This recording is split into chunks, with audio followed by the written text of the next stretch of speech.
Book Roman 1, Miss Brooke. Chapter Roman 1, Since I can do no good because a woman. Reach constantly at something that is near it. The Maid's Tragedy, Beaumont and Fletcher.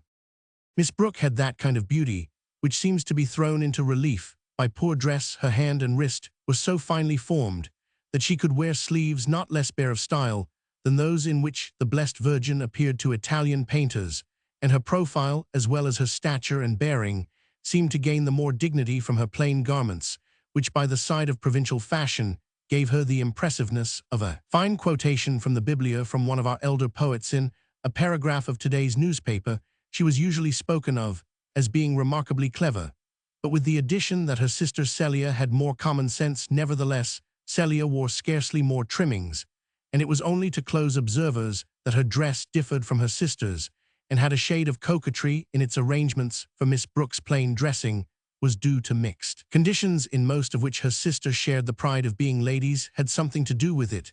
The Brooke connections, though not exactly aristocratic, were unquestionably good. If you inquired backward for a generation or two, you would not find any yard-measuring or parqueltying forefathers anything lower than an admiral or a clergyman, and there was even an ancestor discernible as a Puritan gentleman who served under Cromwell, but afterwards conformed and managed to come out of all political troubles as the proprietor of a respectable family estate. Young women of such birth living in a quiet country house and attending a village church hardly larger than a parlor naturally regarded frippery as the ambition of a huckster's daughter. Then there was well-bred economy, which in those days made show in dress the first item to be deducted from when any margin was required for expenses more distinctive of rank. Such reasons would have been enough to account for plain dress quite apart from religious feeling, but in Miss Brooke's case religion alone would have determined it, and Celia mildly acquiesced in all her sister's sentiments, only infusing them with that common sense which is able to accept momentous doctrines without any eccentric agitation. Dorothea knew many passages of Pascal's Pensies and of Jeremy Taylor by heart, and to her the destinies of mankind seen by the light of Christianity made the solicitudes of feminine fashion appear an occupation for bedlam. She could not reconcile the anxieties of a spiritual life, involving eternal consequences, with a keen interest in gimp and artificial protrusions of drapery. Her mind was theoretic, and yearned by its nature after some lofty conception of the world, which might frankly include the parish of Tipton and her own rule of conduct. There she was enamored of intensity and greatness, and rash in embracing whatever seemed to her to have those aspects likely to seek martyrdom, to make retractations, and then to incur martyrdom after all in a quarter where she had not sought it. Certainly such elements in the character of a marriageable girl tended to interfere with her lot, and hinder it from being decided according to custom by good looks, vanity, and merely canine affection. With all this, she, the elder of the sisters, was not yet 20, and they had both been educated since they were about 12 years old, and had lost their parents on plans at once narrow and promiscuous, first in an English family, and afterwards in a Swiss family at Lausanne, their bachelor uncle and guardian trying in this way to remedy the disadvantages of their orphaned condition.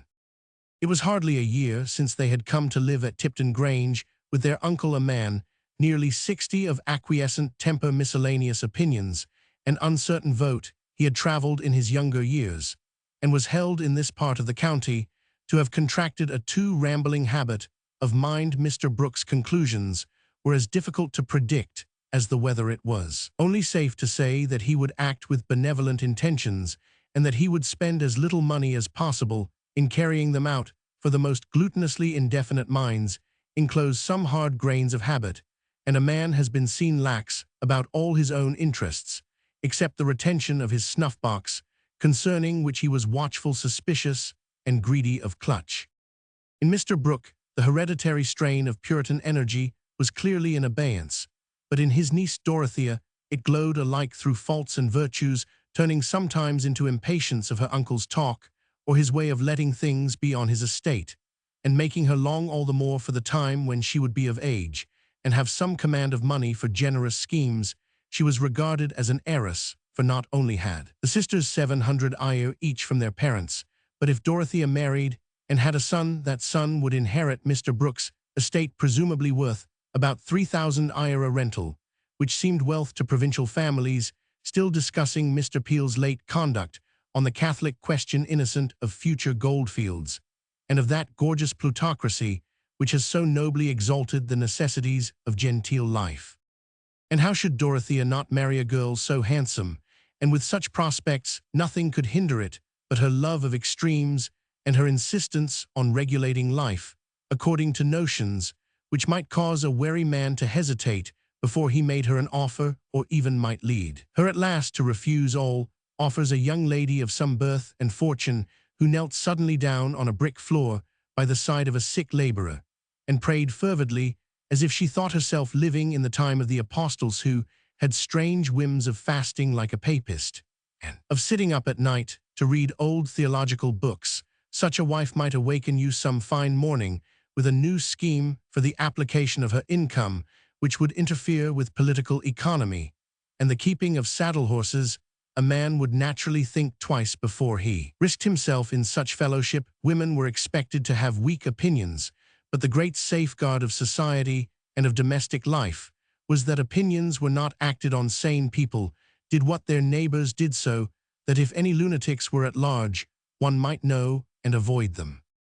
The rural opinion about the new young ladies, even among the cottagers, was generally in favor of Celia, as being so amiable and innocent-looking, while Miss Brooke's large eyes seemed like her religion too unusual and striking. Poor Dorothea, compared with her, the innocent-looking Celia was knowing, and worldly-wise so much subtler is a human mind than the outside tissues, which make a sort of blazonry or clock-face for it. Yet those who approached Dorothea, though prejudiced against her by this alarming hearsay, found that she had a charm unaccountably reconcilable with it. Most men thought her bewitching when she was on horseback. She loved the fresh air and the various aspects of the country, and when her eyes and cheeks glowed with mingled pleasure, she looked very little like a devotee. Riding was an indulgence which she allowed herself in spite of conscientious qualms. She felt that she enjoyed it in a pagan, sensuous way, and always looked forward to renouncing it. She was open, ardent, and not in the least self-admiring. Indeed, it was pretty to see how her imagination adorned her sister Celia with attractions altogether superior to her own, and if any gentleman appeared to come to the Grange from some other motive than that of seeing Mr. Brooke, she concluded that he must be in love with Celia. Sir James Chatham, for example, whom she constantly considered from Celia's point of view, inwardly debating whether it would be good for Celia to accept him, that he should be regarded as a suitor to herself, would have seemed to her a ridiculous irrelevance. Dorothea, with all her eagerness to know the truths of life, retained very childlike ideas about marriage. She felt sure that she would have accepted the judicious Hooker if she had been born in time to save him from that wretched mistake he made in matrimony, or John Milton, when his blindness had come on, or any of the other great men whose odd habits it would have been glorious piety to endure. But an amiable, handsome baronet, who said exactly to her remarks, even when she expressed uncertainty how could he affect her as a lover, the really delightful marriage must be that where your husband was a sort of father, and could teach you even Hebrew if you wished it. These peculiarities of Dorothea's character caused Mr. Brooke to be all the more blamed in neighboring families for not securing some middle-aged lady as guide and companion to his nieces, but he himself dreaded so much the sort of superior woman likely to be available for such a position, that he allowed himself to be dissuaded by Dorothea's objections, and was in this case brave enough to defy the world, that is to say Mrs. Cadwallader, the rector's wife, and the small group of gentry with whom he visited in the northeast corner of Loamshire. So Miss Brooke presided in her uncle's household, and did not at all dislike her new authority with the homage that belonged to it. Sir James Chatham was going to dine at the Grange today with another gentleman whom the girls had never seen, and about whom Dorothea felt some venerating expectation.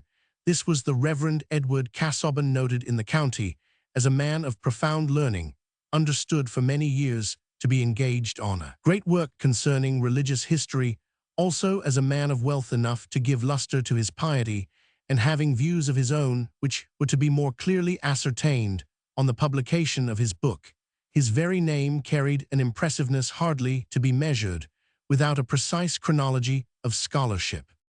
Early in the day, Dorothea had returned from the infant school which she had set going in the village, and was taking her usual place in the pretty sitting room, which divided the bedrooms of the sisters, bent on finishing a plan for some buildings, a kind of work which she delighted in, when Celia, who had been watching her with a hesitating desire to propose something, said, "Dorothea dear, if you don't mind, if you are not very busy, suppose we looked at Mamma's jewels today and divided them.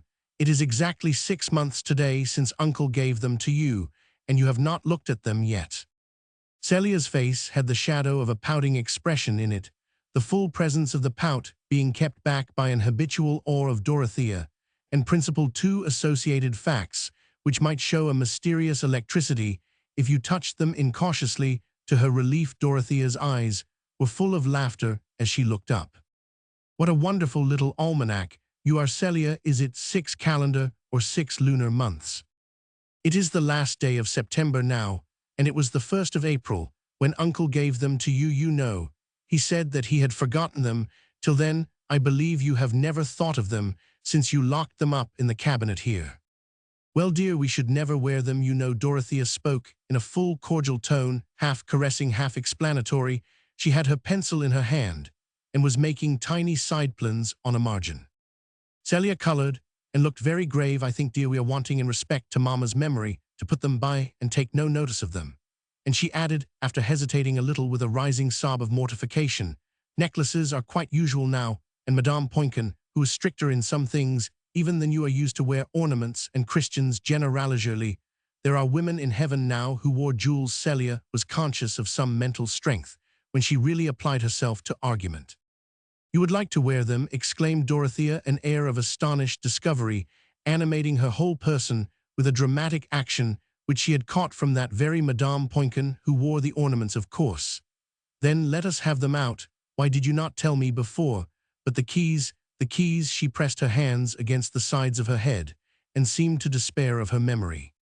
"They are here," said Celia, with whom this explanation had been long meditated and prearranged. "Pray open the large drawer of the cabinet and get out the jewel box."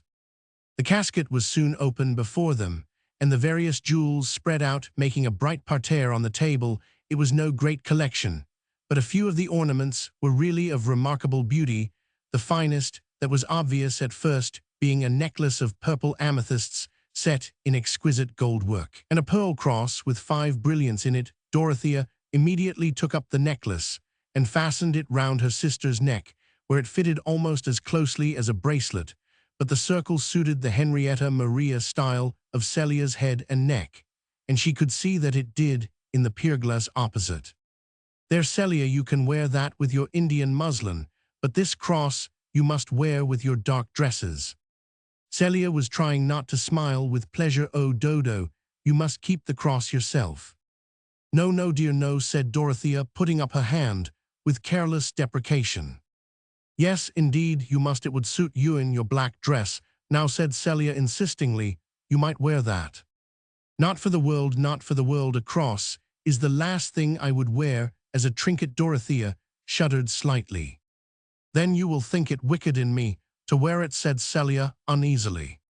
"No, dear, no," said Dorothea, stroking her sister's cheek. "Souls have complexions too. What will suit one will not suit another. But you might like to keep it for Mamma's sake." "No, I have other things of Mammasher's sandalwood box, which I am so fond of. Plenty of things. In fact, they are all yours, dear. We need discuss them no longer. There, take away your property." Celia felt a little hurt. There was a strong assumption of superiority in this puritanic toleration, hardly less trying to the blonde flesh of an unenthusiastic sister than a puritanic persecution. "But how can I wear ornaments if you, who are the elder sister, will never wear them?"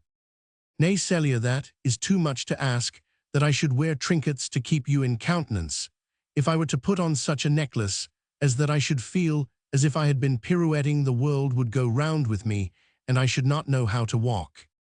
Celia had unclasped the necklace and drawn it off. "It would be a little tight for your neck. Something to lie down and hang would suit you better," she said, with some satisfaction. The complete unfitness of the necklace, from all points of view, for Dorothea, made Celia happier in taking it. She was opening some ring boxes which disclosed a fine emerald with diamonds. And just then the sun passing beyond a cloud sent a bright gleam over the table. "How very beautiful these gems are," said Dorothea, under a new current of feeling as sudden as the gleam. "It is strange how deeply colors seem to penetrate one like scent. I suppose that is the reason why gems are used as spiritual emblems. In the Revelation of St. John, they look like fragments of heaven. I think that emerald is more beautiful than any of them." "And there is a bracelet to match it," said Celia. "We did not notice this at first." "They are lovely," said Dorothea, slipping the ring and bracelet on her finely turned finger and wrist, and holding them towards the window on a level with her eyes, all the while her thought was trying to justify her delight in the colors by merging them in her mystic religious joy. "You would like those, Dorothea," said Celia, rather falteringly, beginning to think with wonder that her sister showed some weakness, and also that emeralds would suit her own complexion even better than purple amethysts. "You must keep that ring and bracelet if nothing else. But see, these agates are very pretty and quiet." "Yes, I will keep the Sethai's ring and bracelet," said Dorothea. Then, letting her hand fall on the table, she said, in another tone yet, "What miserable men find such things and work at them, and sell them." She paused again, and Celia thought that her sister was going to renounce the ornaments, as in consistency she ought to do. "Yes, dear, I will keep these," said Dorothea decidedly, "but take all the rest away, and the casket." She took up her pencil, without removing the jewels, and still looking at them, she thought of often having them by her to feed her eye at these little fountains of pure color.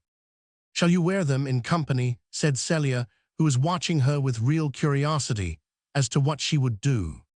Dorothea glanced quickly at her sister. Across all her imaginative adornment of those whom she loved there darted now and then a keen discernment, which was not without a scorching quality. If Miss Brooke ever attained perfect meekness, it would not be for lack of inward fire. "Perhaps," she said rather haughtily, "I cannot tell to what level I may sink." Celia blushed and was unhappy. She saw that she had offended her sister, and dared not say even anything pretty about the gift of the ornaments, which she put back into the box, and carried away. Dorothea, too, was unhappy as she went on with her plan drawing, questioning the purity of her own feeling and speech in the scene which had ended with that little explosion. Celia's consciousness told her that she had not been at all in the wrong. It was quite natural and justifiable that she should have asked that question, and she repeated to herself that Dorothea was inconsistent. Either she should have taken her full share of the jewels, or after what she had said, she should have renounced them altogether. "I am sure, at least I trust," thought Celia, "that the wearing of a necklace will not interfere with my prayers, and I do not see that I should be bound by Dorothea's opinions. Now we are going into society, though of course she herself ought to be bound by them, but Dorothea is not always consistent." Thus Celia, mutely bending over her tapestry until she heard her sister calling her. "Here, Kitty, come and look at my plan. I shall think I am a great architect if I have not got incompatible stairs and fireplaces." As Celia bent over the paper, Dorothea put her cheek against her sister's arm caressingly. Celia understood the action. Dorothea saw that she had been in the wrong, and Celia pardoned her, since they could remember there had been a mixture of criticism and awe in the attitude of Celia's mind towards her elder sister. The younger had always worn a yoke, but is there any yoked creature without its private opinions? Chapter Roman 2 Dime no ves aquel caballero que hasciana satros, vin saber un caballo rusio rodado, que tripusto, en la cabeza un yelmo de oro lo, que via y Columba respondió Sancho no es sin, un hombre saber un, as no pardo como el mio que tri saber la cabeza una cosa, que relumbra pius es el yelmo de membrino dijo Don Quixote Cervantes. "Seest thou not yon cavalier who cometh toward us on a dapple-grey steed, and weareth a golden helmet?" "What I see," answered Sancho, "is nothing but a man on a grey ass like my own, who carries something shiny on his head." "Just so," answered Don Quixote, "and that resplendent object is the helmet of Mambrino."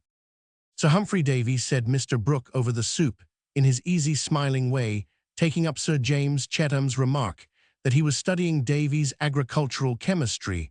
"Well now, Sir Humphrey Davy, I dined with him years ago at Cartwright's and Wordsworth, Was there too the poet Wordsworth? You know now there was. Something singular. I was at Cambridge when Wordsworth was there, and I never met him, and I dined with him 20 years afterwards at Cartwright's.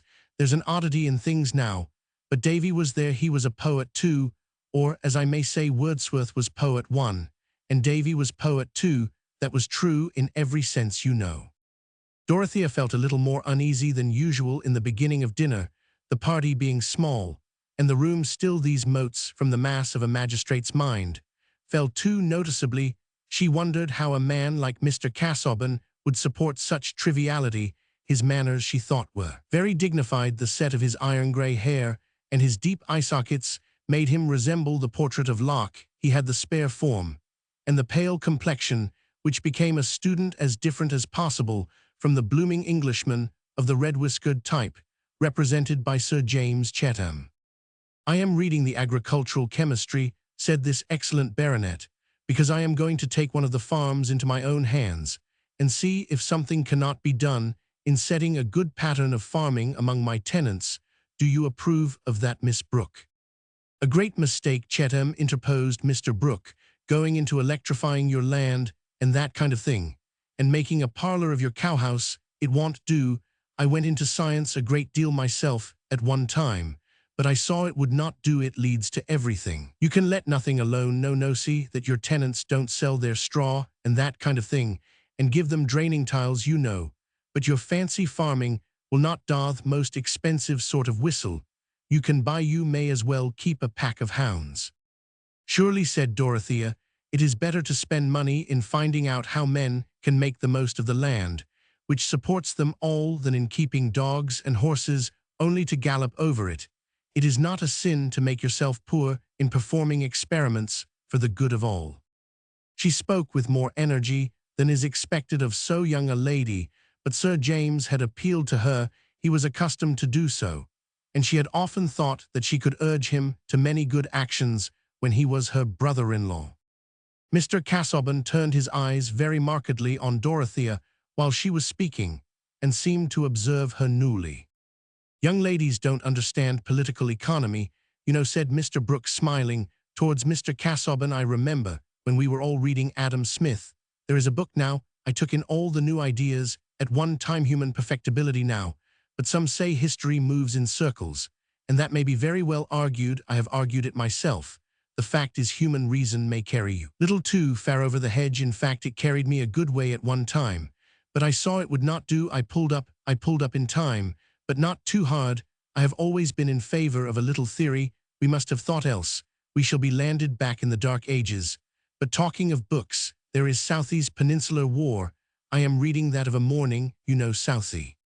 "No," said Mr. Casaubon, not keeping pace with Mr. Brooke's impetuous reason, "and thinking of the book, only I have little leisure for such literature just now. I have been using up my eyesight on old characters lately. The fact is, I want a reader for my evenings, but I am fastidious in voices, and I cannot endure listening to an imperfect reader. It is a misfortune in some senses. I feed too much on the inward sources. I live too much with the dead. My mind is something like the ghost of an ancient wandering about the world, and trying mentally to construct it as it used to be in spite of ruin and confusing changes.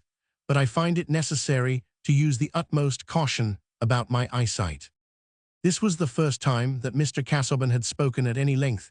He delivered himself with precision, as if he had been called upon to make a public statement, and the balanced sing-song neatness of his speech, occasionally corresponded to by a movement of his head, was the more conspicuous from its contrast with good Mr. Brooke's scrappy slovenliness. Dorothea said to herself that Mr. Casaubon was the most interesting man she had ever seen, not excepting even Monsieur Eliot, the Vaudois clergyman, who had given conferences on the history of the Waldenses to reconstruct a past world, doubtless with a view to the highest purposes of truth. What a work to be in any way present at, to assist in, though only as a lamplighter.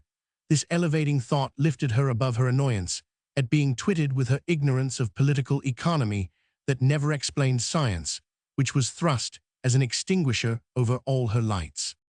"But you are fond of riding, Miss Brooke," Sir James presently took an opportunity of saying. "I should have thought you would enter a little into the pleasures of hunting. I wish you would let me send over a chestnut horse for you to try. it has been trained for a lady.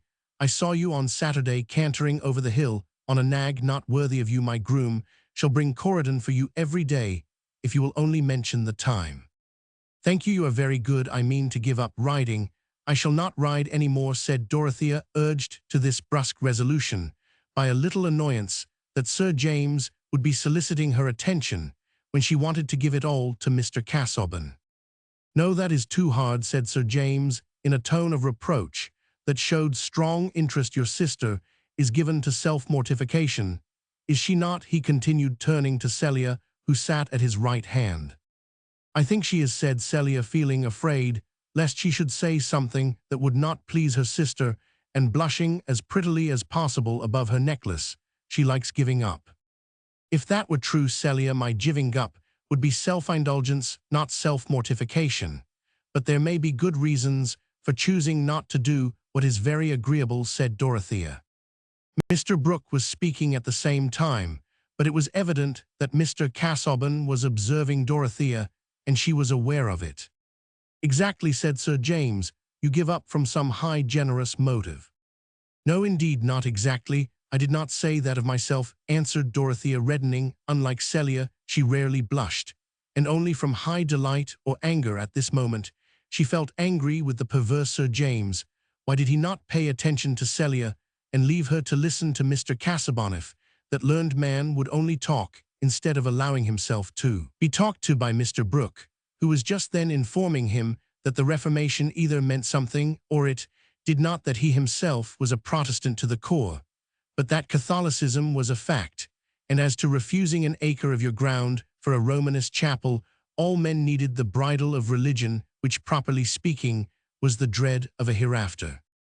I made a great study of theology at one time, said Mr. Brooke, as if to explain the insight just manifested. I know something of all schools. I knew Wilberforce in his best days. Do you know Wilberforce? Mr. Casaubon said no. Well, Wilberforce was perhaps not enough of a thinker, but if I went into Parliament, as I have been asked to do, I should sit on the independent bench, as Wilberforce did, and work at philanthropy. Mr. Casaubon bowed, and observed that it was a wide field. Yes, said Mr. Brooke, with an easy smile, but I have documents. I began a long while ago to collect documents. They want arranging. But when a question has struck me, I have written to somebody and got an answer. I have documents at my back. But now how do you arrange your documents? In pigeonholes, partly, said Mr. Casaubon, with rather a startled air of effort. Ah, pigeonholes will not do. I have tried pigeonholes, but everything gets mixed in pigeonholes. I never know whether a paper is in A or Z. I wish you would let me sort your papers for you, uncle, said Dorothea. I would letter them all, and then make a list of subjects under each letter. Mr. Casaubon gravely smiled approval, and said to Mr. Brooke, you have an excellent secretary at hand, you perceive. No, no, said Mr. Brooke, shaking his head. I cannot let young ladies meddle with my documents. Young ladies are too flighty. Dorothea felt hurt. Mr. Casaubon would think that her uncle had some special reason for delivering this opinion, whereas the remark lay in his mind as lightly as the broken wing of an insect among all the other fragments there, and a chance current had sent it alighting on her. When the two girls were in the drawing-room alone, Celia said, how very ugly Mr. Casaubon is. Celia, he is one of the most distinguished-looking men I ever saw. He is remarkably like the portrait of Locke. He has the same deep eye sockets. Had Locke those two white moles with hairs on them? Oh, I dare say, when people of a certain sort looked at him, said Dorothea, walking away a little. Mr. Casaubon is so sallow. All the better, I suppose, you admire a man with the complexion of a cochon de laite. Dodo, exclaimed Celia, looking after her in surprise. I never heard you make such a comparison before. Why should I make it before the occasion came? It is a good comparison. The match is perfect. Miss Brooke was clearly forgetting herself, and Celia thought so. I wonder you show temper, Dorothea. It is so painful in you, Celia, that you will look at human beings as if they were merely animals with a toilet, and never see the great soul in a man's face. Has Mr. Casaubon a great soul? Celia was not without a touch of naive malice.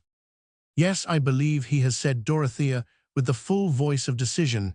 Everything I see in him corresponds to his pamphlet on biblical cosmology. He talks very little, said Celia. There is no one for him to talk to. Celia thought privately, Dorothea quite despises Sir James Chatham. I believe she would not accept him. Celia felt that this was a pity she had never been deceived as to the object of the baronet's interest.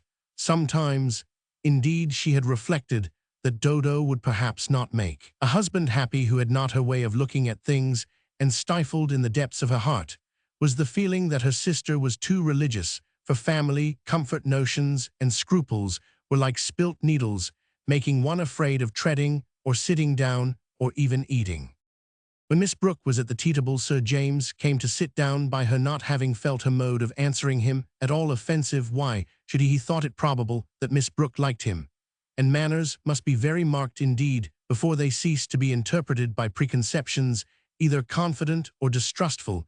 She was thoroughly charming to him, but of course he theorized a little about his attachment. He was made of excellent human dough, and had the rare merit of knowing that his talents, even if let loose, would not set the smallest stream in the county on fire. Hence, he liked the prospect of a wife to whom he could say, "What shall we do about this?" or that, who could help her husband out with reasons, and would also have the property qualification for doing so. As to the excessive religiousness alleged against Miss Brooke, he had a very indefinite notion of what it consisted in, and thought that it would die out with marriage. In short, he felt himself to be in love in the right place, and was ready to endure a great deal of predominance, which after all a man could always put down. When he liked Sir James, had no idea that he should ever like to put down the predominance of this handsome girl in whose cleverness he delighted. Why not? A man's mind, what there is of ithers, always the advantage of being masculineas. The smallest birch tree is of a higher kind than the most soaring palm, and even his ignorance is of a sounder quality. Sir James might not have originated this estimate, but a kind providence furnishes the limpest personality with a little gum or starch in the form of tradition. Let me hope that you will rescind that resolution about the horse, Miss Brooke, said the persevering admirer. I assure you riding is the most healthy of exercises. I am aware of it, said Dorothea coldly. I think it would do Celia good if she would take to it. But you are such a perfect horsewoman. Excuse me, I have had very little practice, and I should be easily thrown. Then that is a reason for more practice. Every lady ought to be a perfect horsewoman, that she may accompany her husband. You see how widely we differ, Sir James. I have made up my mind that I ought not to be a perfect horsewoman, and so I should never correspond to your pattern of a lady. Dorothea looked straight before her, and spoke with cold brusquerie, very much with the air of a handsome boy, in amusing contrast with the solicitous amiability of her admirer. I should like to know your reasons for this cruel resolution. It is not possible that you should think horsemanship wrong. It is quite possible that I should think it wrong for me. Oh, why, said Sir James in a tender tone of remonstrance. Mr. Casaubon had come up to the table, teacup in hand, and was listening. We must not inquire too curiously into motives, he interposed in his measured way. Miss Brooke knows that they are apt to become feeble in the utterance. The aroma is mixed with the grosser air. We must keep the germinating grain away from the light. Dorothea colored with pleasure and looked up gratefully to the speaker. Here was a man who could understand the higher inward life, and with whom there could be some spiritual communion, nay, who could illuminate principle with the widest knowledge, a man whose learning almost amounted to a proof of whatever he believed. Dorothea's inferences may seem large, but really life could never have gone on at any period but for this liberal allowance of conclusions which has facilitated marriage under the difficulties of civilization. Has anyone ever pinched into its pilulous smallness the cobweb of prematrimonial acquaintanceship? Certainly, said good Sir James. Miss Brooke shall not be urged to tell reasons she would rather be silent upon. I am sure her reasons would do her honor. He was not in the least jealous of the interest with which Dorothea had looked up at Mr. Casaubon, It never occurred to him that a girl to whom he was meditating an offer of marriage could care for a dried bookworm towards 50, except indeed in a religious sort of way, as for a clergyman of some distinction.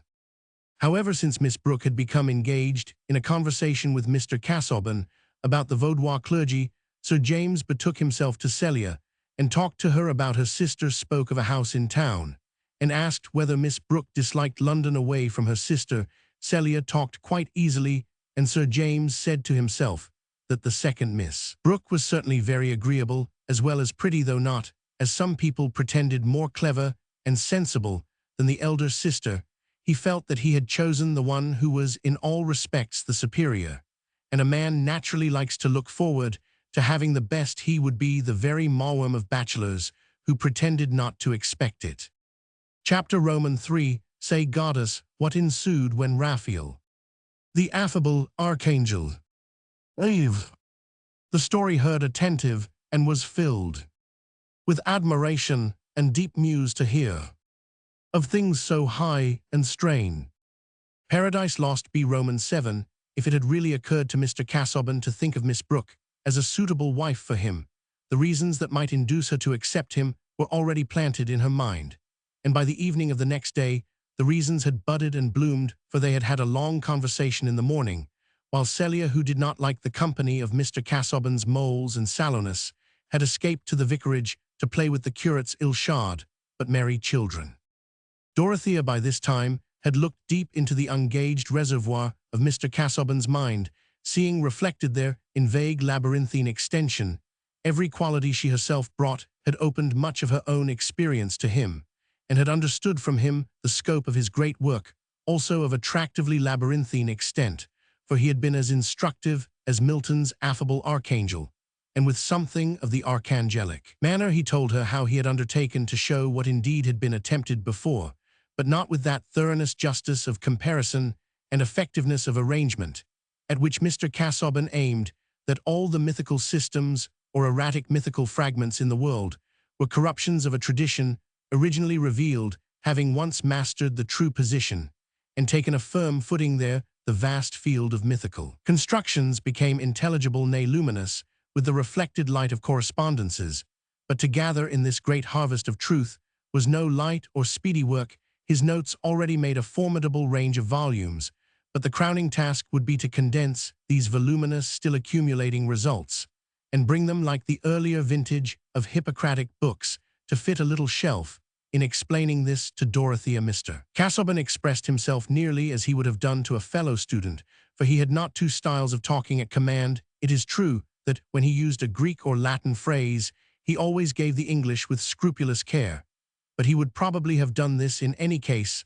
A learned provincial clergyman is accustomed to think of his acquaintances as of lords' nits, and other noble and worthy men that con Latin but little.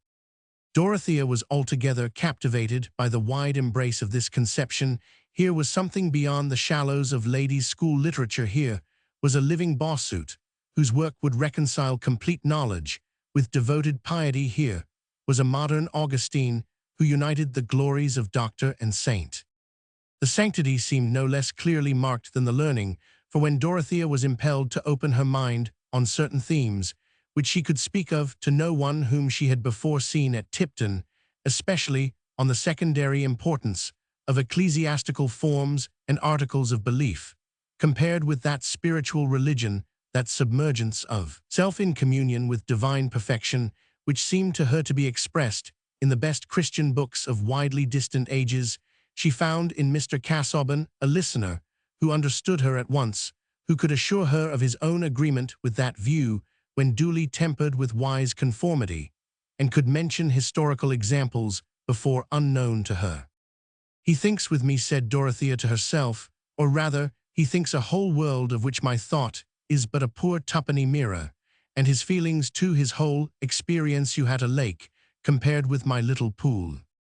Miss Brooke argued from words and dispositions not less unhesitatingly than other young ladies of her age. Signs are small measurable things, but interpretations are illimitable, and in girls of sweet ardent nature every sign is apt to conjure up wonder, hope, belief, vast as a sky, and colored by a diffused thimbleful of matter in the shape of knowledge, they are not always two. Grossly deceived, for Sinbad himself may have fallen by good luck on a true description, and wrong reasoning sometimes lands poor mortals in right conclusions, starting a long way off the true point, and proceeding by loops and zigzags we now, and then arrive just where we ought to be, because Miss Brooke was hasty in her trust. It is not therefore clear that Mr. Casaubon was unworthy of it. He stayed a little longer than he had intended on a slight pressure of invitation from Mr. Brooke, who offered no bait except his own documents on machine breaking and rick burning. Mr. Casaubon was called into the library to look at these in a heap while his host picked up first one, and then the other to read aloud from in a skipping and uncertain way, passing from one unfinished passage to another with a yes now, but here, and finally pushing them all aside to open the journal of his youthful continental travels. Look here, her is all about Greece. Rhamnus. The ruins of Ramnesseau are a great Grecian now. I don't know whether you have given much study to the topography. I spent no end of time in making out these things. Helicon. Now here. Now we started the next morning for Parnassus, the double-peaked Parnassus. All this volume is about Greece. You know, Mr. Brooke wound up rubbing his thumb transversely along the edges of the leaves as he held the book forward. Mr. Casaubon made a dignified though somewhat sad audience bowed in the right place, and avoided looking at anything documentary as far as possible, without showing disregard or impatience, mindful that this desultoriness was associated with the institutions of the country, and that the man who took him on this severe mental scamper was not only an amiable host, but a landholder and custos rotulorum. Was his endurance aided also by the reflection that Mr. Brooke was the uncle of Dorothea? Certainly he seemed more and more bent on making her talk to him, on drawing her out, as Celia remarked to herself, and in looking at her, his face was often lit up by a smile like pale wintry sunshine before he left the next morning, while taking a pleasant walk with Miss Brooke along the gravelled terrace. He had mentioned to her that he felt the disadvantage of loneliness, the need of that cheerful companionship with which the presence of youth can lighten or vary the serious toils of maturity, and he delivered this statement with as much careful precision as if he had been a diplomatic envoy whose words would be attended with results. Indeed, Mr. Casaubon was not used to expect that he should have to repeat or revise his communications of a practical or personal kind. The inclinations which he had deliberately stated on the 2d of October, he would think it enough to refer to by the mention of that date, judging by the standard of his own memory, which was a volume where a vidi supra could serve instead of repetitions, and not the ordinary longest blotting book, which only tells of forgotten writing. But in this case, Mr. Casaubon's confidence was not likely to be falsified, for Dorothea heard and retained what he said with the eager interest of a fresh young nature to which every variety in experience is an epoch. It was 3 o'clock in the beautiful breezy autumn day when Mr. Casaubon drove off to his rectory at Lowick, only 5 miles from Tipton, and Dorothea, who had on her bonnet and shawl, hurried along the shrubbery and across the park that she might wander through the bordering wood with no other visible companionship than that of Monk, the great St. Bernard dog, who always took care of the young ladies in their walks. There had risen before her the girl's vision of a possible future for herself, to which she looked forward with trembling hope, and she wanted to wander on in that visionary future without interruption. She walked briskly in the brisk ere the color rose in her cheeks, and her straw bonnet, which our contemporaries might look at with conjectural curiosity as at an obsolete form of basket, fell a little backward. She would perhaps be hardly characterized enough if it were omitted that she wore her brown hair flatly braided and coiled behind, so as to expose the outline of her head in a daring manner at a time when public feeling required the meagerness of nature to be dissimulated by tall barricades of frizzed curls and bows never surpassed by any great race, except the Fijian. This was a trait of Miss Brooke's asceticism, but there was nothing of an ascetic's expression in her bright full eyes, as she looked before her, not consciously seeing, but absorbing into the intensity of her mood the solemn glory of the afternoon, with its long swathes of light between the far-off rows of limes whose shadows touched each other.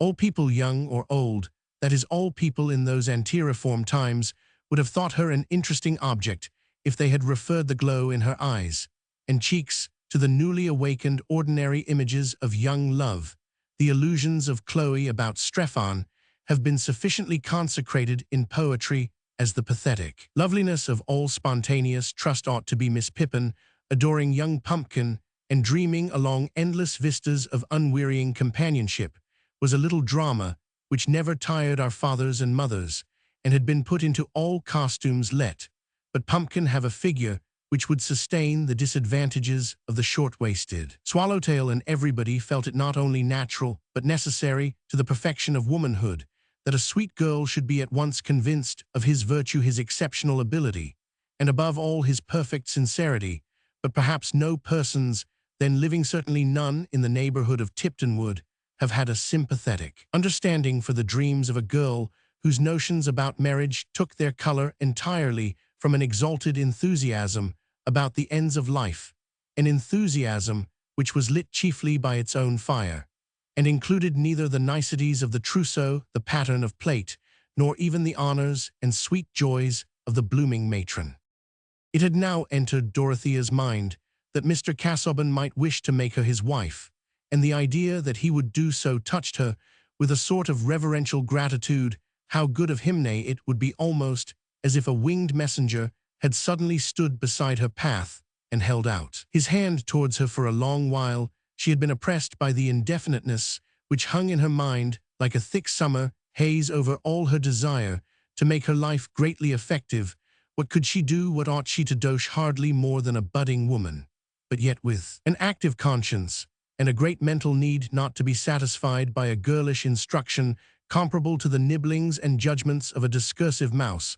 With some endowment of stupidity and conceit, she might have thought that a Christian young lady of fortune should find her ideal of life in village charities, patronage of the humbler clergy, the perusal of female scripture characters, unfolding the private experience of Sarah under the old dispensation, and Dorcas under the new, and the care of her soul over her embroidery in her own boudoir, with background of prospective marriage to a man who, if less strict than herself, as being involved in affairs religiously inexplicable, might be prayed for and seasonably exhorted from such contentment. Poor Dorothea was shut out the intensity of her religious disposition. The coercion it exercised over her life was but one aspect of a nature altogether ardent, theoretic, and intellectually consequent, and with such a nature struggling in the bands of a narrow teaching, hemmed in by a social life, which seemed nothing but a labyrinth of petty courses, a walled-in maze of small paths that led nowhither. The outcome was sure to strike others as at once exaggeration and inconsistency. The thing which seemed to her best, she wanted to justify by the completest knowledge, and not to live in a pretended admission of rules which were never acted on. Into this soul-hunger, as yet all her youthful passion was poured. The union which attracted her was one that would deliver her from her girlish subjection to her own ignorance, and give her the freedom of voluntary submission to a guide who would take her along the grandest paths. I should learn everything then, she said to herself, still walking quickly along the bridle road through the wood. It would be my duty to study that I might help him the better in his great works. There would be nothing trivial about our lives. Everyday things with us would mean the greatest things. It would be like marrying Pascal. I should learn to see the truth by the same light as great men have seen it by, and then I should know what to do when I got older. I should see how it was possible to lead a grand life here. No, in England, I don't feel sure about doing good in any way now. Everything seems like going on a mission to a people whose language I don't know unless it were building good cottages. There can be no doubt about that. Oh, I hope I should be able to get the people well housed in Lowick. I will draw plenty of plans while I have time. Dorothea checked herself suddenly with self-rebuke for the presumptuous way in which she was reckoning on uncertain events, but she was spared any inward effort to change the direction of her thoughts by the appearance of a cantering horseman round a turning of the road. The well-groomed chestnut horse and two beautiful setters could leave no doubt that the rider was Sir James Chetham. He discerned Dorothea, jumped off his horse at once, and having delivered it to his groom, advanced towards her with something white on his arm, at which the two setters were barking in an excited manner. "How delightful to meet you, Miss Brooke," he said, raising his hat and showing his sleekly waving blonde hair It has hastened the pleasure I was looking forward to." Miss Brooke was annoyed at the interruption. This amiable baronet, really a suitable husband for Celia, exaggerated the necessity of making himself agreeable to the elder sister. Even a prospective brother-in-law may be an oppression if he will always be presupposing too good an understanding with you, and agreeing with you even when you contradict him. The thought that he had made the mistake of paying his addresses to herself could not take shape. All her mental activity was used up in persuasions of another kind, but he was positively obtrusive at this moment, and his dimpled hands were quite disagreeable. Her roused temper made her color deeply as she returned his greeting with some haughtiness. Sir James interpreted the heightened color in the way most gratifying to himself, and thought he never saw Miss Brooke looking so handsome.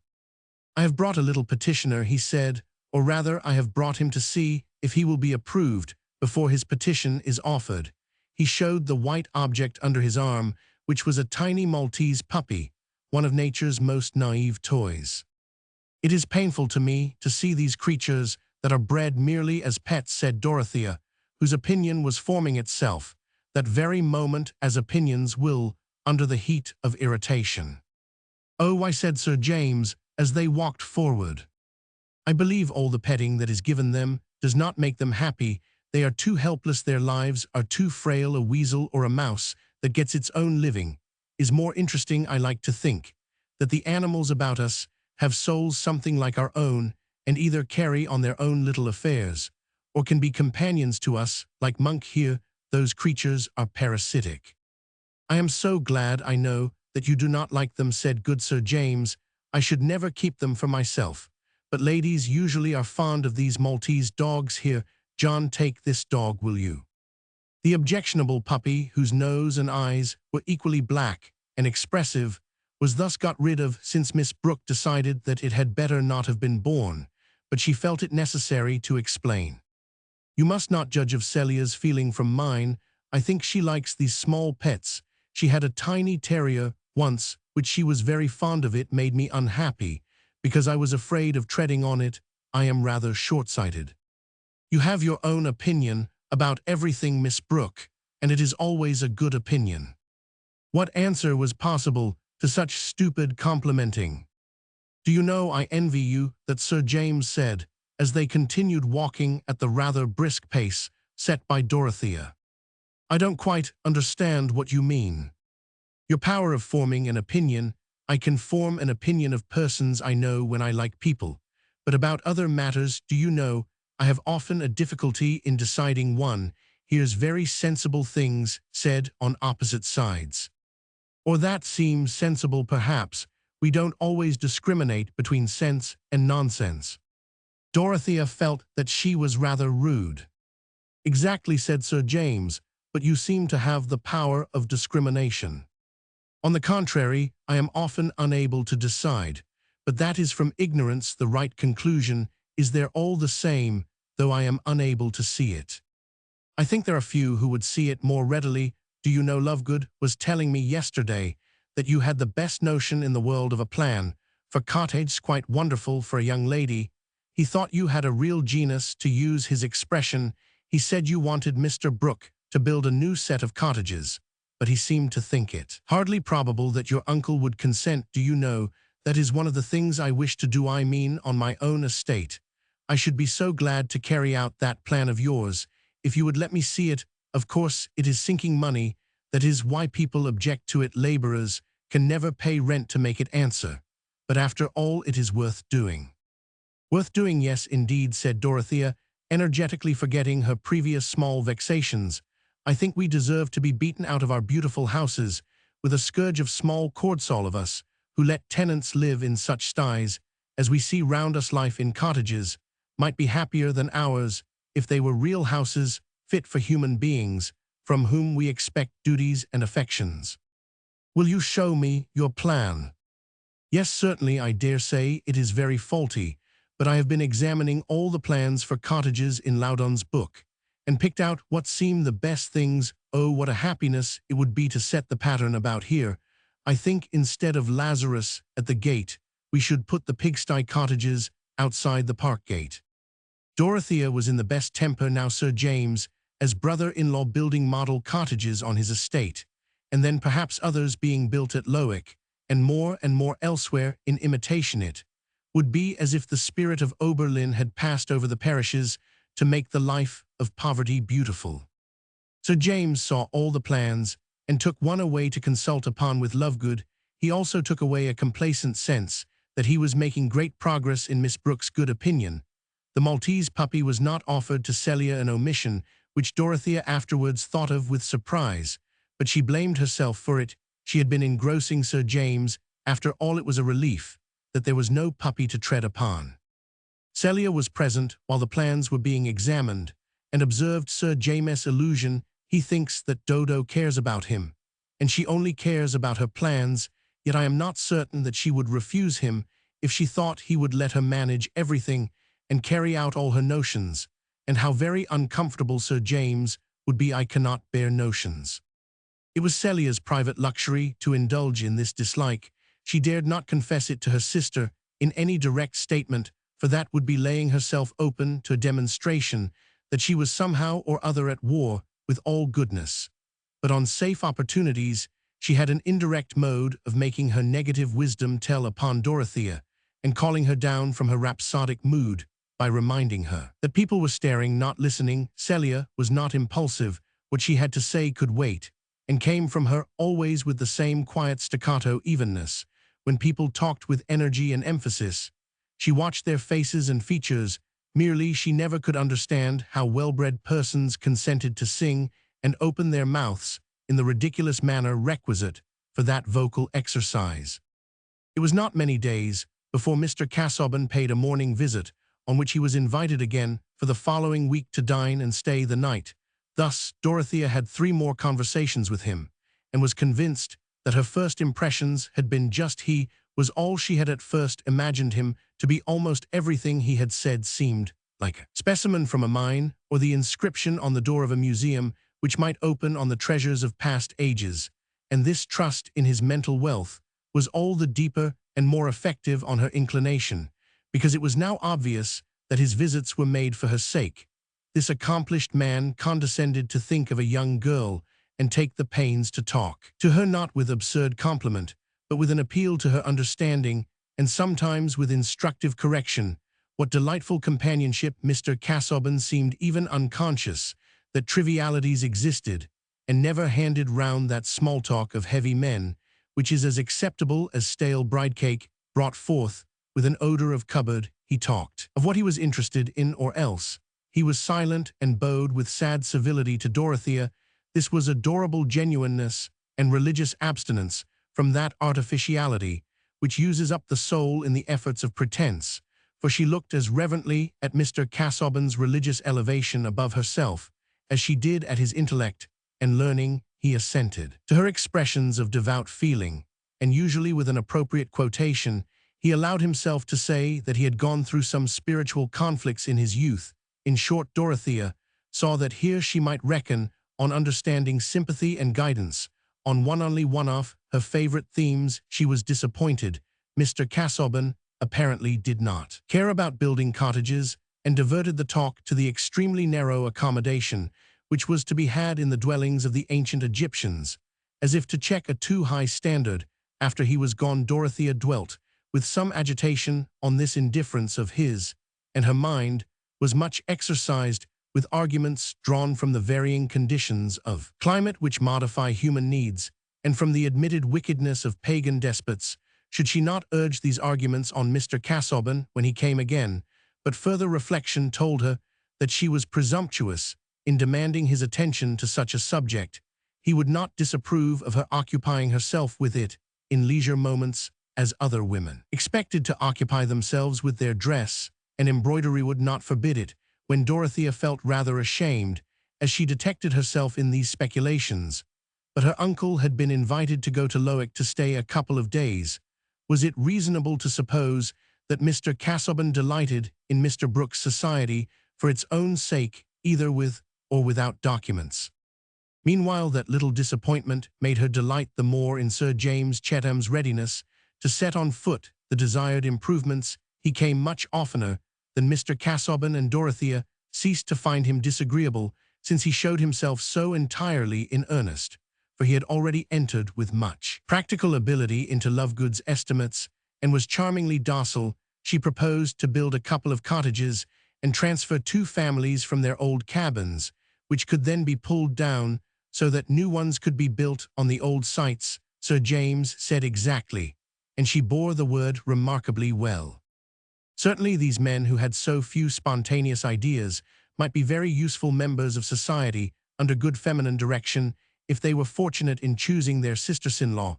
It is difficult to say whether there was or was not a little willfulness in her continuing blind to the possibility that another sort of choice was in question in relation to her, but her life was just now full of hope and action. She was not only thinking of her plans, but getting down learned books from the library and reading many things hastily, that she might be a little less ignorant in talking to Mr. Casaubon, all the while being visited with conscientious questionings, whether she were not exalting these poor doings above measure, and contemplating them with that self-satisfaction which was the last doom of ignorance and folly.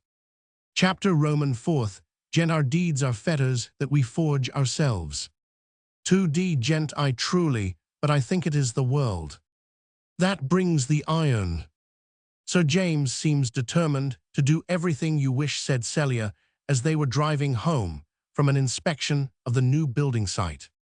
He is a good creature, and more sensible than anyone would imagine, said Dorothea inconsiderately. You mean that he appears silly? No, no, said Dorothea, recollecting herself and laying her hand on her sister's a moment, but he does not talk equally well on all subjects. I should think none but disagreeable people do, said Celia in her usual purring way. They must be very dreadful to live with, only think at breakfast, and always. Dorothea laughed. Oh, Kitty, you are a wonderful creature. She pinched Celia's chin, being in the mood now to think her very winning and lovely fit hereafter to be an eternal cherub. And if it were not doctrinally wrong to say so, hardly more in need of salvation than a squirrel. Of course people need not be always talking well, only one tells the quality of their minds when they try to talk well. You mean that Sir James tries and fails? I was speaking generally. Why do you catechize me about Sir James? It is not the object of his life to please me. Now, Dodo, can you really believe that? Certainly he thinks of me as a future sister. That is all. Dorothea had never hinted this before, waiting from a certain shyness on such subjects, which was mutual between the sisters, until it should be introduced by some decisive event. Celia blushed, but said at once, Pray do not make that mistake any longer, Dodo. When Tantripp was brushing my hair the other day, she said that Sir James man knew from Mrs. Cadwallader's maid that Sir James was to marry the eldest Miss Brooke. How can you let Tantripp talk such gossip to you, Celia? Said Dorothea, indignantly, not the less angry, because details asleep in her memory were now awakened to confirm the unwelcome revelation. You must have asked her questions. It is degrading. I see no harm at all in Tantripp's talking to me. It is better to hear what people say. You see what mistakes you make by taking up notions. I am quite sure that Sir James means to make you an offer, and he believes that you will accept him, especially since you have been so pleased with him about the plans, and Uncle too. I know he expects it. Everyone can see that Sir James is very much in love with you. The revulsion was so strong and painful in Dorothea's mind that the tears welled up and flowed abundantly. All her dear plans were embittered, and she thought with disgust of Sir James, conceiving that she recognized him as her lover. There was vexation too on account of Celia. How could he expect it? She burst forth in her most impetuous manner. I have never agreed with him about anything but the cottages. I was barely polite to him before. But you have been so pleased with him. Since then he has begun to feel quite sure that you are fond of him. Fond of him, Celia, how can you choose such odious expressions? Said Dorothea passionately. Dear me, Dorothea, I suppose it would be right for you to be fond of a man whom you accepted for a husband. It is offensive to me to say that Sir James could think I was fond of him.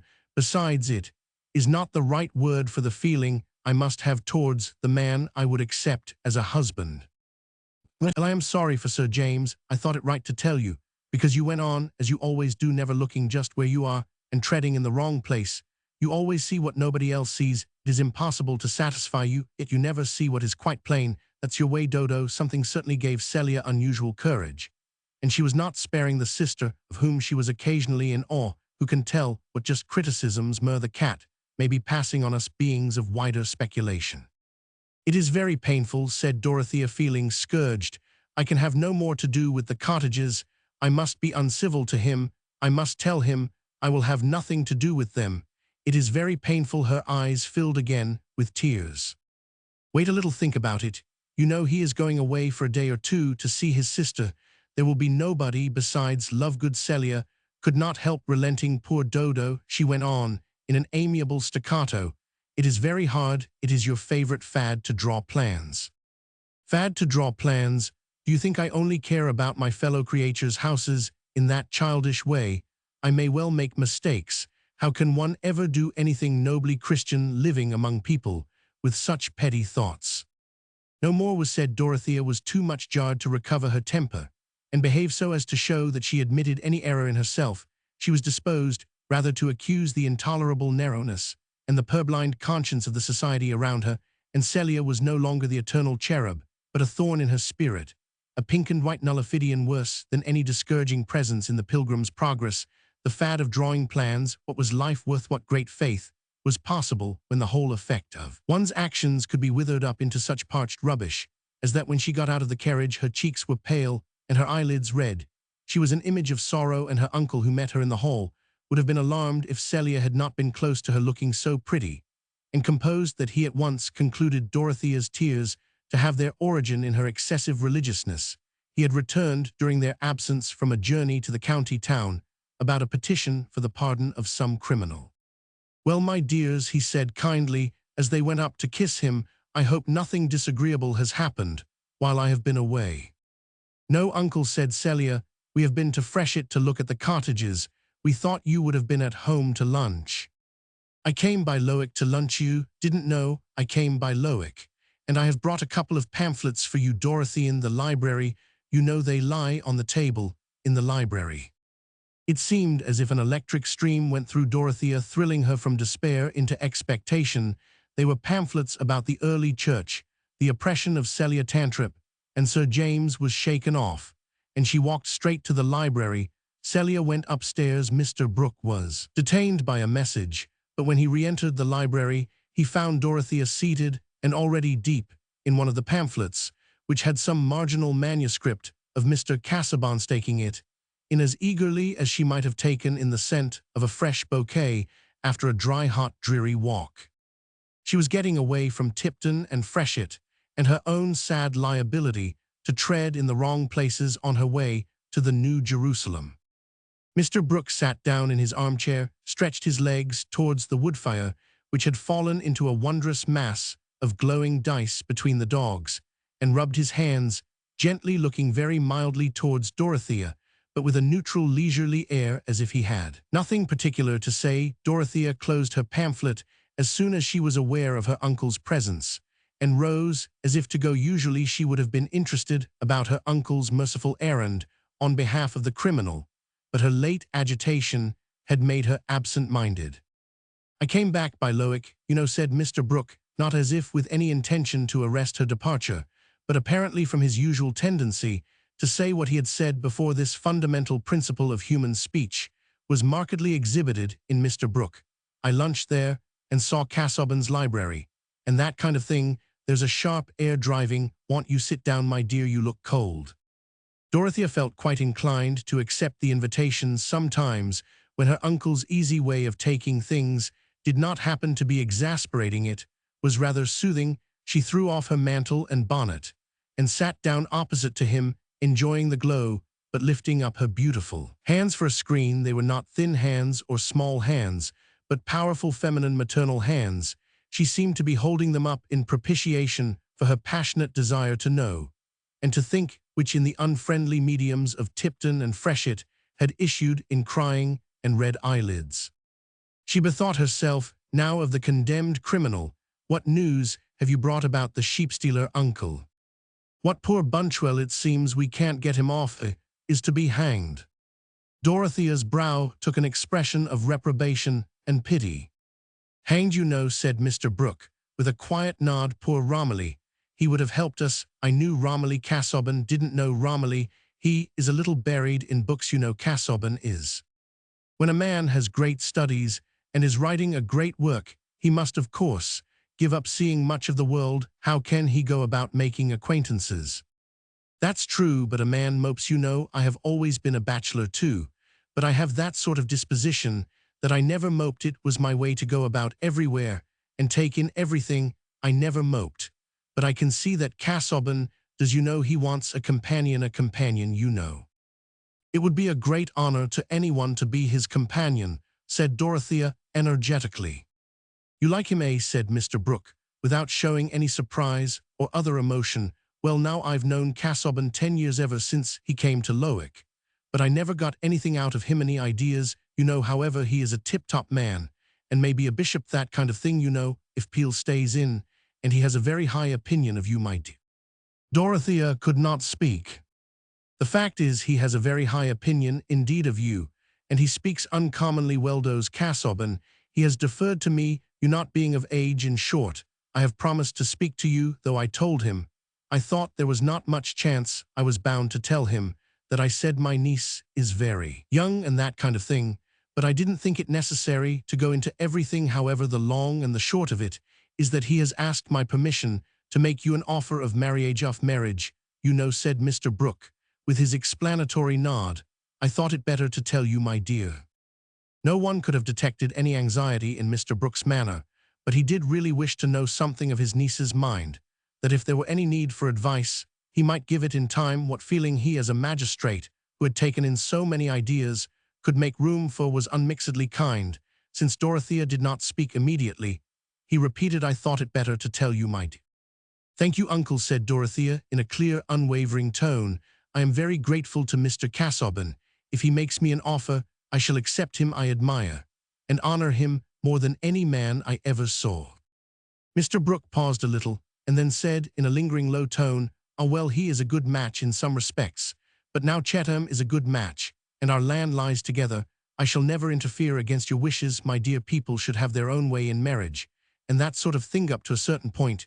You know, I have always said that up to a certain point, I wish you to marry well, and I have good reason to believe that Chatham wishes to marry you. I mention it, you know. It is impossible that I should ever marry Sir James Chatham, said Dorothea. If he thinks of marrying me, he has made a great mistake. That is it, you see. One never knows. I should have thought Chatham was just the sort of man a woman would like now. Pray do not mention him in that light again, uncle, said Dorothea, feeling some of her late irritation revive. Mr. Brooke wondered and felt that women were an inexhaustible subject of study, since even he at his age was not in a perfect state of scientific prediction about them. Here was a fellow like Chatham with no chance at all. Well, but Casaubon now, there is no hurry. I mean, for you, it's true, every year will tell upon him. He is over 45, you know. I should say a good 27 years older than you, to be sure, if you like learning and standing and that sort of thing. We can't have everything, and his income is good. Has a handsome property independent of the church. His income is good still. He is not young, and I must not conceal from you, my dear, that I think his health is not over-strong. I know nothing else against him. I should not wish to have a husband very near my own age, said Dorothea, with grave decision. I should wish to have a husband who was above me in judgment and in all knowledge. Mr. Brooke repeated his subdued, I thought you had more of your own opinion than most girls. I thought you liked your own opinion, liked it, you know. I cannot imagine myself living without some opinions, but I should wish to have good reasons for them, and a wise man could help me to see which opinions had the best foundation, and would help me to live according to them. Very true, you couldn't put it better beforehand, you know, but there are oddities in things, continued Mr. Brooke, whose conscience was really roused to do the best he could for his niece on this occasion. Life isn't cast in a mold not cut out by rule and line, and that sort of thing. I never married myself, and it will be the better for you and yours. The fact is I never loved anyone well enough to put myself into a noose for them. It is a noose, you know, temper now there is temper, and a husband likes to be master. I know that I must expect trials. Uncle, marriage is a state of higher duties. I never thought of it as mere personal ease, said poor Dorothea. Well, you are not fond of show, a great establishment, balls, dinners, that kind of thing. I can see that Casaubon's ways might suit you better than Chetham's, and you shall do as you like, my dear. I would not hinder Casaubon. I said so at once, for there is no knowing how anything may turn out. You have not the same tastes as every young lady, and a clergyman and scholar who may be a bishop, that kind of thing may suit you better than Chetham. Chetham is a good fellow, a good sound-hearted fellow, you know, but he doesn't go much into ideas. I did when I was his age. But Casaubon's eyes now, I think he has hurt them a little, with too much read. I should be all the happier, uncle, the more room there was for me to help him, said Dorothea ardently. You have quite made up your mind, I see well, my dear. The fact is I have a letter for you in my pocket. Mr. Brooke handed the letter to Dorothea, but as she rose to go away, he added, there is not too much hurry, my dear. Think about it, you know. When Dorothea had left him, he reflected that he had certainly spoken strongly. He had put the risks of marriage before her in a striking manner. It was his duty to do so. But as to pretending to be wise for young people, no, uncle, however much he had traveled in his youth, absorbed the new ideas, and dined with celebrities now deceased, could pretend to judge what sort of marriage would turn out well for a young girl who preferred Casaubon to Chetham. In short, woman was a problem which, since Mr. Brooke's mind felt blank before it, could be hardly less complicated than the revolutions of an irregular solid. Chapter Roman 5. Hard students are commonly troubled with gouts, catarrhs, rheums, cachexia, bradypsia, bad eyes, stone and colic, crudities, appellations, vertigo, wines, consumptions, and all such diseases as come by overmuch sitting. They are most part lean, dry, ill-colored, and all through immoderate pains and extraordinary studies. If you will not believe the truth of this, look upon great Tostatus and Thomas Aquinas' works, and tell me whether those men took Painsburton's Anatomy of Melancholy Pis 2. This was Mr. Casaubon's letter. My dear Miss Brooke, I have your guardian's permission to address you on a subject than which I have none more at heart. I am not, I trust, mistaken in the recognition of some deeper correspondence than that of date, in the fact that a consciousness of need in my own life had arisen contemporaneously with the possibility of my becoming acquainted with you, for in the first hour of meeting you I had an impression of your eminent and perhaps exclusive fitness to supply that need, connected, I may say, with such activity of the affections as even the preoccupations of a work too special to be abdicated could not uninterruptedly dissimulate, and each succeeding opportunity for observation has given the impression an added depth, by convincing me more emphatically of that fitness which I had preconceived, and thus evoking more decisively those affections to which I have but now referred. Our conversations have, I think, made sufficiently clear to you the tenor of my life and purposes, a tenor unsuited, I am aware, to the commoner order of minds, but I have discerned in you an elevation of thought and a capability of devotedness, which I had hitherto not conceived to be compatible either with the early bloom of youth, or with those graces of sex that may be said at once to win, and to confer distinction when combined as they notably are in you with the mental qualities above indicated. It was, I confess, beyond my hope to meet with this rare combination of elements, both solid and attractive, adapted to supply aid in graver labors, and to cast a charm over vacant hours. And but for the event of my introduction to you, which, let me again say, I trust not to be superficially coincident with foreshadowing needs, but providentially related thereto as stages towards the completion of a life's plan, I should presumably have gone on to the last, without any attempt to light my solitariness by a matrimonial union. Such, my dear Miss Brooke, is the accurate statement of my feelings, and I rely on your kind indulgence in venturing now to ask you how far your own are of a nature to confirm my happy presentiment to be accepted by you as your husband, and the earthly guardian of your welfare I should regard as the highest of providential gifts. In return, I can at least offer you an affection hitherto unwasted, and the faithful consecration of a life which, however short in the sequel, has no backward pages whereon, if you choose to turn them, you will find records such as might justly cause you either bitterness or shame. I await the expression of your sentiments with an anxiety which it would be the part of wisdom were it possible to divert by a more arduous labor than usual. But in this order of experience I am still young, and in looking forward to an unfavorable possibility, I cannot but feel that resignation to solitude will be more difficult after the temporary illumination of hope. In any case, I shall remain yours with sincere devotion, Edward Casaubon. Dorothea trembled while she read this letter, then she fell on her knees, buried her face, and sobbed. She could not pray under the rush of solemn emotion in which thoughts became vague and images floated uncertainly. She could but cast herself with a childlike sense of reclining in the lap of a divine consciousness which sustained her own. She remained in that attitude till it was time to dress for dinner. How could it occur to her to examine the letter, to look at it critically? As a profession of love, her whole soul was possessed by the fact that a fuller life was opening before her. She was a neophyte about to enter on a higher grade of initiation. She was going to have room for the energies which stirred uneasily under the dimness and pressure of her own ignorance and the petty peremptoriness of the world's habits. Now she would be able to devote herself to large yet definite duties. Now she would be allowed to live continually in the light of a mind that she could reverence. This hope was not unmixed with the glow of proud delight, joyous maiden surprise, that she was chosen by the man whom her admiration had chosen. All Dorothea's passion was transfused through a mind struggling towards an ideal life. The radiance of her transfigured girlhood fell on the first object that came within its level. The impetus with which inclination became resolution was heightened by those little events of the day which had roused her discontent with the actual conditions of her life. After dinner, when Celia was playing an air with variations, a small kind of tinkling, which symbolized the aesthetic part of the young lady's education, Dorothea went up to her room to answer Mr. Casaubon's letter. Why should she defer the answer? She wrote it over 3 times, not because she wished to change the wording, but because her hand was unusually uncertain, and she could not bear that Mr. Casaubon should think her handwriting bad and illegible.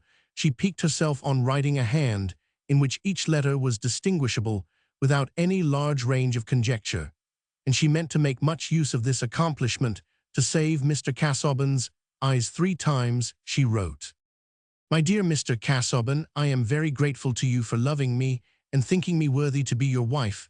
I can look forward to no better happiness than that which would be one with yours. If I said more, it would only be the same thing written out at greater length, for I cannot now dwell on any other thought than that I may be through life yours devotedly, Dorothea Brooke." Later in the evening, she followed her uncle into the library to give him the letter that he might send it in the morning. He was surprised, but his surprise only issued in a few moments' silence, during which he pushed about various objects on his writing table, and finally stood with his back to the fire, his glasses on his nose, looking at the address of Dorothea's letter. "Have you thought enough about this, my dear?" he said at last. "There was no need to think long, uncle. I know of nothing to make me vacillate. If I changed my mind, it must be because of something important and entirely new to me." "Ah, then you have accepted him. Then Chetham has no chance. Has Chetham offended you? Offended you? You know what is it you don't like in Chetham?" "There is nothing that I like in him," said Dorothea, rather impetuously. Mr. Brooke threw his head and shoulders backward, as if someone had thrown a light missile at him. Dorothea immediately felt some self-rebuke and said, "I mean in the light of a husband. He is very kind. I think really very good about the cottages, a well-meaning man. But you must have a scholar, and that sort of thing. Well, it lies a little in our family. I had it myself, that love of knowledge, and going into everything a little too much. It took me too far, though that sort of thing doesn't often run in the female line, or it runs underground like the rivers in Greece. You know, it comes out in the sons, clever sons, clever mothers. I went a good deal into that at one time. However, my dear, I have always said that people should do as they like in these things up to a certain point. I couldn't, as your guardian, have consented to a bad match. But Casaubon stands well. His position is good. I am afraid Chetham will be hurt, though, and Mrs. Cadwallader will blame me." That evening, of course, Celia knew nothing of what had happened. She attributed Dorothea's abstracted manner and the evidence of further crying, since they had got home, to the temper she had been in about Sir James Chatham and the buildings, and was careful not to give further offence, having once said what she wanted to say. Celia had no disposition to recur to disagreeable subjects.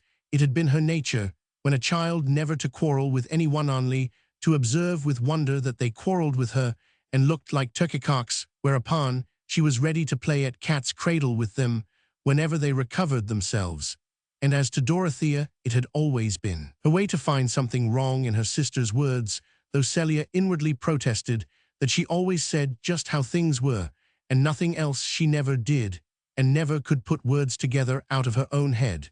But the best of Dodo was that she did not keep angry for long together, now, though they had hardly spoken to each other all the evening yet, when Celia put by her work, intending to go to bed, a proceeding in which she was always much the earlier. Dorothea, who was seated on a low stool, unable to occupy herself, except in meditation, said with the musical intonation which in moments of deep but quiet feeling made her speech like a fine bit of recitative, "Celia, dear, come and kiss me," holding her arms open as she spoke. Celia knelt down to get the right level and gave her little butterfly kiss, while Dorothea encircled her with gentle arms and pressed her lips gravely on each cheek in turn.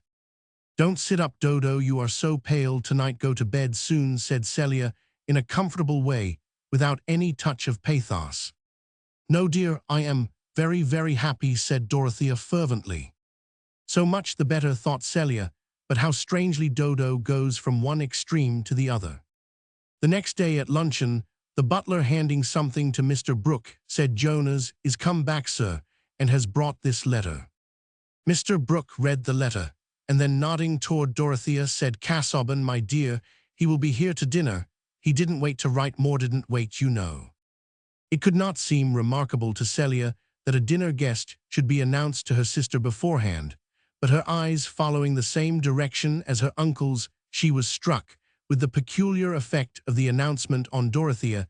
It seemed as if something like the reflection of a white sunlit wing had passed across her features, ending in one of her rare blushes. For the first time it entered into Celia's mind that there might be something more between Mr. Casaubon and her sister than his delight in bookish talk and her delight in listening. Hitherto she had classed the admiration for this ugly and learned acquaintance with the admiration for Monsieur Eliot at Lausanne, also ugly and learned. Dorothea had never been tired of listening to old Monsieur Eliot when Celia's feet were as cold as possible, and when it had really become dreadful to see the skin of his bald head moving about. Why then should her enthusiasm not extend to Mr. Casaubon simply in the same way as to Monsieur Eliot? And it seemed probable that all learned men had a sort of schoolmaster's view of young people. But now Celia was really startled at the suspicion which had darted into her mind. She was seldom taken by surprise in this way. Her marvelous quickness in observing a certain order of signs generally preparing her to expect such outward events as she had an interest in, not that she now imagined Mr. Casaubon to be already an accepted lover. She had only begun to feel disgust at the possibility that anything in Dorothea's mind could tend towards such an issue. Here was something really to vex her about Dodo. It was all very well not to accept Sir James Chatham, but the idea of marrying Mr. Casaubon. Celia felt a sort of shame mingled with a sense of the ludicrous. But perhaps Dodo, if she were really bordering on such an extravagance, might be turned away from it. Experience had often shown that her impressibility might be calculated on the day was damp, and they were not going to walk out, so they both went up to their sitting-room, and there Celia observed that Dorothea, instead of settling down with her usual diligent interest to some occupation, simply leaned her elbow on an open book, and looked out of the window at the great cedar, silvered with the damp. She herself had taken up the making of a toy for the curate's children, and was not going to enter on any subject too precipitately. Dorothea was in fact thinking that it was desirable for Celia to know of the momentous change in Mr. Casaubon's position. Since he had last been in the house, it did not seem fair to leave her in ignorance of what would necessarily affect her attitude towards him. But it was impossible not to shrink from telling her Dorothea accused herself of some meanness in this timidity. It was always odious to her to have any small fears or contrivances about her actions, but at this moment she was seeking the highest aid possible, that she might not dread the corrosiveness of Celia's pretty carnally minded prose. Her reverie was broken, and the difficulty of decision banished by Celia's small and rather guttural voice, speaking in its usual tone of a remark aside or a by-the-by. "Is anyone else coming to dine besides Mr. Casaubon?" "Not that I know of." "I hope there is someone else then. I shall not hear him eat his soup so." "What is there remarkable about his soup-eating?" "Really, Dodo, can't you hear how he scrapes his spoon? And he always blinks before he speaks." I don't know whether Locke blinked, but I am sure I am sorry for those who sat opposite to him, if he Roman 999. Celia, said Dorothea, with emphatic gravity. "Pray, don't make any more observations of that kind." "Why not? They are quite true," returned Celia, who had her reasons for persevering, though she was beginning to be a little afraid. "Many things are true which only the commonest minds observe." "Then I think the commonest minds must be rather useful. I think it is a pity Mr. Casaubon's mother had not a commoner mind. She might have taught him better." Celia was inwardly frightened, and ready to run away now she had hurled this light javelin. Dorothea's feelings had gathered to an avalanche, and there could be no further preparation. "It is right to tell you, Celia, that I am engaged to marry Mr. Casaubon." Perhaps Celia had never turned so pale before. The paper man she was making would have had his leg injured, but for her habitual care of whatever she held in her hands, she laid the fragile figure down at once, and sat perfectly still for a few moments. When she spoke there was a tear gathering. "Oh, Dodo, I hope you will be happy." Her sisterly tenderness could not but surmount other feelings at this moment, and her fears were the fears of affection. Dorothea was still hurt and agitated. "It is quite decided," then said Celia in an odd undertone, "and uncle knows. I have accepted Mr. Casaubon's offer. My uncle brought me the letter that contained it. He knew about it beforehand." "I beg your pardon if I have said anything to hurt you, Dodo," said Celia with a slight sob. She never could have thought that she should feel as she Roman 999. There was something funereal in the whole affair, and Mr. Casaubon seemed to be the officiating clergyman about whom it would be indecent to make remarks. "Never mind, Kitty, do not grieve. We should never admire the same people. I often offend in something of the same way. I am apt to speak too strongly of those who don't please me."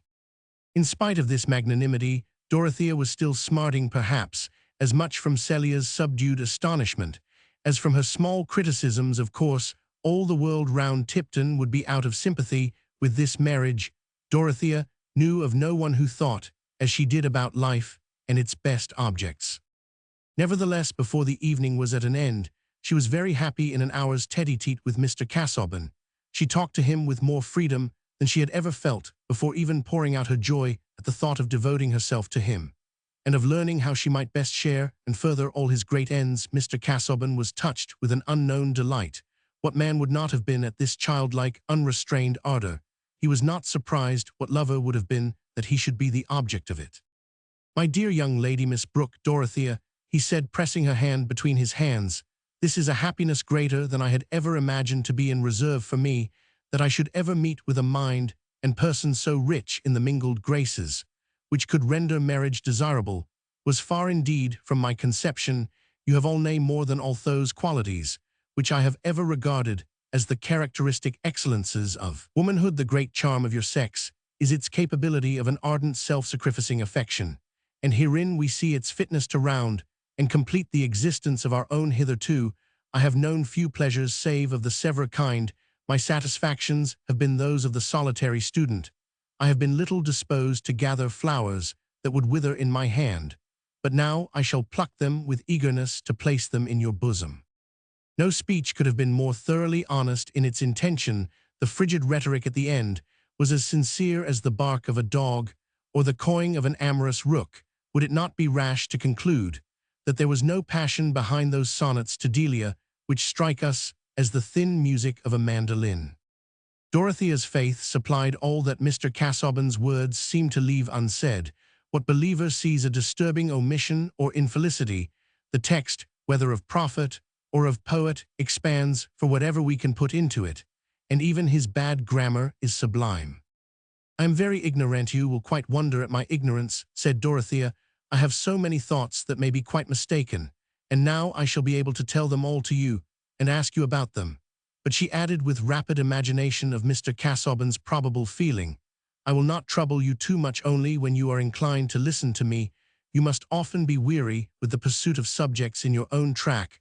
I shall gain enough if you will take me with you there. How should I be able now to persevere in any path without your companionship?"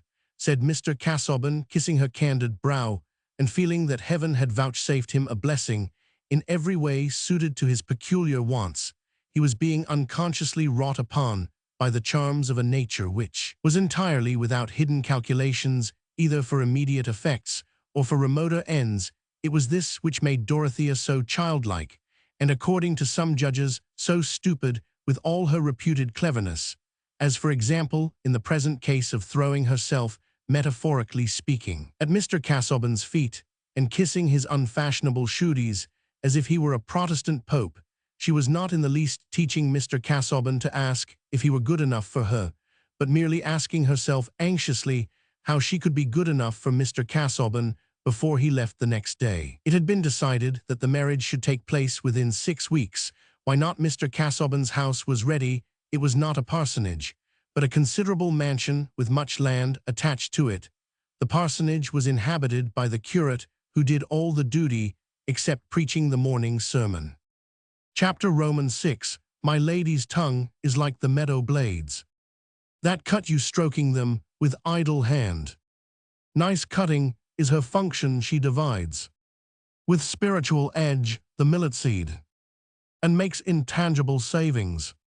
As Mr. Casaubon's carriage was passing out of the gateway, it arrested the entrance of a pony phaeton driven by a lady, with a servant seated behind. It was doubtful whether the recognition had been mutual, for Mr. Casaubon was looking absently before him, but the lady was quick-eyed and threw a nod and a how do you do in the nick of time, in spite of her shabby bonnet and very old Indian shawl.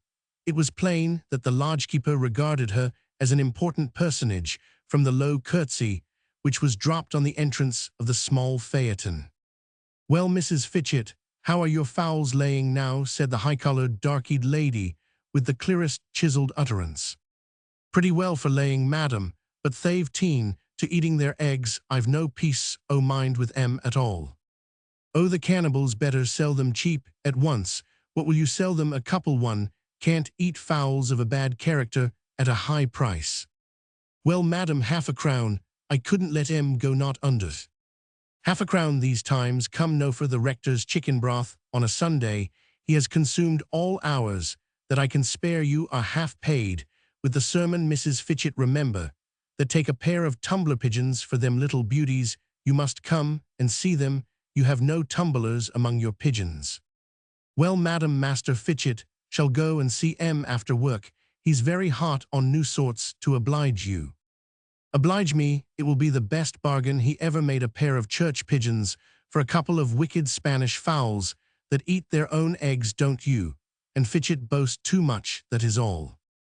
Phaeton was driven onwards, with the last words leaving Mrs. Fitchett laughing and shaking her head slowly with an interjectional surely from which it might be inferred that she would have found the countryside somewhat duller if the rector's lady had been less free-spoken and less of a skinflint. Indeed, both the farmers and labourers in the parishes of Freshitt and Tipton would have felt a sad lack of conversation, but for the stories about what Mrs. Cadwallader said and did. A lady of immeasurably high birth descended, as it were, from unknown earls, dim as the crowd of heroic shades who pleaded poverty, pared down prices, and cut jokes in the most companionable manner, though with a turn of tongue that let you know who she was. Such a lady gave a neighbourliness to both rank and religion, and mitigated the bitterness of uncommuted tithe. A much more exemplary character, with an infusion of sour dignity, would not have furthered their comprehension of the 39 Articles, and would have been less socially uniting. Mr. Brooke, seeing Mrs. Cadwallader's merits from a different point of view, winced a little when her name was announced in the library, where he was sitting alone.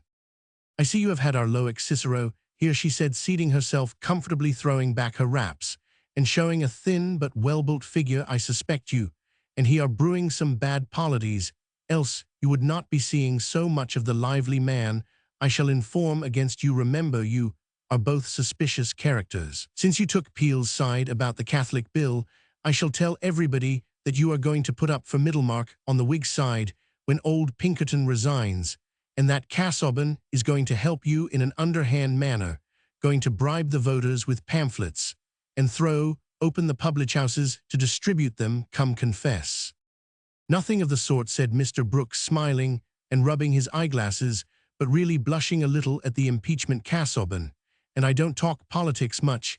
He doesn't care much about the philanthropic side of things, punishments, and that kind of thing. He only cares about church questions. That is not my line of action, you know." "Rather too much, my friend. I have heard of your doings. Who was it that sold his bit of land to the Papists at Middlemarch? I believe you bought it on purpose. You are a perfect Guy Faux. See if you are not burnt in effigy this 5th of November coming. Humphrey would not come to quarrel with you about it, so I am come." "Very good. I was prepared to be persecuted for not persecuting, you know." "There you go. That is a piece of claptrap you have got ready for the hustings. Now, do not let them lure you to the hustings, my dear Mr. Brooke. A man always makes a fool of himself speechifying. There's no excuse. But being on the right side, so that you can ask a blessing on your humming and hawing, you will lose yourself. I forewarn you, you will make a Saturday pie of all parties' opinions, and be pelted by everybody." "That is what I expect, you know," said Mr. Brooke, not wishing to betray how little he enjoyed this prophetic sketch. "What I expect as an independent man. As to the Whigs, a man who goes with the thinkers is not likely to be hooked on by any party. He may go with them up to a certain point, you know, but that is what you ladies never understand. Where your certain point is no, I should like to be told how a man can have any certain point when he belongs to no party, a roving life, and never letting his friends know his address. Nobody knows where Brooke will Beathers, no counting on Brooketh. That is what people say of you. To be quite frank, now do turn respectable. How will you like going to sessions with everybody looking shy on you, and you with a bad conscience and an empty pocket?" "I don't pretend to argue with a lady on politics," said Mr. Brooke, with an air of smiling indifference, but feeling rather unpleasantly conscious that this attack of Mrs. Cadwallader's had opened the defensive campaign to which certain rash steps had exposed him. "Your sex are not thinkers, you know, varium et mutable sympathat kind of thing. You don't know Virgil." I knew Mr. Brooke reflected in time that he had not had the personal acquaintance of the Augustan poet. I was going to say poor Stoddart, you know. That was what he said. "You ladies are always against an independent attitude, a man's caring for nothing but truth and that sort of thing, and there is no part of the county where opinion is narrower than it is here. I don't mean to throw stones, you know, but somebody is wanted to take the independent line, and if I don't take it, who will? Who? Why, any upstart who has got neither blood nor position. People of standing should consume their independent nonsense at home, not hawk it about. And you who are going to marry your niece, as good as your daughter, to one of our best men, Sir James, would be cruelly annoyed. It will be too hard on him if you turn round now and make yourself a Whig signboard." Mr. Brooke again winced inwardly, for Dorothea's engagement had no sooner been decided than he had thought of Mrs. Cadwallader's prospective taunts. It might have been easy for ignorant observers to say quarrel with Mrs. Cadwallader, but where is a country gentleman to go who quarrels with his oldest neighbors, who could taste the fine flavor in the name of Brooke, if it were delivered casually like wine, without a seal? Certainly, a man can only be cosmopolitan up to a certain point. "I hope Chatham and I shall always be good friends, but I am sorry to say there is no prospect of his marrying my niece," said Mr. Brooke, much relieved to see through the window that Celia was coming in. "Why not?" said Mrs. Cadwallader, with a sharp note of surprise. "It is hardly a fortnight since you and I were talking about it." "My niece has chosen another suit, or has chosen him. You know I have had nothing to do with it. I should have preferred Chatham, and I should have said Chatham was the man any girl would have chosen. But there is no accounting for these things. Your sex is capricious, you know." "Why, whom do you mean to say that you are going to let her marry?" Mrs. Cadwallader's mind was rapidly surveying the possibilities of choice for Dorothea. But here Celia entered blooming from a walk in the garden, and the greeting with her delivered Mr. Brooke. From the necessity of answering immediately, he got up hastily, and saying, "By the way, I must speak to write about the horses," shuffled quickly out of the room. "My dear child, what is this thighs about your sister's engagement?" said Mrs. Cadwallader. "She is engaged to marry Mr. Casaubon," said Celia, resorting as usual to the simplest statement of fact, and enjoying this opportunity of speaking to the rector's wife alone. "This is frightful. How long has it been going on?" "I only knew of it yesterday. They are to be married in 6 weeks. "Well, my dear, I wish you joy of your brother-in-law. I am so sorry for Dorothea." "Sorry it is her doing, I suppose." "Yes, she says Mr. Casaubon has a great soul." "With all my heart." "Oh, Mrs. Cadwallader, I don't think it can be nice to marry a man with a great soul." "Well, my dear, take warning. You know the look of one now when the next comes and wants to marry you, don't you accept him?" "I am sure I never should. No one such in a family is enough. So your sister never cared about Sir James Chetham. What would you have said to him for a brother-in-law?" "I should have liked that very much. I am sure he would have been a good husband," only Celia added with a slight blush. She sometimes seemed to blush as she breathed. "I don't think he would have suited Dorothea. Not highflown enough. Dodo is very strict. She thinks so much about everything and is so particular about what one says. Sir James never seemed to please her. She must have encouraged him, I am sure. That is not very creditable. Please don't be angry with Dodo. She does not see things. She thought so much about the cottages, and she was rude to Sir James sometimes, but he is so kind he never noticed it." "Well," said Mrs. Cadwallader, putting on her shawl and rising as if in haste, "I must go straight to Sir James and break this to him. He will have brought his mother back by this time. And I must call your uncle. Will never tell him. We are all disappointed. My dear young people should think of their families in marrying. I set a bad example, married a poor clergyman, and made myself a pitiable object among the de Brasses, obliged to get my coals by stratagem, and pray to heaven for my salad oil. However, Casaubon has money enough. I must do him that justice as to his blood. I suppose the family quarterings are 3 cuttlefish sable, and a commentator rampant. By the by, before I go, my dear, I must speak to your Mrs. Carter about pastry. I want to send my young cook to learn of her. Poor people with 4 children, like us, you know, can't afford to keep a good cook. I have no doubt Mrs. Carter will oblige me. Sir James' cook is a perfect dragon." In less than an hour, Mrs. Cadwallader had circumvented Mrs. Carter and driven to Freshitt Hall, which was not far from her own parsonage, her husband being resident in Freshitt and keeping a curate in Tipton. Sir James Chetham had returned from the short journey which had kept him absent for a couple of days, and had changed his dress, intending to ride over to Tipton Grange. His horse was standing at the door when Mrs. Cadwallader drove up, and he immediately appeared there himself, whip in hand. Lady Chetham had not yet returned, but Mrs. Cadwallader's errand could not be dispatched in the presence of grooms, so she asked to be taken into the conservatory close by to look at the new plants, and on coming to a contemplative stand, she said, "I have a great shock for you. I hope you are not so far gone in love as you pretended to be." It was of no use protesting against Mrs. Cadwallader's way of putting things, but Sir James' countenance changed a little. He felt a vague alarm. "I do believe Brooke is going to expose himself after all. I accused him of meaning to stand for Middlemarch on the Liberal side, and he looked silly and never denied it. Talked about the independent line and the usual nonsense." "Is that all?" said Sir James, much relieved. "Why," rejoined Mrs. Cadwallader with a sharper note, "you don't mean to say that you would like him to turn public man in that way, making a sort of political cheap jack of himself? He might be dissuaded. I should think he would not like the expense." "That is what I told him. He is vulnerable to reason. There always a few grains of common sense in an ounce of miserliness. Miserliness is a capital quality to run in families. It's the safe side for madness to dip on, and there must be a little crack in the Brooke family, else we should not see what we are to see." What Brooke standing for Middlemarch? Worse than that, I really feel a little responsible. I always told you Miss Brooke would be such a fine match. I knew there was a great deal of nonsense in Hereflighty sort of methodistical stuff. But these things wear out of girls. However, I am taken by surprise for once.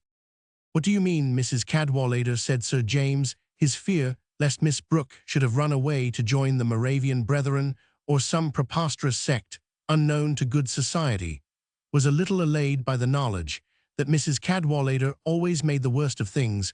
What has happened to Miss Brooke? Pray speak out. Very well, she is engaged to be married.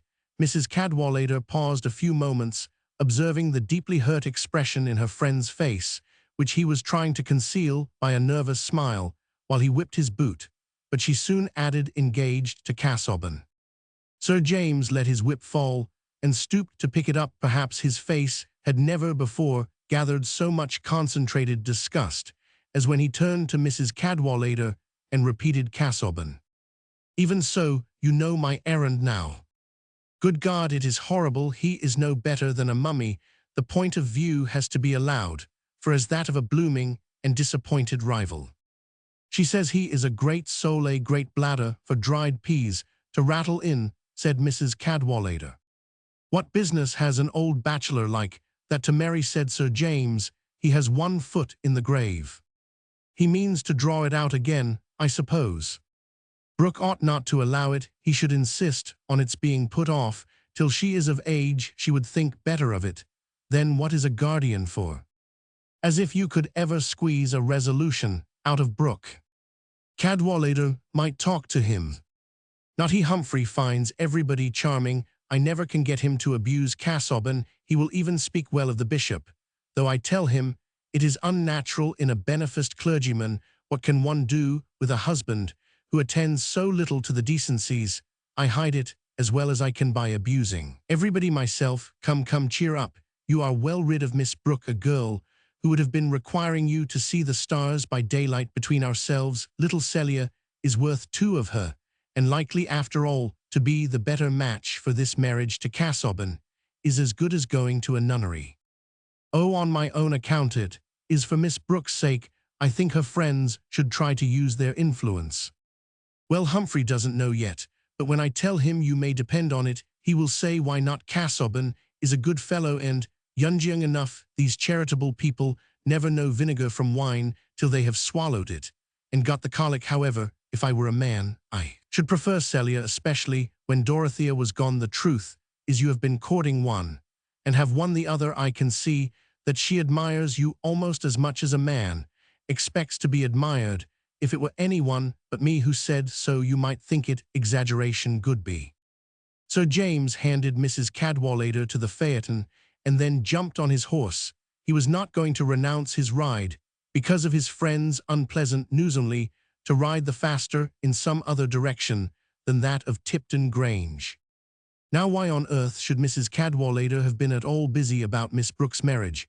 And why, when one match that she liked to think she had a hand in was frustrated, should she have straightway contrived the preliminaries of another? Was there any ingenious plot, any hide-and-seek course of action, which might be detected by a careful telescopic watch? Not at all. A telescope might have swept the parishes of Tipton and Freshitt, the whole area visited by Mrs. Cadwallader in her phaeton, without witnessing any interview that could excite suspicion or any scene from which she did not return with the same unperturbed keenness of eye and the same high natural color. In fact, if that convenient vehicle had existed in the days of the 7 sages, one of them would doubtless have remarked that you can know little of women by following them about in their ponafetons. Even with a microscope directed on a water drop, we find ourselves making interpretations which turn out to be rather coarse, for whereas under a weak lens you may seem to see a creature exhibiting an active veracity into which other smaller creatures actively play as if they were so many animated taxpanies, a stronger lens reveals to you certain tiniest hairlets which make vortices. For these victims, while the swallower waits passively at his receipt of custom. In this way, metaphorically speaking, a strong lens applied to Mrs. Cadwallader's matchmaking will show a play of minute causes, producing what may be called thought and speech vortices, to bring her the sort of food she needed. Her life was rurally simple, quite free from secrets either foul, dangerous, or otherwise important, and not consciously affected by the great affairs of the world. All the more did the affairs of the great world interest her when communicated in the letters of highborn relations, the way in which fascinating younger sons had gone to the dogs by marrying their mistresses, the fine old-blooded idiocy of young Lord Taper, and the furious gouty humours of old Lord Megatherium, the exact crossing of genealogies which had brought a coronet into a new branch and widened the relations of Scandalthes, were topics of which she retained details with the utmost accuracy and reproduced them in an excellent pickle of epigrams, which she herself enjoyed the more, because she believed as unquestionably in birth and nobirth as she did in game and vermin. She would never have disowned any one on the ground of poverty. A de Bracy, reduced to take his dinner in a basin, would have seemed to her an example of pathos worth exaggerating, and I fear his aristocratic vices would not have horrified her, but her feeling towards the vulgar rich was a sort of religious hatred. They had probably made all their money out of high retail prices, and Mrs. Cadwallader detested high prices for everything that was not paid in kind at the rectory. Such people were no part of God's design in making the world, and their accent was an affliction to the ears. A town where such monsters abounded was hardly more than a sort of low comedy, which could not be taken account of in a well-bred scheme of the universe. Let any lady who is inclined to be hard on Mrs. Cadwallader inquire into the comprehensiveness of her own beautiful views, and be quite sure that they afford accommodation for all the lives which have the honor to coexist with hers. With such a mind, active as phosphorus, biting everything that came near into the form that suited it, how could Mrs. Cadwallader feel that the Miss Brookes and their matrimonial prospects were alien to her, especially as it had been the habit of years for her to scold Mr. Brooke with the friendliest frankness, and let him know in confidence that she thought him a poor creature. From the first arrival of the young ladies in Tipton, she had prearranged Dorothea's marriage with Sir James, and if it had taken place, would have been quite sure that it was her doing that it should not take place. After she had preconceived it, caused her an irritation which every thinker will sympathize with. She was the diplomatist of Tipton and Freshitt, and for anything to happen in spite of her was an offensive irregularity.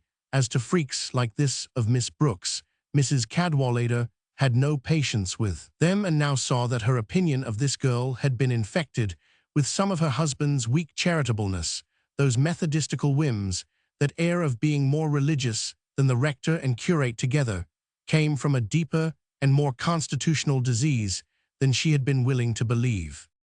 However, said Mrs. Cadwallader, first to herself and afterwards to her husband, I throw her over. There was a chance, if she had married Sir James, of her becoming a sane, sensible woman. He would never have contradicted her, and when a woman is not contradicted, she has no motive for obstinacy in her absurdities. But now I wish her joy of her hair shirt. It followed that Mrs. Cadwallader must decide on another match for Sir James, and having made up her mind that it was to be the younger Miss Brooke, there could not have been a more skilful move towards the success of her plan than her hint to the baronet that he had made an impression on Celia's heart, for he was not one of those gentlemen who languish after the unattainable Sappho's apple that laughs from the topmost bought charms which smile like the knot of cowslips on the cliff, not to be come at by the willing hand. He had no sonnets to write, and it could not strike him agreeably that he was not an object of preference to the woman whom he had preferred. Already the knowledge that Dorothea had chosen Mr. Casaubon had bruised his attachment and relaxed its hold. Although Sir James was a sportsman, he had some other feelings towards women than towards grouse and foxes, and did not regard his future wife in the light of prey valuable chiefly for the excitements of the chase. Neither was he so well acquainted with the habits of primitive races as to feel that an ideal combat for her tomahawk in hand, so to speak, was necessary to the historical continuity of the Mariagity. On the contrary, having the amiable vanity which knits us to those who are fond of us, and disinclines us to those who are indifferent, and also a good grateful nature, the mere idea that a woman had a kindness towards him spun little threads of tenderness from out his heart towards hers. Thus it happened that after Sir James had ridden rather fast for half an hour in a direction away from Tipton Grange, he slackened his pace, and at last turned into a road which would lead him back by a shorter cut. Various feelings wrought in him the determination after all to go to the Grange today, as if nothing new had happened. He could not help rejoicing that he had never made the offer and been rejected. Mere friendly politeness required that he should call to see Dorothea about the cottages, and now happily Mrs. Cadwallader had prepared him to offer his congratulations if necessary, without showing too much awkwardness. He really did not like it. Giving up Dorothea was very painful to him, but there was something in the resolve to make this visit forthwith and conquer all show of feeling, which was a sort of file-bidding and counter-irritant, and without his distinctly recognizing the impulse, there certainly was present in him the sense that Celia would be there, and that he should pay her more attention than he had done before. We mortals, men and women, devour many a disappointment between breakfast and dinner time, keep back the tears, and look a little pale about the lips, and in answer to inquiries, say, "Oh, nothing." Pride helps us, and pride is not a bad thing when it only urges us to hide our own hurts, not to hurt others. Chapter Romans 7, Pieser e Papun. Vuol la sua stagione. Italian proverb. Mr. Casaubon, as might be expected, spent a great deal of his time at the Grange in these weeks, and the hindrance which courtship occasioned to the progress of his great work, the key to all mythologists, naturally made him look forward the more eagerly to the happy termination of courtship. But he had deliberately incurred the hindrance, having made up his mind that it was now time for him to adorn his life with the graces of female companionship, to irradiate the gloom which fatigue was apt to hang over the intervals of studious labor with the play of female fancy, and to secure in this, his culminating age, the solace of female tendance for his declining years. Hence, he determined to abandon himself to the stream of feeling, and perhaps was surprised to find what an exceedingly shallow rill it was, as in droughty regions baptism by immersion could only be performed symbolically. Mr. Casaubon found that sprinkling was the utmost approach to a plunge which his stream would afford him, and he concluded that the poets had much exaggerated the force of masculine passion. Nevertheless, he observed with pleasure that Miss Brooke showed an ardent submissive affection which promised to fulfill his most agreeable previsions of marriage. It had once or twice crossed his mind that possibly there was some deficiency in Dorothea to account for the moderation of his abandonment, but he was unable to discern the deficiency or to figure to himself a woman who would have pleased him better, so that there was clearly no reason to fall back upon but the exaggerations of human tradition.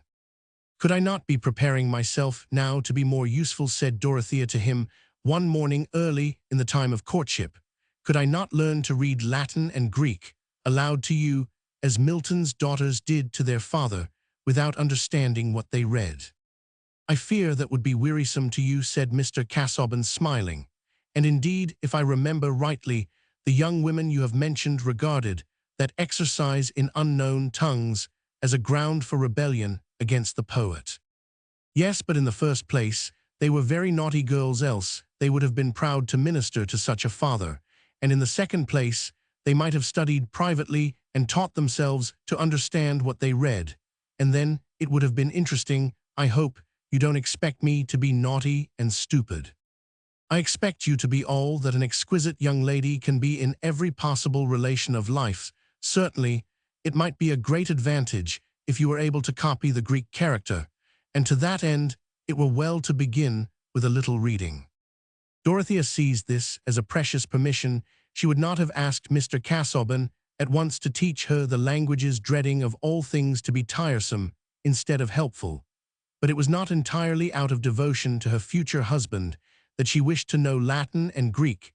Those provinces of masculine knowledge seemed to her a standing ground from which all truth could be seen more truly. As it was, she constantly doubted her own conclusions, because she felt her own ignorance. How could she be confident that owner-roomed cottages were not for the glory of God, when men who knew the classics appeared to conciliate indifference to the cottages with zeal for the glory? Perhaps even Hebrew might be necessary, at least the alphabet, and a few roots in order to arrive at the core of things and judge soundly on the social duties of the Christian. And she had not reached that point of renunciation at which she would have been satisfied with having a wise husband. She wished, poor child, to be wise herself. Miss Brooke was certainly very naive, with all her alleged cleverness. Celia, whose mind had never been thought too powerful, saw the emptiness of other people's pretensions much more readily. To have in general but little feeling seems to be the only security against feeling too much on any particular occasion. However, Mr. Casaubon consented to listen and teach for an hour together, like a schoolmaster of little boys, or rather like a lover to whom a mistress elementary ignorance and difficulties have a touching fitness. Few scholars would have disliked teaching the alphabet under such circumstances, but Dorothea herself was a little shocked and discouraged at her own stupidity, and the answers she got to some timid questions about the value of the Greek accents gave her a painful suspicion that here indeed there might be secrets not capable of explanation to a woman's reason. Mr. Brooke had no doubt on that point, and expressed himself with his usual strength upon it, one day that he came into the library while the reading was going forward. Well, but now, Casaubon, such deep studies, classics, mathematics, that kind of thing, are too taxing for a woman, too taxing, you know. Dorothea is learning to read the characters, simply said Mr. Casaubon, evading the question. She had the very considerate thought of saving my eyes. Ah, well, without understanding, you know, that may not be so bad, but there is a lightness about the feminine minder touch, and music, the fine arts, that kind of thing. Thee should study those up to a certain point, women should, but in a light way, you know. A woman should be able to sit down and play you or sing you a good old English tune.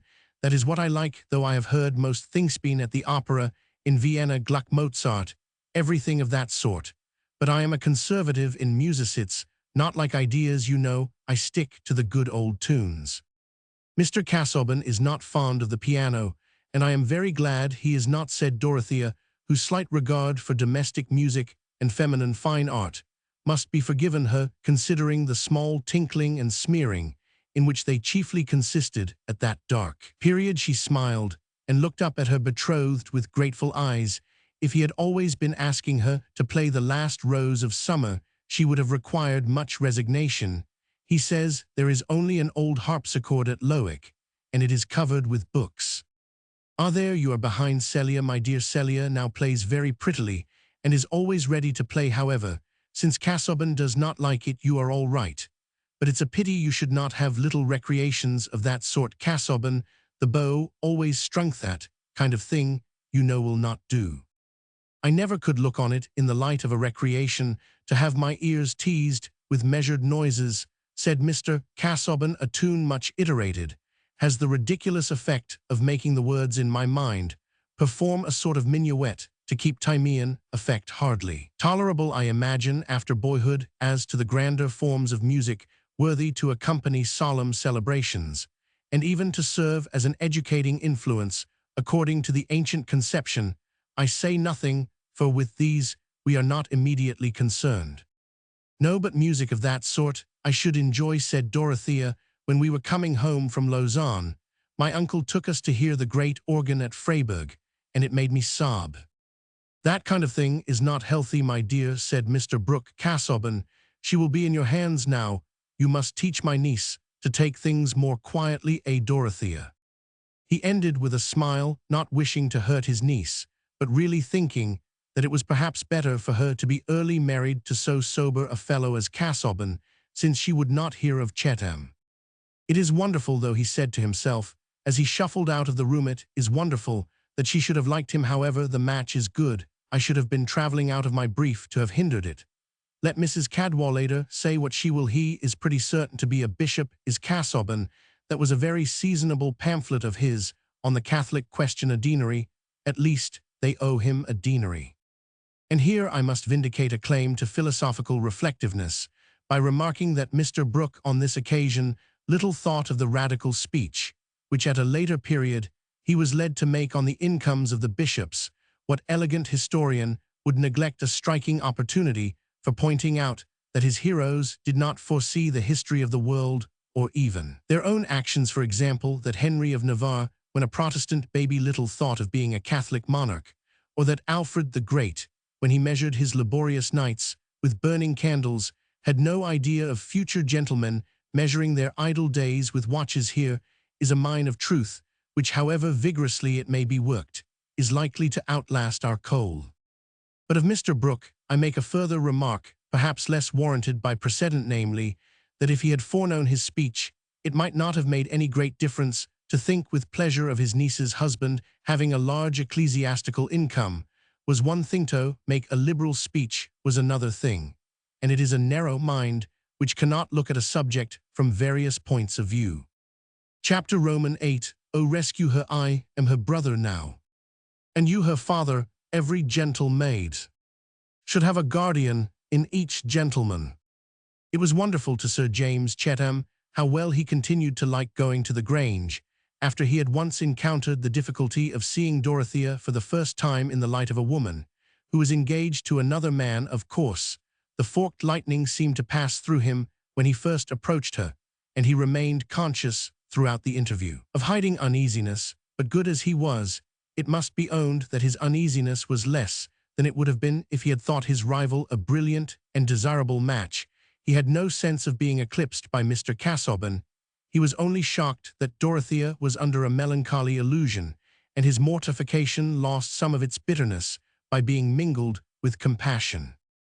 Nevertheless, while Sir James said to himself that he had completely resigned her, since with the perversity of a Desdemona she had not effected a proposed match that was clearly suitable and according to nature, he could not yet be quite passive under the idea of her engagement to Mr. Casaubon on the day when he first saw them together in the light of his present knowledge. It seemed to him that he had not taken the affair seriously enough. Brooke was really culpable. He ought to have hindered it.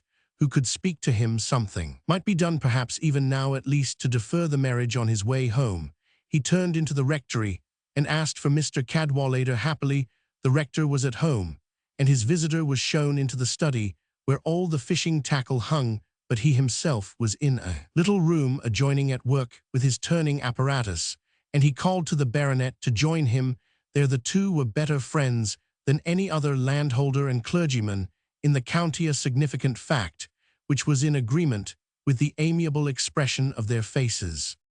Mr. Cadwallader was a large man with full lips and a sweet smile, very plain and rough in his exterior, but with that solid, imperturbable ease and good humor which is infectious, and like great grassy hills in the sunshine quiets even an irritated egoism, and makes it rather ashamed of itself. "Well, how are you?" he said, showing a hand not quite fit to be grasped. "Sorry, I missed you before. Is there anything particular? You look vexed."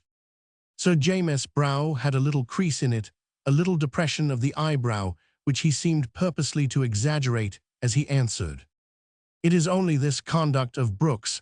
I really think somebody should speak to him." "What meaning to stand?" said Mr. Cadwallader, going on with the arrangement of the reels, which he had just been turning. "I hardly think he means it. But where's the harm if he likes it? Anyone who objects to Whiggery should be glad when the Whigs don't put up the strongest fellow they want, overturn the Constitution with our friend Brooke's head for a battering ram." "Oh, I don't mean that," said Sir James, who, after putting down his hat and throwing himself into a chair, had begun to nurse his leg and examine the sole of his boot with much bitterness. "I mean this marriage. I mean his letting that blooming young girl marry Casaubon." "What is the matter with Casaubon? I see no harm in him if the girl likes him. She is too young to know what she likes. Her guardian ought to interfere. He ought not to allow the thing to be done in this headlong manner. I wonder a man like you, Cadwallader, a man with daughters, can look at the affair with indifference, and with such a heart as yours, do think seriously about it." "I'm not joking. I am as serious as possible," said the rector with a provoking little inward laugh. "You are as bad as Elinor. She has been wanting me to go and lecture Brooke, and I have reminded her that her friends had a very poor opinion of the match she made when she married me." "But look at Casaubon," said Sir James indignantly. "He must be 50, and I don't believe he could ever have been much more than the shadow of a man. Look at his legs. Confound you handsome young fellows, you think of having it all your own way in the world.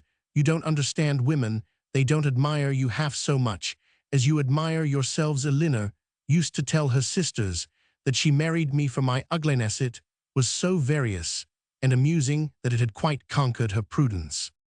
It was easy enough for a woman to love you, but this is no question of beauty. I don't like Casaubon." This was Sir James's strongest way of implying that he thought ill of a man's character. "Why, what do you know against him?" said the rector, laying down his reels and putting his thumbs into his armholes with an air of attention. Sir James paused. He did not usually find it easy to give his reasons. It seemed to him strange that people should not know them without being told. Since he only felt what was reasonable, at last he said, "Now, Cadwallader, has he got any hearts?" "Well, yes, I don't mean of the melting sort, but a sound kernel that you may be sure of. He is very good to his poor relations, pensions several of the women, and is educating a young fellow at a good deal of expense. Casaubon acts up to his sense of justice. His mother's sister made a bad matcha pole, I think, last. Herself at any rate was disowned by her family. If it had not been for that, Casaubon would not have had so much money by half, I believe. He went himself to find out his cousins, and see what he could do for them. Every man would not ring so well as that. If you tried his metal, you would chet him, but not every man." "I don't know," said Sir James, colouring. "I am not so sure of myself." He paused a moment, and then added, "That was a right thing for Casaubon to do, but a man may wish to do what is right, and yet be a sort of parchment code. A woman may not be happy with him, and I think when a girl is so young as Miss Brooke is, her friends ought to interfere a little to hinder her from doing anything foolish. You laugh, because you fancy I have some feeling on my own account. But upon my honour, it is not that I should feel just the same if I were Miss Brooke's brother or uncle." "Well, but what should you do?" "I should say that the marriage must not be decided on until she was of age, and depend upon it, in that case, it would never come off. I wish you saw it, as I do. I wish you would talk to Brooke about it." Sir James rose as he was finishing his sentence, for he saw Mrs. Cadwallader entering from the study. She held by the hand her youngest girl, about 5 years old, who immediately ran to Papa and was made comfortable on his knee. "I hear what you're talking about," said the wife, "but you will make no impression on Humphrey as long as the fish rise to his bait. Everybody is what he ought to be. Bless you, Casaubon has got a trout stream and does not care about fishing in it himself. Could there be a better fellow?" "Well, there is something in that," said the rector with his quiet inward laugh. "It is a very good quality in a man to have a trout stream." "But seriously," said Sir James, whose vexation had not yet spent itself, "don't you think the rector might do some good by speaking?" "Oh, I told you beforehand what he would say," answered Mrs. Cadwallader, lifting up her eyebrows. "I have done what I could. I wash my hands of the marriage." "In the first place," said the rector, looking rather grave, "it would be nonsensical to expect that I could convince Brooke and make him act accordingly. Brooke is a very good fellow, but pulpy. He will run into any mould, but he won't keep shape." "He might keep shape long enough to defer the marriage," said Sir James. "But my dear Chettam, why should I use my influence to Casaubon's disadvantage, unless I were much surer than I am that I should be acting for the advantage of Miss Brooke? I know no harm of Casaubon. I don't care about his Xisuthrus and Feefafum and the rest, but then he doesn't care about my fishing tackle. As to the line he took on the Catholic question, that was unexpected, but he has always been civil to me, and I don't see why I should spoil his sport. For anything I can tell, Miss Brooke may be happier with him than she would be with any other man. Humphrey, I have no patience with you. You know you would rather dine under the hedge than with Casaubon alone. You have nothing to say to each other." "What has that to do with Miss Brooke's marrying him? She does not do it for my amusement." "He has got no good red blood in his body," said Sir James. "No, somebody put a drop under a magnifying glass, and it was all semicolons and parentheses," said Mrs. Cadwallader. "Why does he not bring out his book instead of marrying?" said Sir James, with a disgust which he held warranted by the sound feeling of an English layman. "Oh, he dreams footnotes, and they run away with all his brains. They say, when he was a little boy, he made an abstract of Hop o' my thumb, and he has been making abstracts ever since. And that is the man Humphrey goes on saying that a woman may be happy with." "Well, he is what Miss Brooke likes," said the rector. "I don't profess to understand every young lady's taste." "But if she were your own daughter," said Sir James. "That would be a different affair. She is not my daughter, and I don't feel called upon to interfere. Casaubon is as good as most of us. He is a scholarly clergyman and creditable to the cloth. Some radical fellow speechifying at Middlemarch said Casaubon was the learned straw-chopping incumbent, and Freak was the brick-and-mortar incumbent, and I was the angling incumbent. And upon my word, I don't see that one is worse or better than the other. The rector ended with his silent laugh. He always saw the joke of any satire against himself. His conscience was large and easy like the rest of him. It did only what it could do without any trouble. Clearly there would be no interference with Miss Brooke's marriage through Mr. Cadwallader, and Sir James felt with some sadness that she was to have perfect liberty of misjudgment. It was a sign of his good disposition that he did not slacken at all in his intention of carrying out Dorothea's design of the cottages. Doubtless, this persistence was the best course for his own dignity, but pride only helps us to be generous. It never makes us so any more than vanity makes us witty.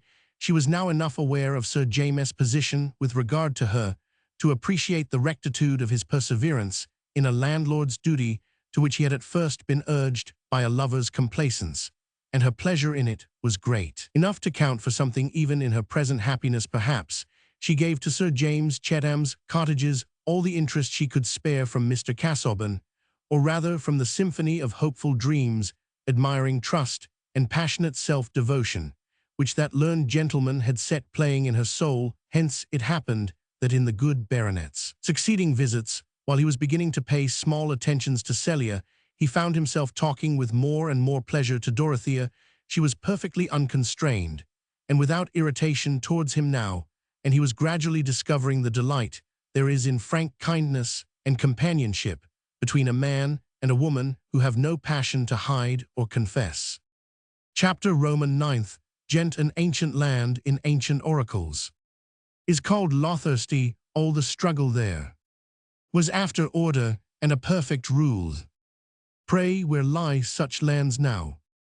2d Gent, why where they lay of olden human souls.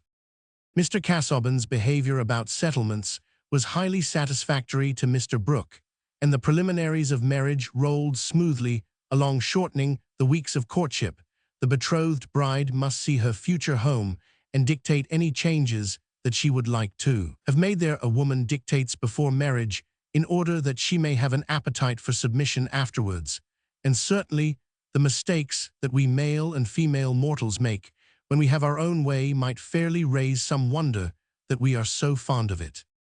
On a grey but dry November morning, Dorothea drove to Lowick in company with her uncle and Celia. Mr. Casaubon's home was the manor house close by, visible from some parts of the garden, was the little church with the old parsonage opposite. In the beginning of his career, Mr. Casaubon had only held the living, but the death of his brother had put him in possession of the manor.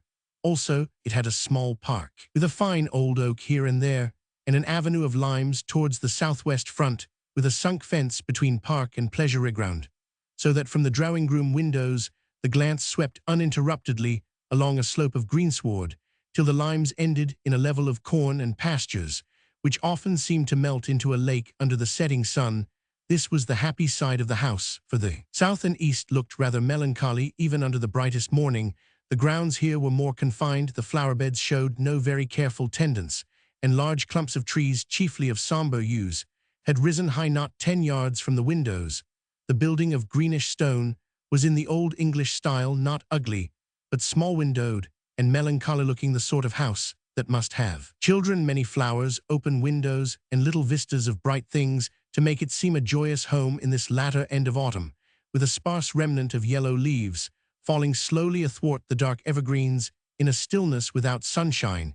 The house, too, had an air of autumnal decline, and Mr. Casaubon, when he presented himself, had no bloom that could be thrown into relief by that background.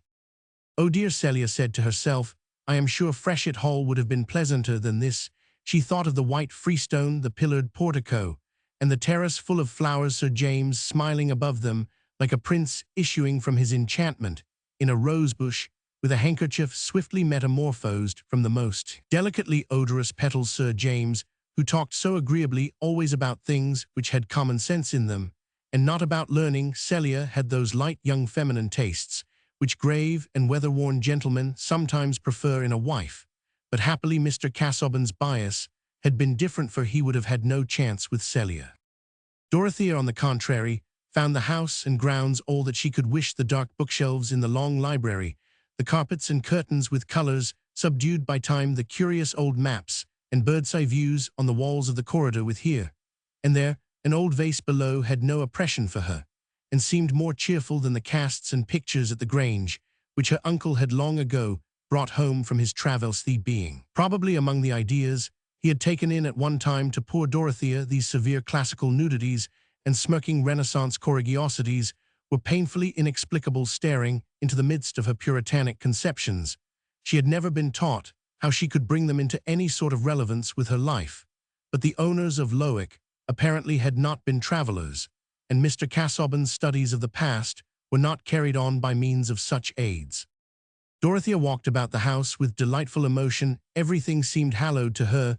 This was to be the home of her wifehood, and she looked up with eyes full of confidence to Mr. Casaubon when he drew her attention specially to some actual arrangement, and asked her if she would like an alteration. All appeals to her taste she met gratefully, but saw nothing to alter. His efforts at exact courtesy and formal tenderness had no defect for her. She filled up all blanks with unmanifested perfections, interpreting him as she interpreted the works of Providence, and accounting for seeming discords by her own deafness to the higher harmonies. And there are many blanks left in the weeks of courtship, which a loving faith fills with happy assurance. Now, my dear Dorothea, I wish you to favor me by pointing out which room you would like to have as your boudoir, said Mr. Casaubon, showing that his views of the womanly nature were sufficiently large to include that requirement. It is very kind of you to think of that, said Dorothea, but I assure you I would rather have all those matters decided for me. I shall be much happier to take everything as it is, just as you have been used to have it, or as you will yourself choose it to be. I have no motive for wishing anything else. Oh, Dodo, said Celia, will you not have the bow-windowed room upstairs? Mr. Casaubon led the way thither. The bow-window looked down the avenue of limes. The furniture was all of a faded blue, and there were miniatures of ladies and gentlemen with powdered hair hanging in a group. A piece of tapestry over a door also showed a blue-green world with a pale stag in it. The chairs and tables were thin-legged, and easy to upset. It was a room where one might fancy the ghost of a tight-laced lady revisiting the scene of her embroidery. A light bookcase contained 12 volumes of polite literature in calf, completing the furniture. Yes, said Mr. Brooke, this would be a pretty room with some new hanging sofas and that sort of thing. A little bare now. No, uncle, said Dorothea eagerly, pray do not speak of altering anything. There are so many other things in the world that want altering. I like to take these things as they are, and you like them as they are, don't you? She added, looking at Mr. Casaubon. Perhaps this was your mother's room when she was young. It was, he said, with his slow bend of the head. This is your mother, said Dorothea, who had turned to examine the group of miniatures. It is like the tiny one you brought me, only, I should think, a better portrait. And this one opposite, who is this? Her elder sister. They were like you and your sister, the only two children of their parents, who hang above them, you see. The sister is pretty, said Celia, implying that she thought less favorably of Mr. Casaubon's mother. It was a new opening to Celia's imagination that he came of a family who had all been young in their time, with ladies wearing necklaces. It is a peculiar face, said Dorothea, looking closely. Those deep grey eyes, rather near Togtherand, the delicate irregular nose, with a sort of ripple in it, and all the powdered curls hanging backward altogether. It seems to me peculiar rather than pretty. There is not even a family likeness between her and your mother.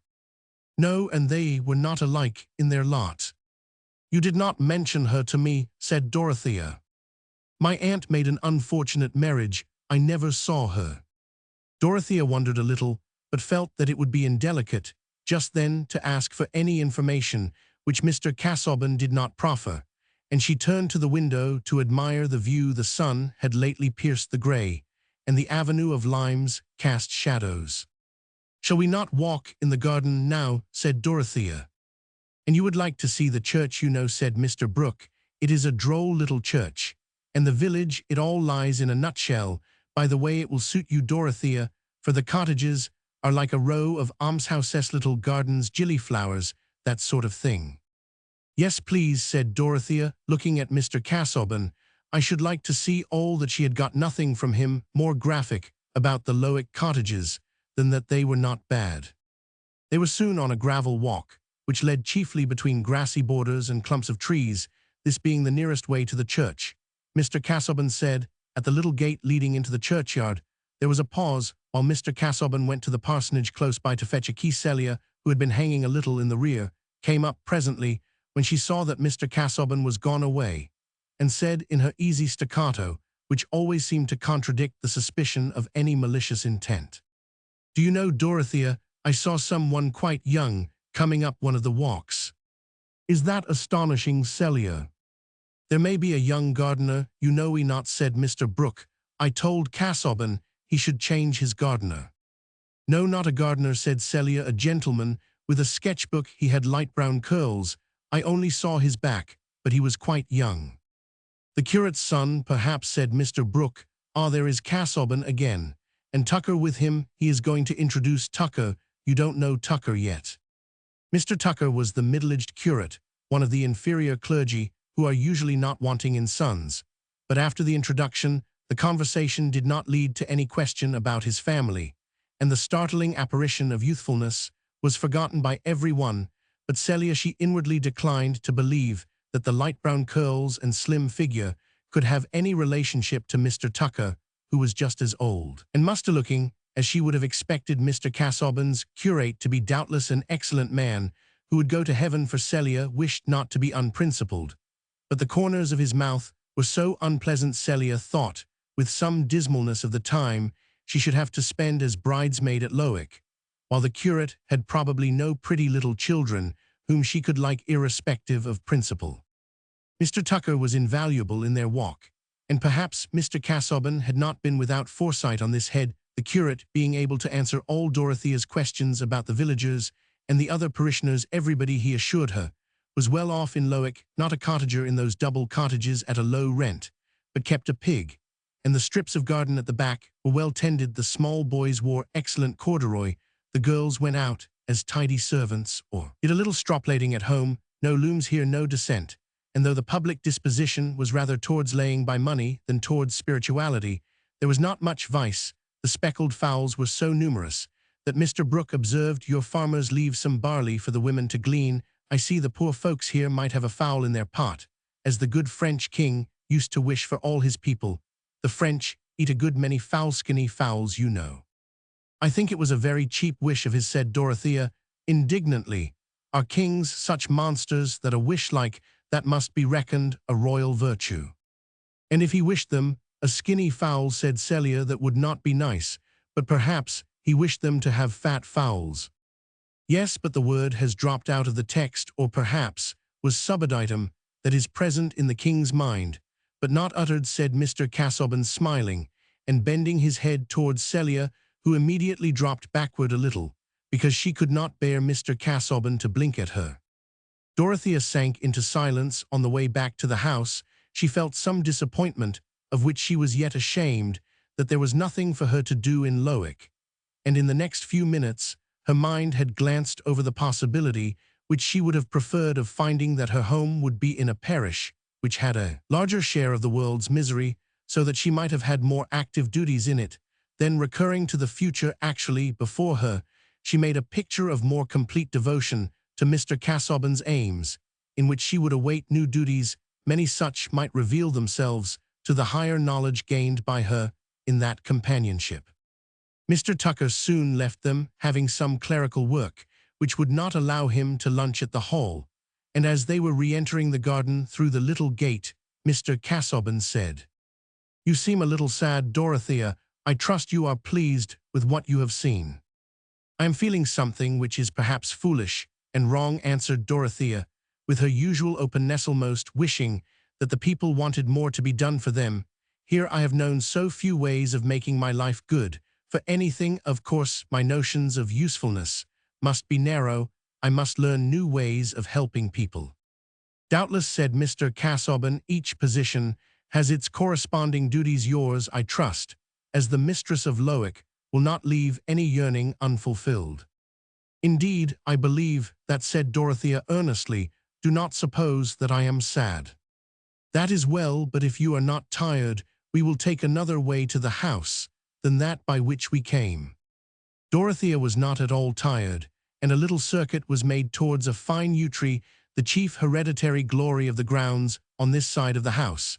As they approached it, a figure conspicuous on a dark background of evergreens was seated on a bench, sketching the old tree. Mr. Brooke, who was walking in front with Celia, turned his head and said, "Who is that youngster Casaubon?" They had come very near when Mr. Casaubon answered, "That is a young relative of mine, a second cousin, the grandson. In fact," he added, looking at Dorothea, "of the lady whose portrait you have been noticing, my Aunt Julia." The young man had laid down his sketchbook and risen. His bushy light brown curls, as well as his youthfulness, identified him at once with Celia's apparition. "Dorothea, let me introduce to you my cousin, Mr. Ladislaw. Well, this is Miss Brooke." The cousin was so close now that when he lifted his hat, Dorothea could see a pair of grey eyes rather near together, a delicate irregular nose with a little ripple in it and hair falling backward. But there was a mouth and chin of a more prominent, threatening aspect than belonged to the type of the grandmother's miniature. Young Ladislaw did not feel it necessary to smile, as if he were charmed with this introduction to his future second cousin and her relatives, but wore rather a pouting air of discontent. "You are an artist, I see," said Mr. Brooke, taking up the sketchbook and turning it over in his unceremonious fashion. "No, I only sketch a little. There is nothing fit to be seen there," said young Ladislaw, coloring, perhaps with temper rather than modesty. "Oh, come, this is a nice bit. Now, I did a little in this way myself at one time, you know. Look here now, this is what I call a nice thing done with what we used to call brio." Mr. Brooke held out towards the two girls a large colored sketch of stony ground and trees with a pool. "I am no judge of these things," said Dorothea, not coldly, but with an eager deprecation of the appeal to her. "You know, uncle, I never see the beauty of those pictures which you say are so much praised. They are a language I do not understand. I suppose there is some relation between pictures and nature, which I am too ignorant to feel, just as you see what a Greek sentence stands for, which means nothing to me." Dorothea looked up at Mr. Casaubon, who bowed his head towards her, while Mr. Brooke said, smiling nonchalantly, "Bless me, now how different people are, but you had a bad style of teaching, you know, else this is just the thing for girls, sketching fine art, and so on, but you took to drawing plans. You don't understand Morbidza, and that kind of thing. You will come to my house, I hope, and I will show you what I did in this way," he continued, turning to young Ladislaw, who had to be recalled from his preoccupation in observing Dorothea. Ladislaw had made up his mind that she must be an unpleasant girl, since she was going to marry Casaubon, and what she said of her stupidity about pictures would have confirmed that opinion, even if he had believed her. As it was, he took her words for a covert judgment, and was certain that she thought his sketch detestable. There was too much cleverness in her apology. She was laughing both at her uncle and himself. But what a voice! It was like the voice of a soul that had once lived in an Aeolian harp. This must be one of nature's inconsistencies. There could be no sort of passion in a girl who would marry Casaubon. But he turned from her and bowed his thanks for Mr. Brooke's invitation. "We will turn over my Italian engravings together," continued that good-natured man. "I have no end of those things that I have laid by for years. One gets rusty in this part of the country. You know, not you, Casaubon, you stick to your studies. But my best ideas get undermost out of use.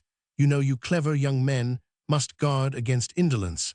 I was too indolent, you know, else I might have been anywhere at one time."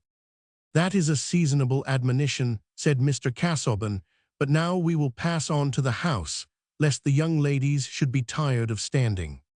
When their backs were turned, young Ladislaw sat down to go on with his sketching, and as he did so his face broke into an expression of amusement, which increased as he went on drawing, till at last he threw back his head and laughed aloud. Partly it was the reception of his own artistic production that tickled him partly the notion of his grave cousin as the lover of that girl, and partly Mr. Brooke's definition of the place he might have held.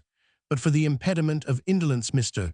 Will Ladislaw's sense of the ludicrous lit up his features very agreeably. It was the pure enjoyment of comicality, and had no mixture of sneering and self-exaltation. "What is your nephew going to do with himself, Casaubon?" said Mr. Brooke, as they went on. "My cousin, you mean not my nephew?" "Yes, yes, cousin, but in the way of a career, you know." The answer to that question is painfully doubtful. On leaving Rugby, he declined to go to an English university, where I would gladly have placed him, and chose what I must consider the anomalous course of studying at Heidelberg. And now he wants to go abroad again, without any special object save the vague purpose of what he calls culture preparation, for he knows not what he declines to choose a profession. He has no means but what you furnish, I suppose. I have always given him and his friends reason to understand that I would furnish in moderation what was necessary for providing him with a scholarly education, and launching him respectably. I am therefore bound to fulfill the expectation so raised, said Mr. Casaubon, putting his conduct in the light of mere rectitude, a trait of delicacy which Dorothea noticed with admiration. He has a thirst for travelling. Perhaps he may turn out a Bruce or a Mungo Park, said Mr. Brooke. I had a notion of that myself at one time.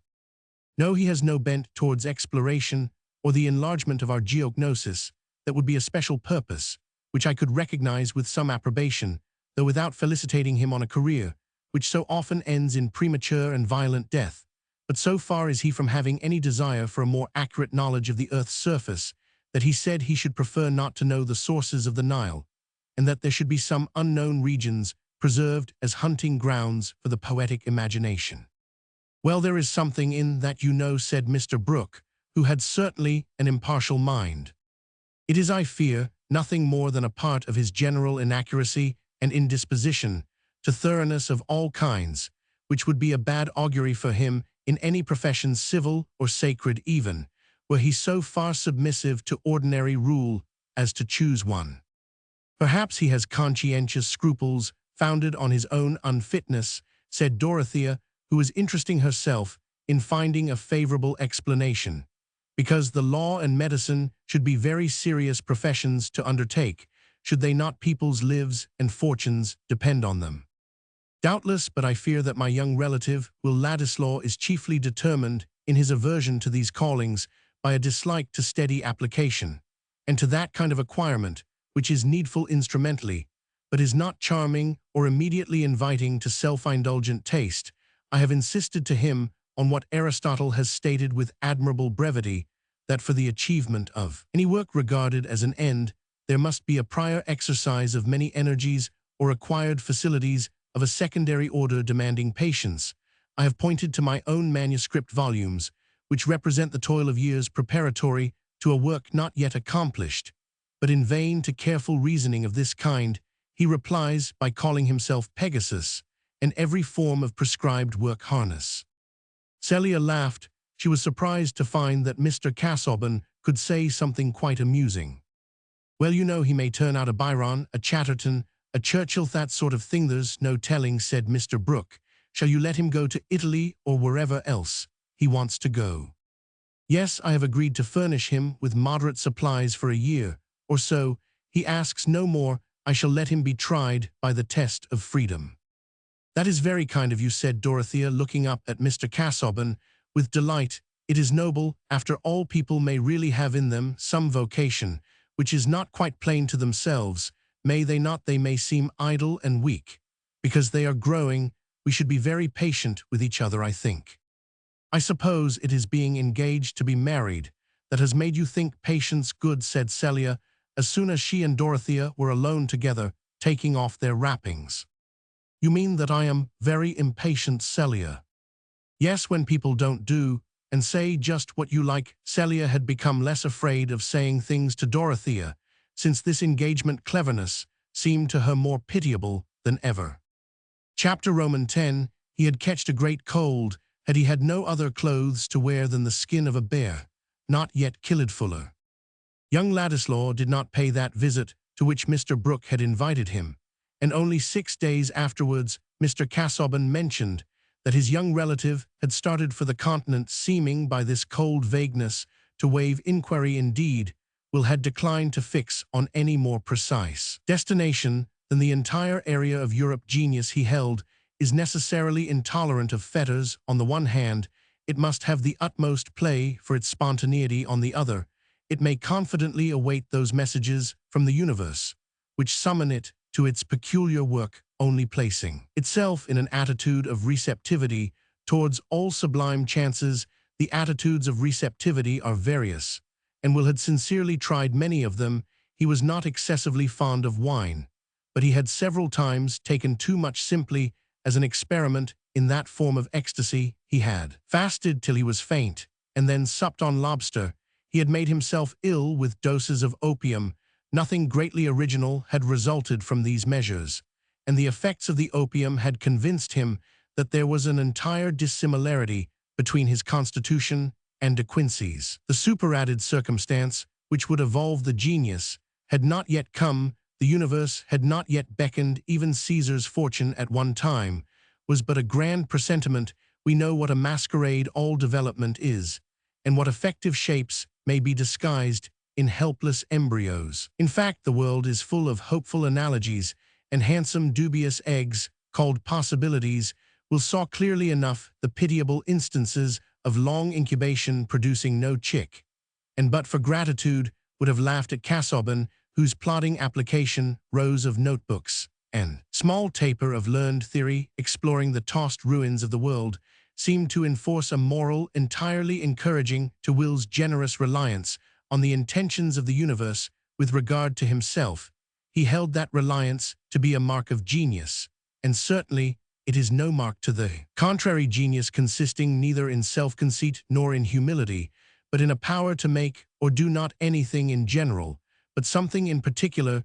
Let him start for the continent, then, without our pronouncing on his future, among all forms of mistake, prophecy is the most gratuitous.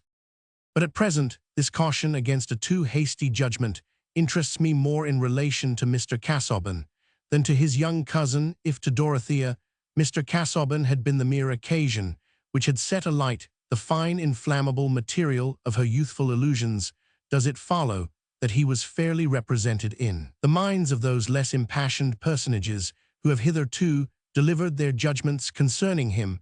I protest against any absolute conclusion, any prejudice derived from Mrs. Cadwallader's contempt for a neighboring clergyman's alleged greatness of soul, or Sir James Chetham's poor opinion of his rivals' legs, from Mr. Brooke's failure to elicit a companion's ideas, or from Celia's criticism of a middle-aged scholar's personal appearance.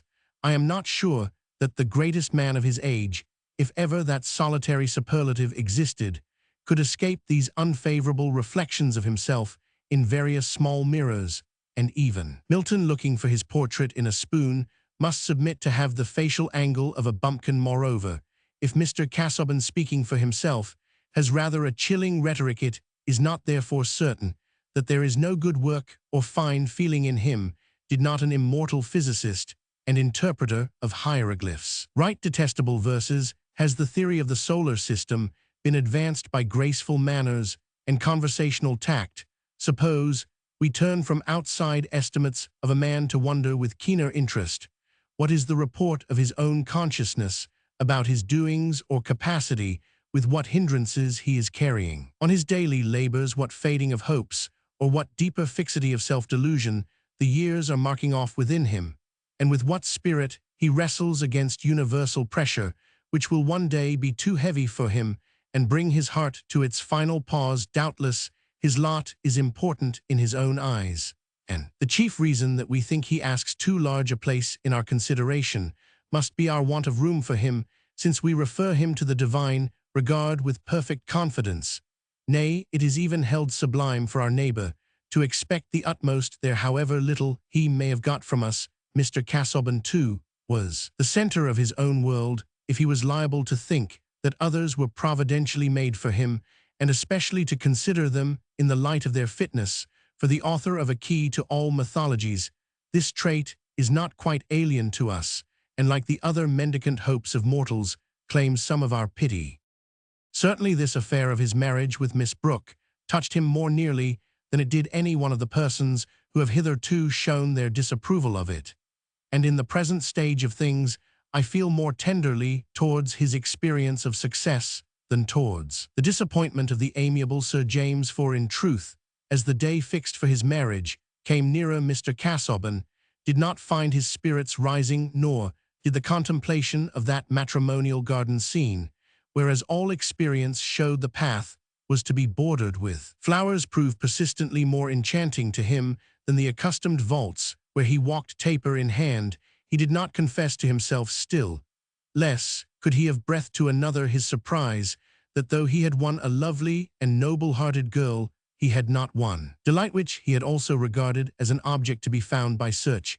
It is true that he knew all the classical passages implying the contrary, but knowing classical passages, we find, is a mode of motion which explains why they leave so little extra force for their personal application. Poor Mr. Casaubon had imagined that his long studious bachelorhood had stored up for him a compound interest of enjoyment, and that large drafts on his affections would not fail to be honored, for we all of us, grave or light, get our thoughts entangled in metaphors, and act fatally on the strength of them. And now he was in danger of being saddened by the very conviction that his circumstances were unusually happy. There was nothing external by which he could account for a certain blankness of sensibility, which came over him just when his expectant gladness should have been most lively, just when he exchanged the accustomed dullness of his Lowick library for his visits to the Grange. Here was a weary experience in which he was as utterly condemned to loneliness as in the despair which sometimes threatened him while toiling in the morass of authorship without seeming nearer to the goal, and his was that worst loneliness which would shrink from sympathy. He could not but wish that Dorothea should think him not less happy than the world would expect her successful suitor to be, and in relation to his authorship he leaned on her young trust and veneration. He liked to draw forth her fresh interest in listening as a means of encouragement to himself.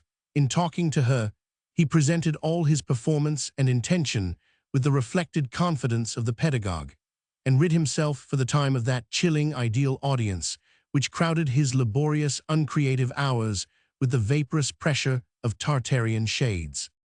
For to Dorothea, after that toybox history of the world, adapted to young ladies, which had made the chief part of her education, Mr. Casaubon's talk about his great book was full of new vistas, and this sense of revelation, this surprise of a nearer introduction to Stoics and Alexandrians, as people who had ideas not totally unlike her own, kept in abeyance for the time her usual eagerness for a binding theory which could bring her own life and doctrine into strict connection with that amazing past, and give the remotest sources of knowledge some bearing on her actions.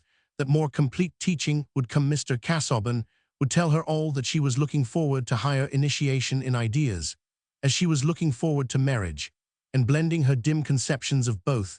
It would be a great mistake to suppose that Dorothea would have cared about any share in Mr. Casaubon's learning as mere accomplishment, for though opinion in the neighborhood of Freshitt and Tipton had pronounced her clever, that epithet would not have described her to circles in whose more precise vocabulary cleverness implies mere aptitude for knowing and doing apart from character.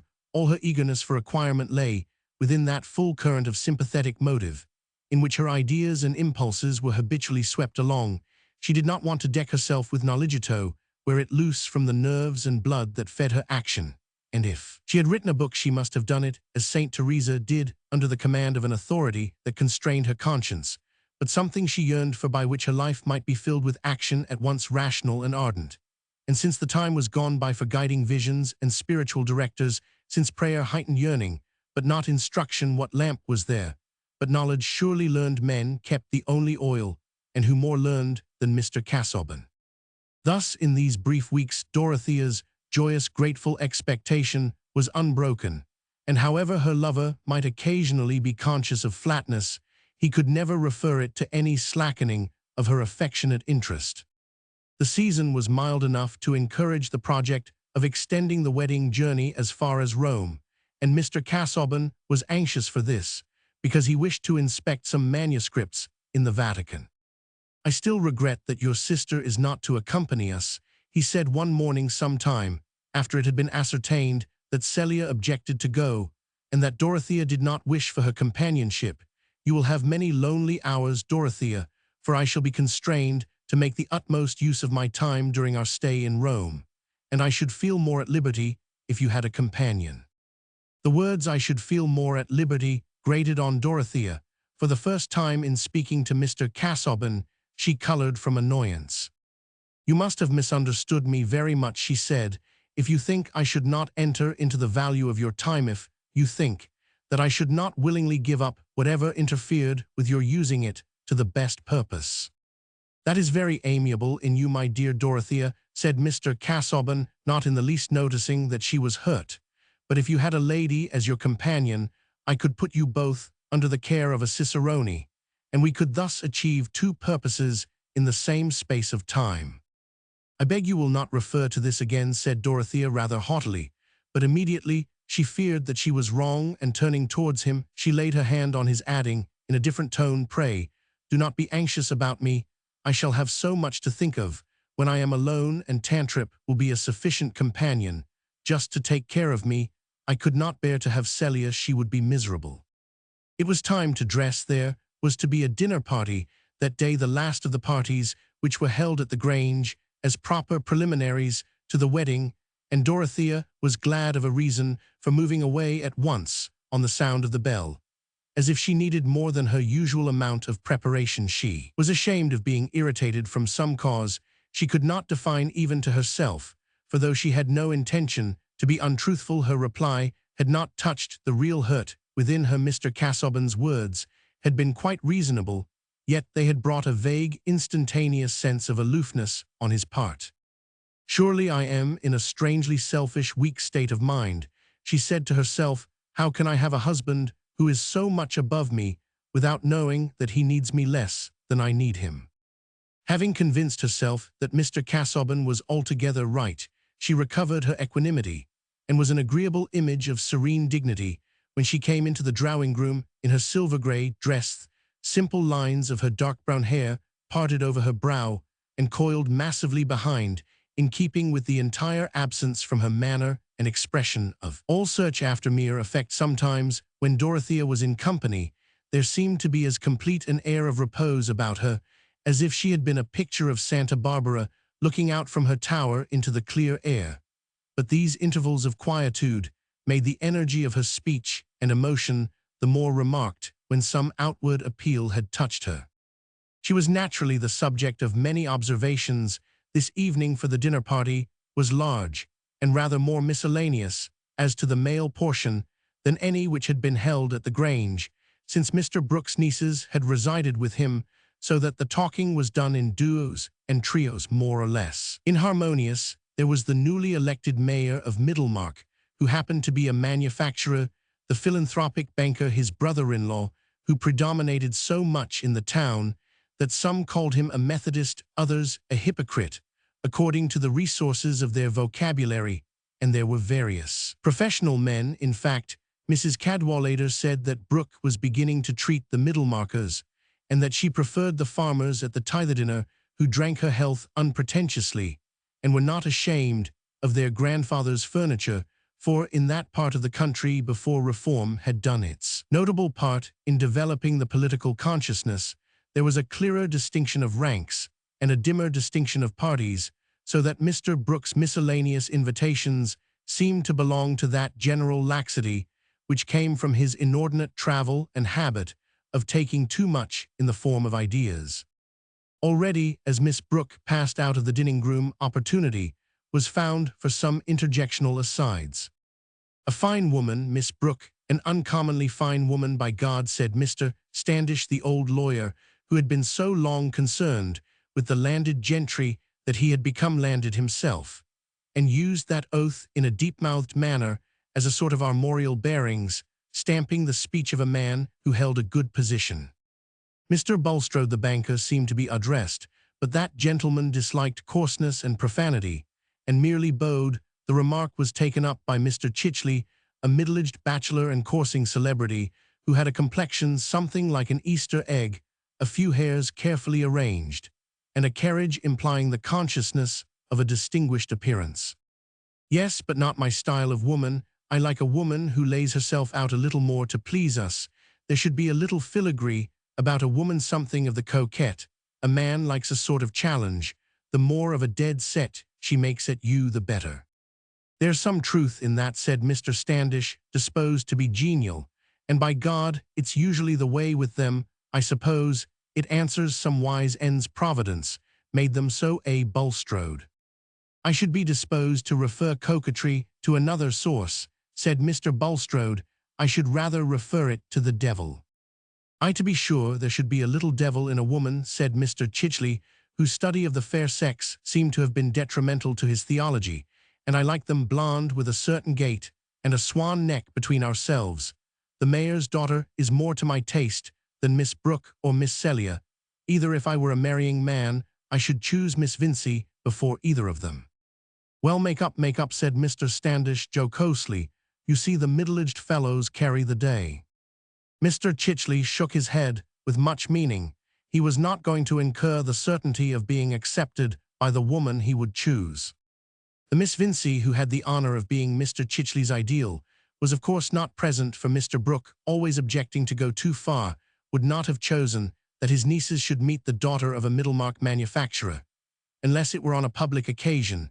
The feminine part of the company included none whom Lady Chetham or Mrs. Cadwallader could object to, for Mrs. Renfrew, the Colonel's widow, was not only unexceptionable in point of breeding, but also interesting on the ground of her complaint, which puzzled the doctors, and seemed clearly a case wherein the fullness of professional knowledge might need the supplement of quackery. Lady Chetham, who attributed her own remarkable health to home-made bitters, united with constant medical attendance, entered with much exercise of the imagination into Mrs. Renfrew's account of symptoms, and into the amazing futility, in her case, of all strengthening medicines. Where can all the strength of those medicines go, my dear? Said the mild but stately dowager, turning to Mrs. Cadwallader reflectively when Mrs. Renfrew's attention was called away. It strengthens the disease, said the rector's wife, much too well-born not to be an amateur in medicine. Everything depends on the constitution.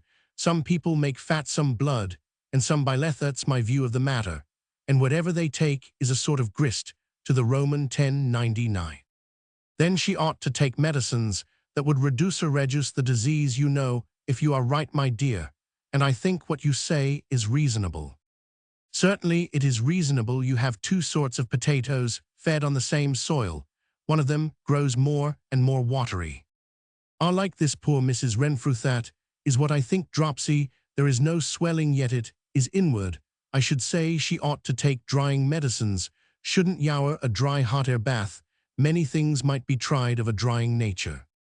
Let her try a certain person's pamphlets, said Mrs. Cadwallader, in an undertone, seeing the gentleman enter. He does not want drying.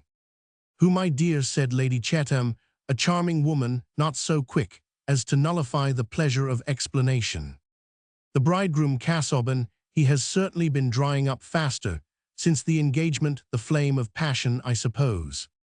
I should think he is far from having a good constitution, said Lady Chetham, with a still deeper undertone, and then his studisso, very dry, as you say.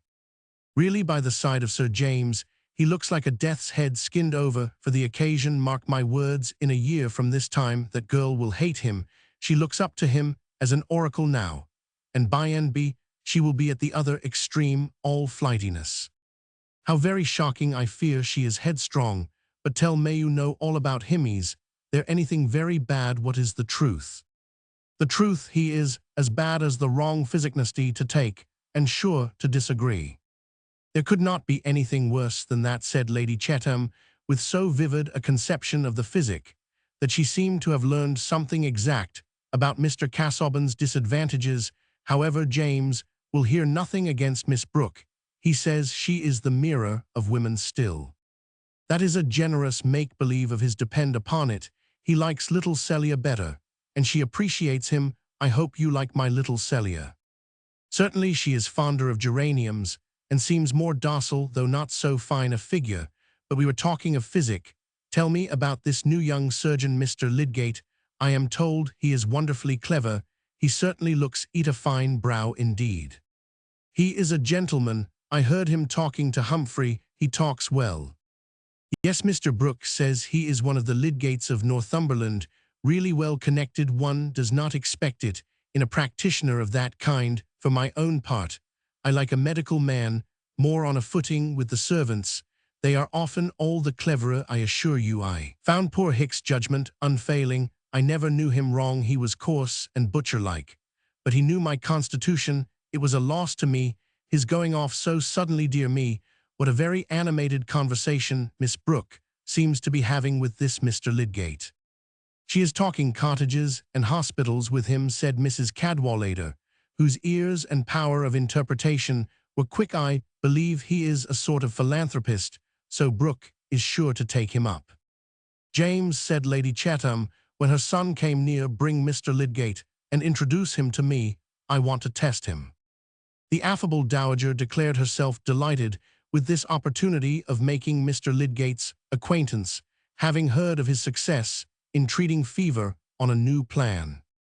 Mr. Lydgate had the medical accomplishment of looking perfectly grave whatever nonsense was talked to him, and his dark, steady eyes gave him impressiveness as a listener. He was as little as possible like the lamented Hicks, especially in a certain careless refinement about his toilet and utterance. Yet Lady Chatham gathered much confidence in him.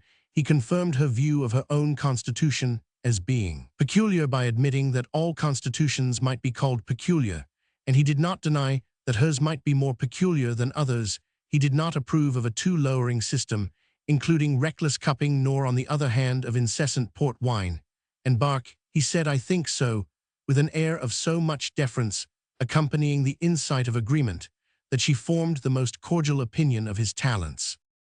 I am quite pleased with your protégé, she said to Mr. Brooke before going away. My protégé, dear Muho, is that, said Mr. Brooke. This young Lydgate, the new doctor, he seems to me to understand his profession admirably. Oh, Lydgate, he is not my protégé, you know, only I knew an uncle of his who sent me a letter about him. However, I think he is likely to be first-rate. Has studied in Paris, new brow size, has ideas, you know, wants to raise the profession. Lydgate has lots of ideas, quite new, about ventilation and diet, that sort of thing, resumed Mr. Brooke, after he had handed out Lady Chatham and had returned to be civil to a group of Middlemarchers. Hang it, do you think that is quite sound, upsetting the old treatment which has made Englishmen what they are, said Mr. Standish. Medical knowledge is at a low ebb among us, said Mr. Bulstrode, who spoke in a subdued tone, and had rather a sickly air. I, for my part, hail the advent of Mr. Lydgate. I hope to find good reason for confiding the new hospital to his management. That is all very fine, replied Mr. Standish, who was not fond of Mr. Bulstrode. If you like him to try experiments on your hospital patients, and kill a few people for charity, I have no objection, but I am not going to hand money out of my purse to have experiments tried on me. I like treatment that has been tested a little. Well, you know, Standish, every dose you take is an experiment, you know, said Mr. Brooke, nodding towards the lawyer. Oh, if you talk in that sense, said Mr. Standish, with as much disgust at such non-legal quibbling as a man can well betray towards a valuable client.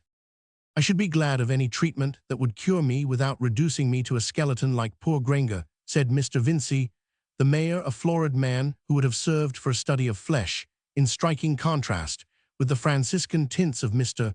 Bulstrode. It's an uncommonly dangerous thing to be left without any padding against the shafts of disease, as somebody said, and I think it a very good expression myself. Mr. Lydgate, of course, was out of hearing. He had quitted the party early, and would have thought it altogether tedious, but for the novelty of certain introductions, especially the introduction to Miss Brooke, whose youthful bloom with her approaching marriage to that faded scholar and her interest in matters socially useful, gave her the piquancy of an unusual combination. She is a good creaturette, that fine girl, but a little too earnest, he thought. It is troublesome to talk to such women. They are always wanting reasons, yet they are too ignorant to understand the merits of any question, and usually fall back on their moral sense to settle things after their own taste. Evidently, Miss Brooke was not Mr. Lydgate's style of woman, any more than Mr. Chichley's considered Indeed, in relation to the latter, whose mind was matured, she was altogether a mistake, and calculated to shock his trust in final causes, including the adaptation of fine young women to purple-faced bachelors. But Lydgate was less ripe, and might possibly have experience before him, which would modify his opinion as to the most excellent things in woman. Miss Brooke, however, was not again seen by either of these gentlemen under her maiden name. Not long after that dinner party, she had become Mrs. Casaubon, and was on her way to Rome. Chapter Roman 11. But deeds and language such as men do use, and persons such as comedy would choose, when she would show an image of the times, and sport with human follies, not with crimes. Ben Jonson. Lydgate, in fact, was already conscious of being fascinated by a woman strikingly different from Miss Brooke. He did not in the least suppose that he had lost his balance and fallen in love, but he had said of that particular woman, "She is grace itself, she is perfectly lovely." And accomplished that is what a woman ought to be. She ought to produce the effect of exquisite music. Plain women he regarded, as he did the other severe facts of life, to be faced with philosophy and investigated by science, but Rosamond Vincy seemed to have the true melodic charm, and when a man has seen the woman whom he would have chosen if he had intended to marry speedily, his remaining a bachelor will usually depend on her resolution rather than on his. Lydgate believed that he should not marry for several years, not marry until he had trodden out a good clear path for himself away from the broad road, which was quite ready-made. He had seen Miss Vincy above his horizon, almost as long as it had taken Mr. Casaubon to become engaged and married, but this learned gentleman was possessed of a fortune. He had assembled his voluminous notes, and had made that sort of reputation which precedes performance. Often the larger part of a man's fame. He took a wife, as we have seen, to adorn the remaining quadrant of his course, and be a little moon that would cause hardly a calculable perturbation. But Lydgate was young, poor, ambitious. He had his half-century before him instead of behind him, and he had come to Middlemarch bent on doing many things that were not directly fitted to make his fortune, or even secure him a good income. To a man under such circumstances, taking a wife is something more than a question of adornment, however highly he may rate this, and Lydgate was disposed to give it the first place among wifely functions to his taste. Guided by a single conversation here was the point on which Miss Brooke would be found wanting. Notwithstanding her undeniable beauty, she did not look at things from the proper feminine angle. The society of such women was about as relaxing as going from your work to teach the second form, instead of reclining in a paradise with sweet laughs for bird notes and blue eyes for a heaven. Certainly nothing at present could seem much less important to Lydgate than the turn of Miss Brooke's mind, or to Miss Brooke than the qualities of the woman who had attracted this young surgeon. But anyone watching keenly the stealthy convergence of human lot sees a slow preparation of effects from one life on another, which tells like a calculated irony on the indifference or the frozen stare with which we look at our unintroduced neighbor. Destiny stands by sarcastic, with our dramatis personae folded in her hand. Old provincial society had its share of this subtle movement, had not only its striking downfalls, its brilliant young professional dandies, who ended by living up an entry with a drab and 6 children for their establishment, but also those less marked vicissitudes which are constantly shifting the boundaries of social intercourse and begetting new consciousness of interdependence. Some slipped a little downward, some got higher footing. People denied aspirates gained wealth, and fastidious gentlemen stood for boroughs. Some were caught in political currents, some in ecclesiastical, and perhaps found themselves surprisingly grouped in consequence, while a few personages or families that stood with rocky firmness amid all this fluctuation were slowly presenting new aspects in spite of solidity, and altering with the double change of self and beholder. Municipal town and rural parish gradually made fresh threads of connection. Gradually, as the old stocking gave way to the savings bank, and the worship of the solar guinea became extinct, while squires and baronets, and even lords who had once lived blamelessly afar from the civic mind, gathered the faultiness of closer acquaintanceship. Settlers, too, came from distant counties, some with an alarming novelty of skill, others with an offensive advantage in cunning. In fact, much the same sort of movement and mixture went on in Old England, as we find in older Herodotus, who also in telling what had been thought it well to take a woman's lot for his starting point, though Io, as a maiden apparently beguiled by attractive merchandise, was the reverse of Miss Brooke, and in this respect perhaps bore more resemblance to Rosamond Vincy, who had excellent taste in costume, with that nymph-like figure and pure blondness, which give the largest range to choice in the flow and color of drapery. But these things made only part of her charm. She was admitted to be the flower of Mrs. Lemon's school, the chief school in the county, where the teaching included all that was demanded in the accomplished female, even to extras such as the getting in and out of a carriage.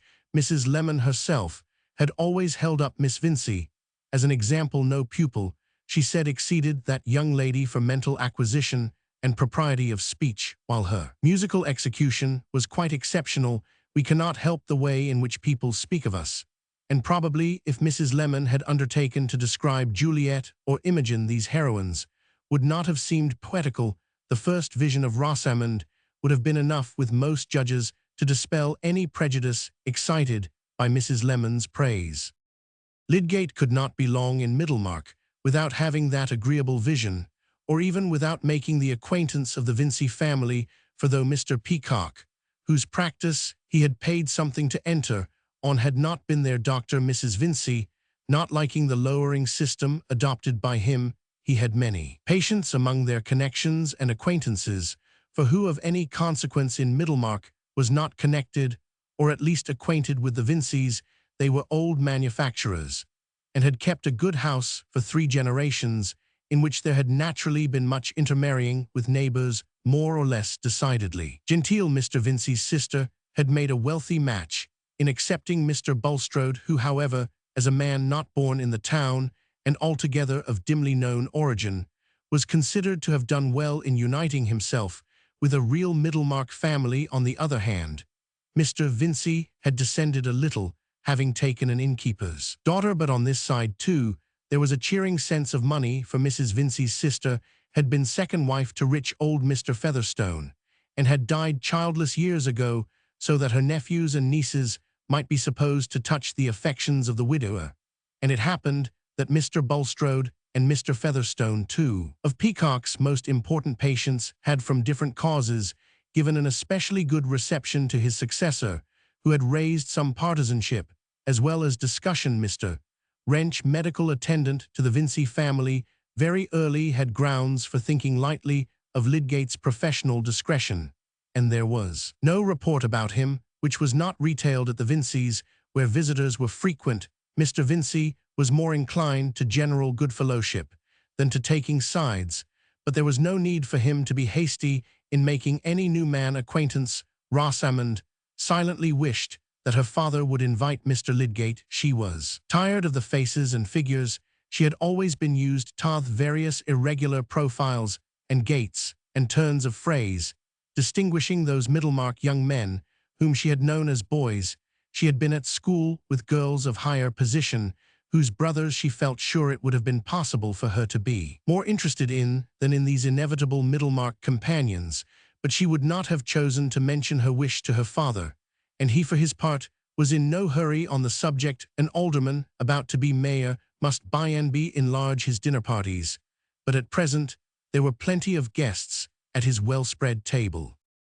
That table often remained covered with the relics of the family breakfast, long after Mr. Vincy had gone with his second son to the warehouse, and when Miss Morgan was already far on in morning lessons with the younger girls in the schoolroom, it awaited the family laggard, who found any sort of inconvenience to others less disagreeable than getting up when he was called. This was the case one morning of the October, in which we have lately seen Mr. Casaubon visiting the Grange, and though the room was a little overheated with the fire which had sent the spaniel panting to a remote corner, Rosamond, for some reason, continued to sit at her embroidery longer than usual now, and then giving herself a little shake, and laying her work on her knee to contemplate it with an air of hesitating weariness. Her mamma, who had returned from an excursion to the kitchen, sat on the other side of the small work-table with an air of more entire placidity, until the clock again giving notice that it was going to strike, she looked up from the lace-mending, which was occupying her plump fingers, and rang the bell. "Knock at Mr. Fred's door again, Pritchard, and tell him it has struck 10:30. This was said without any change in the radiant good humor of Mrs. Vincey's face, in which 4 to 5 years had delved neither angles nor parallels, and pushing back her pink cap-strings, she let her work rest on her lap, while she looked admiringly at her daughter. "Mamma," said Rosamond, "when Fred comes down, I wish you would not let him have red herrings. I cannot bear the smell of them all over the house at this hour of the morning." "Oh, my dear, you are so hard on your brothers. It is the only fault I have to find with you. You are the sweetest temper in the world, but you are so tetchy with your brothers." "Not tetchy, mamma. You never hear me speak in an unladylike way." "Well, but you want to deny them things. Brothers are so unpleasant." "Oh, my dear, you must allow for young men be thankful if they have good hearts. A woman must learn to put up with little things. You will be married some day." "Not to anyone who is like Fred." "Don't decry your own brother, my dear. Few young men have less against them. Although he couldn't take his degree, I'm sure I can't understand why, for he seems to me most clever. And you know yourself, he was thought equal to the best society at college. So particular as you are, my dear, I wonder you are not glad to have such a gentlemanly young man for a brother. You are always finding fault with Bob, because he is not Fred." "Oh no, mamma, only because he is Bob." "Well, my dear, you will not find any Middlemarch young man who has not something against him." Brother Rosamond's face broke into a smile, which suddenly revealed 2 dimples. She herself thought unfavorably of these dimples, and smiled little in general society. "But I shall not marry any Middlemarch young man." "So it seems, my love, for you have as good as refused the pick of them. And if there's better to be had, I am sure there's no girl better deserves it." "Excuse me, mamma, I wish you would not say the pick of them." "Why, what else are they?" "I mean, mamma, it is rather a vulgar expression." "Very likely, my dear. I never was a good speaker. What should I say?" "The best of them." "Why, that seems just as plain and common. If I had had time to think, I should have said the most superior young men. But with your education, you must know."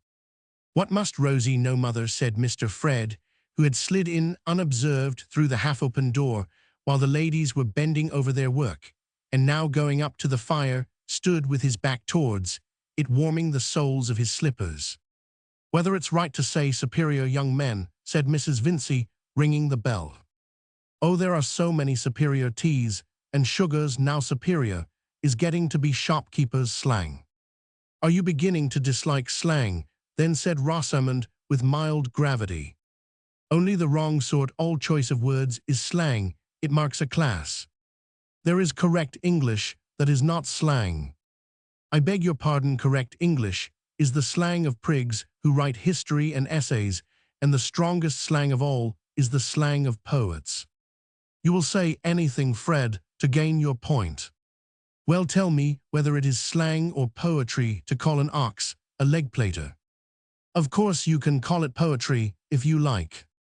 "Aha, Miss Rosie, you don't know Homer from slang. I shall invent a new game. I shall write bits of slang and poetry on slips, and give them to you to separate." "Dear me, how amusing it is to hear young people talk," said Mrs. Vincey with cheerful admiration. "Have you got nothing else for my breakfast, Pritchard?" said Fred to the servant, who brought in coffee and buttered toast, while he walked round the table surveying the ham-potted beef and other cold remnants with an air of silent rejection and polite forbearance from signs of disgust. "Should you like eggs, sir?" "Eggs, no. Bring me a grilled bone."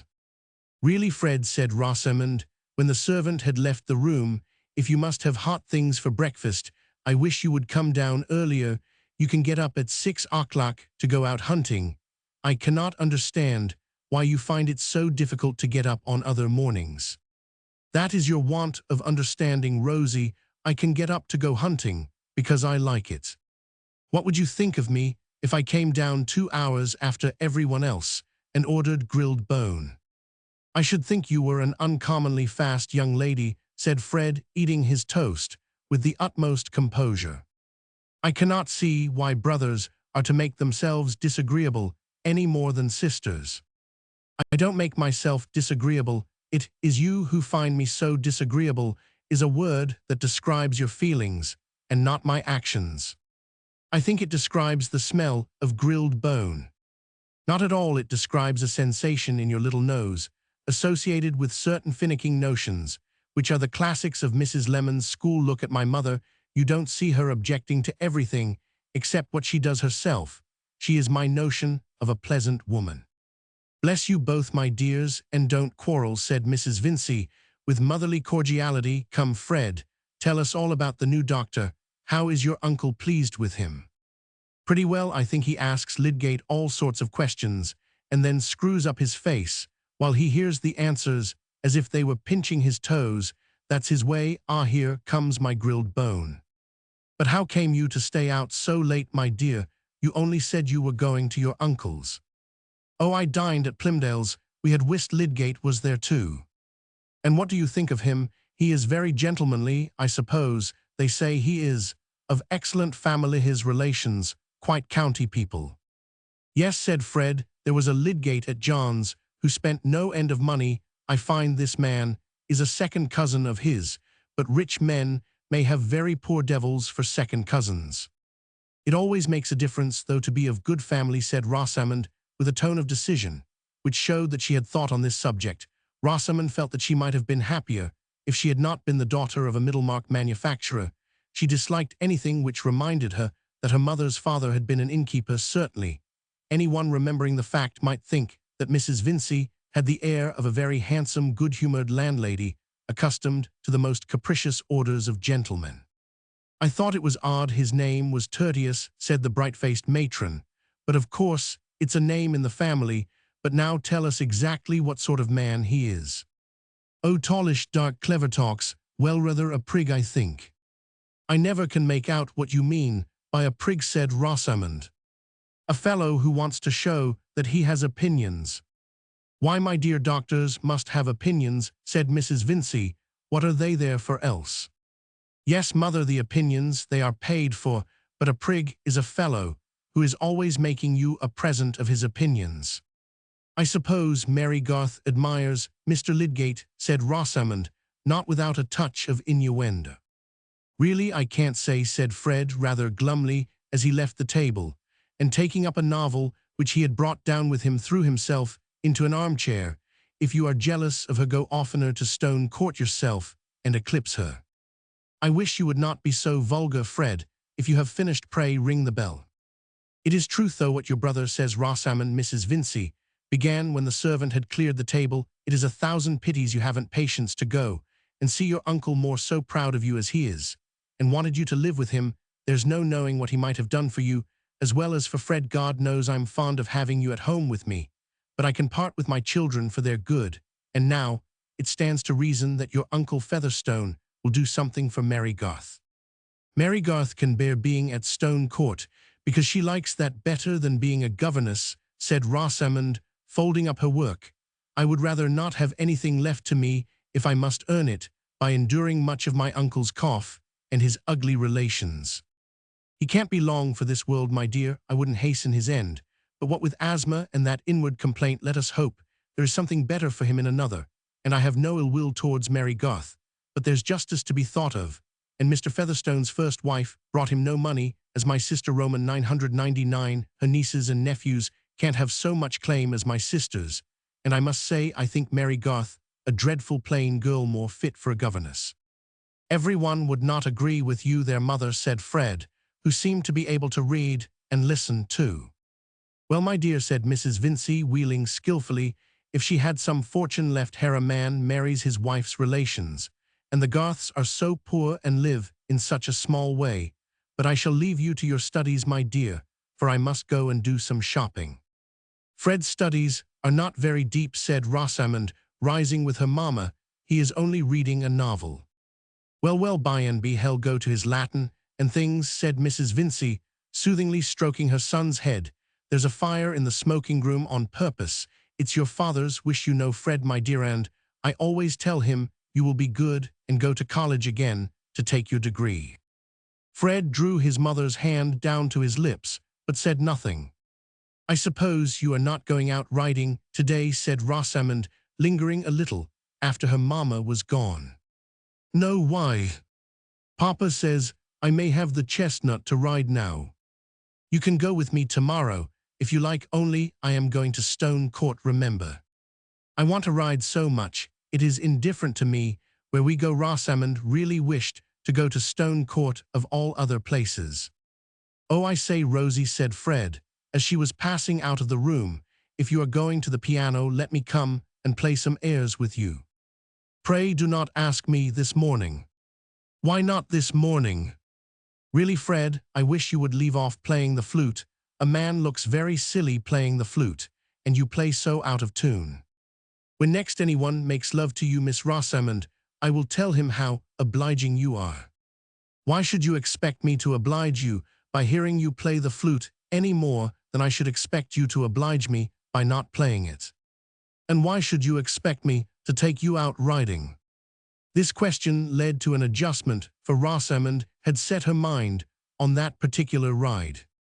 So Fred was gratified with nearly an hour's practice of "Our Hid, Why Knows Ye Banks and Braes," and other favorite airs from his instructor on the flute, a wheezy performance into which he threw much ambition and an irrepressible hopefulness. Chapter Roman 12. He had more toe on his distaff than Gervase knew. Chaucer. The ride to Stone Court, which Fred and Rosamond took the next morning, lay through a pretty bit of midland landscape, almost all meadows and pastures, with hedgerows still allowed to grow in bushy beauty, and to spread out coral fruit, for the birds' little details gave each field particular physiognomy, dear to the eyes that have looked on them from childhood. The pool in the corner, where the grasses were dank, and trees leaned whisperingly, the great oak, shadowing a bare place in mid-pasture, the high bank, where the ash trees grew, the sudden slope of the old marlpit making a red background for the burdock, the huddled roofs and ricks of the homestead, without a traceable way of approach, the grey gate and fences against the depths of the bordering wood, and the stray hovel, its old thatch, full of mossy hills and valleys, with wondrous modulations of light and shadow such as we travel far to see in later life, and see larger, but not more beautiful. These are the things that make the gamut of joy in landscape to midland-bred souls, things they toddled among, or perhaps learned by heart, standing between their father's knees while he drove leisurely. But the road, even the by-road, was excellent for Lowick, as we have seen, was not a parish of muddy lanes and poor tenants, and it was into Lowick parish that Fred and Rosamond entered after a couple of miles. Riding another mile would bring them to Stone Court, and at the end of the first half, the house was already visible, looking as if it had been arrested in its growth toward a stone mansion by an unexpected budding of farm buildings on its left flank, which had hindered it from becoming anything more than the substantial dwelling of a gentleman farmer. It was not the less agreeable an object in the distance for the cluster of pinnacled cornricks, which balanced the fine row of walnuts on the right. Presently it was possible to discern something that might be a gig on the circular drive before the front door. "Dear me," said Rosamond, "I hope none of my uncle's horrible relations are there." "They are, though. That is Mrs. Wall's gig, the last yellow gig left, I should think, when I see Mrs. Wall in it. I understand how yellow can have been worn for mourning. That gig seems to me more funereal than a hearse. But then Mrs. Wall always has black crape on. How does she manage it, Rosie? Her friends can't always be dying." "I don't know at all, and she is not in the least evangelical," said Rosamond reflectively, as if that religious point of view would have fully accounted for perpetual crape. "And not poor," she added after a moment's pause. "No, by George, they are as rich as Jews, those Walls and Featherstones.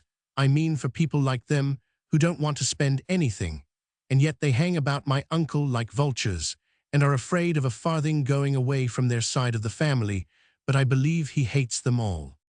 The Mrs. Wall, who was so far from being admirable in the eyes of these distant connections, had happened to say this very morning, not at all with a defiant air, but in a low, muffled, neutral tone, as of a voice heard through cotton wool, that she did not wish to enjoy. Their good opinion she was seated as she observed on her own brother's hearth, and had been Jane Featherstone 25 years before she had been Jane Wall, which entitled her to speak when her own brother's name had been made free with by those who had no right to it.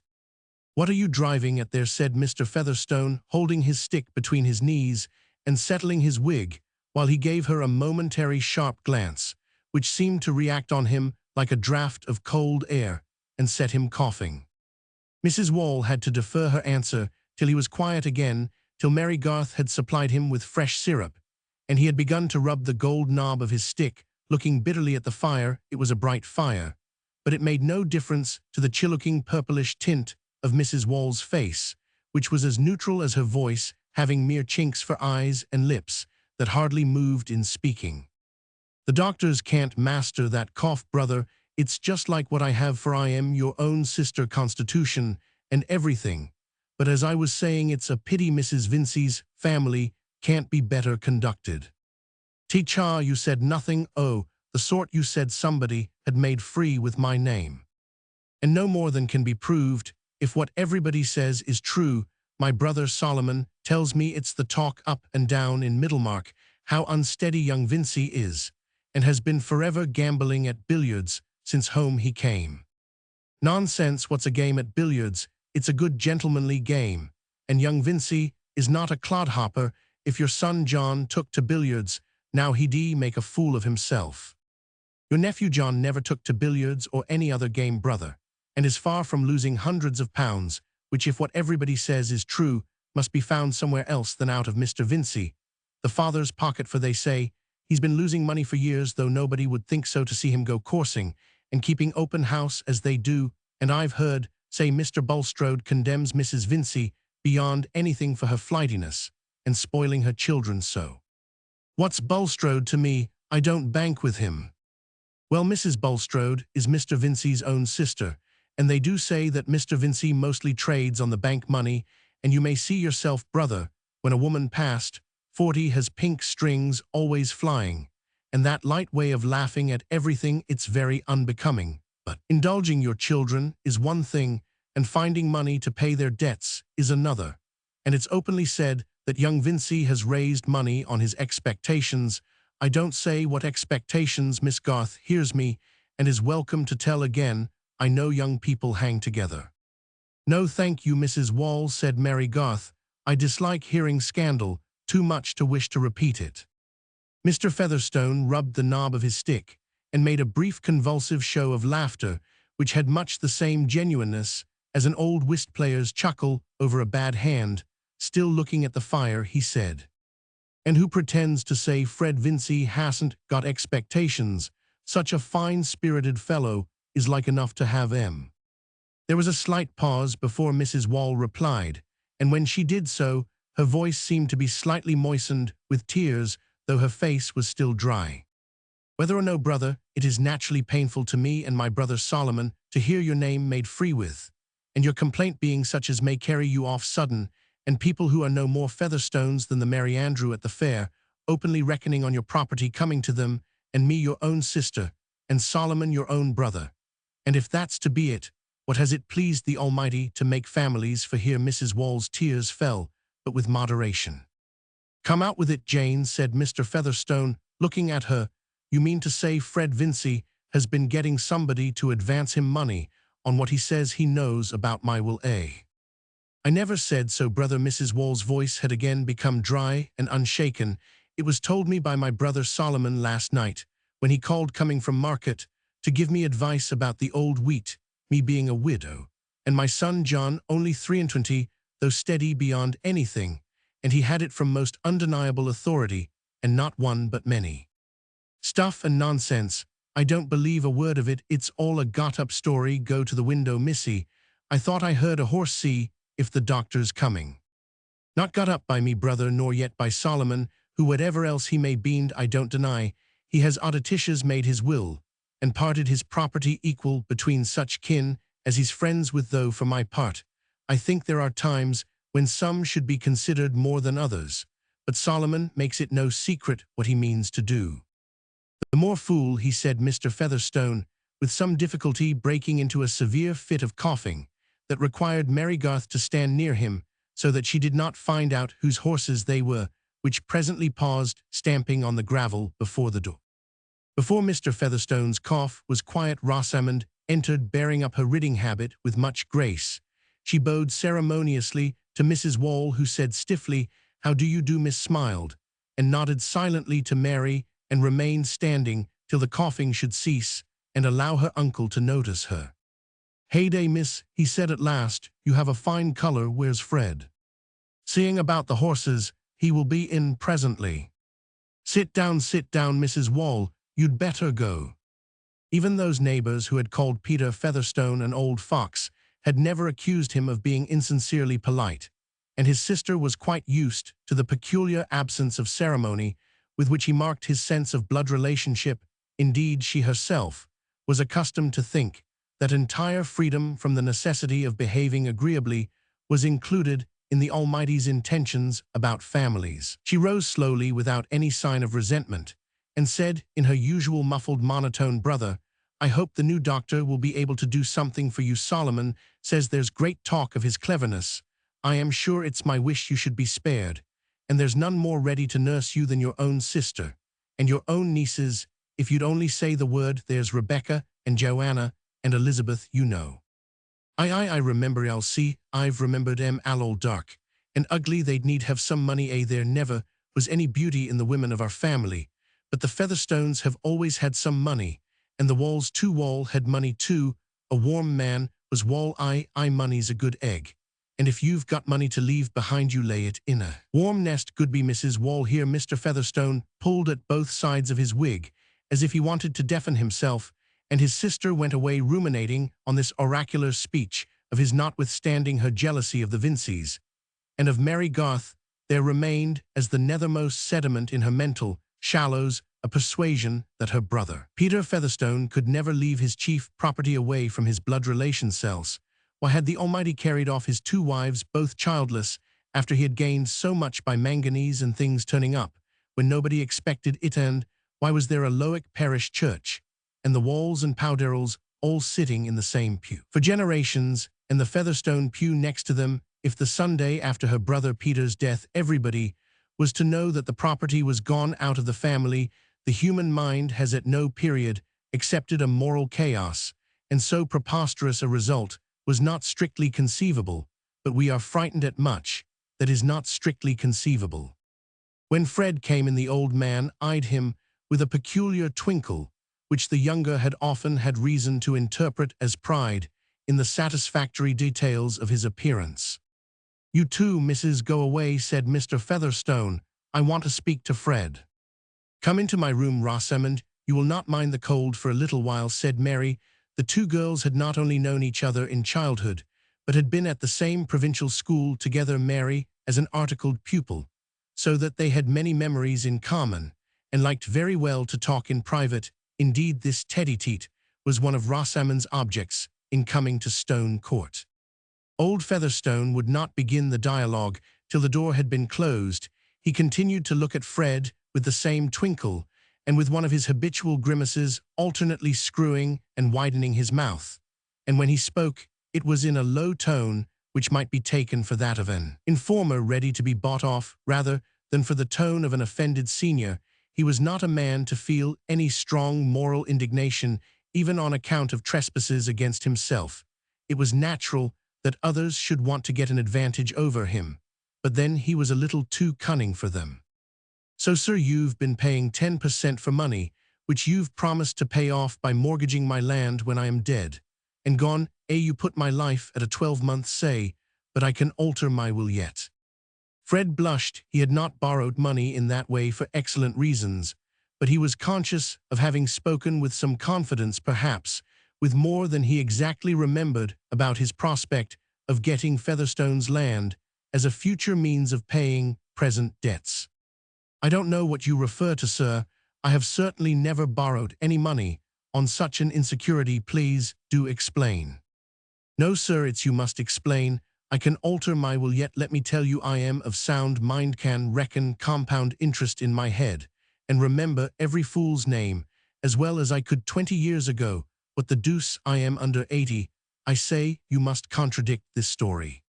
I have contradicted it, sir, Fred answered, with a touch of impatience, not remembering that his uncle did not verbally discriminate contradicting from disproving, though no one was further from confounding the two ideas than old Featherstone, who often wondered that so many fools took his own assertions for proofs. But I contradict it again. The story is a silly lie. Nonsense, you must bring documents. It comes from authority. Name the authority, and make him name the man of whom I borrowed the money, and then I can disprove the story. It's pretty good authority, I think, a man who knows most of what goes on in Middlemarch. It's that fine religious charitable uncle o' yours. Come now here, Mr. Featherstone had his peculiar inward shake, which signified merriment. Mr. Bulstrode. Who else, eh? Then the story has grown into this lie out of some sermonizing words he may have let fall about me. Do they pretend that he named the man who lent me the money? If there is such a man, depend upon it, Bulstrode knows him. But supposing you only tried to get the money lent, and didn't get it, Bulstrode know that too. You bring me a writing from Bulstrode to say he doesn't believe you've ever promised to pay your debts out o' my land. Come now.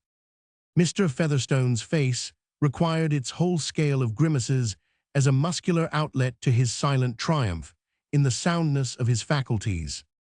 Fred felt himself to be in a disgusting dilemma. You must be joking, sir. Mr. Bulstrode, like other men, believes scores of things that are not true, and he has a prejudice against me.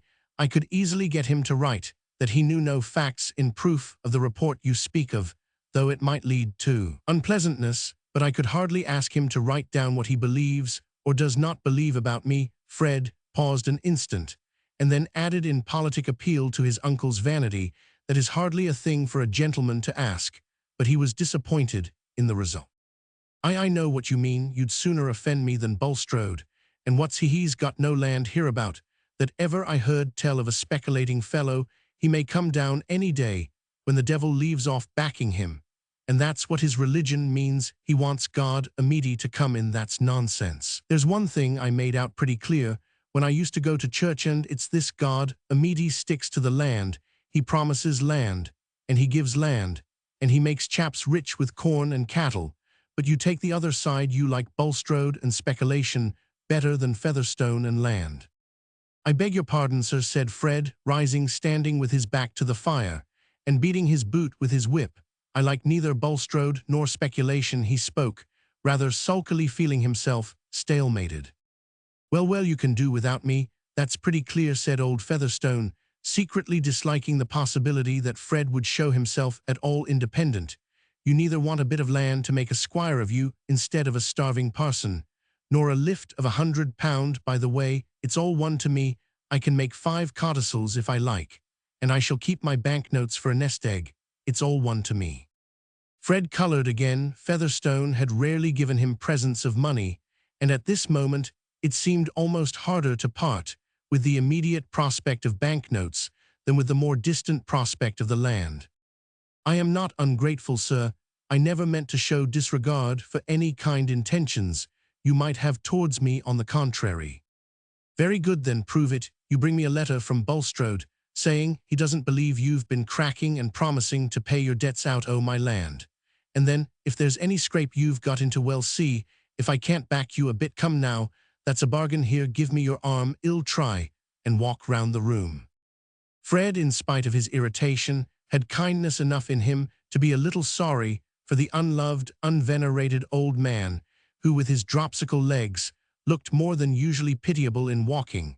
While giving his arm, he thought that he should not himself like to be an old fellow with his constitution breaking up, and he waited good-temperedly first before the window to hear the wonted remarks about the guinea fowls and the weathercock, and then before the scanty bookshelves, of which the chief glories in dark calf were Josephus Culpepper Klopstock's Messiah and several volumes of the Gentleman's Magazine. Read me the names o' the books. Come now, you're a college man. Fred gave him the titles. What did Missy want with more books? What must you be bringing her more books for? They amuse her, sir. She is very fond of reading. "A little too fond," said Mr. Featherstone captiously. "She was for reading when she sat with me, but I put a stop to that. She's got the newspaper to read out loud. That's enough for one day. I should think I can't abide to see her reading to herself. You mind, and not bring her any more books, do you hear?" "Yes, sir, I hear." Fred had received this order before, and had secretly disobeyed it. He intended to disobey it again. "Ring the bell," said Mr. Featherstone. "I want Missy to come down." Rosamond and Mary had been talking faster than their male friends. They did not think of sitting down, but stood at the toiletable near the window, while Rosamond took off her hat, adjusted her veil, and applied little touches of her fingertips to her hair of infantine fairness. Neither flaxen nor yellow Mary Garth seemed all the plainer standing at an angle between the two nymphs, one in the glass, and the one out of it, who looked at each other with eyes of heavenly blue deep enough to hold the most exquisite meanings an ingenious beholder could put into them, and deep enough to hide the meanings of the owner, if these should happen to be less exquisite. Only a few children in Middlemarch looked blonde by the side of Rosamond, and the slim figure displayed by her riding habit had delicate undulations. In fact, most men in Middlemarch, except her brothers, held that Miss Vincy was the best girl in the world, and some called her an angel. Mary Garth, on the contrary, had the aspect of an ordinary sinner. She was brown, her curly dark hair was rough and stubborn, her stature was low, and it would not be true to declare in satisfactory antithesis that she had all the virtues. Plainness has its peculiar temptations and vices quite as much as beauty. It is apt either to feign amiability, or, not feigning it, to show all the repulsiveness of discontent. At any rate, to be called an ugly thing in contrast with that lovely creature your companion is apt to produce some effect beyond a sense of fine veracity and fitness in the phrase. At the age of 22, Mary had certainly not attained that perfect good sense and good principle which are usually recommended to the less fortunate girl, as if they were to be obtained in quantities ready mixed with a flavor of resignation, as required. Her shrewdness had a streak of satiric bitterness, continually renewed, and never carried utterly out of sight, except by a strong current of gratitude towards those who, instead of telling her that she ought to be contented, did something to make her so. Advancing womanhood had tempered her plainness, which was of a good human sort, such as the mothers of our race have very commonly worn in all latitudes under a more or less becoming headgear. Rembrandt would have painted her with pleasure, and would have made her broad features look out of the canvas with intelligent honesty. For honesty, truth-telling, fairness was Mary's reigning virtue. She neither tried to create illusions nor indulged in them for her own behoof, and when she was in a good mood, she had humor enough in her to laugh at herself. When she and Rosamond happened both to be reflected in the glass, she said laughingly, "What a brown patch I am by the side of you, Rosie. You are the most unbecoming companion." "Oh, no, no one thinks of your appearance. You are so sensible and useful, Mary. Beauty is of very little consequence in reality," said Rosamond, turning her head towards Mary, but with eyes swerving towards the new view of her neck in the glass. "You mean my beauty," said Mary, rather sardonically. Rosamond thought, "Poor Mary, she takes the kindest things." Roman 99 aloud. She said, "What have you been doing lately?" "Oh, minding the house, bring out Syrah, pretending to be amiable and contented, learning to have a bad opinion of everybody. It is a wretched life for you." "No," said Mary curtly, with a little toss of her head. "I think my life is pleasanter than your Miss Morgan's." "Yes, but Miss Morgan is so uninteresting, and not young." "She is interesting to herself, I suppose, and I am not at all sure that everything gets easier as one gets older." "No," said Rosamond reflectively, "one wonders what such people do without any prospect. To be sure, there is religion as a support, but," she added, dimpling it, "is very different with you, Mary. You may have an offer." "Has anyone told you he means to make me one?" "Of course not. I mean, there is a gentleman who may fall in love with you, seeing you almost every day." A certain change in Mary's face was chiefly determined by the resolve not to show any change. "Does that always make people fall in love?" she answered carelessly. "It seems to me quite as often a reason for detesting each other." "Not when they are interesting and agreeable. I hear that Mr. Lydgate is both. Oh, Mr. Lydgate, said Mary, with an unmistakable lapse into indifference. You want to know something about him, she added, not choosing to indulge Rosamond's indirectness. Merely how you like him. There is no question of liking at present. My liking always wants some little kindness to kindle it. I am not magnanimous enough to like people who speak to me without seeming to see me. Is he so haughty, said Rosamond, with heightened satisfaction. You know that he is of good family. No, he did not give that as a reason. Mary, you are the oddest girl, but what sort of looking man is he? Describe him to me. How can one describe a man? I can give you an inventory. Heavy eyebrows, dark eyes, a straight nose, thick dark hair, large solid white handset, Miseo, an exquisite cambric pocket handkerchief. But you will see him, you know this is about the time of his visits. Rosamond blushed a little, but said meditatively, I rather like a haughty manner. I cannot endure a rattling young man. I did not tell you that Mr. Lydgate was haughty, but il y en a pour tous les gouts, as little Mamselle used to say, and if any girl can choose the particular sort of conceit she would like, I should think it is you, Rosie. Haughtiness is not conceit. I call Fred conceited. I wish no one said any worse of him. He should be more careful. Mrs. Wall has been telling Uncle that Fred is very unsteady. Mary spoke from a girlish impulse, which got the better of her judgment. There was a vague uneasiness associated with the word unsteady, which she hoped Rosamond might say something to dissipate, but she purposely abstained from mentioning Mrs. Wall's more special insinuation. Oh, Fred is horrid, said Rosamond. She would not have allowed herself so unsuitable a word to anyone but Mary. What do you mean by horrid? He is so idle, and makes Papa so angry, and says he will not take orders. I think Fred is quite right. How can you say he is quite right, Mary? I thought you had more sense of religion. He is not fit to be a clergyman.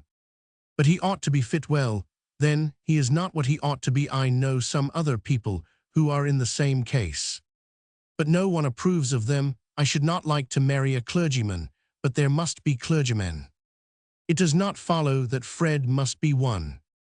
But when Papa has been at the expense of educating him for it, and only suppose if he should have no fortune left him. I can suppose that very well, said Mary dryly. Then I wonder you can defend Fred, said Rosamond, inclined to push this point. I don't defend him, said Mary, laughing. I would defend any parish from having him for a clergyman. But of course, if he were a clergyman, he must be different. Yes, he would be a great hypocrite, and he is not that yet. It is of no use saying anything to you, Mary. You always take Fred's part. Why should I not take his part, said Mary, lighting up. He would take mine. He is the only person who takes the least trouble to oblige me. You make me feel very uncomfortable, Mary, said Rosamond, with her gravest mildness. I would not tell Mamma for the world. What would you not tell her, said Mary angrily. Pray do not go into a rage, Mary, said Rosamond mildly as ever. If your Mamma is afraid that Fred will make me an offer, tell her that I would not marry him if he asked me, but he is not going to do so, that I am aware. He certainly never has asked me. Mary, you are always so violent. And you are always so exasperating. What can you blame me for? Oh, blameless people are always the most exasperating. There is the bell. I think we must go down. I did not mean to quarrel, said Rosamond, putting on her hat. Quarrel, nonsense. We have not quarrelled if one is not to get into a rage. Sometimes, what is the good of being friends? Am I to repeat what you have said? Just as you please. I never say what I am afraid of having repeated, but let us go down. Mr. Lydgate was rather late this morning, but the visitors stayed long enough to see him, for Mr. Featherstone asked Rosamond to sing to him, and she herself was so kind as to propose a second favourite song of his flow on Thou Shining River. After she had sung Home Sweet Home, which she detested, this hard-headed old overreach approved of the sentimental song as the suitable garnish for girls, and also as fundamentally fine sentiment being the right thing for a song. Mr. Featherstone was still applauding the last performance and assuring Missy that her voice was as clear as a blackbird's when Mr. Lydgate's horse passed the window. His dull expectation of the usual disagreeable routine with an aged patient who can hardly believe that medicine would not set him up if the doctor were only clever enough, added to his general disbelief in Middlemarch charms, made a doubly effective background to this vision of Rosamond, whom old Featherstone made haste ostentatiously to introduce as his niece. Though he had never thought it worthwhile to speak of Mary Garth in that light, nothing escaped Lydgate. Rosamond's graceful behaviour, how delicately she waived the notice, which the old man's want of taste had thrust upon her by a quiet gravity, not showing her dimples on the wrong occasion, but showing them afterwards, in speaking to Mary, to whom she addressed herself with so much good-natured interest that Lydgate, after quickly examining Mary more fully than he had done before, saw an adorable kindness in Rosamond's eyes, but Mary, from some cause, looked rather out of temper. "Miss Rosie has been singing me a song you've nothing to say against. That doctor," said Mr. Featherstone. "I like it better than your physic." "That has made me forget how the time was going," said Rosamond, rising to reach her hat, which she had laid aside before singing, so that her flower-like head on its white stem was seen in perfection above her riding habit. "Fred, we must really go." "Very good," said Fred, who had his own reasons for not being in the best spirits and wanted to get away. "Miss Vincey is a musician," said Lydgate, following her with his eyes. Every nerve and muscle in Rosamond was adjusted to the consciousness that she was being looked at. She was by nature an actress of parts that entered into her physique. She even acted her own character, and so well that she did not know it to be precisely her own. "The best in Middlemarch, ill be bound," said Mr. Featherstone. "Let the next be who she will. Fred, speak up for your sister." "I'm afraid I'm out of court, sir. My evidence would be good for nothing." "Middlemarch has not a very high standard, uncle," said Rosamond, with a pretty lightness, going towards her whip, which lay at a distance. Lydgate was quick in anticipating her. He reached the whip before she did, and turned to present it to her. She bowed and looked at him. He, of course, was looking at her, and their eyes met with that peculiar meeting which is never arrived at by effort, but seems like a sudden, divine clearance of haze. "I think." Lydgate turned a little paler than usual, but Rosamond blushed deeply, and felt a certain astonishment after that. She was really anxious to go, and did not know what sort of stupidity her uncle was talking of when she went to shake hands with him. Yet this result, which she took to be a mutual impression called falling in love, was just what Rosamond had contemplated beforehand. Ever since that important new arrival in Middlemarch, she had woven a little future of which something like this scene was the necessary beginning. Strangers, whether wrecked and clinging to a raft or duly escorted and accompanied by portmanteaus, have always had a circumstantial fascination for the virgin mind, against which native merit has urged itself in vain, and a stranger was absolutely necessary to Rosamond's social romance, which had always turned on a lover and bridegroom who was not a Middlemarcher, and who had no connections at all like her own of late. Indeed, the construction seemed to demand that he should somehow be related to a baronet. Now that she and the stranger had met, reality proved much more moving than anticipation, and Rosamond could not doubt that this was the great epoch of her life. She judged of her own symptoms as those of awakening love, and she held it still more natural that Mr. Lydgate should have fallen in love at first sight of her. These things happened so often at balls, and why not by the morning light, when the complexion showed all the better for it? Rosamond, though no older than Mary, was rather used to being fallen in love with, but she for her part had remained indifferent and fastidiously critical towards both fresh sprig and faded bachelor, and here was Mr. Lydgate, suddenly corresponding to her ideal, being altogether foreign to Middlemarch, carrying a certain air of distinction congruous with good family, and possessing connections which offered vistas of that middle class heaven rank. A man of talent also whom it would be especially delightful to enslave, in fact a man who had touched her nature quite newly, and brought a vivid interest into her life, which was better than any fancied might, such as she was in the habit of opposing to the actual. Thus in riding home, both the brother and the sister were preoccupied, and inclined to be silent. Rosamond, whose basis for her structure had the usual airy slightness, was of remarkably detailed and realistic imagination when the foundation had been once presupposed, and before they had ridden a mile, she was far on in the costume and introductions of her wedded life, having determined on her house in Middlemarch, and foreseen the visits she would pay to her husband's high-bred relatives at a distance, whose finished manners she could appropriate as thoroughly as she had done her school accomplishments, preparing herself thus for vaguer elevations, which might ultimately come. There was nothing financial, still less sordid, in her previsions. She cared about what were considered refinements, and not about the money that was to pay for them. Fred's mind, on the other hand, was busy with an anxiety which even his ready hopefulness could not immediately quell. He saw no way of eluding Featherstone's stupid demand, without incurring consequences, which he liked less even than the task of fulfilling it. His father was already out of humor with him, and would be still more so if he were the occasion of any additional coolness between his own family and the Bulstrodes. Then he himself hated having to go and speak to his uncle Bulstrode, and perhaps after drinking wine, he had said many foolish things about Featherstone's property, and these had been magnified by report. Fred felt that he made a wretched figure as a fellow who bragged about expectations from a queer old miser like Featherstone, and went to beg for certificates at his bidding. But those expectations, he really had them, and he saw no agreeable alternative if he gave them up. Besides, he had lately made a debt which galled him extremely, and old Featherstone had almost bargained to pay it off. The whole affair was miserably small. His debts were small, even his expectations were not anything so very magnificent. Fred had known men to whom he would have been ashamed of confessing the smallness of his scrapes. Such ruminations naturally produced a streak of misanthropic bitterness. To be born the son of a Middlemarch manufacturer and inevitable heir to nothing in particular, while such men as Mainwaring and Viancertainly life, was a poor business when a spirited young fellow, with a good appetite for the best of everything, had so poor an outlook. It had not occurred to Fred that the introduction of Bulstrode's name in the matter was a fiction of old Featherstone's, nor could this have made any difference to his position.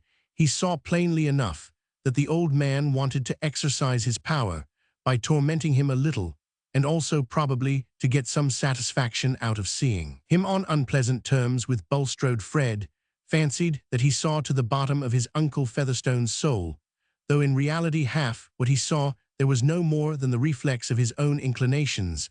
The difficult task of knowing another soul is not for young gentlemen whose consciousness is chiefly made up of their own wishes. Fred's main point of debate with himself was whether he should tell his father or try to get through the affair without his father's knowledge.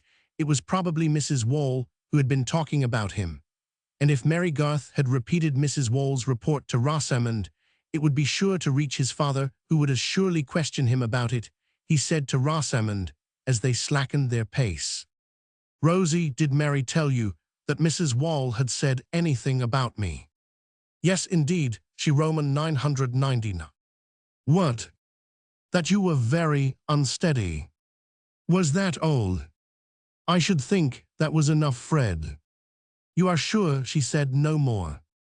"Mary mentioned nothing else, but really, Fred, I think you ought to be ashamed." "Oh, fudge, don't lecture me. What did Mary say about it?" "I am not obliged to tell you. You care so very much what Mary says, and you are too rude to allow me to speak."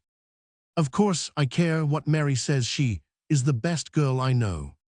I should never have thought she was a girl to fall in love with." "How do you know what men would fall in love with? Girls never know." "At least, Fred, let me advise you not to fall in love with her, for she says she would not marry you if you asked her." "She might have waited till I did ask her." "I knew it would nettle you, Fred."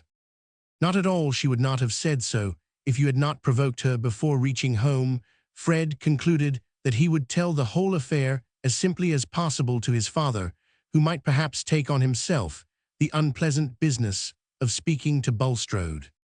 Book Roman 2, Old and Young. Chapter Roman 13th. Gent, how class your manners better than the most, or seeming better worse beneath that cloak, as saint or knave, pilgrim or hypocrite.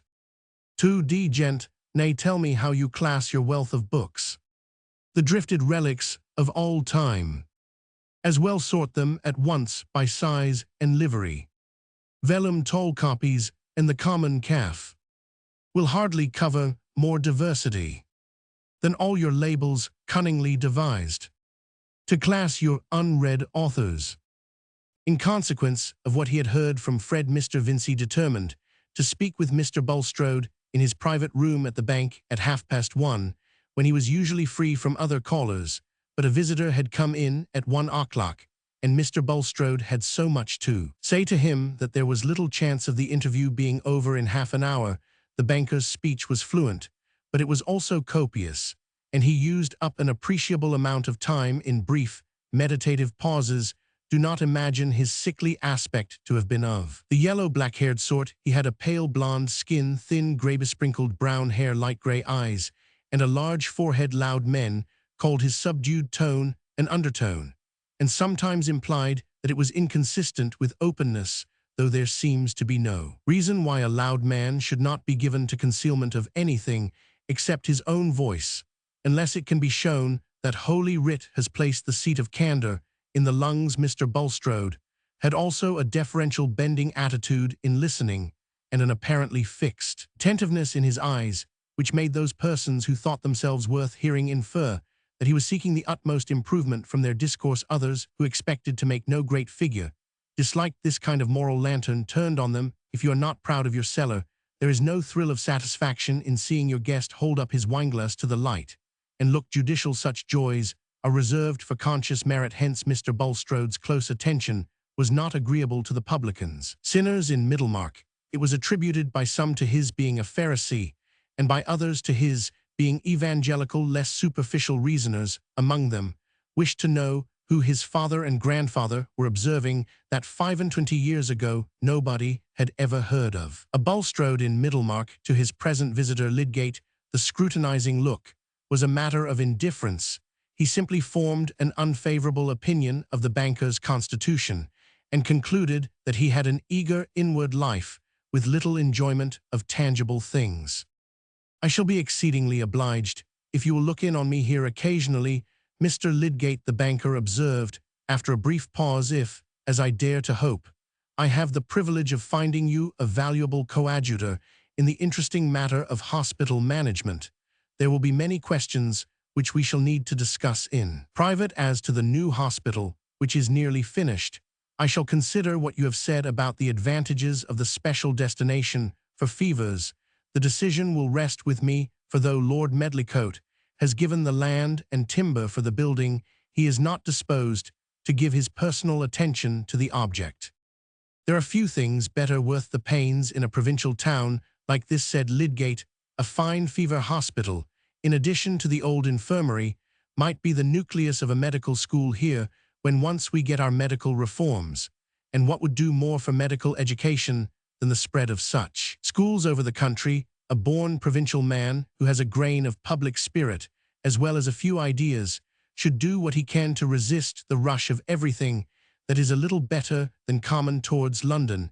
Any valid professional aims may often find a freer, if not a richer, field in the provinces. One of Lydgate's gifts was a voice habitually deep and sonorous, yet capable of becoming very low and gentle at the right moment. About his ordinary bearing, there was a certain fling of fearless expectation of success, a confidence in his own powers, and integrity much fortified by contempt for petty obstacles or seductions of which he had had no experience. But this proud openness was made lovable by an expression of unaffected goodwill. Mr. Bulstrode perhaps liked him the better for the difference between them in pitch and manners. He certainly liked him the better, as Rosamond did, for being a stranger in Middlemarch. One can begin so many things with a new person. Evan, begin to be a better man. I shall rejoice to furnish your zeal with fuller opportunities, Mr. Bulstrode answered. I mean by confiding to you the superintendence of my new hospital, should a maturer knowledge favor that issue, for I am determined that so great an object shall not be shackled by our two physicians. Indeed, I am encouraged to consider your advent to this town as a gracious indication that a more manifest blessing is now to be awarded to my efforts, which have hitherto been much withstood. With regard to the old infirmary, we have gained the initial point, I mean your election, and now I hope you will not shrink from incurring a certain amount of jealousy and dislike from your professional brethren by presenting yourself as a reformer. I will not profess bravery, said Lydgate, smiling, but I acknowledge a good deal of pleasure in fighting, and I should not care for my profession if I did not believe that better methods were to be found, and enforced there as well as everywhere else. The standard of that profession is low in Middlemarch, my dear sir, said the banker. I mean in knowledge and skill, not in social status, for our medical men are most of them connected with respectable townspeople. Here my own imperfect health has induced me to give some attention to those palliative resources which the divine mercy has placed within our reach. I have consulted eminent men in the metropolis, and I am painfully aware of the backwardness under which medical treatment labors in our provincial districts. Yes, with our present medical rules and education, one must be satisfied now and then to meet with a fair practitioner as to all the higher questions which determine the starting point of a diagnosis. To the philosophy of medical evidence, any glimmering of these can only come from a scientific culture, of which country practitioners have usually no more notion than the man in the moon. Mr. Bulstrode, bending and looking intently, found the form which Lydgate had given to his agreement not quite suited to his comprehension. Under such circumstances, a judicious man changes the topic and enters on ground where his own gifts may be more useful. I am aware, he said, that the peculiar bias of medical ability is towards material means. Nevertheless, Mr. Lydgate, I hope we shall not vary in sentiment as to a measure in which you are not likely to be actively concerned, but in which your sympathetic concurrence may be an aid to me. You recognize, I hope, the existence of spiritual interests in your patients. Certainly I do, but those words are apt to cover different meanings to different minds. Precisely, and on such subjects wrong teaching is as fatal as no teaching. Now a point which I have much at heart to secure is a new regulation as to clerical attendance at the old infirmary. The building stands in Mr. Fairbrother's parish. You know Mr. Fairbrother. I have seen him, he gave me his vote. I must call to thank him. He seems a very bright, pleasant little fellow, and I understand he is a naturalist. Mr. Fairbrother, my dear sir, is a man deeply painful to contemplate. I suppose there is not a clergyman in this country who has greater talents. Mr. Bulstrode paused and looked meditative. I have not yet been pained by finding any excessive talent in Middlemarch, said Lydgate bluntly. What I desire, Mr. Bulstrode continued, looking still more serious, is that Mr. Fairbrother's attendance at the hospital should be superseded by the appointment of a chaplain off Mr. Tyke, in fact, and that no other spiritual aid should be called in. As a medical man, I could have no opinion on such a point unless I knew Mr. Tyke, and even then I should require to know the cases in which he was applied. Lydgate smiled, but he was bent on being circumspect. Of course you cannot enter fully into the merits of this measure at present. Brother Mr. Bulstrode began to speak with a more chiseled emphasis. The subject is likely to be referred to the medical board of the infirmary, and what I trust I may ask of you is that in virtue of the cooperation between us, which I now look forward to, you will not, so far as you are concerned, be influenced by my opponents in this matter. I hope I shall have nothing to do with clerical disputes, said Lydgate. The path I have chosen is to work well in my own profession. My responsibility, Mr. Lydgate, is of a broader kind. With me, indeed, this question is one of sacred accountableness, whereas with my opponents I have good reason to say that it is an occasion for gratifying a spirit of worldly opposition, but I shall not therefore drop one iota of my convictions or cease to identify myself with that truth which an evil generation hates. I have devoted myself to this object of hospital improvement, but I will boldly confess to you, Mr. Lydgate, that I should have no interest in hospitals if I believed that nothing more was concerned therein than the cure of mortal diseases. I have another ground of action, and in the face of persecution I will not conceal it. Mr. Bulstrode's voice had become a loud and agitated whisper as he said the last words. There we certainly differ, said Lydgate, but he was not sorry that the door was now opened, and Mr. Vincey was announced. That florid, sociable personage was become more interesting to him since he had seen Rosamond. Not that, like her, he had been weaving any future in which their lots were united, but a man naturally remembers a charming girl with pleasure, and is willing to dine where he may see her again before he took leave. Mr. Vincey had given that invitation, which he had been in no hurry about, for Rosamond at breakfast, had mentioned that she thought her uncle Featherstone had taken the new doctor into great favour. Mr. Bulstrode, alone with his brother-in-law, poured himself out a glass of water and opened a sandwich box. "I cannot persuade you to adopt my regimen, Vincey." No, I've no opinion of that system. Life wants padding," said Mr. Vincey, unable to omit his portable theory. However, he went on accenting the word, as if to dismiss all irrelevance. "What I came here to talk about was a little affair of my young scapegrace Fred's. That is a subject on which you and I are likely to take quite as different views as on diet, Vincey."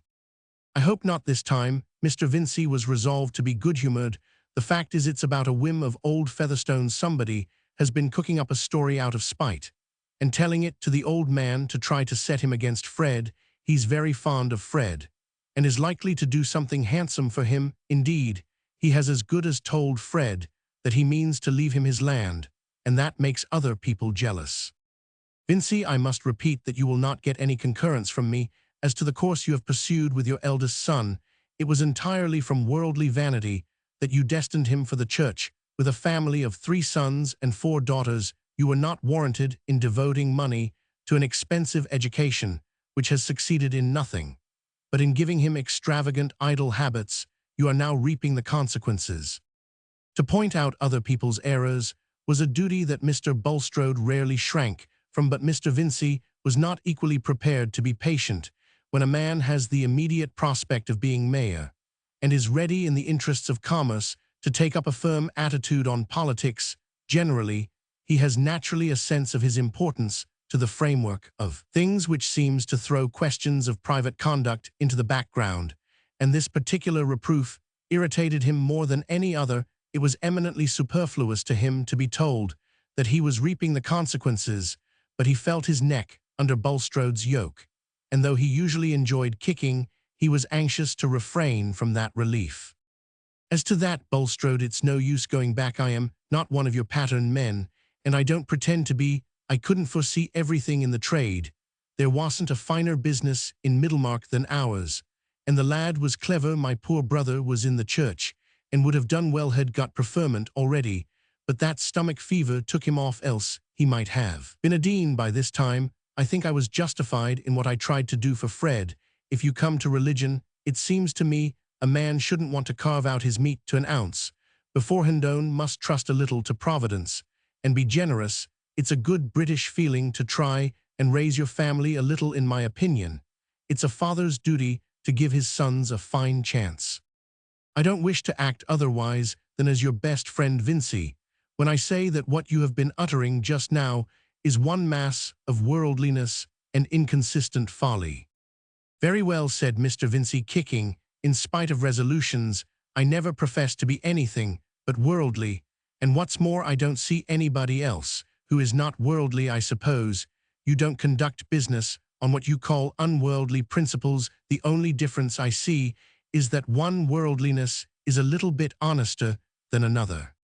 "This kind of discussion is unfruitful, Vincey," said Mr. Bulstrode, who, finishing his sandwich, had thrown himself back in his chair and shaded his eyes as if weary. "You had some more particular business." Yes, the long and short of it is somebody has told old Featherstone, giving you as the authority, that Fred has been borrowing or trying to borrow money on the prospect of his land. Of course, you never said any such nonsense, but the old fellow will insist on it, that Fred should bring him a denial in your handwriting. That is just a bit of a note saying you don't believe a word of such stuff, either of his having borrowed or tried to borrow in such a fool's way. I suppose you can have no objection to do that." "Pardon me, I have an objection. I am by no means sure that your son, in his recklessness and ignorance, will use no several word, has not tried to raise money by holding out his future prospects, or even that someone may not have been foolish enough to supply him on so vague a presumption. There is plenty of such lax money-lending as of other folly in the world. But Fred gives me his honor that he has never borrowed money on the pretense of any understanding about his uncle's land. He is not a liar. I don't want to make him better than he is. I have blown him up well. Nobody can say I wink at what he does, but he is not a liar, and I should have thought but I may be wrong that there was no religion to hinder a man from believing the best of a young fellow when you don't know worse. It seems to me it would be a poor sort of religion to put a spoke in his wheel by refusing to say you don't believe such harm of him as you've got no good reason to believe. I'm not at all sure that I should be befriending your son by smoothing his way to the future possession of Featherstone's property. I cannot regard wealth as a blessing to those who use it simply as a harvest for this world.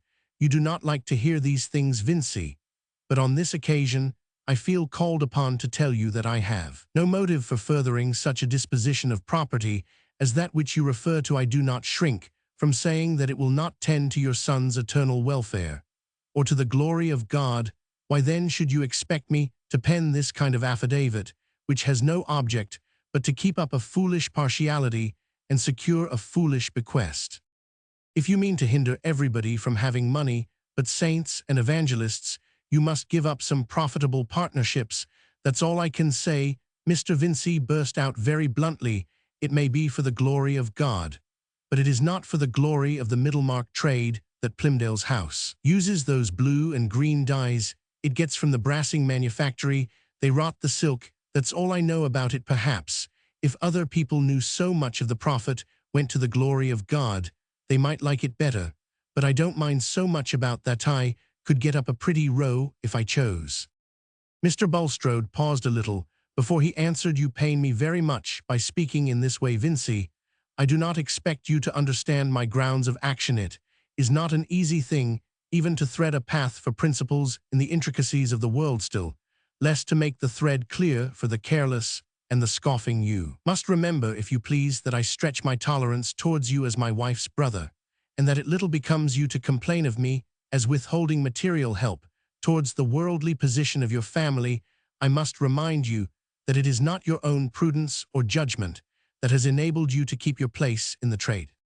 Very likely not, but you have been no loser by my trade. Yet, said Mr. Vincey, thoroughly nettled, a result which was seldom much retarded by previous resolutions, and when you married Harriet, I don't see how you could expect that our families should not hang by the same nail. If you've changed your mind and want my family to come down in the world, you'd better say so. I've never changed. I am a plain churchman now, just as I used to be before doctrines came up. I take the world as I find it in trade, and everything else. I am contented to be no worse than my neighbors. But if you want us to come down in the world, say so. I shall know better what to do then. You talk unreasonably. Shall you come down in the world for want of this letter about your son? Well, whether or not, I consider it very unhandsome of you to refuse it. Such doings may be lined with religion, but outside they have a nasty dodgenthemanger look. You might as well slander Fred. It comes pretty near to it when you refuse to say you didn't set a slander going. It's this sort of thing, this tyrannical spirit, wanting to play bishop and banker. Everywhere it's this sort of thing, makes a man's name stink. Vincey, if you insist on quarreling with me, it will be exceedingly painful to Harriet as well as myself, said Mr. Bulstrode, with a trifle more eagerness and paleness than usual. I don't want to quarrel. It's for my interest and perhaps for yours too, that we should be friends. I bear you no grudge. I think no worse of you than I do of other people. A man who half starves himself and goes the length in family prayers, and so on, that you do believes in his religion, whatever it may be, you could turn over your capital just as fast with cursing and swearing. Plenty of fellows do you like to be master. There's no denying that you must be first chop in heaven, else you won't like it much. But you're my sister's husband, and we ought to stick together. And if I know Harriet shall consider it your fault if we quarrel, because you strain at a gnat in this way and refuse to do Fred a good turn, and I don't mean to say I shall bear it well. I consider it unhandsome. Mr. Vincey rose, began to button his greatcoat, and looked steadily at his brother-in-law, meaning to imply a demand for a decisive answer. This was not the first time that Mr. Bulstrode had begun by admonishing Mr. Vincey, and had ended by seeing a very unsatisfactory reflection of himself in the coarse, unflattering mirror which that manufacturer's mind presented to the subtler lights and shadows of his fellow-men, and perhaps his experience ought to have warned him how the scene would end, but a full-fed fountain will be generous with its waters, even in the rain when they are worse than useless, and a fine fount of admonition is apt to be equally irrepressible. It was not in Mr. Bulstrode's nature to comply directly in consequence of uncomfortable suggestions before changing his course. He always needed to shape his motives and bring them into accordance with his habitual standard. He said at last, "I will reflect a little, Vincey. I will mention the subject to Harriet. I shall probably send you a letter." "Very well, as soon as you can, please. I hope it will all be settled before I see you tomorrow." Chapter Roman 14 follows here the strict receipt. "For that sauce to dainty meat, named idleness, which many eat by preference, and call it sweet. First watch for morsels like a hound. Mix well with buffets, stir them round. With good thick oil of flatteries and froth, with mean self-lauding lies. Serve warm the vessels you must choose. To keep it in are dead men's shoes." Mr. Bulstrode's consultation of Harriet seemed to have had the effect desired by Mr. Vincey, for early the next morning a letter came which Fred could carry to Mr. Featherstone as the required testimony. The old gentleman was staying in bed on account of the cold weather, and as Mary Garth was not to be seen in the sitting-room, Fred went upstairs immediately and presented the letter to his uncle, who, propped up comfortably on a bedrest, was not less able than usual to enjoy his consciousness of wisdom in distrusting and frustrating mankind. He put on his spectacles to read the letter, pursing up his lips and drawing down their corners.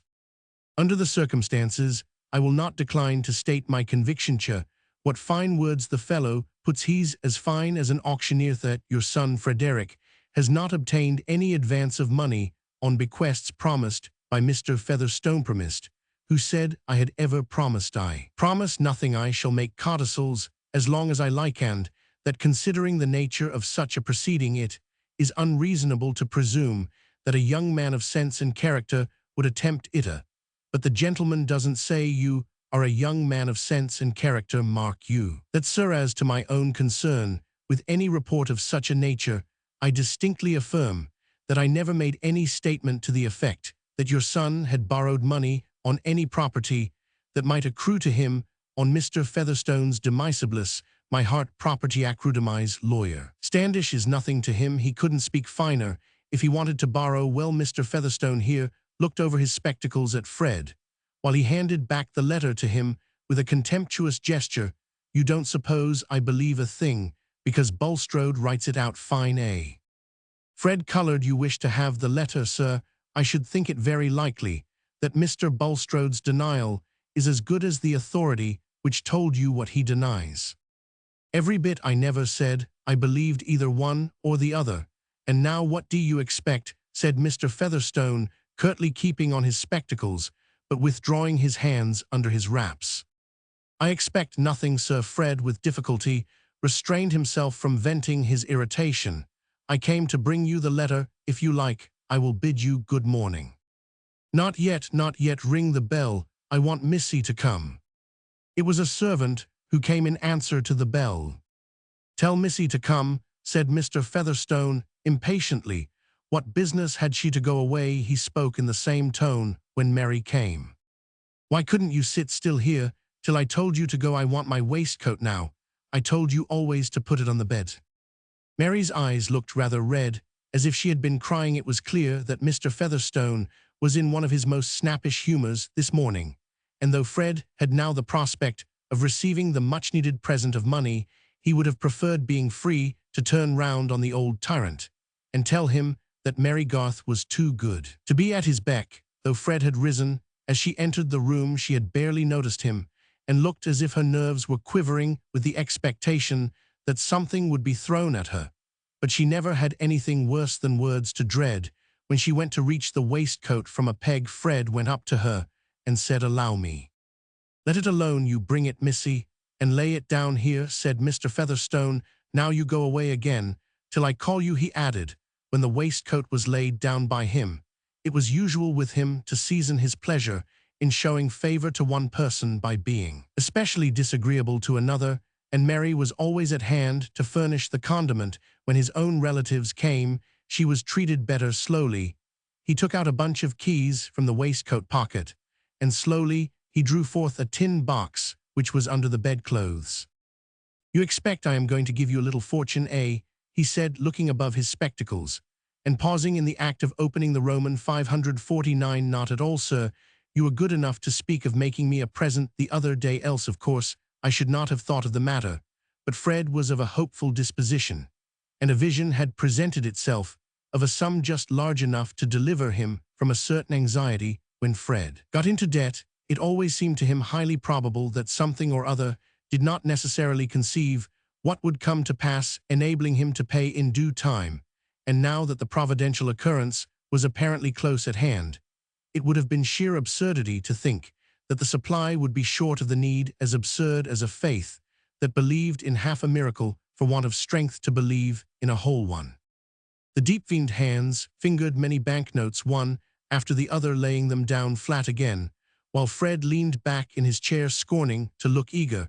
He held himself to be a gentleman at heart, and did not like courting an old fellow for his money. At last Mr. Featherstone eyed him again over his spectacles, and presented him with a little sheaf of notes. Fred could see distinctly that there were but 5, as the less significant edges gaped towards him, but then each might mean £50. He took them, saying, "I am very much obliged to you, sir," and was going to roll them up without seeming to think of their value, but this did not suit Mr. Featherstone, who was eyeing him intently. "Come, don't you think it worth your while to count 'em? You take money like a lord, I suppose you lose it like one." "I thought I was not to look a gift horse in the mouth, sir, but I shall be very happy to count them." Fred was not so happy, however, after he had counted them, for they actually presented the absurdity of being less than his hopefulness had decided that they must be. What can the fitness of things mean, if not their fitness to a man's expectations? Failing this, absurdity and atheism gaped behind him. The collapse for Fred was severe when he found that he held no more than 5/20s, and his share in the higher education of this country did not seem to help him. "Nevertheless," he said, with rapid changes in his fair complexion, "it is very handsome of you, sir." "I should think it is," said Mr. Featherstone, locking his box and replacing it, then taking off his spectacles deliberately, and at length, as if his inward meditation had more deeply convinced him, repeating, "I should think it handsome." "I assure you, sir, I am very grateful," said Fred, who had had time to recover his cheerful air. "So you ought to be. You want to cut a figure in the world, and I reckon Peter Featherstone is the only one you've got to trust to." Here the old man's eyes gleamed with a curiously mingled satisfaction in the consciousness that this smart young fellow relied upon him, and that the smart young fellow was rather a fool for doing so. "Yes, indeed, I was not born to very splendid chances. Few men have been more cramped than I have been," said Fred, with some sense of surprise at his own virtue. "Considering how hardly he was dealt with, it really seems a little too bad to have to ride a broken-winded hunter and see men, who are not half such good judges as yourself, able to throw away any amount of money on buying bad bargains." "Well, you can buy yourself a fine hunter now. £80 is enough for that, I reckon, and you'll have £20 over to get yourself out of any little scrape," said Mr. Featherstone, chuckling slightly. "You are very good, sir," said Fred, with a fine sense of contrast between the words and his feeling. "I rather a better uncle than your fine Uncle Bulstrode. You won't get much out of his speculations. I think he's got a pretty strong string round your father's leg, by what I hear, eh?" "My father never tells me anything about his affairs, sir." "Well, he shows some sense there, but other people find him out without his telling. Hell never have much to leave you. Hell most like die without a will's the sort of man to do it. Let 'em make him mayor of Middlemarch as much as they like, but you won't get much by his dying without a will, though you are the eldest son." Fred thought that Mr. Featherstone had never been so disagreeable before. True, he had never before given him quite so much money at once. "Shall I destroy this letter of Mr. Bulstrode's, sir?" said Fred, rising with the letter, as if he would put it in the fire. I don't want it. It's worth no money to me." Fred carried the letter to the fire, and thrust the poker through it with much zest. He longed to get out of the room, but he was a little ashamed before his inner self, as well as before his uncle, to run away immediately after pocketing the money. Presently, the farm bailiff came up to give his master a report, and Fred, to his unspeakable relief, was dismissed with the injunction to come again soon. He had longed not only to be set free from his uncle, but also to find Mary Garth. She was now in her usual place, by the fire, with sewing in her hands, and a book open on the little table by her side. Her eyelids had lost some of their redness now, and she had her usual air of self-command. "Am I wanted upstairs?" she said, half rising as Fred entered. "No, I am only dismissed, because Simmons is gone up." Mary sat down again and resumed her work. She was certainly treating him with more indifference than usual. She did not know how affectionately indignant he had felt on her behalf upstairs. "May I stay here a little, Mary, or shall I bore you?" "Pray sit down," said Mary. "You will not be so heavy a bore as Mr. John Wall, who was here yesterday," and he sat down without asking my leave. "Poor fellow, I think he is in love with you." "I'm not aware of it, and to me, it is one of the most odious things in a girl's life, that there must always be some supposition of falling in love coming between her and any man who is kind to her, and to whom she is grateful. I should have thought that I at least might have been safe from all that. I have no ground for the nonsensical vanity of fancying everybody who comes near me is in love with me." Mary did not mean to betray any feeling, but in spite of herself, she ended in a tremulous tone of vexation. "Confound John Wall, I did not mean to make you angry. I didn't know you had any reason for being grateful to me. I forgot what a great service you think it. If anyone snuffs a candle for you." Fred also had his pride, and was not going to show that he knew what had called forth this outburst of Mary's. "Oh, I am not angry, except with the ways of the world. I do like to be spoken to as if I had common sense. I really often feel as if I could understand a little more than I ever hear, even from young gentlemen who have been to college." Mary had recovered, and she spoke with a suppressed rippling undercurrent of laughter pleasant to hear. "I don't care how merry you are at my expense this morning," said Fred. "I thought you looked so sad when you came upstairs. It is a shame you should stay here to be bullied in that way." "Oh, I have an easy life by comparison. I have tried being a teacher, and I am not fit for that. My mind is too fond of wandering on its own way. I think any hardship is better than pretending to do what one is paid for, and never really doing it. Everything here I can do as well as anyone else could, perhaps better than some. Rosie, for example, though she is just the sort of beautiful creature that is imprisoned with ogres in fairy tales." "Rosie," cried Fred, in a tone of profound brotherly skepticism. "Come, Fred," said Mary emphatically, "you have no right to be so critical." "Do you mean anything particular just now?" "No, I mean something general ways." "Oh, that I am idle and extravagant. Well, I am not fit to be a poor man. I should not have made a bad fellow if I had been rich." "You would have done your duty in that state of life, to which it has not pleased God to call you," said Mary, laughing. "Well, I couldn't do my duty as a clergyman any more than you could do yours as a governess. You ought to have a little fellow-feeling there, Mary." "I never said you ought to be a clergyman. There are other sorts of work. It seems to me very miserable not to resolve on some course and act accordingly." "So I could, if—" Fred broke off and stood up, leaning against the mantelpiece. "If you were sure you should not have a fortune." "I did not say that you want to quarrel with me. It is too bad of you to be guided by what other people say about me." "How can I want to quarrel with you? I should be quarreling with all my new books," said Mary, lifting the volume on the table. "However naughty you may be to other people, you are good to me. Because I like you better than anyone else, but I know you despise me." "Yes, I do a little," said Mary, nodding with a smile. "You would admire a stupendous fellow who would have wise opinions about everything." "Yes, I should." Mary was sewing swiftly and seemed provokingly mistress of the situation. When a conversation has taken a wrong turn for us, we only get farther and farther into the swamp of awkwardness. This was what Fred Vincy felt. I suppose a woman is never in love with anyone she has always known of her, since she can remember as a man often it is always some new fellow who strikes a girl. Let me see, said Mary, the corners of her mouth curling archly. I must go back on my experience. There is Juliet, seems an example of what you say. But then Ophelia had probably known Hamlet a long while, and Brenda Troilsh had known Mordaunt Merton ever since they were children. But then he seems to have been an estimable young man, and Minna was still more deeply in love with Cleveland, who was a stranger. Waverley was new to Flora Mac Ivor. But then she did not fall in love with him, and there are Olivia and Sophia Primrose and Corinethy may be said to have fallen in love with new men. Altogether, my experience is rather mixed.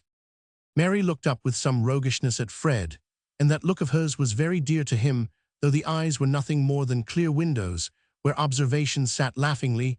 He was certainly an affectionate fellow, and as he had grown from boy to man, he had grown in love with his old playmate, notwithstanding that share in the higher education of the country, which had exalted his views of rank and income. When a man is not loved, it is no use for him to say that he could be a better fellow, could do anything, I mean, if he were sure of being loved in return. Not of the least use in the world for him to say he could be better, might, could, would, are contemptible auxiliaries. I don't see how a man is to be good for much, unless he has some one woman to love him dearly. I think the goodness should come before he expects that. You know better, Mary, women don't love men for their goodness. Perhaps not, but if they love them, they never think them bad. It is hardly fair to say I am bad. I said nothing at all about you. I never shall be good for anything, Mary, if you will not say that you love Maeve. You will not promise to marry me, I mean, when I am able to marry. If I did love you, I would not marry you. I would certainly not promise ever to marry you. I think that is quite wicked, Mary. If you love me, you ought to promise to marry me. On the contrary, I think it would be wicked in me to marry you even if I did love you. You mean just as I am, without any means of maintaining a wife. Of course I am but 23.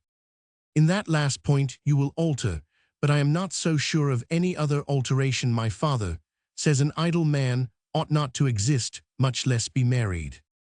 Then I am to blow my brains out.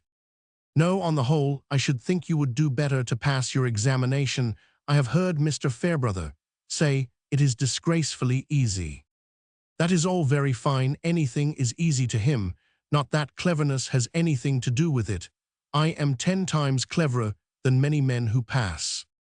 Dear me, said Mary, unable to repress her sarcasm, that accounts for the curates, like Mr. Crow's. Divide your cleverness by 10, and the quotient, dear May's able to take a degree, but that only shows you are 10 times more idle than the others. Well, if I did pass, you would not want me to go into the church. That is not the question. What I want you to do, you have a conscience of your own, I suppose. There is Mr. Lydgate. I must go and tell my uncle. Mary, said Fred, seizing her hand, as she rose, if you will not give me some encouragement, I shall get worse instead of better.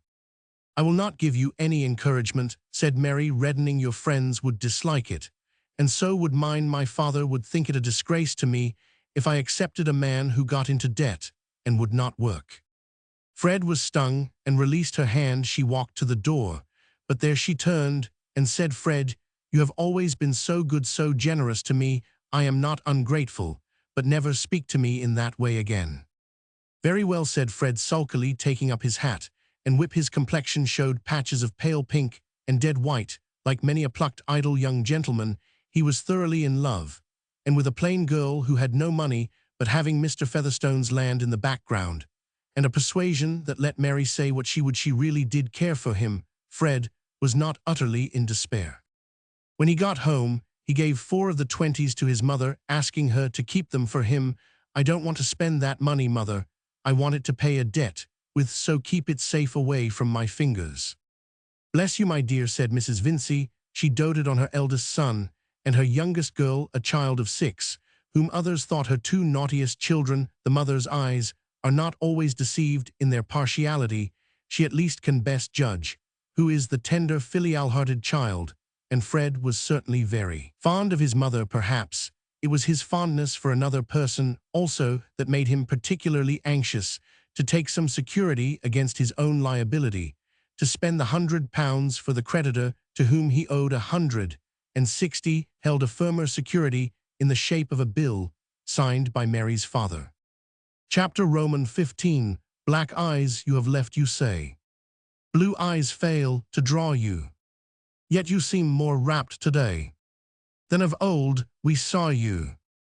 Oh, I track the fairest fair through new haunts of pleasure. Footprints here and echoes there guide me to my treasure. Lo, she turns a mortal youth, wrought to mortal stature, fresh as starlight's aged truth, many named Nature.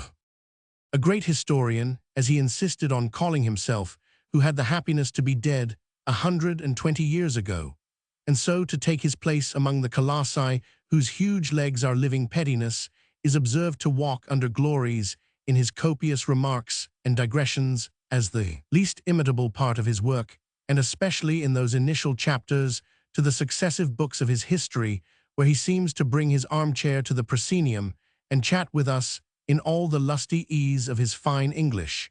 But Fielding lived when the days were longer for time. Like money is measured by our needs when summer afternoons were spacious, and the clock ticked slowly in the winter evenings, we belated historians must not linger after his example, and if we did so, it is probable that our chat would be thin and eager, as if delivered from campstool in a parrot house. I at least have so much to do in unraveling certain human lots, and seeing how they were woven and interwoven, that all the light I can command must be concentrated on this particular web, and not dispersed over that tempting range of relevancies called the universe. At present I have to make the new settler Lydgate better known to anyone interested in him than he could possibly be, even to those who had seen the most of him since his arrival in Middlemarch, for surely all must admit that a man may be puffed and belauded, envied, ridiculed, counted upon as a tool, and fallen in love with, or at least selected as a future husband, and yet remain virtually unknown, known merely as a cluster of signs for his neighbor's false suppositions. There was a general impression, however, that Lydgate was not altogether a common country doctor, and in Middlemarch at that time such an impression was significant of great things being expected from him, for everybody's family doctor was remarkably clever, and was understood to have immeasurable skill in the management and training of the most skittish or vicious diseases. The evidence of his cleverness was of the higher intuitive order, lying in his lady patient's immovable conviction, and was unassailable by any objection, except that their intuitions were opposed by others equally strong. Each lady who saw medical truth in wrench, and the strengthening treatment regarding Toller, and the lowering system as medical perdition for the heroic times of copious bleeding and blistering, had not yet departed, still less the times of thoroughgoing theory, when disease in general was called by some bad name, and treated accordingly without shillyshallies. If, for example, it were to be called insurrection, which must not be fired on with blank cartridge, but have its blood drawn at once, the strengtheners and the lowerers were all clever men, in somebody's opinion, which is really as much as can be said for any living talents. Nobody's imagination had gone so far as to conjecture that Mr. Lydgate could know as much as Dr. Sprague and Dr. Minchin, the two physicians who alone could offer any hope when danger was extreme, and when the smallest hope was worth a guinea. Still, I repeat, there was a general impression that Lydgate was something rather more uncommon than any general practitioner in Middlemarch, and this was true. He was but 27, an age at which many men are not quite common, at which they are hopeful of achievement, resolute in avoidance, thinking that mammon shall never put a bit in their mouths and get astride their backs, but rather that mammon, if they have anything to do with him, shall draw their chariot. He had been left an orphan when he was fresh from a public school. His father, a military man, had made but little provision for 3 children, and when the boy Tertius asked to have a medical education, it seemed easier to his guardians to grant his request by apprenticing him to a country practitioner than to make any objections on the score of family dignity. He was one of the rarer lads who early get a decided bent and make up their minds that there is something particular in life which they would like to do for its own sake, and not because their fathers did it. Most of us, who turn to any subject with love, remember some morning or evening hour, when we got on a high stool to reach down an untried volume, or sat with parted lips, listening to a new talker, or for very lack of books began to listen to the voices within, as the first traceable beginning of our love. Something of that sort happened to Lydgate. He was a quick fellow, and when hot from play, would toss himself corner and in 5 minutes be deep in any sort of book that he could lay his hands on. If it were Rasselas or Gulliver, so much the better. But Bailey's dictionary would do, or the Bible with the Apocrypha in it, something he must read. When he was not riding the pony or running and hunting or listening to the talk of men, all this was true of him at 10 years of age. He had then read through Chrysal or The Adventures of a Guinea, which was neither milk for babes nor any chalky mixture meant to pass for milk, and it had already occurred to him that books were stuff, and that life was stupid. His school studies had not much modified that opinion, for though he did his classics and mathematics, he was not preeminent in them. It was said of him that Lydgate could do anything he liked, but he had certainly not yet liked to do anything remarkable. He was a vigorous animal with a ready understanding, but no spark had yet kindled in him an intellectual passion. Knowledge seemed to him a very superficial affair, easily mastered. Judging from the conversation of his elders, he had apparently got already more than was necessary for mature life. Probably, this was not an exceptional result of expensive teaching at that period of short-waisted coats and other fashions, which have not yet recurred. But one vacation, a wet day, sent him to the small home library to hunt once more for a book which might have some freshness for him. In vain, unless indeed he took down a dusty row of volumes with grey paper backs and dingy labels. The volumes of an old cyclopedia, which he had never disturbed. It would at least be a novelty to disturb them. They were on the highest shelf, and he stood on a chair to get them down.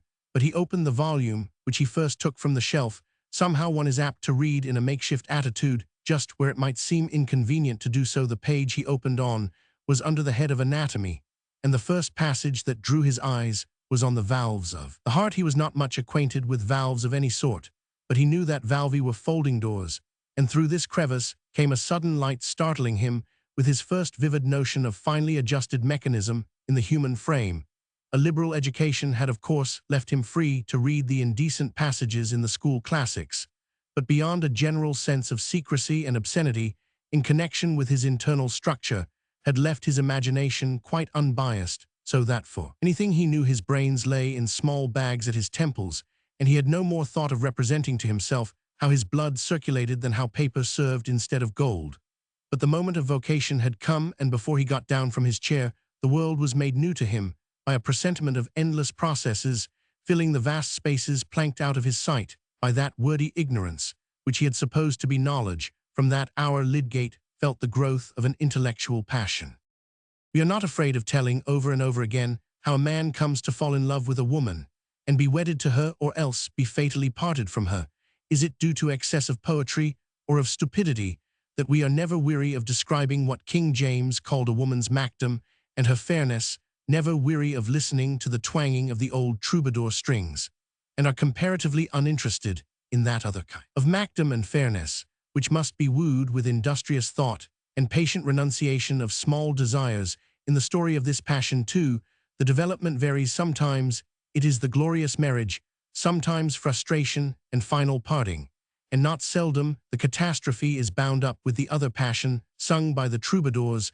For in the multitude of middle-aged men who go about their vocations in a daily course determined for them, much in the same way as the tie of their cravats, there is always a good number who once meant to shape their own deeds, and alter the world a little. The story of their coming to be shapen after the average and fit to be packed by the gross is hardly ever told, even in their consciousness, for perhaps their ardor in generous unpaid toil cooled as imperceptibly as the ardor of other youthful loves, till one day their earlier self walked like a ghost in its old home, and made the new furniture ghastly. Nothing in the world more subtle than the process of their gradual change. In the beginning, they inhaled it unknowingly. You and I may have sent some of our breath towards infecting them when we uttered our conforming falsities, or drew our silly conclusions, or perhaps it came with the vibrations from a woman's glance. Lydgate did not mean to be one of those failures, and there was the better hope of him, because his scientific interests soon took the form of a professional enthusiasm. He had a youthful belief in his breadwinning work, not to be stifled by that initiation in makeshift called his prentice days, and he carried to his studies in London, Edinburgh, and Paris the conviction that the medical profession, as it might be, was the finest in the world, presenting the most perfect interchange between science and art, offering the most direct alliance between intellectual conquest and the social good. Lydgate's nature demanded this combination. He was an emotional creature with a flesh-and-blood sense of fellowship, which withstood all the abstractions of special study. He cared not only for cases, but for John and Elizabeth, especially Elizabeth. There was another attraction in his profession. It wanted reform, and gave a man an opportunity for some indignant resolve to reject its venal decorations and other humbug, and to be the possessor of genuine, though undemanded, qualifications. He went to study in Paris, with the determination that when he came home again, he would settle in some provincial town as a general practitioner, and resist the irrational severance between medical and surgical knowledge in the interest of his own scientific pursuits, as well as of the general advance. He would keep away from the range of London intrigues, jealousies, social truckling, and win celebrity, however slowly, as Jenner had done, by the independent value of his work. For it must be remembered that this was a dark period, and in spite of venerable colleges, which used great efforts to secure purity of knowledge by making it scarce, and to exclude error by a rigid exclusiveness in relation to fees and appointments, it happened that very ignorant young gentlemen were promoted in town, and many more got a legal right to practice over large areas in the country.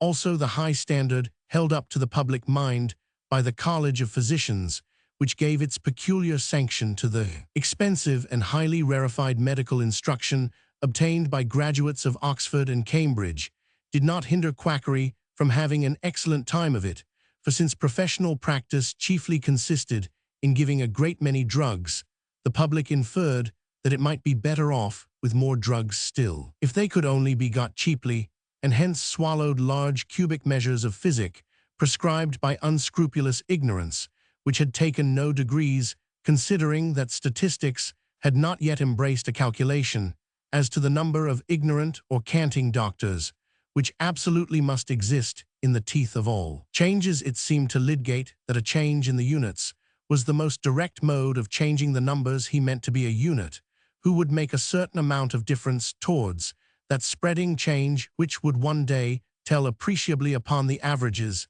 and in the meantime have the pleasure of making an advantageous difference to the viscera of his own patients.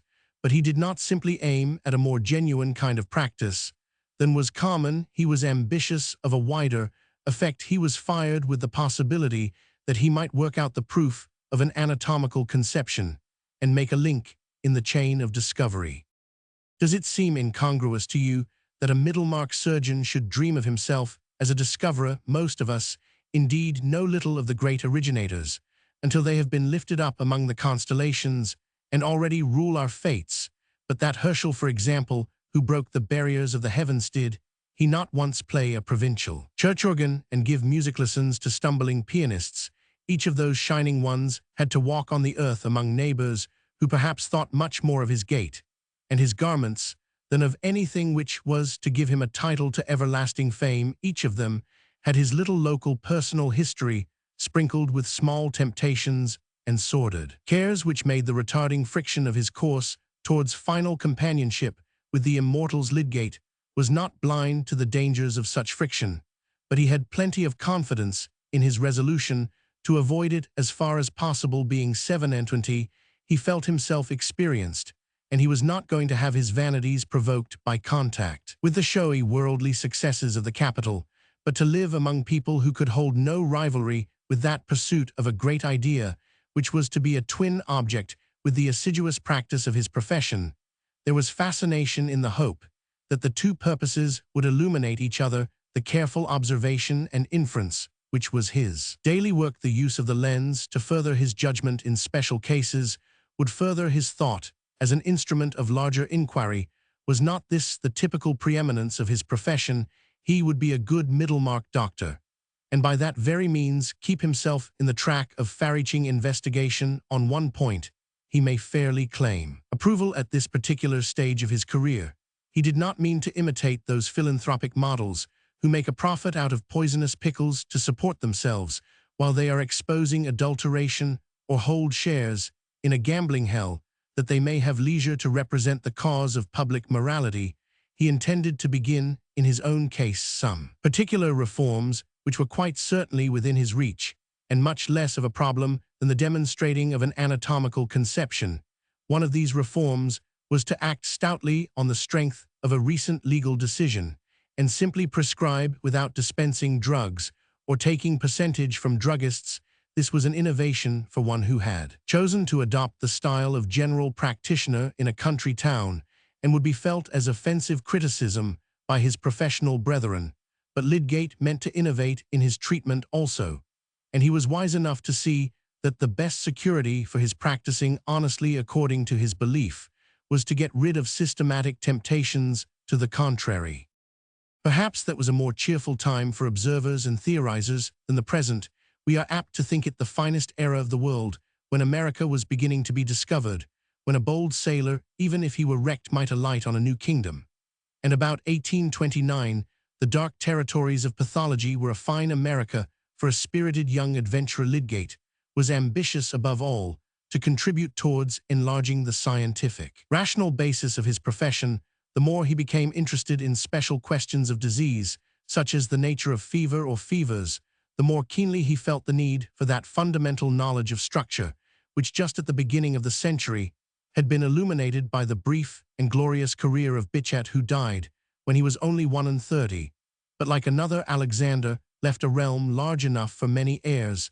That great Frenchman first carried out the conception that living bodies, fundamentally considered, are not associations of organs, which can be understood by studying them first apart, and then, as it were, federally, but must be regarded as consisting of certain primary webs or tissues, out of which the various organs, brain, heart, lungs, and so on, are compacted, as the various accommodations of a house are built up in various proportions of wood, iron, stone, brick, zinc, and the rest, each material having its peculiar composition and proportions. No man one sees can understand and estimate the entire structure or its parts, what are its frailties, and what its repairs, without knowing the nature of the materials. And the conception wrought out by Bichat, with his detailed study of the different tissues, acted necessarily on medical questions, as the turning of gaslight would act on a dim, oillit street, showing new connections and hitherto hidden facts of structure, which must be taken into account in considering the symptoms of maladies and the action of medicaments. But results which depend on human conscience and intelligence work slowly. And now, at the end of 1829, most medical practice was still strutting or shambling along the old paths, and there was still scientific work to be done, which might have seemed to be a direct sequence of Bichat's. This great seer did not go beyond the consideration of the tissues as ultimate facts in the living organism, marking the limit of anatomical analysis. But it was open to another mind to say, have not these structures some common basis from which they have all started, as your sarsenet, gauze, net, satin, and velvet from the raw cocoon? Here would be another light as of oxyhydrogen, showing the very grain of things, and revising all former explanations of this sequence to Bichat's work, already vibrating along many currents of the European mind. Lydgate was enamored. He longed to demonstrate the more intimate relations of living structure and help to define men's thought more accurately. After the true order, the work had not yet been done, but only prepared for those who knew how to use the preparation. What was the primitive tissue? In that way, Lydgate put the question, not quite in the way required by the awaiting answer, but such missing of the right word befalls many seekers, and he counted on quiet intervals to be watchfully seized for taking up the threads of investigation, and many hints to be won from diligent application, not only of the scalpel, but of the microscope, which research had begun to use again with new enthusiasm of reliance. Such was Lydgate's plan of his future, to do good small work for Middlemarch and great work for the world. He was certainly a happy fellow at this time to be 27, without any fixed vices, with a generous resolution that his action should be beneficent, and with ideas in his brain that made life interesting quite apart from the cultus of horseflesh and other mystic rites of costly observance, which the £800 left him after buying his practice would certainly not have gone far in paying, for he was at a starting point which makes many a man's career a fine subject for betting, if there were any gentlemen given to that amusement, who could appreciate the complicated probabilities of an arduous purpose, with all the possible thwartings and furtherings of circumstance, all the niceties of inward balance, by which a man swims, and makes his point or else, is carried headlong. The risk would remain even with close knowledge of Lydgate's character, for character, too, is a process, and an unfolding the man was still in the making as much as Middlemarch, doctor and immortal discoverer, and there were both virtues and faults capable of shrinking or expanding. The faults will not, I hope, be a reason for the withdrawal of your interest in him among our valued friends. Is there not some one or other who is a little too self-confident and disdainful, whose distinguished mind is a little spotted with commonness, who is a little pinched here and protuberant there with native prejudices, or whose better energies are liable to lapse down the wrong channel under the influence of transient solicitations? All these things might be alleged against Lydgate, but then they are the periphrases of a polite preacher who talks of Adam and would not like to mention anything painful to the Puritans. The particular faults from which these delicate generalities are distilled have distinguishable physiognomies, diction, accent, and grimaces, filling up parts. In very various dramas our vanities differ, as our noses do. All conceit is not the same conceit, but varies in correspondence with the minutiae of mental make, in which one of us differs from another. Lydgate's conceit was of the arrogant sort, never simpering, never impertinent, but massive in its claims, and benevolently contemptuous. He would do a great deal for noodles, being sorry for them, and feeling quite sure that they could have no power over him. He had thought of joining the Saint Simonians when he was in Paris in order to turn them against some of their own doctrines. All his faults were marked by kindred traits, and were those of a man who had a fine baritone, whose clothes hung well upon him, and who even in his ordinary gestures had an air of inbred distinction. Where then lay the spots of commonness, says a young lady enamored of that careless grace. How could there be any commonness in a man so well-bred, so ambitious of social distinction, so generous and unusual in his views of social duty? As easily as there may be stupidity in a man of genius, if you take him unawares on the wrong subject, or as many a man who has the best will to advance the social millennium might be ill-inspired in imagining its lighter pleasures, unable to go beyond Offenbach's music, or the brilliant punning in the last burlesque. Lydgate's spots of commonness lay in the complexion of his prejudices, which in spite of noble intention and sympathy were half of them such as are found in ordinary men of the world. That distinction of mind which belonged to his intellectual ardor did not penetrate his feeling and judgment about furniture or women, or the desirability of its being known without his telling that he was better born than other country surgeons. He did not mean to think of furniture at present, but whenever he did so, it was to be feared that neither biology nor schemes of reform would lift him above the vulgarity of feeling that there would be an incompatibility in his furniture not being of the best. As to women, he had once already been drawn headlong by impetuous folly, which he meant to be final, since marriage at some distant period would, of course, not be impetuous. For those who want to be acquainted with Lydgate, it will be good to know what was that case of impetuous folly, for it may stand as an example of the fitful swerving of passion to which he was prone, together with the chivalrous kindness which helped to make him morally lovable. The story can be told without many words. It happened when he was studying in Paris, and just at the time when, over and above his other work, he was occupied with some galvanic experiments. One evening, tired with his experimenting, and not being able to elicit the facts he needed, he left his frogs and rabbits to some repose under their trying and mysterious dispensation of unexplained shocks, and went to finish his evening at the theatre of the Porte Saint Martin, where there was a melodrama which he had already seen several times, attracted not by the ingenious work of the collaborating authors, but by an actress whose part it was to stab her lover, mistaking him for the evil descending Duke of the piece. Lydgate was in love with this actress, as a man is in love with a woman whom he never expects to speak to. She was a provincial with dark eyes, a Greek profile, and rounded majestic form, having that sort of beauty which carries a sweet matronliness even in youth, and her voice was a soft cooing. She had but lately come to Paris, and bore a virtuous reputation, her husband acting with her as the unfortunate lover. It was her acting which was no better than it should be, but the public was satisfied. Lydgate's only relaxation now was to go and look at this woman, just as he might have thrown himself under the breath of the sweet south on a bank of violets, for a while, without prejudice to his galvanism, to which he would presently return. But this evening The old drama had a new catastrophe at the moment when the heroine was to act the stabbing of her lover, and he was to fall gracefully. The wife veritably stabbed her husband, who fell as death willed. A wild shriek pierced the house, and the provincial fell swooning. A shriek and a swoon were demanded by the play, but the swooning too was real this time.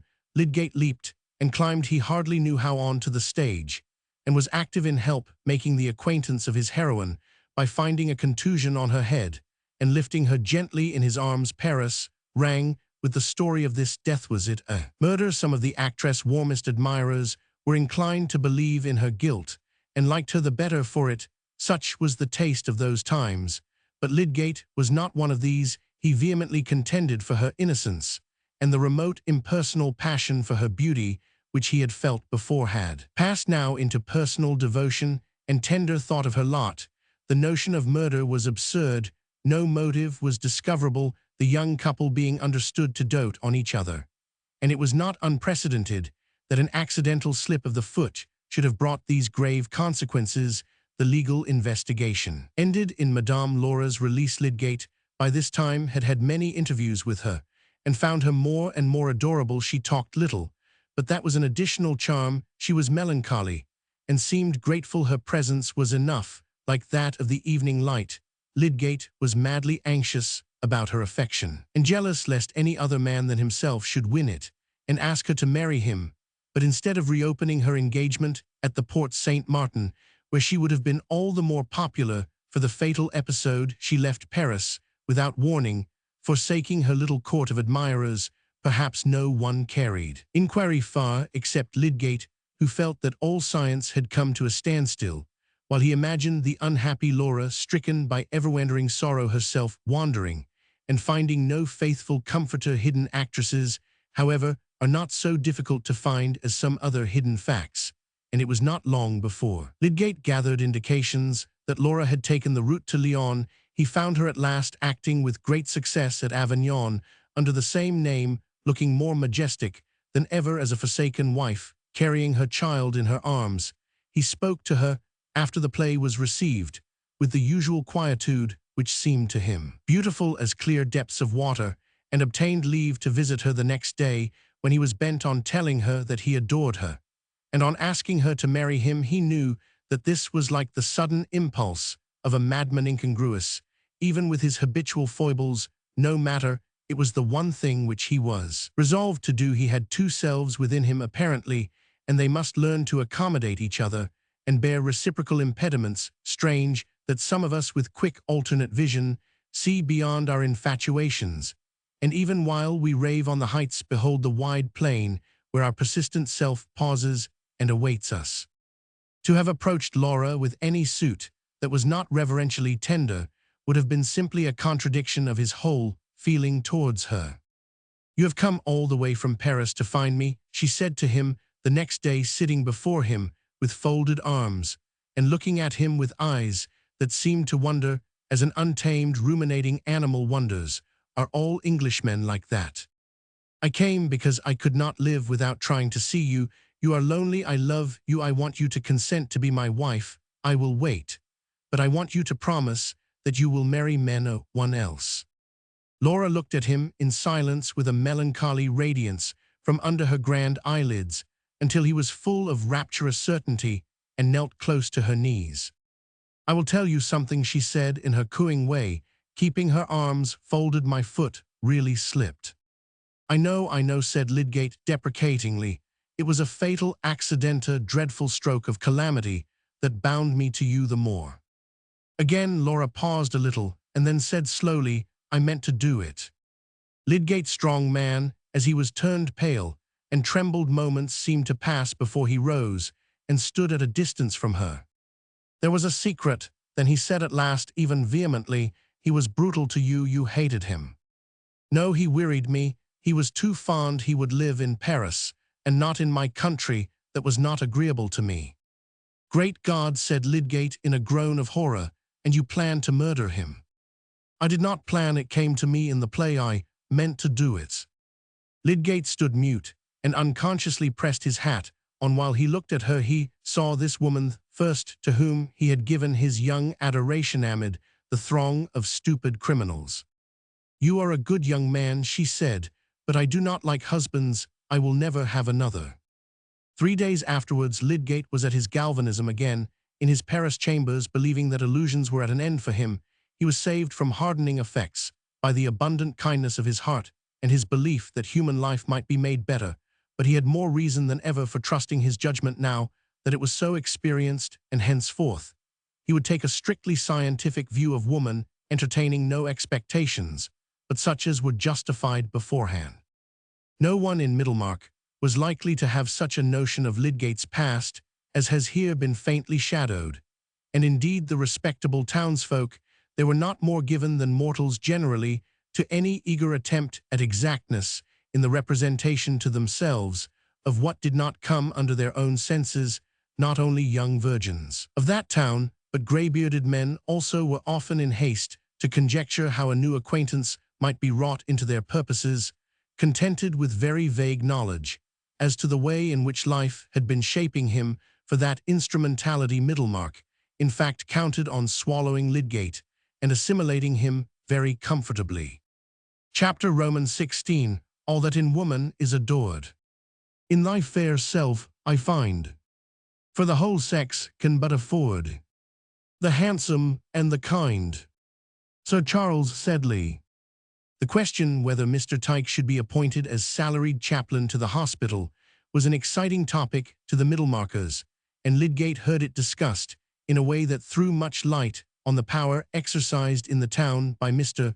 Bulstrode. The banker was evidently a ruler, but there was an opposition party, and even among his supporters there were some who allowed it to be seen that their support was a compromise, and who frankly stated their impression that the general scheme of things, and especially the casualties of trade, required you to hold a candle to the devil.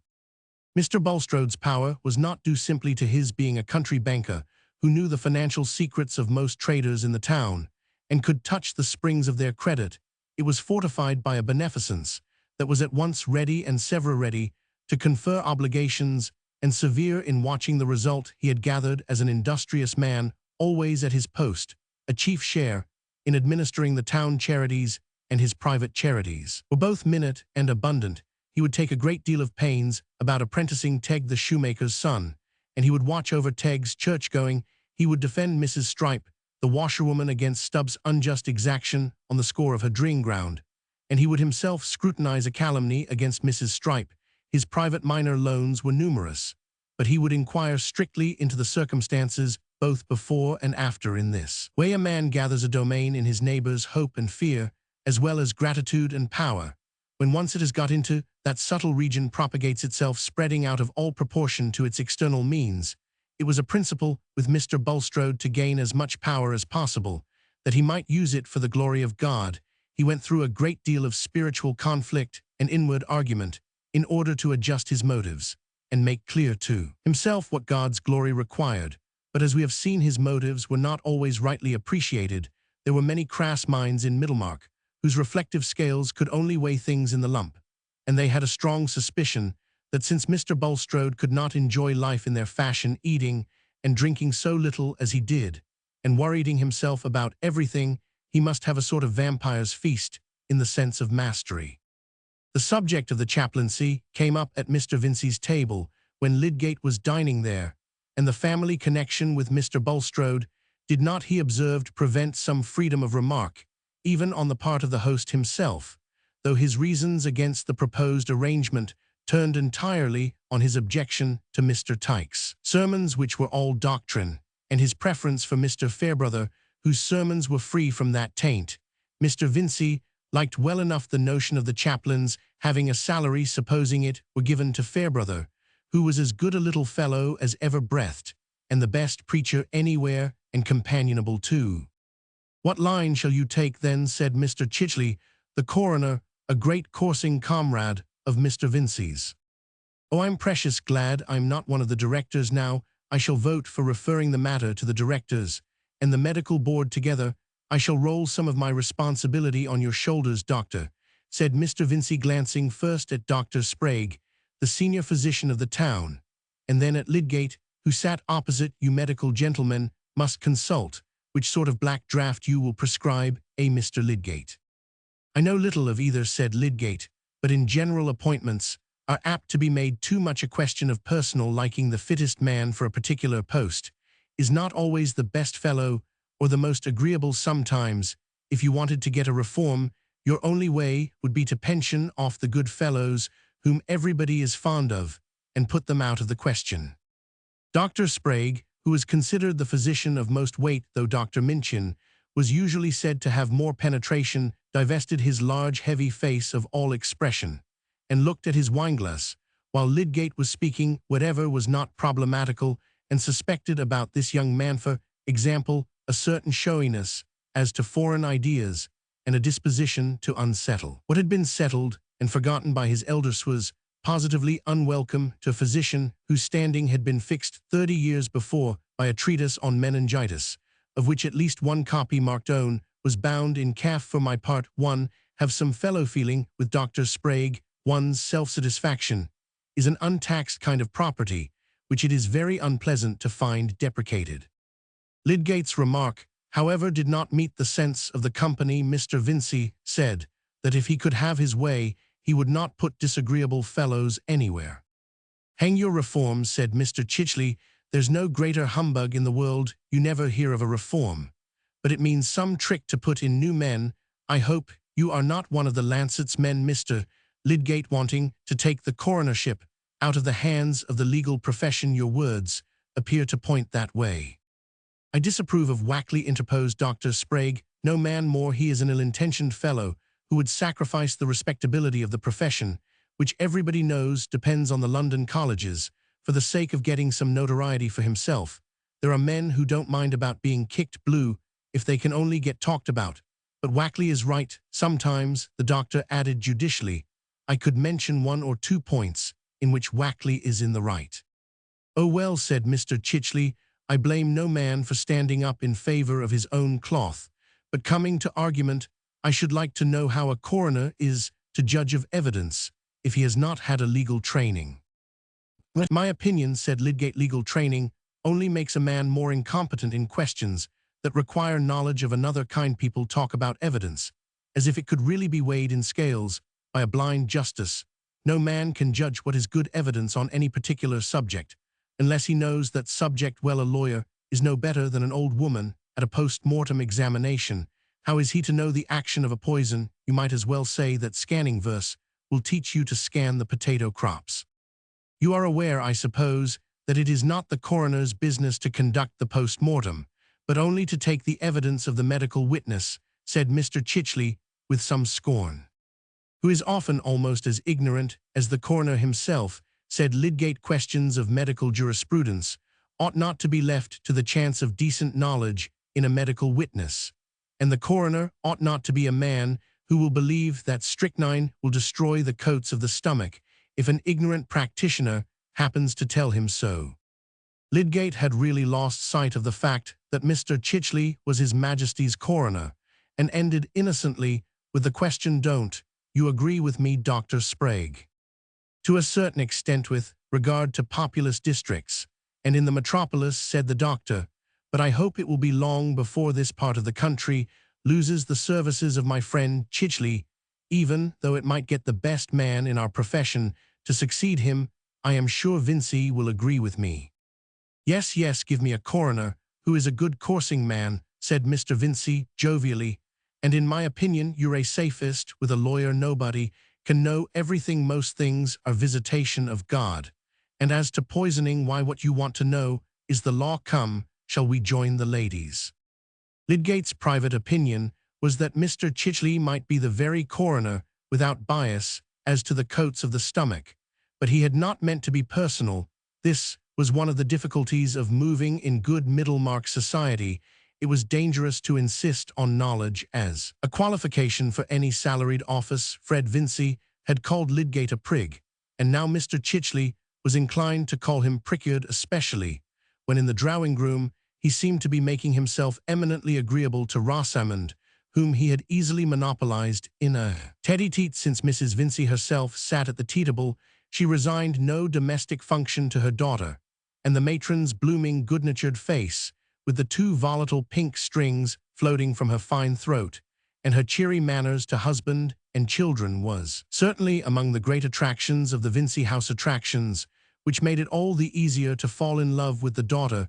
The tinge of unpretentious, inoffensive vulgarity in Mrs. Vincy gave more effect to Rosamond's refinement, which was beyond what Lydgate had expected. Certainly small feet and perfectly turned shoulders aid the impression of refined manners, and the right thing said seems quite astonishingly right when it is accompanied with exquisite curves of lip and eyelid, and Rosamond could say the right thing, for she was clever with that sort of cleverness which catches every tone, except the humorous. Happily, she never attempted to joke, and this perhaps was the most decisive mark of her cleverness. She and Lydgate readily got into conversation. He regretted that he had not heard her sing the other day at Stone Court. The only pleasure he allowed himself during the latter part of his stay in Paris was to go and hear music. "You have studied music, probably," said Rosamond. "No, I know the notes of many birds, and I know many melodies by ear, but the music that I don't know at all, and have no notion about, delights me. Affects me. How stupid the world is that it does not make more use of such a pleasure within its reach. Yes, and you will find Middlemarch very tuneless. There are hardly any good musicians. I only know two gentlemen who sing at all well. I suppose it is the fashion to sing comic songs in a rhythmic way, leaving you to fancy the tune very much as if it were tapped on a drum." "Ah, you have heard Mr. Bowyer," said Rosamond, with one of her rare smiles, "but we are speaking very ill of our neighbours."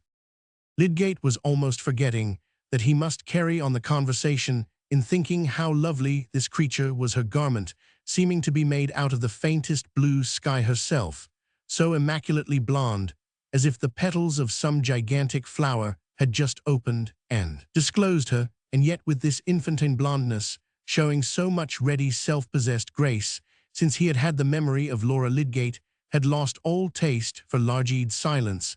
The divine cow no longer attracted him, and Rosamond was her very opposite, but he recalled himself. "You will let me hear some music tonight, I hope."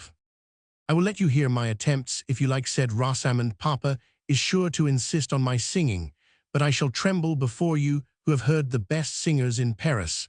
I have heard very little. I have only once been to London, but our organist at St. Peter's is a good musician, and I go on studying with him." "Tell me what you saw in London." "Very little," a more naive girl would have said. "Oh, everything."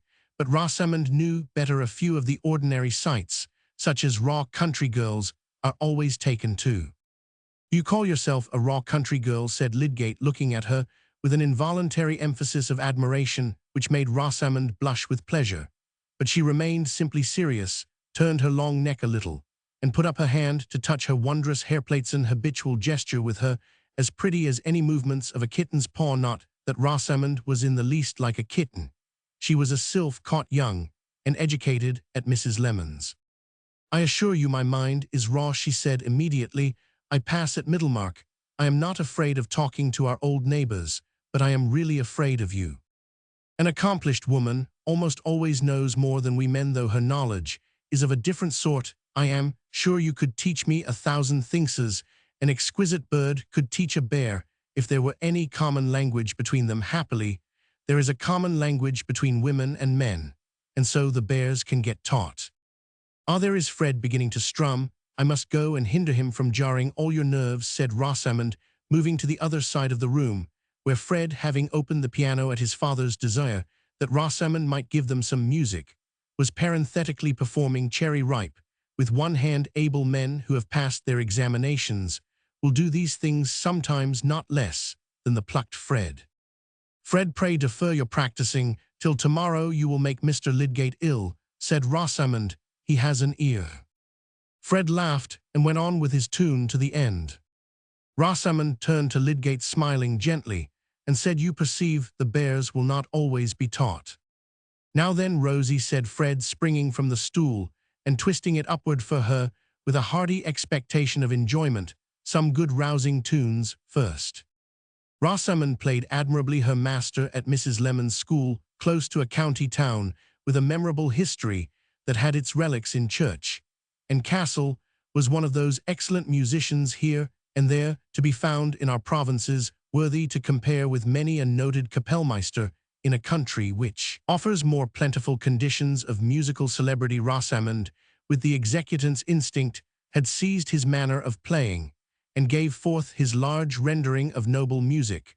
With the precision of an echo, it was almost startling. Heard, for the first time, a hidden soul seemed to be flowing forth from Rosamond's fingers, and so indeed it was, since souls live on in perpetual echoes, and to all fine expression there goes somewhere an originating activity, if it be only that of an interpreter. Lydgate was taken possession of, and began to believe in her as something exceptional. After all, he thought, one need not be surprised to find the rare conjunctions of nature under circumstances apparently unfavorable come where they may. They always depend on conditions that are not obvious. He sat looking at her, and did not rise to pay her any compliments, leaving that to others now that his admiration was deepened. Her singing was less remarkable, but also well trained and sweet to hear as a chime perfectly in tune. It is true she sang "Meet Me by Moonlight," and "I've been roaming," for mortals must share the fashions of their time, and none but the ancients can be always classical. But Rosamond could also sing "Black-Eyed Susan" with effect, or Haydn's canzonets, or "Voi ci sapete," or "Batti Battiche," only wanted to know what her audience liked. Her father looked round at the company, delighting in their admiration. Her mother sat like a Niobe before her troubles, with her youngest little girl on her lap, softly beating the child's hand up and down in time to the music. And Fred, notwithstanding his general skepticism about Rosie, listened to her music with perfect allegiance, wishing he could do the same thing on his flute. It was the pleasantest family party that Lydgate had seen since he came to Middlemarch. The Vinceys had the readiness to enjoy the rejection of all anxiety and the belief in life as a merry lot, which made a house exceptional in most county towns at that time, when evangelicalism had cast a certain suspicion as of plague infection over the few amusements which survived in the provinces. At the Vinceys there was always whist, and the cartables stood ready now, making some of the company secretly impatient of the music. Before it ceased, Mr. Fairbrother came in, a handsome, broad-chested, but otherwise small man about 40, whose black was very threadbare. The brilliancy was all in his quick grey eyes. He came like a pleasant change in the light, arresting little Louisa with fatherly nonsense as she was being led out of the room by Miss Morgan, greeting everybody with some special word, and seeming to condense more talk into 10 minutes than had been held all through the evening. He claimed from Lydgate the fulfillment of a promise to come and see him. "I can't let you off, you know, because I have some beetles to show you. We collectors feel an interest in every new man till he has seen all we have to show him." But soon he swerved to the Whitstable, rubbing his hands and saying, "Come now, let us be serious, Mr. Lydgate, not play. You are too young and light for this kind of thing." Lydgate said to himself that the clergyman whose abilities were so painful to Mr. Bulstrode appeared to have found an agreeable resort in this certainly not erudite household. He could half understand it, the good humor, the good looks of elder and younger, and the provision for passing the time without any labor of intelligence might make the house beguiling to people who had no particular use for their odd hours. Everything looked blooming and joyous, except Miss Morgan, who was brown, dull, and resigned, and altogether, as Mrs. Vincey often said, just the sort of person for a governess. Lydgate did not mean to pay many such visits himself. They were a wretched waste of the evenings, and now, when he had talked a little more to Rosamond, he meant to excuse himself and go. "You will not like us at Middlemarch, I feel sure," she said, when the whist players were settled. "We are very stupid, and you have been used to something quite different." "I suppose all country towns are pretty much alike," said Lydgate, "but I have noticed that one always believes one's own town to be more stupid than any other. I have made up my mind to take Middlemarch as it comes, and shall be much obliged if the town will take me in the same way. I have certainly found some charms in it, which are much greater than I had expected." "You mean the rides towards Tipton and Lowick? Every one is pleased with those," said Rosamond with simplicity. "No, I mean something much nearer to me." Rosamond rose and reached her netting, and then said, "Do you care about dancing at all? I am not quite sure whether clever men ever dance." "I would dance with you, if you would allow me." "Oh," said Rosamond, with a slight deprecatory laugh, "I was only going to say that we sometimes have dancing, and I wanted to know whether you would feel insulted if you were asked to come." "Not on the condition I mentioned."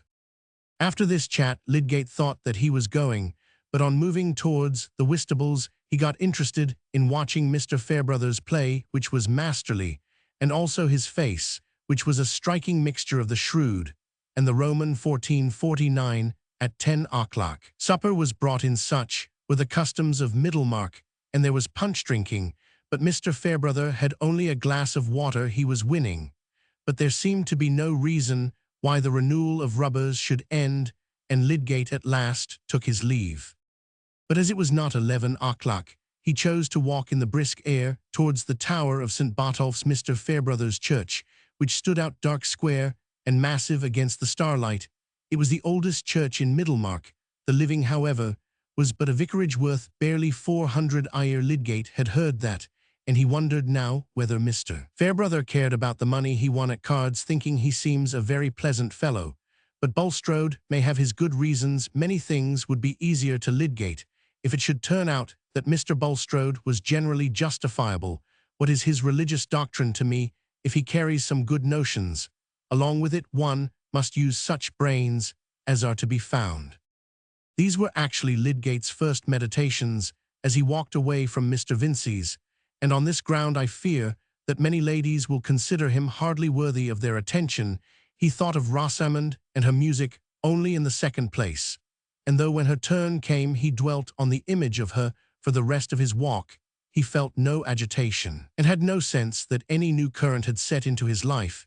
He could not marry, yet he wished not to marry for several years, and therefore he was not ready to entertain the notion of being in love with a girl whom he happened to admire.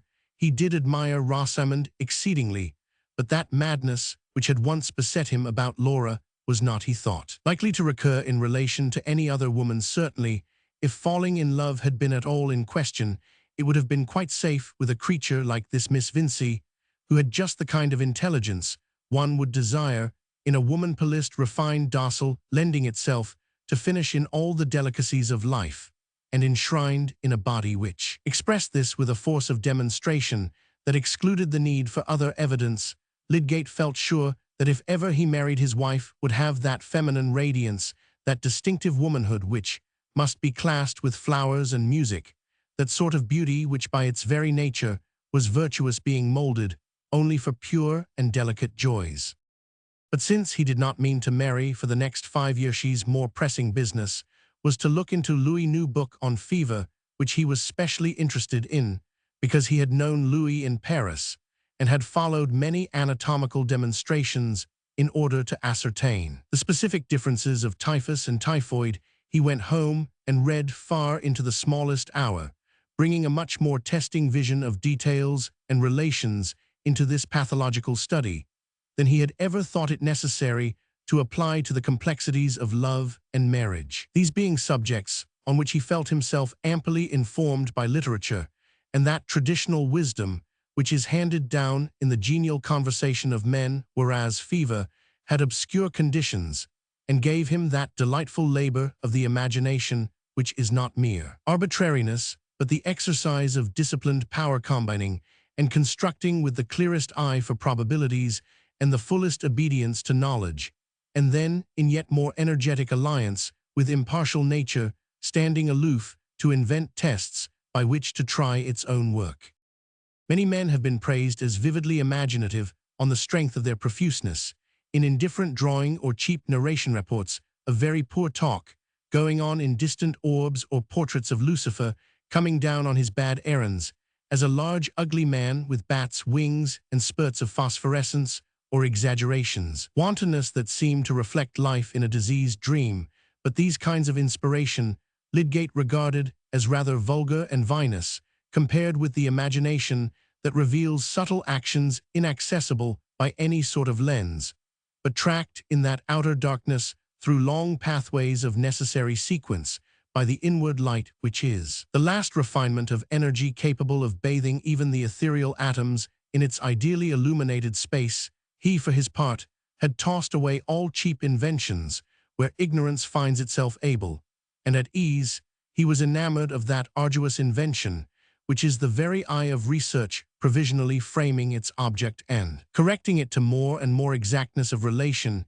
He wanted to pierce the obscurity of those minute processes which prepare human misery, enjoy those invisible thoroughfares, which are the first lurking places of anguish mania, and crime that delicate poise and transition which determine the growth of happy or unhappy consciousness. As he threw down his book, stretched his legs towards the embers in the grate, and clasped his hands at the back of his head, in that agreeable afterglow of excitement, when thought lapses from examination of a specific object into a suffusive sense of its connections with all the rest of our existence, seems as it were to throw itself on its back after vigorous swimming and float with the repose of unexhausted strength. Lydgate felt a triumphant delight in his studies, and something like pity for those less lucky men who were not of his profession. If I had not taken that turn when I was a lad, he thought, I might have got into some stupid draft horse work or other, and lived always in blinkers. I should never have been happy in any profession that did not call forth the highest intellectual strain, and yet keep me in good warm contact with my neighbors. There is nothing like the medical profession, for that one can have the exclusive scientific life that touches the distance and befriend the old fogies in the parish too. It is rather harder for a clergyman. Fairbrother seems to be an anomaly.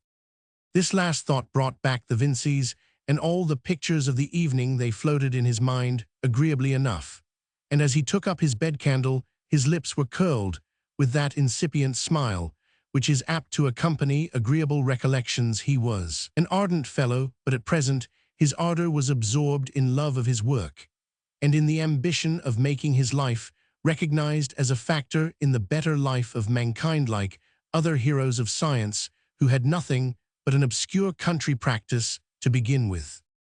Poor Lydgate, or shall I say poor Rosamond, each lived in a world of which the other knew nothing. It had not occurred to Lydgate that he had been a subject of eager meditation to Rosamond, who had neither any reason for throwing her marriage into distant perspective, nor any pathological studies to divert her mind from that ruminating habit, that inward repetition of looks, words, and phrases, which makes a large part in the lives of most girls. He had not meant to look at her or speak to her with more than the inevitable amount of admiration and compliment which a man must give to a beautiful girl. Indeed, it seemed to him that his enjoyment of her music had remained almost silent, for he feared falling into the rudeness of telling her his great surprise at her possession of such accomplishment. But Rosamond had registered every look and word, and estimated them as the opening incidents of a preconceived romance, incidents which gather value from the foreseen development and climax in Rosamond's romance. It was not necessary to imagine much about the inward life of the hero, or of his serious business in the world. Of course, he had a profession, and was clever as well as sufficiently handsome, but the piquant fact about Lydgate was his good birth, which distinguished him from all Middlemarch admirers, and presented marriage as a prospect of rising in rank, and getting a little nearer to that celestial condition on earth in which she would have nothing to do with vulgar people, and perhaps at last associate with relatives quite equal to the county people who looked down on the Middlemarchers. It was part of Rosamond's cleverness to discern very subtly the faintest aroma of rank, and once, when she had seen the Miss Brookes accompanying their uncle at the county assizes, and seated among the aristocracy, she had envied them notwithstanding their plain dress. If you think it incredible that to imagine Lydgate as a man of family could cause thrills of satisfaction which had anything to do with the sense that she was in love with him, I will ask you to use your power of comparison a little more effectively, and consider whether red cloth and epaulets have never had an influence of that sort. Our passions do not live apart in locked chambers, but dressed in their small wardrobe of notions, bring their provisions to a common table, and mess together, feeding out of the common store, according to their appetite. Rosamond, in fact, was entirely occupied not exactly with Tertius Lydgate as he was in himself, but with his relation to her, and it was excusable in a girl who was accustomed to hear that all young men would be or actually were in love with her, to believe at once that Lydgate could be no exception. His looks and words meant more to her than other men's, because she cared more for them. She thought of them diligently, and diligently attended to that perfection of appearance, behavior, sentiments, and all other elegancies, which would find in Lydgate a more adequate admirer than she had yet been conscious of. For Rosamond, though she would never do anything that was disagreeable to her, was industrious, and now more than ever she was active in sketching her landscapes and market carts and portraits of friends, in practicing her music, and in being from morning till night her own standard of a perfect lady, having always an audience in her own consciousness, with sometimes the not unwelcome addition of a more variable external audience in the numerous visitors of the house. She found time also to read the best novels and even the second best, and she knew much poetry by heart. Her favorite poem was Lalla Rookh. The best girl in the world, he will be a happy fellow who gets her, was the sentiment of the elderly gentlemen who visited the Vinceys, and the rejected young men thought of trying again, as is the fashion in country towns, where the horizon is not thick with coming rivals. But Mrs. Plymdale thought that Rosamond had been educated to a ridiculous pitch for what was the use of accomplishments, which would be all laid aside as soon as she was married, while her Aunt Bulstrode, who had a sisterly faithfulness towards her brother's family, had two sincere wishes for Rosamond, that she might show a more serious turn of mind, and that she might meet with a husband whose wealth corresponded to her habits. Chapter Romans 17. The clerkly person smiled and said, "Promise was a pretty maid, but being poor, she died unwed." The Rev. Camden Fairbrother, whom Lydgate went to see the next evening, lived in an old parsonage, built of stone venerable enough to match the church, which it looked out upon. All the furniture, too, in the house was old, but with another grade of age that of Mr. Fairbrother's father and grandfather. There were painted white chairs with gilding and wreaths on them, and some lingering red silk damask with slits in it. There were engraved portraits of Lord Chancellors and other celebrated lawyers of the last century, and there were old pierglasses to reflect them, as well as the little satinwood tables, and the sofas resembling a prolongation of uneasy chairs, all standing in relief against the dark wainscot. This was the physiognomy of the drawing-room into which Lydgate was shown. And there were three ladies to receive him who were also old-fashioned, and of a faded but genuine respectability. Mrs. Fairbrother, the vicar's white-haired mother, befrilled and kerchiefed with dainty cleanliness, upright, quick-eyed, and still under 70. Miss Noble, her sister, a tiny old lady of meeker aspect, with frills and kerchief, decidedly more worn and mended, and Miss Winifred Fairbrother, the vicar's elder sister, well-looking like himself, but nipped and subdued, as single women are apt to be who spend their lives in uninterrupted subjection to their elders. Lydgate had not expected to see so quaint a group. Knowing simply that Mr. Fairbrother was a bachelor, he had thought of being ushered into a snuggery, where the chief furniture would probably be books and collections of natural objects. The vicar himself seemed to wear rather a changed aspect, as most men do when acquaintances made elsewhere see them for the first time in their own homes, some indeed showing like an actor of genial parts, disadvantageously cast for the curmudgeon in a new piece. This was not the case with Mr. Fairbrother. He seemed a trifle milder and more silent, the chief talker being his mother, while he only put in a good-humored, moderating remark here and there. The old lady was evidently accustomed to tell her company what they ought to think, and to regard no subject as quite safe without her steering. She was afforded leisure for this function by having all her little wants attended to by Miss Winifred. Meanwhile, tiny Miss Noble carried on her arm a small basket, into which she diverted a bit of sugar which she had first dropped in her saucer, as if by mistake, looking round furtively afterwards, and reverting to her teacup with a small innocent noise, as of a tiny timid quadruped. Pray think no ill of Miss Noble. The basket held small savings from her more portable food, destined for the children of her poor friends, among whom she trotted on fine mornings, fostering and petting all needy creatures, being so spontaneous a delight to her that she regarded it much as if it had been a pleasant vice that she was addicted to. Perhaps she was conscious of being tempted to steal from those who had much, that she might give to those who had nothing, and carried in her conscience the guilt of that repressed desire. One must be poor to know the luxury of giving. Mrs. Fairbrother welcomed the guest with a lively formality and precision. She presently informed him that they were not often in want of medical aid in that house. She had brought up her children to wear flannel, and not to overeat themselves, which last habit she considered the chief reason why people needed doctors. Lydgate pleaded for those whose fathers and mothers had overeaten themselves, but Mrs. Fairbrother held that view of things dangerous nature was more just than that it would be easy for any felon to say that his ancestors ought to have been hanged instead of him. If those who had bad fathers and mothers were bad themselves, they were hanged for that. There was no need to go back on what you couldn't see.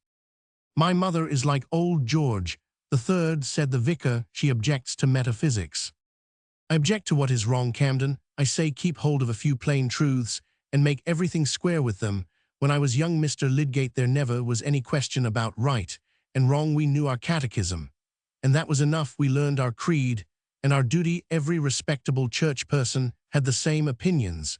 But now if you speak out of the prayer book itself, you are liable to be contradicted. That makes rather a pleasant time of it for those who like to maintain their own point, said Lydgate. But my mother always gives way, said the vicar slyly. No, no, Camden, you must not lead Mr. Lydgate into a mistake about me. I shall never show that disrespect to my parents, to give up what they taught me. Anyone may see what comes of turning. If you change once, why not 20 times? A man might see good arguments for changing once, and not see them for changing again, said Lydgate, amused with the decisive old lady. Excuse me there, if you go upon arguments, they are never wanting when a man has no constancy of mind. My father never changed, and he preached plain moral sermons without arguments, and was a good man. Few better. When you get me a good man made out of arguments, I will get you a good dinner with reading you the cookery book. That's my opinion, and I think anybody's stomach will bear me out. About the dinner, certainly, mother, said Mr. Fairbrother. It is the same thing, the dinner or the man. I am nearly 70, Mr. Lydgate, and I go upon experience. I am not likely to follow new lights, though there are plenty of them here as elsewhere. I say they came in with the mixed stuffs that will neither wash nor where it was not so in my youth. A churchman was a churchman, and a clergyman, you might be pretty sure, was a gentleman if nothing else. But now he may be no better than a dissenter, and want to push aside my son on pretense of doctrine. But whoever may wish to push him aside, I am proud to say, Mr. Lydgate, that he will compare with any preacher in this kingdom, not to speak of this town, which is but a low standard to go by, at least to my thinking, for I was born and bred at Exeter. A mother is never partial, said Mr. Fairbrother, smiling. What do you think Tyke's mother says about him?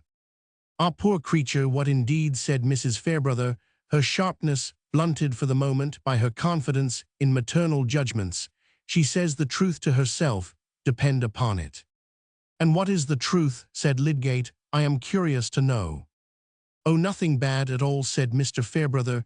He is a zealous fellow, not very learned, and not very wise, I think, because I don't agree with him. Why, Camden, said Miss Winifred Griffin, and his wife told me only today that Mr. Tyke said they should have no more coals if they came to hear you preach. Mrs. Fairbrother laid down her knitting, which she had resumed after her small allowance of tea and toast, and looked at her son, as if to say, you hear that Miss Noble said, oh, poor things, in reference probably to the double loss of preaching and coal. But the vicar answered quietly, that is because they are not my parishioners, and I don't think my sermons are worth a load of coals to them. Mr. Lydgate, said Mrs. Fairbrother, who could not let this pass, you don't know my son. He always undervalues himself. I tell him he is undervaluing the God who made him, and made him a most excellent preacher. That must be a hint for me to take Mr. Lydgate away to my study. Mother, said the vicar, laughing, I promise to show you my collection. He added, turning to Lydgate, shall we go? All three ladies remonstrated. Mr. Lydgate ought not to be hurried away without being allowed to accept another cup of tea. Miss Winifred had abundance of good tea in the pot. Why was Camden in such haste to take a visitor to his den? There was nothing but pickled vermin and drawers full of bluebottles and moths, with no carpet on the floor. Mr. Lydgate must excuse it. A game at cribbage would be far better. In short, it was plain that a vicar might be adored by his womankind as the king of men and preachers, and yet be held by them to stand in much need of their direction. Lydgate, with the usual shallowness of a young bachelor, wondered that Mr. Fairbrother had not taught them better. My mother is not used to my having visitors who can take any interest in my hobbies, said the vicar, as he opened the door of his study, which was indeed as bare of luxuries for the body as the ladies had implied, unless a short porcelain pipe and a tobacco box were to be accepted. Men of your profession don't generally smoke, he said. Lydgate smiled and shook his head. Nor of mine, either. Properly, I suppose. You will hear that pipe alleged against me by Bulstrode and company. They don't know how pleased the devil would be if I gave it up. I understand you are of an excitable temper and want a sedative. I am heavier and should get idle with it. I should rush into idleness and stagnate there with all my might. And you mean to give it all to your work. I am some 10 or 12 years older than you and have come to a compromise. I feed a weakness or two, lest they should get clamorous. See, continued the vicar, opening several small drawers. I fancy I have made an exhaustive study of the entomology of this district. I am going on both with the fauna and flora, but I have at least done my insects well. We are singularly rich in orthoptera. I don't know whether you have got hold of that glass jar. You are looking into that instead of my drawers. You don't really care about these things. Not by the side of this lovely anencephalous monster. I have never had time to give myself much to natural history. I was early bitten with an interest in structure, and it is what lies most directly in my profession. I have no hobby besides. I have the sea to swim in there. You are a happy fellow, said Mr. Fairbrother, turning on his heel and beginning to fill his pipe. You don't know what it is to want spiritual tobaccobad emendations of old texts or small items about a variety of Aphis brassicae with the well-known signature of Philomicron for the Twaddler's Magazine, or a learned treatise on the entomology of the Pentateuch, including all the insects not mentioned, but probably met with by the Israelites in their passage through the desert, with a monograph on the ant, as treated by Solomon, showing the harmony of the book of Proverbs with the results of modern research. You don't mind my fumigating you?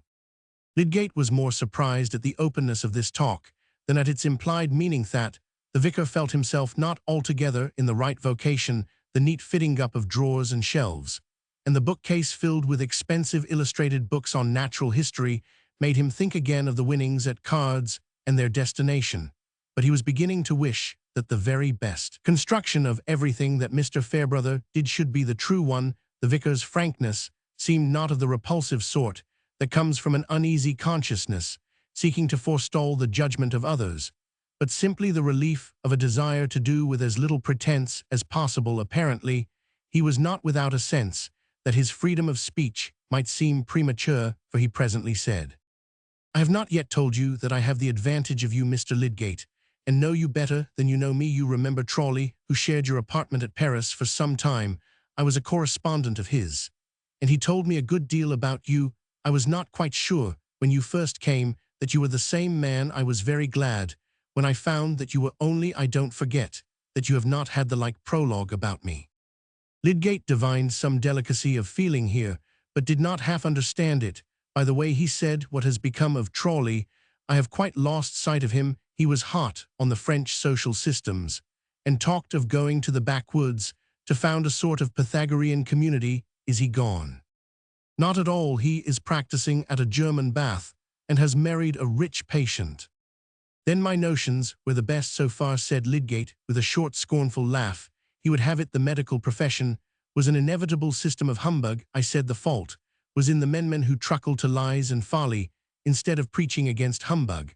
Outside the walls might be better to set up a disinfecting apparatus. Within, in short, I am reporting my own conversation. You may be sure I had all the good sense on my side. Your scheme is a good deal more difficult to carry out than the Pythagorean community, though you have not only got the old Adam and yourself against you, but you have got all those descendants of the original Adam who form the society around you. You see, I have paid 12 or 13 years more than you for my knowledge of difficulties. But Mr. Fairbrother broke off a moment, and then added, you are eyeing that glass vase again. Do you want to make an exchange? You shall not have it without a fair barter. I have some semi-fine specimens in spirits, and I will throw in Robert Brown's new thing, microscopic observations on the pollen of plants, if you don't happen to have it already. Why, seeing how you long for the monster, I might ask a higher price. Suppose I ask you to look through my drawers and agree with me about all my new species." The vicar, while he talked in this way, alternately moved about with his pipe in his mouth, and returned to hang rather fondly over his drawers. "That would be good discipline, you know, for a young doctor who has to please his patients in Middlemarch. You must learn to be bored. Remember, however, you shall have the monster on your own terms. Don't you think men overrate the necessity for humoring everybody's nonsense, till they get despised by the very fools they humor?" said Lydgate, moving to Mr. Fairbrother's side, and looking rather absently at the insects ranged in fine gradation, with names subscribed in exquisite writing. "The shortest way is to make your value felt, so that people must put up with you whether you flatter them or not." "With all my heart, but then you must be sure of having the value, and you must keep yourself independent. Very few men can do that. Either you slip out of service altogether and become good for nothing, or you wear the harness and draw a good deal where your yokefellows pull you. But do look at these delicate orthoptera." Lydgate had, after all, to give some scrutiny to each drawer, the vicar laughing at himself, and yet persisting in the exhibition. "Apropos of what you said about wearing harness," Lydgate began, after they had sat down, "I made up my mind some time ago to do with as little of it as possible. That was why I determined not to try anything in London for a good many years. At least, I didn't like what I saw when I was studying there. So much empty bigwigism and obstructive trickery in the country. People have less pretension to knowledge and are less of companions, but for that reason they affect one's amour propre less. One makes less bad blood and can follow one's own course more quietly. Yes, well, you have got a good start. You are in the right profession. The work you feel yourself most fit for. Some people miss that and repent too late, but you must not be too sure of keeping your independence." "You mean of family ties," said Lydgate, conceiving that these might press rather tightly on Mr. Fairbrother. "Not altogether, of course. They make many things more difficult, but a good wifey, a good unworldly woman, may really help a man and keep him more independent. There's a parishioner of many a fine fellow, but who would hardly have pulled through as he has done without his wife. Do you know the Garths? I think they were not Peacock's patients." "No, but there is a Miss Garth at old Featherstone's at Lowick. Their daughter, an excellent girl. She is very quiet. I have hardly noticed her. She has taken notice of you, though, depend upon it." "I don't understand," said Lydgate. He could hardly say "of course." "Oh, she gauges everybody. I prepared her for confirmation. She is a favorite of mine." Mr. Fairbrother puffed a few moments in silence, Lydgate not caring to know more about the Garths. At last, the vicar laid down his pipe, stretched out his legs, and turned his bright eyes with a smile towards Lydgate, saying, "But we Middlemarchers are not so tame as you take us to be. We have our intrigues and our parties. I am a party man, for example, and Bulstrode is another. If you vote for me, you will offend Bulstrode." "What is there against Bulstrode?" said Lydgate emphatically. "I did not say there was anything against him, except that if you vote against him, you will make him your enemy." "I don't know that I need mind about that," said Lydgate rather proudly, "but he seems to have good ideas about hospitals, and he spends large sums on useful public objects. He might help me a good deal in carrying out my ideas. As to his religious notions, as Voltaire said, incantations will destroy a flock of sheep. If administered with a certain quantity of arsenic, I look for the man who will bring the arsenic, and don't mind about his incantations." "Very good, but then you must not offend your arsenicman." "You will not offend me, you know," said Mr. Fairbrother, quite unaffectedly. "I don't translate my own convenience into other people's duties. I am opposed to Bulstrode in many ways. I don't like the set he belongs to. They are a narrow, ignorant set, and do more to make their neighbors uncomfortable than to make them better. Their system is a sort of worldly spiritual cliqueism. They really look on the rest of mankind as a doomed carcass, which is to nourish them for heaven." But he added smilingly, "I don't say that Bulstrode's new hospital is a bad thing, and as to his wanting to oust me from the old one, if he thinks me a mischievous fellow, he is only returning a compliment, and I am not a model clergyman, only a decent makeshift." Lydgate was not at all sure that the vicar maligned himself, a model clergyman, like a model doctor. ought to think his own profession the finest in the world, and take all knowledge as mere nourishment to his moral pathology and therapeutics, he only said, "What reason does Bulstrode give for superseding you? That I don't teach his opinions, which he calls spiritual religion, and that I have no time to spare, both statements are true. But then I could make time, and I should be glad of the £40. That is the plain fact of the case, but let us dismiss it. I only wanted to tell you that if you vote for your arsenicman, you are not to cut me in consequence. I can't spare you. You are a sort of circumnavigator come to settle among us, and will keep up my belief in the antipodes. Now tell me all about them in Paris." Chapter Roman 18. O sir, the loftiest hopes on earth draw lots with meaner hope's heroic breasts. Breathing bad air, run risk of pestilence, or lacking lime juice when they cross the line, may languish with the scurvy. Some weeks passed after this conversation before the question of the chaplaincy gathered any practical import for Lydgate, and without telling himself the reason he deferred the predetermination on which side he should give his vote, it would really have been a matter of total indifference to him. That is to say, he would have taken the more convenient side, and given his vote for the appointment of Tyke without any hesitation if he had not cared personally for Mr. Fairbrother. But his liking for the vicar of St. Botolph's grew with growing acquaintanceship, that entering into Lydgate's position as a newcomer who had his own professional objects to secure, Mr. Fairbrother should have taken pains rather to warn off than to obtain his interest, showed an unusual delicacy and generosity, which Lydgate's nature was keenly alive to. It went along with other points of conduct in Mr. Fairbrother, which were exceptionally fine and made. His character resembled those southern landscapes, which seemed divided between natural grandeur and social slovenliness. Very few men could have been as filial and chivalrous as he was to the mother, aunt, and sister, whose dependence on him had in many ways shaped his life rather uneasily for himself. Few men who feel the pressure of small needs are so nobly resolute not to dress up their inevitably self-interested desires in a pretext of better motives. In these matters, he was conscious that his life would bear the closest scrutiny, and perhaps the consciousness encouraged a little defiance towards the critical strictness of persons whose celestial intimacies seemed not to improve their domestic manners, and whose lofty aims were not needed to account for their actions. Then his preaching was ingenious and pithy like the preaching of the English Church in its robust age, and his sermons were delivered without book. People outside his parish went to hear him, and since to fill the church was always the most difficult part of a clergyman's function, here was another ground for a careless sense of superiority. Besides, he was a likable man, sweet-tempered, ready-witted, frank, without grins of suppressed bitterness or other conversational flavors, which make half of us an affliction to our friends. Lydgate liked him heartily, and wished for his friend.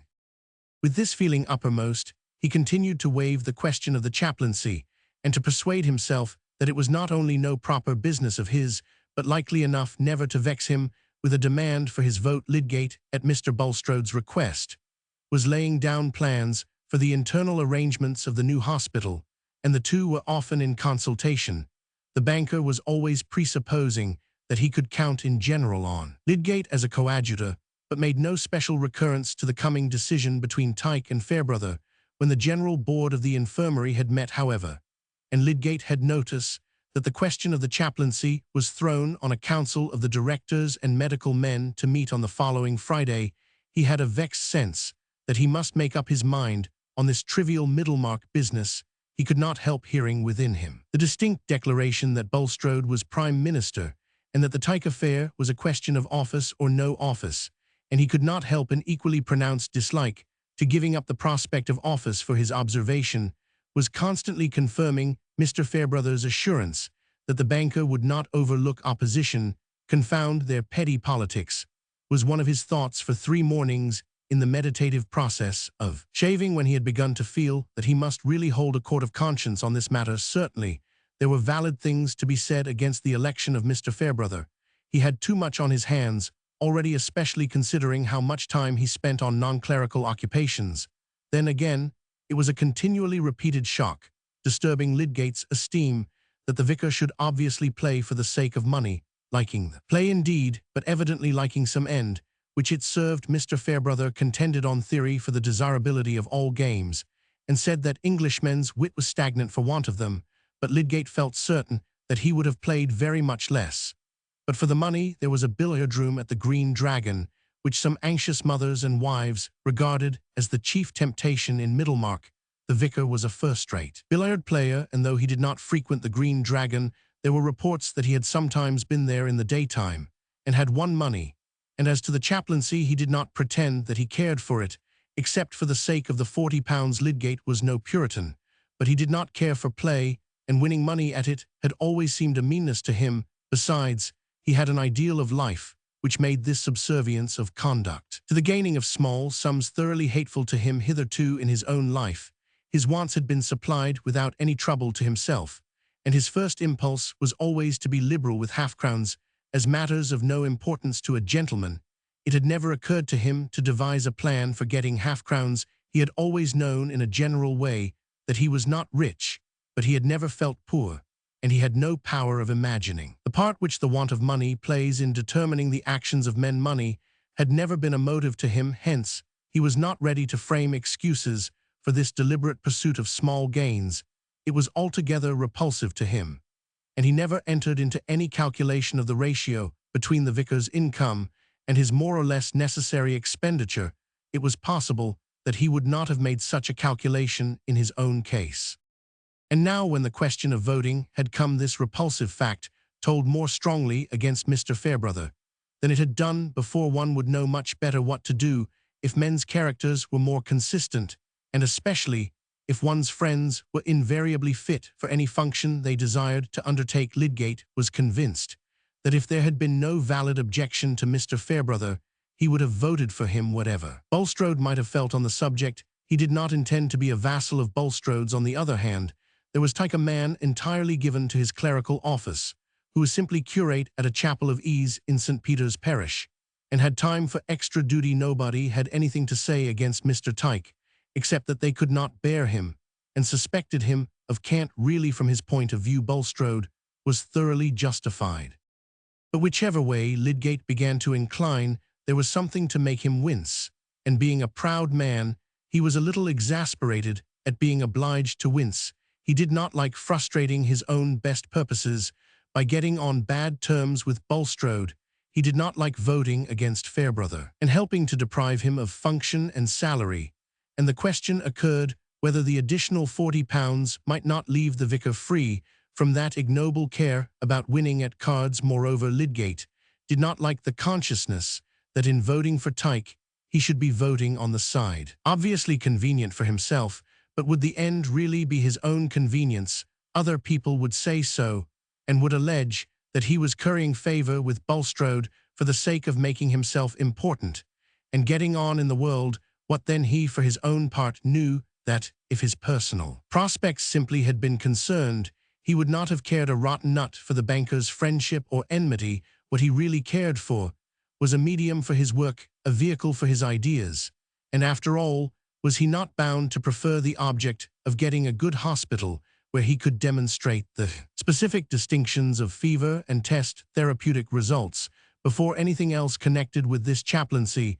For the first time, Lydgate was feeling the hampering thread-like pressure of small social conditions and their frustrating complexity at the end of his inward debate. When he set out for the hospital, his hope was really in the chance that discussion might somehow give a new aspect to the question and make the scale dip so as to exclude the necessity for voting. I think he trusted a little also to the energy which is begotten by circumstances, some feeling rushing warmly and making resolve easy, while debate in cool blood had only made it more difficult. However it was, he did not distinctly say to himself on which side he would vote, and all the while he was inwardly resenting the subjection which had been forced upon him. It would have seemed beforehand like a ridiculous piece of bad logic that he, with his unmixed resolutions of independence and his select purposes, would find himself at the very outset in the grasp of petty alternatives, each of which was repugnant to him. In his student's chambers, he had prearranged his social action quite differently. Lydgate was late in setting out, but Dr. Sprague, the two other surgeons, and several of the directors had arrived early, Mr. Bulstrode, treasurer and chairman, being among those who were still absent. The conversation seemed to imply that the issue was problematical, and that a majority for Tyke was not so certain as had been generally supposed. The two physicians, for a wonder, turned out to be unanimous, or rather, though of different minds, they concurred in action. Dr. Sprague, the rugged and weighty, was, as everyone had foreseen, an adherent of Mr. Fairbrother. The doctor was more than suspected of having no religion, but somehow Middlemarch tolerated this deficiency in him, as if he had been a Lord Chancellor. Indeed, it is probable that his professional weight was the more believed in the world-old association of cleverness, with the evil principle being still potent in the minds even of later patients who had the strictest ideas of frilling and sentiment. It was perhaps this negation in the doctor which made his neighbors call him hard-headed and dry-witted, conditions of texture which were also held favorable to the storing of judgments connected with drugs. At all events, it is certain that if any medical man had come to Middlemarch with the reputation of having very definite religious views, of being given to prayer, and of otherwise showing an active piety, there would have been a general presumption against his medical skill. On this ground, it was, professionally speaking, fortunate for Dr. Minchin that his religious sympathies were of a general kind, and such as gave a distant medical sanction to all serious sentiment, whether of church or dissent, rather than any adhesion to particular tenets. If Mr. Bulstrode insisted, as he was apt to do, on the Lutheran doctrine of justification, as that by which a church must stand or fall, Dr. Minchin, in return, was quite sure that man was not a mere machine or a fortuitous conjunction of atoms. If Mrs. Wimple insisted on a particular providence in relation to her stomach complaint, Dr. Minchin, for his part, liked to keep the mental windows open, and objected to fixed limits. If the Unitarian brewer jested about the Athanasian Creed, Dr. Minchin quoted Pope's essay on Man. He objected to the rather free style of anecdote in which Dr. Sprague indulged, preferring well-sanctioned quotations and liking refinement of all kinds. It was generally known that he had some kinship to a bishop, and sometimes spent his holidays at the palace. Dr. Minchin was soft-handed, pale-complexioned, and of rounded outline, not to be distinguished from a mild clergyman in appearance, whereas Dr. Sprague was superfluously tall. His trousers got creased at the knees, and showed an excess of boot at a time when straps seemed necessary to any dignity of bearing. You heard him go in and out, and up and down, as if he had come to see after the roofing. In short, he had weight, and might be expected to grapple with a disease and throw it, while Dr. Minchin might be better able to detect it lurking, and to circumvent it.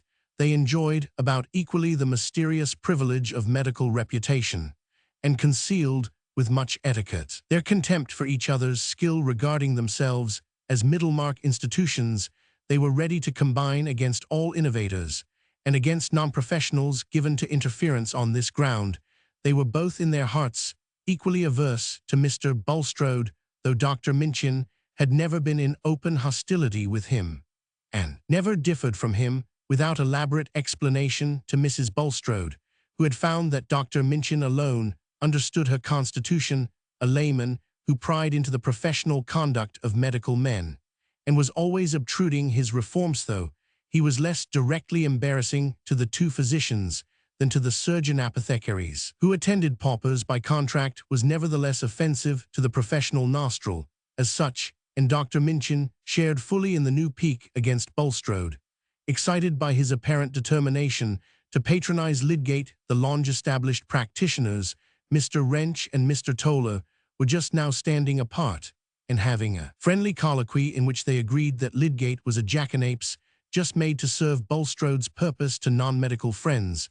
They had already concurred in praising the other young practitioner who had come into the town on Mr. Peacock's retirement without further recommendation than his own merits, and such argument for solid professional acquirement as might be gathered from his having apparently wasted no time on other branches of knowledge. It was clear that Lydgate, by not dispensing drugs, intended to cast imputations on his equals, and also to obscure the limit between his own rank as a general practitioner and that of the physicians who, in the interest of the profession, felt bound to maintain its various grades, especially against a man who had not been to either of the English universities, and enjoyed the absence of anatomical and bedside study there, but came with a libellous pretension to experience in Edinburgh and Paris, where observation might be abundant indeed, but hardly sound. Thus it happened that on this occasion Bulstrode became identified with Lydgate and Lydgate with Tyke, and owing to this variety of interchangeable names, for the chaplaincy questioned diverse minds, were enabled to form the same judgment concerning it. Dr. Sprague said at once bluntly to the group assembled, when he entered, I go for Fairbrother a salary with all my heart, but why take it from the vicar? He has none too much as to insure his life, besides keeping house, and doing a vicar's charities, put £40 in his pocket. And you'll do no harm, he's a good fellow, is Fairbrother, with as little of the parson about him as will serve to carry orders. Ho, ho, doctor, said old Mr. Powderell, a retired ironmonger of some standing, his interjection being something between a laugh and a parliamentary disapproval. We must let you have your say, but what we have to consider is not anybody's. Incomates the souls of the poor sick people. Mr. Powderell's voice and face had a sincere pathos in them. He is a real gospel preacher, is Mr. Tyke. I should vote against my conscience. If I voted against Mr. Tyke, I should indeed. Mr. Tyke's opponents have not asked anyone to vote against his conscience, I believe, said Mr. Hackbutt, a rich tanner of fluent speech, whose glittering spectacles and erect hair were turned with some severity towards innocent Mr. Powderell, but in my judgment it behoves us as directors to consider whether we will regard it as our whole business to carry out propositions emanating from a single quarter.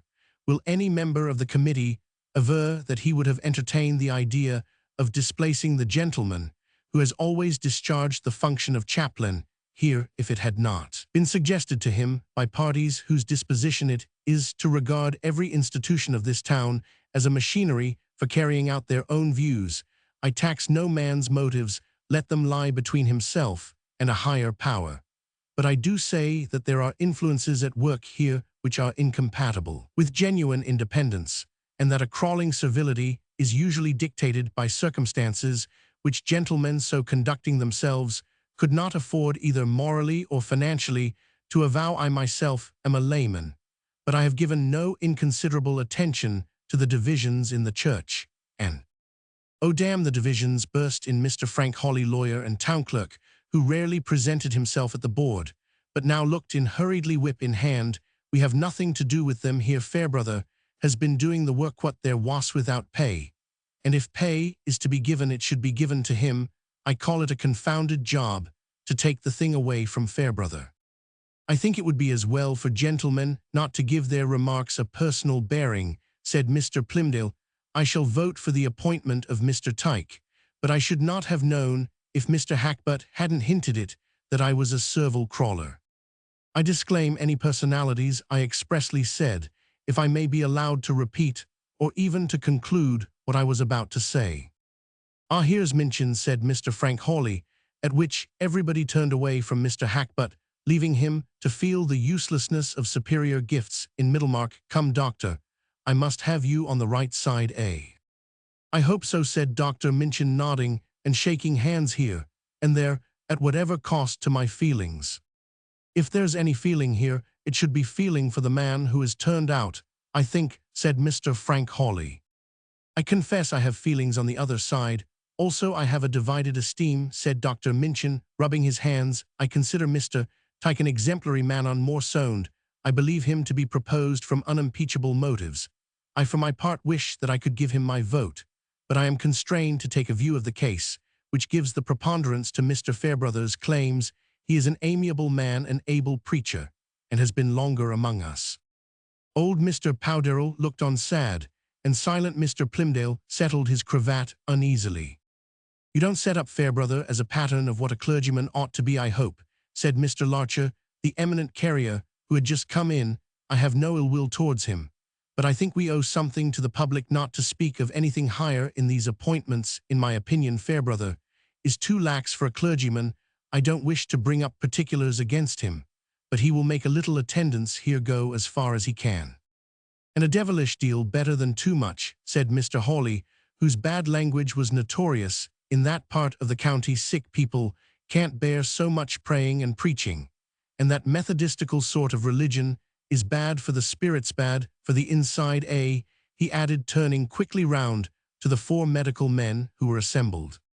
But any answer was dispensed with by the entrance of 3 gentlemen with whom there were greetings more or less cordial. These were the Reverend Edward the Siger, rector of St. Peter's, Mr. Bulstrode, and our friend Mr. Brooke of Tipton, who had lately allowed himself to be put on the board of directors in his turn, but had never before attended his attendance, now being due to Mr. Bulstrode's exertions. Lydgate was the only person still expected. Every one now sat down, Mr. Bulstrode presiding, pale and self-restrained as usual. Mr. the Siger, a moderate evangelical, wished for the appointment of his friend Mr. Tyke, a zealous, able man, who, officiating at a chapel of ease, had not a cure of souls too extensive to leave him ample time for the new duty. It was desirable that chaplaincies of this kind should be entered on with a fervent intention. They were peculiar opportunities for spiritual influence, and while it was good that a salary should be allotted, there was the more need for scrupulous watching, lest the office should be perverted into a mere question of salary. Mr. the Siger's manner had so much quiet propriety that objectors could only simmer in silence. Mr. Brooke believed that everybody meant well in the matter. He had not himself attended to the affairs of the infirmary, though he had a strong interest in whatever was for the benefit of Middlemarch, and was most happy to meet the gentlemen present on any public question. Any public question, you know, Mr. Brooke repeated with his nod of perfect understanding. I am a good deal occupied as a magistrate and in the collection of documentary evidence, but I regard my time as being at the disposal of the public, and, in short, my friends have convinced me that a chaplain with a salary, you know, is a very good thing, and I am happy to be able to come here and vote for the appointment of Mr. Tyke, who I understand is an unexceptionable man, apostolic and eloquent, and everything of that kind, and I am the last man to withhold my vote under the circumstances, you know. It seems to me that you have been crammed with one side of the question, Mr. Brooke, said Mr. Frank Hawley, who was afraid of nobody, and was a Tory suspicious of electioneering intentions. You don't seem to know that one of the worthiest men we have has been doing duty as chaplain here for years without pay, and that Mr. Tyke is proposed to supersede him. Excuse me, Mr. Hawley, said Mr. Bulstrode. Mr. Brooke has been fully informed of Mr. Fairbrother's character and position by his enemies, flashed out Mr. Hawley. I trust there is no personal hostility concerned here, said Mr. the Siger. I'll swear there is, though, retorted Mr. Hawley. Gentlemen, said Mr. Bulstrode in a subdued tone, the merits of the question may be very briefly stated, and if any one present doubts that every gentleman who is about to give his vote has not been fully informed, I can now recapitulate the considerations that should weigh on either side. I don't see the good of that, said Mr. Hawley. I suppose we all know whom we mean to vote for. Any man who wants to do justice does not wait till the last minute to hear both sides of the question. I have no time to lose, and I propose that the matter be put to the vote at once. A brief but still hot discussion followed before each person wrote Tyke or Fairbrother on a piece of paper and slipped it into a glass tumbler, and in the meantime Mr. Bulstrode saw Lydgate enter. I perceive that the votes are equally divided at present, said Mr. Bulstrode in a clear, biting voice, then looking up at Lydgate. There is a casting vote still to be given. It is yours, Mr. Lydgate. Will you be good enough to write? The thing is settled now, said Mr. Wrench, rising. We all know how Mr. Lydgate will vote. You seem to speak with some peculiar meaning, sir, said Lydgate, rather defiantly, and keeping his pencil suspended. I merely mean that you are expected to vote with Mr. Bulstrode. Do you regard that meaning as offensive? It may be offensive to others, but I shall not desist from voting with him on that account. Lydgate immediately wrote down Tyke. So the Rev. Walter Tyke became chaplain to the infirmary, and Lydgate continued to work with Mr. Bulstrode. He was really uncertain whether Tyke were not the more suitable candidate, and yet his consciousness told him that if he had been quite free from indirect bias, he should have voted for Mr. Fairbrother. The affair of the chaplaincy remained a sore point in his memory, As a case in which this petty medium of Middlemarch had been too strong for him, how could a man be satisfied with a decision between such alternatives, and under such circumstances, no more than he can be satisfied with his hat, which he has chosen from among such shapes, as the resources of the age offer him, wearing it at best, with a resignation which is chiefly supported by comparison. But Mr. Fairbrother met him with the same friendliness as before. The character of the publican and sinner is not always practically incompatible with that of the modern Pharisee, for the majority of us scarcely see more distinctly the faultiness of our own conduct than the faultiness of our own arguments or the dullness of our own jokes. But the vicar of St. Botolph's had certainly escaped the slightest tincture of the Pharisee, and by dint of admitting to himself that he was too much as other men were, he had become remarkably unlike them in this, that he could excuse others for thinking slightly of him, and could judge impartially of their conduct, even when it told against him. "The world has been too strong for me, I know," he said one day to Lydgate, "but then I am not a mighty man, I shall never be a man of renown. The choice of Hercules is a pretty fable, but Prodicus makes it easy work for the hero, as if the first resolves were enough. Another story says that he came to hold the distaff, and at last wore the Nessus shirt. I suppose one good resolve might keep a man right, if everybody else's resolve helped him." The vicar's talk was not always inspiriting. He had escaped being a Pharisee, but he had not escaped that low estimate of possibilities which we rather hastily arrive at as an inference from our own failure. Lydgate thought that there was a pitiable infirmity of will in Mr. Fairbrother. Chapter Roman 19. El ultra vedit chha fato alla guancia. Della sua palma sospirando legge. Purgatorio. Roman 7. When George IV was still reigning over the privacies of Windsor, when the Duke of Wellington was Prime Minister, and Mr. Vincy was mayor of the old corporation in Middlemarch, Mrs. Casaubon-born Dorothea Brooke had taken her wedding journey to Rome. In those days, the world in general was more ignorant of good and evil by 40 years than it is at present. Travelers did not often carry full information on Christian art, either in their heads or their pockets, and even the most brilliant English critic of the day mistook the flower-flushed tomb of the Ascended Virgin for an ornamental vase, due to the painter's fancy romanticism, which has helped to fill some dull blanks with love and knowledge, had not yet penetrated the times with its leaven, and entered into everybody's food. It was fermenting still as a distinguishable vigorous enthusiasm in certain long-haired German artists at Rome, and the youth of other nations who worked or idled near them were sometimes caught in the spreading movement. One fine morning, a young man whose hair was not immoderately long but abundant and curly, and who was otherwise English in his equipment, had just turned his back on the Belvedere torso in the Vatican, and was looking out on the magnificent view of the mountains from the adjoining round vestibule. He was sufficiently absorbed not to notice the approach of a dark-eyed animated German who came up to him, and placing a hand on his shoulder, said with a strong accent, "Come here, quick, else she will have changed her pose."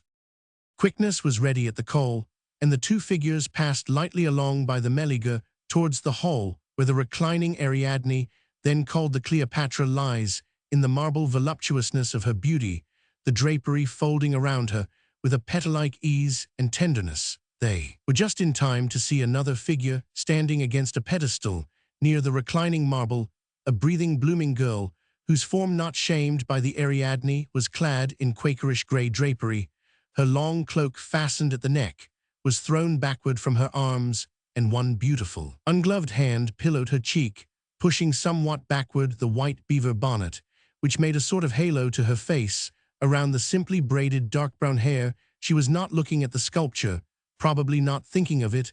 Her large eyes were fixed dreamily on a streak of sunlight which fell across the floor, but she became conscious of the two strangers, who suddenly paused as if to contemplate the Cleopatra, and without looking at them, immediately turned away to join a maidservant and courier who were loitering along the hall at a little distance off. "What do you think of that for a fine bit of antithesis?" said the German, searching in his friend's face for responding admiration, but going on volubly without waiting for any other answer. "There lies antique beauty, not corpse-like even in death, but arrested in the complete contentment of its sensuous perfection. and here stands beauty in its breathing life, with the consciousness of Christian centuries in its bosom. But she should be dressed as a nun, I think. She looks almost what you call a Quaker. I would dress her as a nun in my picture. However, she is married. I saw her wedding ring on that wonderful left hand. Otherwise, I should have thought the sallow Jacelika was her father. I saw him parting from her a good while ago, and just now I found her in that magnificent pose. Only think he is perhaps rich, and would like to have her portrait taken. Oh, it is no use looking after her. There she goes. Let us follow her home. No, no, said his companion, with a little frown. You are singular, Ladislaw. You look struck together. Do you know her? I know that she is married to my cousin, said Will Ladislaw, sauntering down the hall with a preoccupied air, while his German friend kept at his side and watched him eagerly. What the Jacelika, he looks more like an uncle, more useful sort of relation. He is not my uncle, I tell you, he is my second cousin, said Ladislaw with some irritation. Scone, scone, don't be snappish. You are not angry with me for thinking Mrs. Second Cousin the most perfect young Madonna I ever saw. Angry nonsense. I have only seen her once before for a couple of minutes, when my cousin introduced her to me just before I left England. They were not married. Then I didn't know they were coming to Rome. But you will go to see them, no, you will find out what they have for an addressance. You know the name. Shall we go to the post, and you could speak about the portrait? Confound you, Norman, I don't know what I shall do. I am not so brazen as you. Ah, that is because you are dilettantish and amateurish. If you were an artist, you would think of Mistress Second Cousin as antique form, animated by Christian sentimenta, sort of Christian Antigona, sensuous force, controlled by spiritual passion. Yes, and that your painting her was the chief outcome of her existence as divinity passing into higher completeness, and all but exhausted in the act of covering your bit of canvas. I am amateurish, if you like. I do not think that all the universe is straining towards the obscure significance of your pictures. But it is, my dear, so far as it is straining through me, Adolphe Norman, that stands firm, said the good-natured painter, putting a hand on Ladislaw's shoulder, and not in the least disturbed by the unaccountable touch of ill-humor in his tones. See, now my existence presupposes the existence of the whole universitos. It not, and my function is to paint, and, as a painter, I have a conception which is altogether genialish of your great-aunt or second grandmother, as a subject for a picture. Therefore the universe is straining towards the picture through that particular hook or claw which it puts forth in the shape of men not true. But how if another claw in the shape of me is straining to thwart it? The case is a little less simple then. Not at all. The result of the struggle is the same thing, picture or no picturologically. Will could not resist this imperturbable temper, and the cloud in his face broke into sunshiny laughter. Come now, my friend, you will help, said Norman in a hopeful tone. No nonsense, Norman. English ladies are not at everybody's service as models, and you want to express too much with your painting. You would only have made a better or worse portrait, with a background which every connoisseur would give a different reason for or against. And what is a portrait of a woman? Your painting and plastic are poor stuff. After all, they perturb and dull conceptions. Instead of raising them, language is a finer medium. Yes, for those who can't paint, said Norman. There you have perfect right. I did not recommend you to paint my friend. The amiable artist carried his sting, but Ladislaw did not choose to appear stung. He went on as if he had not heard. Language gives a fuller image, which is all the better for being vague. After all, the true seeing is within, and painting stares at you with an insistent imperfection. I feel that especially about representations of women, as if a woman were a mere colored superficies. You must wait for movement and tone. There is a difference in their very breathing. They change from moment to moment. This woman, whom you have just seen, for example, how would you paint her voice, pray? But her voice is much diviner than anything you have seen of her. I see you are jealous. No man must presume to think that he can paint your ideal. This is serious, my friend. Your great-aunt der Nef Al's uncle, in a tragic sense. You and I shall quarrel, Norman, if you call that lady my aunt again. How is she to be called then? Mrs. Casaubon. Good, suppose I get acquainted with her in spite of you, and find that she very much wishes to be painted." "Yes, suppose," said Will Ladislaw in a contemptuous undertone, intended to dismiss the subject. He was conscious of being irritated by ridiculously small causes, which were half of his own creation. Why was he making any fuss about Mrs. Casaubon? And yet he felt as if something had happened to him with regard to her. There are characters which are continually creating collisions and nodes for themselves in dramas, which nobody is prepared to act with them.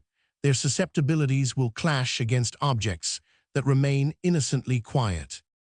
Chapter Roman 20, a child forsaken waking suddenly, whose gaze afeard on all things round doth rove, and seeth only that it cannot see. The meeting eyes of love. 2 hours later, Dorothea was seated in an inner room or boudoir of a handsome apartment in the Via Sistina. I am sorry to add that she was sobbing bitterly with such abandonment to this relief of an oppressed heart, as a woman habitually controlled by pride on her own account and thoughtfulness for others will sometimes allow herself when she feels securely alone, and Mr. Casaubon was certain to remain away for some time at the Vatican. Yet Dorothea had no distinctly shapen grievance that she could state even to herself, and in the midst of her confused thought and passion, the mental act that was struggling forth into clearness was a self-accusing cry that her feeling of desolation was the fault of her own spiritual poverty. She had married the man of her choice, and with the advantage over most girls that she had contemplated her marriage chiefly as the beginning of new duties. From the very first, she had thought of Mr. Casaubon as having a mind so much above her own that he must often be claimed by studies, which she could not entirely share. Moreover, after the brief narrow experience of her girlhood, she was beholding Rome, the city of visible history, where the past of a whole hemisphere seems moving in funeral procession, with strange ancestral images and trophies gathered from afar.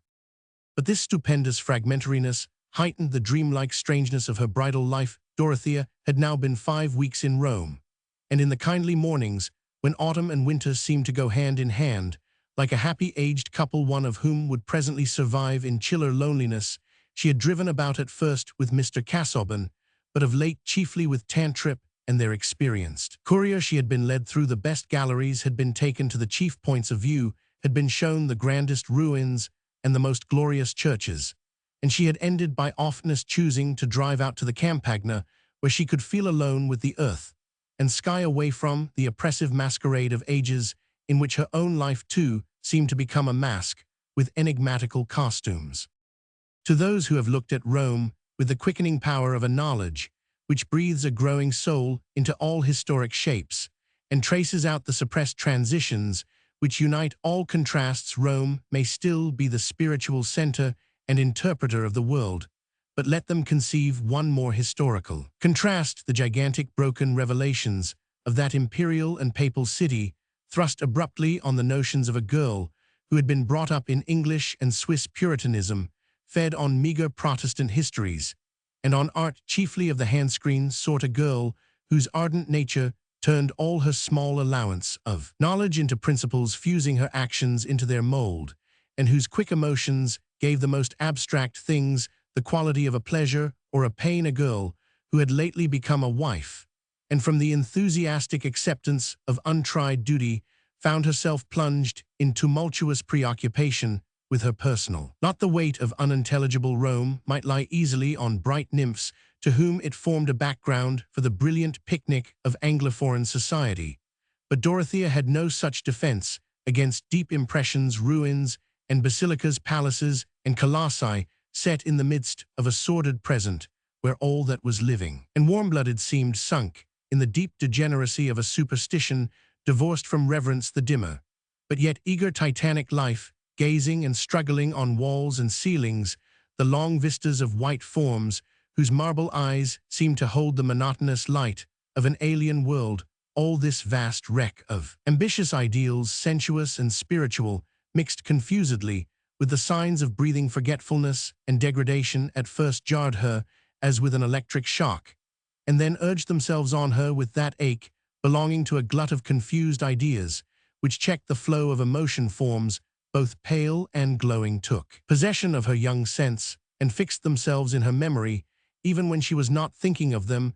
preparing strange associations, which remained through her after years. Our moods are apt to bring with them images, which succeed each other, like the magic lantern pictures of a doze, and in certain states of dull forlornness. Dorothea, all her life, continued to see the vastness of St. Peter's, the huge bronze canopy, the excited intention in the attitudes and garments of the prophets and evangelists in the mosaics above, and the red drapery which was being hung for Christmas spreading itself everywhere like a disease of the retina.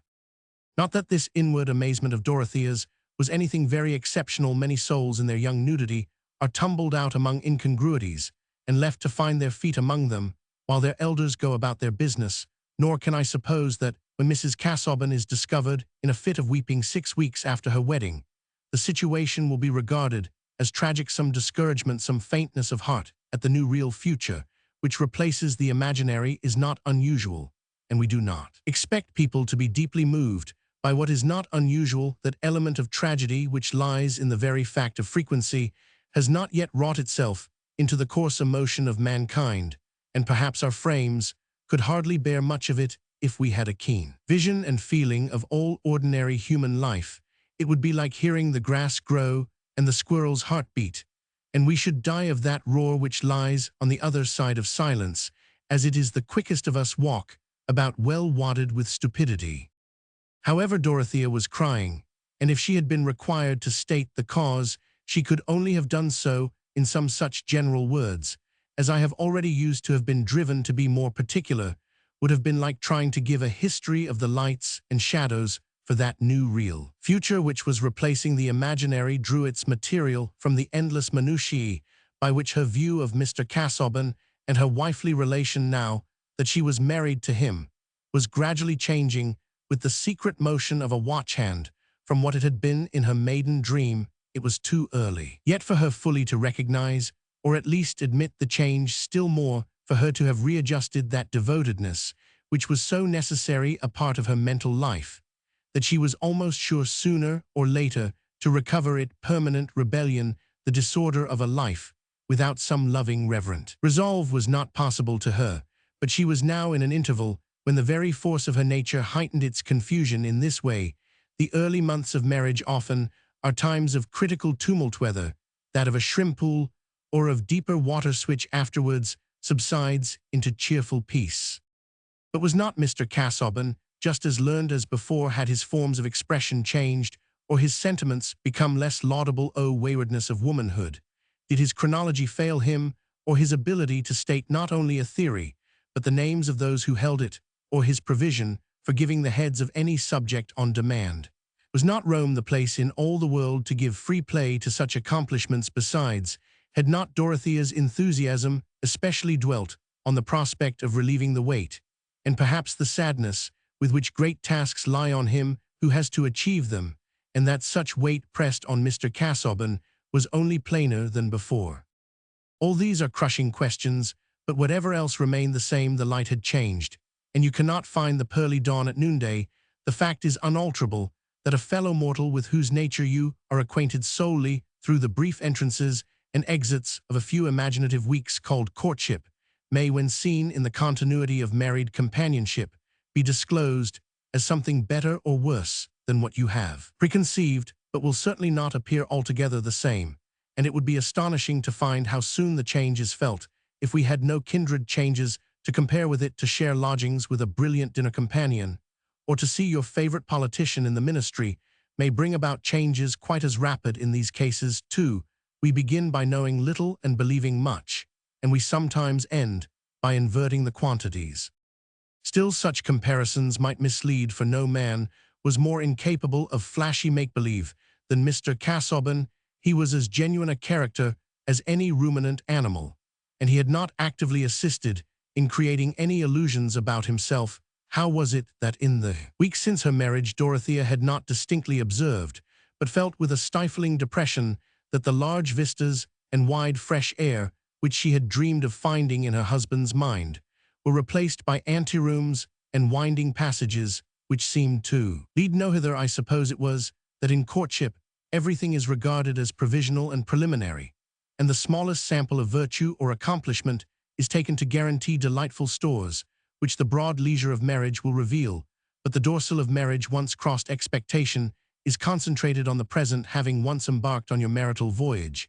It is impossible not to be aware that you make no way, and that the sea is not within sight that, in fact, you are exploring an enclosed basin.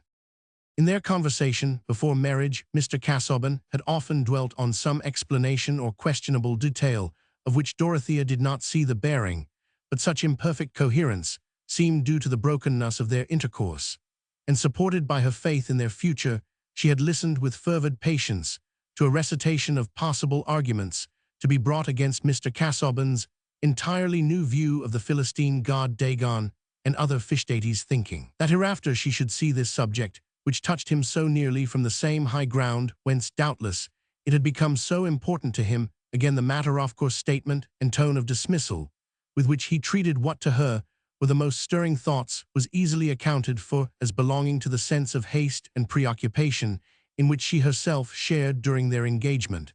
But now, since they had been in Rome, with all the depths of her emotion roused to tumultuous activity, and with life made a new problem by new elements, she had been becoming more and more aware, with a certain terror, that her mind was continually sliding into inward fits of anger and repulsion, or else into forlorn weariness.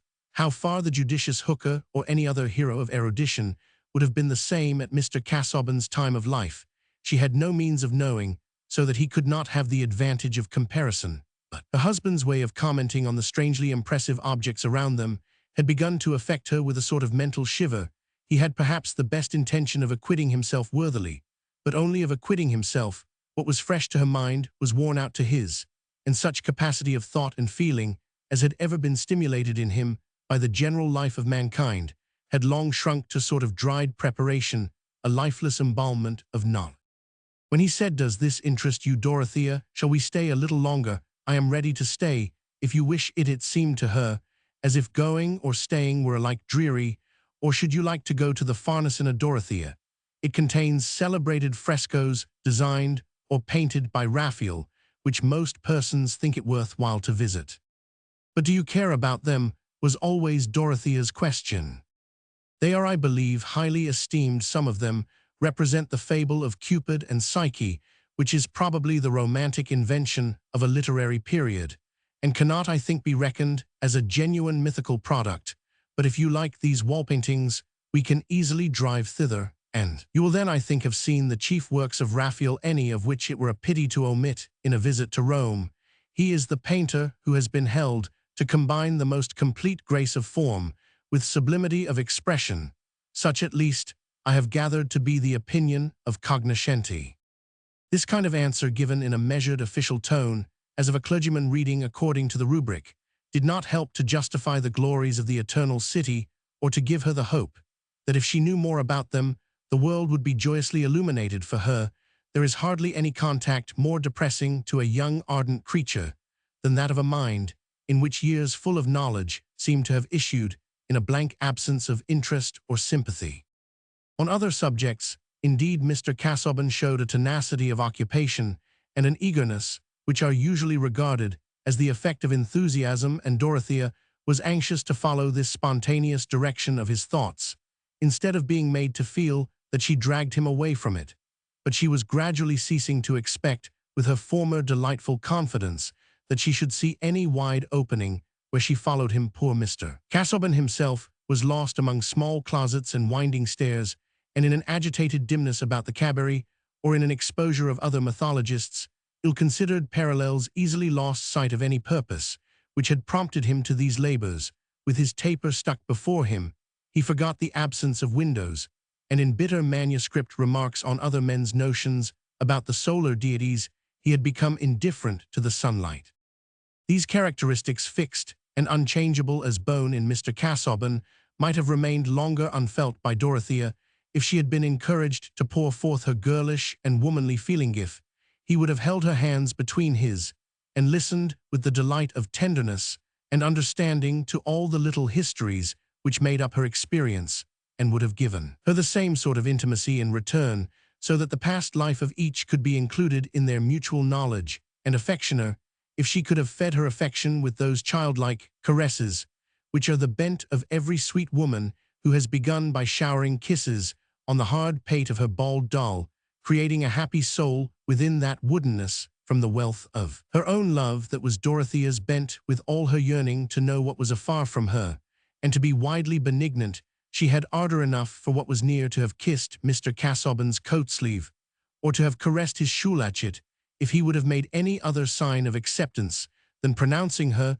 with his unfailing propriety, to be of a most affectionate and truly feminine nature, indicating at the same time, by politely reaching a chair for her, that he regarded these manifestations as rather crude and startling.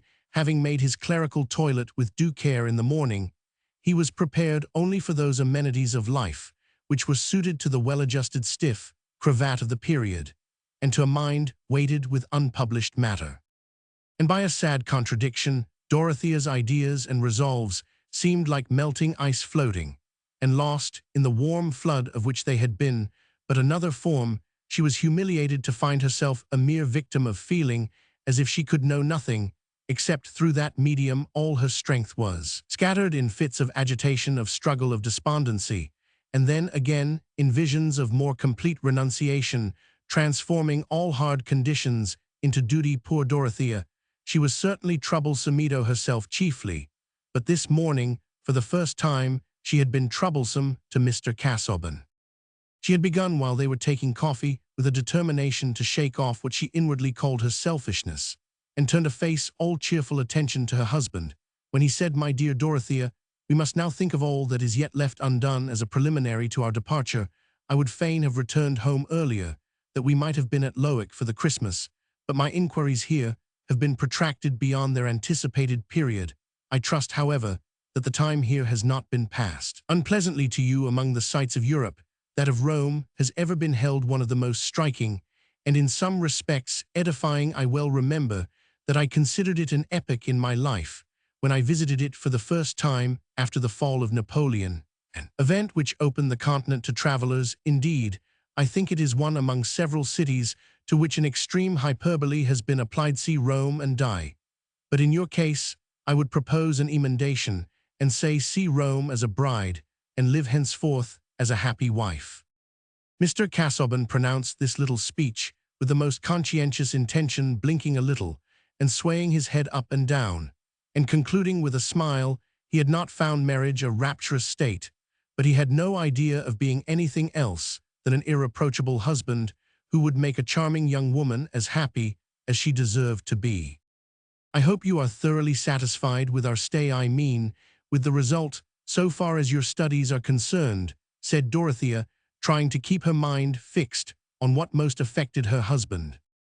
"Yes," said Mr. Casaubon, with that peculiar pitch of voice which makes the word half a negative. "I have been led farther than I had foreseen, and various subjects for annotation have presented themselves, which, though I have no direct need of them, I could not pretermit. The task, notwithstanding the assistance of my amanuensis, has been a somewhat laborious one, but your society has happily prevented me from that too continuous prosecution of thought beyond the hours of study, which has been the snare of my solitary life." "I am very glad that my presence has made any difference to you," said Dorothea, who had a vivid memory of evenings in which she had supposed that Mr. Casaubon's mind had gone too deep during the day to be able to get to the surface again. "I fear there was a little temper in her reply. I hope, when we get to Lowick, I shall be more useful to you, and be able to enter a little more into what interests you." "Doubtless, my dear," said Mr. Casaubon, with a slight bow. "The notes I have here made will want sifting, and you can, if you please, extract them under my direction." "And all your notes," said Dorothea, whose heart had already burned within her on this subject, so that now she could not help speaking with her tongue. "All those rows of volumes, will you not now do what you used to speak of? Will you not make up your mind what part of them you will use, and begin to write the book which will make your vast knowledge useful to the world? I will write to your dictation, or I will copy and extract what you tell me. I can be of no other use." Dorothea, in a most unaccountable, darkly feminine manner, ended with a slight sob and eyes full of tears. The excessive feeling manifested would alone have been highly disturbing to Mr. Casaubon, but there were other reasons why Dorothea's words were among the most cutting and irritating to him, that she could have been impelled to use. She was as blind to his inward troubles as he to hers. She had not yet learned those hidden conflicts in her husband, which claim our pity. She had not yet listened patiently to his heartbeats, but only felt that her own was beating violently in Mr. Casaubon's ear. Dorothea's voice gave loud emphatic iteration to those muffled suggestions of consciousness, which it was possible to explain as mere fancy, the illusion of exaggerated sensitiveness. Always when such suggestions are unmistakably repeated, from without they are resisted as cruel and unjust. We are angered even by the full acceptance of our humiliating confession show, much more by hearing in hard, distinct syllables from the lips of a near observer those confused murmurs which we try to call morbid and strive against, as if they were the oncoming of numbness. And this cruel outward accuser was there in the shape of a wife, nay, of a young bride, who instead of observing his abundant pen-scratches and amplitude of paper with the uncritical awe of an elegant-minded canary bird, seemed to present herself as a spy watching everything with a malign power of inference. Here, towards this particular point of the compass, Mr. Casaubon had a sensitiveness to match Dorothea's, and an equal quickness to imagine more than the fact he had formerly observed with approbation her capacity for worshipping the right object. He now foresaw with sudden terror that this capacity might be replaced by presumption, this worship by the most exasperating of all criticism, that which sees vaguely a great many fine ends, and has not the least notion what it costs to reach them. For the first time since Dorothea had known him, Mr. Casaubon's face had a quick, angry flush upon it. "My love," he said, with irritation reined in by propriety, "you may rely upon me for knowing the times and the seasons adapted to the different stages of a work, which is not to be measured by the facile conjectures of ignorant onlookers. It had been easy for me to gain a temporary effect by a mirage of baseless opinion, but it is ever the trial of the scrupulous explorer to be saluted with the impatient scorn of chatterers, who attempt only the smallest achievements, being indeed equipped for no other.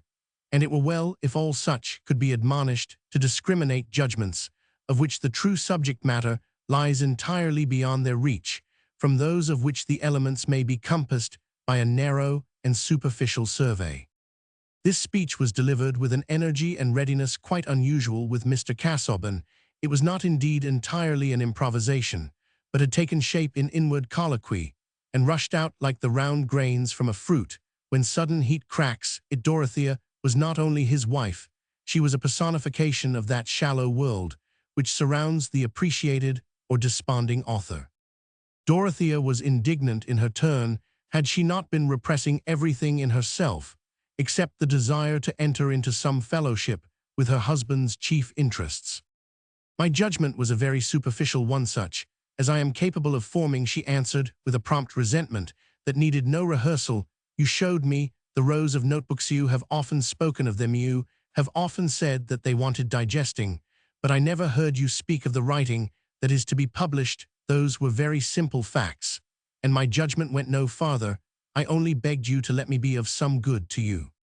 Dorothea rose to leave the table, and Mr. Casaubon made no reply, taking up a letter which lay beside him, as if to reperuse it. Both were shocked at their mutual situation, that each should have betrayed anger towards the other. If they had been at home, settled at Lowick, in ordinary life among their neighbors, the clash would have been less embarrassing. But on a wedding journey, the express object of which is to isolate two people on the ground that they are all the world to each other, the sense of disagreement is, to say the least, confounding and stultifying. To have changed your longitude extensively, and placed yourselves in a moral solitude, in order to have small explosions, to find conversation difficult, and to hand a glass of water without looking, can hardly be regarded as satisfactory fulfillment, even to the toughest minds. To Dorothea's inexperienced sensitiveness, it seemed like a catastrophe, changing all prospects, and to Mr. Casaubon it was a new pain, he never having been on a wedding journey before, or found himself in that close union, which was more of a subjection than he had been able to imagine, since this charming young bride not only obliged him to much consideration on her behalf which he had sedulously given, but turned out to be capable of agitating him cruelly just where he most needed soothing, instead of getting a soft fence against the cold, shadowy, unapplausive audience of his life. had he only given it a more substantial presence.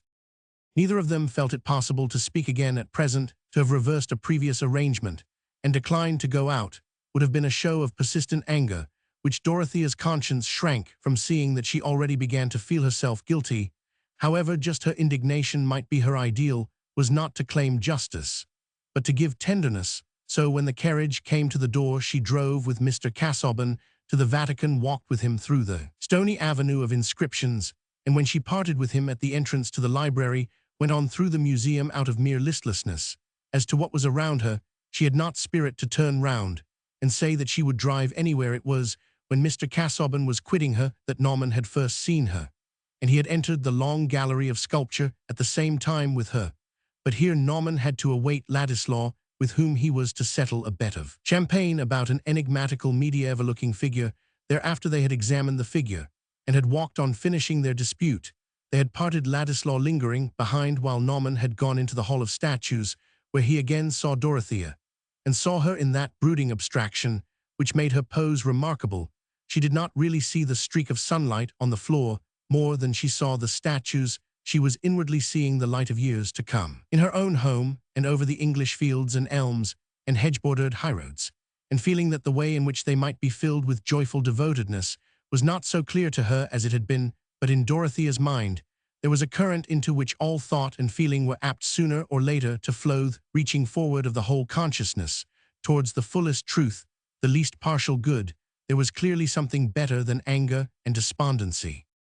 Chapter Roman 21. Higher facund eke full womanly and plain.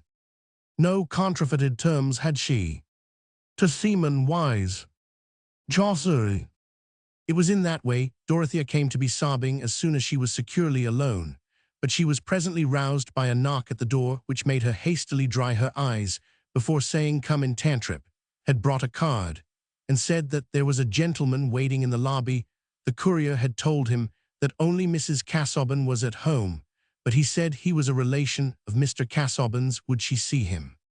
Yes, said Dorothea without pause. Show him into the salon. Her chief impressions about young Ladislaw were that, when she had seen him at Lowick, she had been made aware of Mr. Casaubon's generosity towards him, and also that she had been interested in his own hesitation about his career. She was alive to anything that gave her an opportunity for active sympathy, and at this moment it seemed as if the visit had come to shake her out of her self-absorbed discontento, remind her of her husband's goodness, and make her feel that she had now the right to be his helpmate in all kind deeds. She waited a minute or two, but when she passed into the next room, there were just signs enough that she had been crying to make her open face look more youthful and appealing than usual. She met Ladislaw with that exquisite smile of goodwill which is unmixed with vanity, and held out her hand to him. He was the elder by several years, but at that moment he looked much the younger, for his transparent complexion flushed suddenly, and he spoke with a shyness extremely unlike the ready indifference of his manner with his male companion, while Dorothea became all the calmer with a wondering desire to put him at ease. I was not aware that you and Mr. Casaubon were in Rome until this morning, when I saw you in the Vatican Museum. He said I knew you at Ansa, but I mean that I concluded Mr. Casaubon's address would be found at the poste restante, and I was anxious to pay my respects to him and you as early as possible. Pray sit down. He is not here now, but he will be glad to hear of you, I am sure, said Dorothea, seating herself unthinkingly between the fire and the light of the tall window, and pointing to a chair opposite with the quietude of a benignant matron. The signs of girlish sorrow in her face were only the more striking. Mr. Casaubon is much engaged, but you will leave your address, will you not, and he will write to you. You are very good, said Ladislaw, beginning to lose his diffidence in the interest with which he was observing the signs of weeping which had altered her face. My address is on my card, but if you will allow me, I will call again tomorrow at an hour when Mr. Casaubon is likely to be at home. He goes to read in the library of the Vatican every day, and you can hardly see him except by an appointment, especially now we are about to leave Rome, and he is very busy. He is usually away almost from breakfast till dinner, but I am sure he will wish you to dine with us. Well, Ladislaw was struck mute for a few moments. He had never been fond of Mr. Casaubon, and if it had not been for the sense of obligation would have laughed at him as a bat of erudition. But the idea of this dreed-up pedant, this elaborator of small explanations, about as important as the surplus stock of false antiquities kept in a vendor's back chamber, having first got this adorable young creature to marry him, and then passing his honeymoon away from her groping after his mouldy futilities, Will was given to hyperbolethize. Sudden pictures stirred him with a sort of comic disgust. He was divided between the impulse to laugh aloud and the equally unseasonable impulse to burst into scornful invective. For an instant, he felt that the struggle was causing a queer contortion of his mobile features, but with a good effort, he resolved it into nothing more offensive than a merry smile. Dorothea wondered, but the smile was irresistible and shone back from her face too. Will Ladislaw's smile was delightful, unless you were angry with him beforehand. It was a gush of inward light, illuminating the transparent skin as well as the eyes, and playing about every curve and line as if some Ariel were touching them with a new charm, and banishing forever the traces of moodiness. The reflection of that smile could not but have a little merriment in it too, even under dark eyelashes, still moist, as Dorothea said inquiringly, "Something amuses you?" "Yes," said Will, quick in finding resources. "I am thinking of the sort of figure I cut the first time I saw you, when you annihilated my poor sketch with your criticism." "My criticism?" said Dorothea, wondering still more surely. "Not I always feel particularly ignorant about painting." "I suspected you of knowing so much that you knew how to say just what was most cutting. You said, I dare say you don't remember it, as I doth it, the relation of my sketch to nature was quite hidden from you. At least you implied that Will could laugh now as well as smile." "That was really my ignorance," said Dorothea, admiring Will's good humor. "I must have said so only because I never could see any beauty in the pictures which my uncle told me all judges thought very fine, and I have gone about with just the same ignorance in Rome. There are comparatively few paintings that I can really enjoy at first. When I enter a room where the walls are covered with frescoes or with rare pictures, I feel a kind of awe-like a child present at great ceremonies where there are grand robes and processions. I feel myself in the presence of some higher life than my own. But when I begin to examine the pictures one by one, the life goes out of them, or else is something violent and strange to me. It must be my own dullness. I am seeing so much all at once, and not understanding half of it, that always makes one feel stupid. It is painful to be told that anything is very fine, and not be able to feel that it is fine. Something like being blind while people talk of the sky." "Oh, there is a great deal in the feeling for art which must be acquired," said Will. It was impossible now to doubt the directness of Dorothea's confession. Art is an old language with a great many artificial affected styles, and sometimes the chief pleasure one gets out of knowing them is the mere sense of knowing. I enjoy the art of all sorts here immensely, but I suppose if I could pick my enjoyment to pieces, I should find it made up of many different threads. There is something in daubing a little one's self, and having an idea of the process." "You mean perhaps to be a painter," said Dorothea, with a new direction of interest. "You mean to make painting your profession. Mr. Casaubon will like to hear that you have chosen a profession." "No, oh no," said Will, with some coldness. "I have quite made up my mind against it. It is too one-sided a life. I have been seeing a great deal of the German artists here. I traveled from Frankfurt with one of them. Some are fine, even brilliant fellows, but I should not like to get into their way of looking at the world entirely from the studio point of view." "That I can understand," said Dorothea cordially, "and in Rome it seems as if there were so many things which are more wanted in the world than pictures. But if you have a genius for painting, would it not be right to take that as a guide? Perhaps you might do better things than Thessier, different, so that there might not be so many pictures almost all alike in the same place." There was no mistaking this simplicity, and Will was won by it into frankness. "A man must have a very rare genius to make changes of that sort. I am afraid mine would not carry me even to the pitch of doing well what has been done already, at least not so well as to make it worth while, and I should never succeed in anything by dint of drudgery. If things don't come easily to me, I never get them." "I have heard Mr. Casaubon say that he regrets your want of patience," said Dorothea gently. She was rather shocked at this mode of taking all life as a holiday. Yes, I know Mr. Casaubon's opinion. He and I differ. The slight streak of contempt in this hasty reply offended Dorothea. She was all the more susceptible about Mr. Casaubon because of her morning's trouble. Certainly you differ, she said, rather proudly. I did not think of comparing you such power of persevering devoted labor as Mr. Casaubon's is not common. Will saw that she was offended, but this only gave an additional impulse to the new irritation of his latent dislike towards Mr. Casaubon.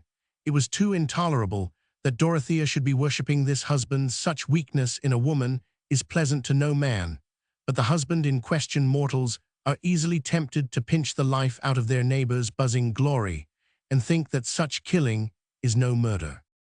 No, indeed, he answered promptly, and therefore it is a pity that it should be thrown away, as so much English scholarship is for want of knowing what is being done by the rest of the world. If Mr. Casaubon read German, he would save himself a great deal of trouble. I do not understand you, said Dorothea, startled and anxious. I merely mean, said Will in an offhand way, that the Germans have taken the lead in historical inquiries, and they laugh at results which are got by groping about in woods with a pocket compass, while they have made good roads. When I was with Mr. Casaubon, I saw that he deafened himself in that direction. It was almost against his will that he read a Latin treatise written by a German. I was very sorry. Will only thought of giving a good pinch that would annihilate that vaunted laboriousness, and was unable to imagine the mode in which Dorothea would be wounded. Young Mr. Ladislaw was not at all deep himself in German writers, but very little achievement is required in order to pity another man's shortcomings. Poor Dorothea felt a pang at the thought that the labor of her husband's life might be void, which left her no energy to spare for the question whether this young relative, who was so much obliged to him, ought not to have repressed his observation. She did not even speak, but sat looking at her hands, absorbed in the piteousness of that thought. Will, however, having given that annihilating pinch, was rather ashamed, imagining from Dorothea's silence that he had offended her still more, and having also a conscience about plucking the tail feathers from a benefactor. I regretted it especially, he resumed, taking the usual course from detraction to insincere eulogy. Because of my gratitude and respect towards my cousin, it would not signify so much in a man whose talents and character were less distinguished. Dorothea raised her eyes brighter than usual with excited feeling, and said in her saddest recitative, How I wish I had learned German when I was at Lausanne. There were plenty of German teachers, but now I can be of no use. There was a new light, but still a mysterious light, for Will in Dorothea's last words. The question how she had come to accept Mr. Casaubon, which he had dismissed when he first saw her by saying that she must be disagreeable in spite of appearances, was not now to be answered on any such short and easy method, whatever else she might be. She was not disagreeable, she was not coldly clever and indirectly satirical, but adorably simple and full of feeling. She was an angel beguiled. It would be a unique delight to wait and watch for the melodious fragments in which her heart and soul came forth so directly and ingenuously. The Aeolian harp again came into his mind. She must have made some original romance for herself in this marriage, and if Mr. Casaubon had been a dragon who had carried her off to his lair with his talons, simply and without legal forms, it would have been an unavoidable feat of heroism to release her and fall at her feet. But he was something more unmanageable than a dragon. He was a benefactor with collective society at his back, and he was at that moment entering the room in all the unimpeachable correctness of his demeanor, while Dorothea was looking animated with a newly roused alarm and regret, and Will was looking animated with his admiring speculation about her feelings.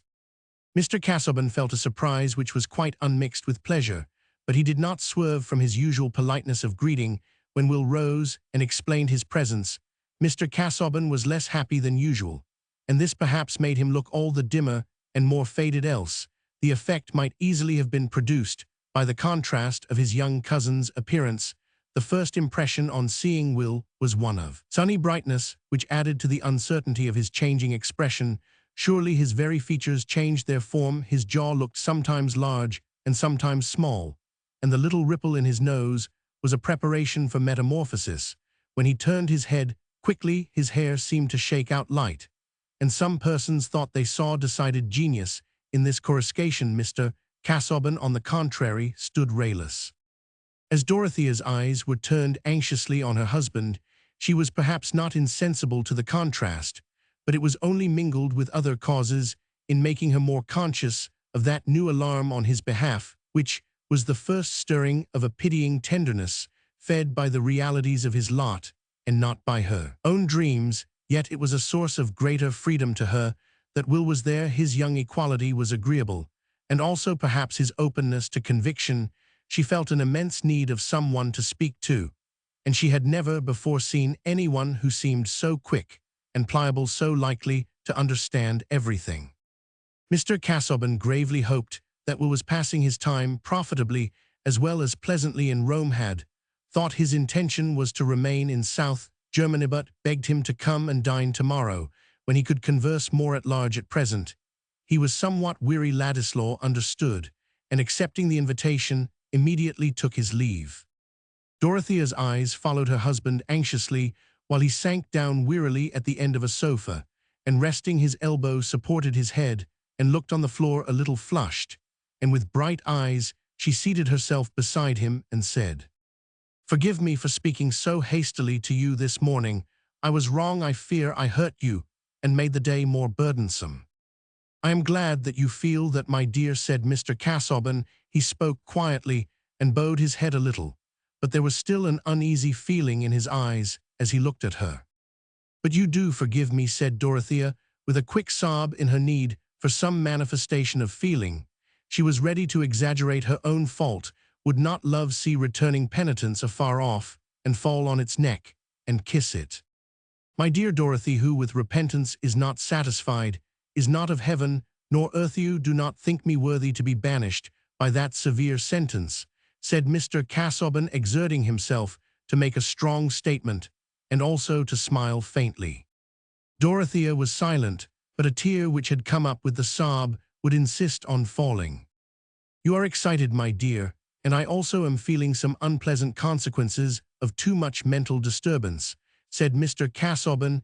In fact, he had it in his thought to tell her that she ought not to have received young Ladislaw in his absence, but he abstained partly from the sense that it would be ungracious to bring a new complaint in the moment of her penitent acknowledgment, partly because he wanted to avoid further agitation of himself by speech, and partly because he was too proud to betray that jealousy of disposition which was not so exhausted on his scholarly compeers that there was none to spare in other directions. There is a sort of jealousy which needs very little fire. It is hardly a passion, but a blight bred in the cloudy damp despondency of uneasy egoism. "I think it is time for us to dress," he added, looking at his watch. They both rose, and there was never any further allusion between them to what had passed on this day. But Dorothea remembered it to the last with the vividness with which we all remember epochs in our experience, when some dear expectation dies or some new motive is born today. She had begun to see that she had been under a wild illusion in expecting a response to her feeling from Mr. Casaubon, and she had felt the waking of a presentiment that there might be a sad consciousness in his life, which made as great a need on his side as on her own. We are all of us born in moral stupidity, taking the world as an udder to feed our supreme selves. Dorothea had early begun to emerge from that stupidity, but yet it had been easier to her to imagine how she would devote herself to Mr. Casaubon and become wise and strong in his strength and wisdom than to conceive with that distinctness which is no longer reflection, but feeling, an idea wrought back to the directness of sense, like the solidity of objects, that he had an equivalent center of self, whence the lights and shadows must always fall with a certain difference. Chapter Roman 22, Nous causames longtemps, el edate simple et ban. Ni sachant pas, le mal el faisait le bien. Des richesses, du cœur el me fit l'hormone. Et tout en écoutant, comme le cœur si donne. Sans oser, y penser, je lui donnai le mine. El importa, ma vie et nen sut jamais rien. Alfred de Musset. Well, Ladislaw was delightfully agreeable at dinner the next day. and gave no opportunity for Mr. Casaubon to show disapprobation. On the contrary, it seemed to Dorothea that Will had a happier way of drawing her husband into conversation, and of deferentially listening to him than she had ever observed in anyone before. To be sure, the listeners about Tipton were not highly gifted. Will talked a good deal himself, but what he said was thrown in with such rapidity, and with such an unimportant air of saying something by the way, that it seemed a gay little chime after the great bell. If Will was not always perfect, this was certainly one of his good days. He described touches of incident among the poor people in Rome, only to be seen by one who could move about freely. He found himself in agreement with Mr. Casaubon as to the unsound opinions of Middleton concerning the relations of Judaism and Catholicism, and passed easily to a half-enthusiastic, half-playful picture of the enjoyment he got out of the very miscellaneousness of Rome, which made the mind flexible with constant comparison, and saved you from seeing the world's ages as a set of box-like partitions without vital connection. Mr. Casaubon's studies, Will observed, had always been of too broad a kind for that, and he had perhaps never felt any such sudden effect. But for himself, he confessed that Rome had given him quite a new sense of history. As a whole, the fragments stimulated his imagination and made him constructive. Then occasionally, but not too often, he appealed to Dorothea, and discussed what she said as if her sentiment were an item to be considered in the final judgment, even of the Madonna di Foligno or the Laocoon. A sense of contributing to form the world's opinion makes conversation particularly cheerful, and Mr. Casaubon, too, was not without his pride in his young wife, who spoke better than most women, as indeed he had perceived in choosing her. Since things were going on so pleasantly, Mr. Casaubon's statement that his labors in the library would be suspended for a couple of days, and that after a brief renewal he should have no further reason for staying in Rome, encouraged Will to urge that Mrs. Casaubon should not go away without seeing a studio or two. Would not Mr. Casaubon take her? That sort of thing ought not to be missed. It was quite special. It was a form of life that grew like a small fresh vegetation, with its population of insects on huge fossils. Will would be happy to conduct them, not to anything wearisome, only to a few examples. Mr. Casaubon, seeing Dorothea look earnestly towards him, could not but ask her if she would be interested in such visits. He was now at her service during the whole day, and it was agreed that Will should come on the morrow and drive with them. Will could not omit Thorwaldsen, a living celebrity, about whom even Mr. Casaubon inquired, but before the day was far advanced, he led the way to the studio of his friend Adolph Naumann, whom he mentioned as one of the chief renovators of Christian art, one of those who had not only revived, but expanded that grand conception of supreme events as mysteries at which the successive ages were spectators, and in relation to which the great souls of all periods became, as it were, contemporaries. Will added that he had made himself Naumann's pupil for the nonce. "I have been making some old sketches under him," said Will. "I hate copying. I must put something of my own in. Naumann has been painting the saints drawing the car of the church, and I have been making a sketch of Marlowe's Tamburlaine driving the conquered kings in his chariot. I am not so ecclesiastical as Naumann, and I sometimes twit him with his excess of meaning. But this time I mean to outdo him in breadth of intention. I take Tamburlaine in his chariot for the tremendous course of the world's physical history, lashing on the harnessed dynasties. In my opinion, that is a good mythical interpretation." Will here looked at Mr. Casaubon, who received this offhand treatment of symbolism very uneasily, and bowed with a neutral air. "The sketch must be very grand if it conveys so much," said Dorothea. "I should need some explanation even of the meaning you give. Do you intend Tamburlaine to represent earthquakes and volcanoes?" "Oh yes," said Will, laughing, "and migrations of races and clearings of forests and America, and the steam engine, everything you can imagine."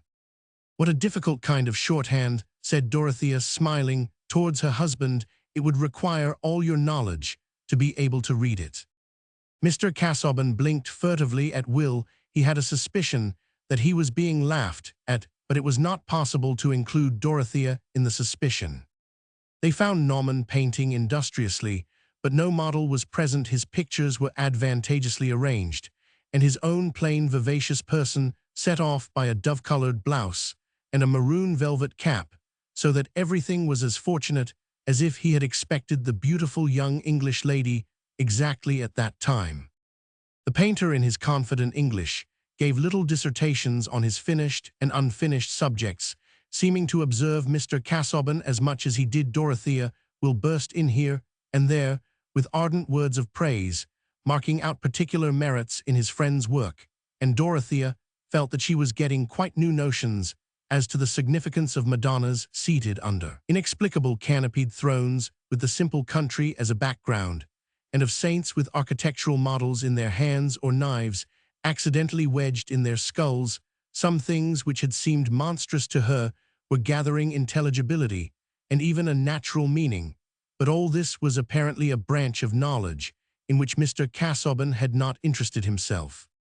I think I would rather feel that painting is beautiful than have to read it as an enigma, but I should learn to understand these pictures sooner than yours with the very wide meaning, said Dorothea, speaking to Will. Don't speak of my painting before Norman said. Will he will tell you it is all fusheray, which is his most opprobrious word. Is that true, said Dorothea, turning her sincere eyes on Norman, who made a slight grimace and said, Oh, he does not mean it seriously. With painting his walk must be belles letters, that is word. Norman's pronunciation of the vowel seemed to stretch the word satirically. Will did not half like it, but managed to laugh, and Mr. Casaubon, while he felt some disgust at the artist's German accent, began to entertain a little respect for his judicious severity. The respect was not diminished when Norman, after drawing Will aside for a moment, and looking first at a large canvas, then at Mr. Casaubon, came forward again and said, My friend Ladislaw thinks you will pardon me, sir, if I say that a sketch of your head would be invaluable to me for the St. Thomas Aquinas in my picture there. It is too much to ask, but I so seldom see just what I want, idealistic in the real. You astonish me greatly, sir, said Mr. Casaubon, his looks improved with a glow of delight. But if my poor physiognomy, which I have been accustomed to regard as of the commonest order, can be of any use to you in furnishing some traits for the angelical doctor, I shall feel honored, that is to say, if the operation will not be a lengthy one, and if Mrs. Casaubon will not object to the delay.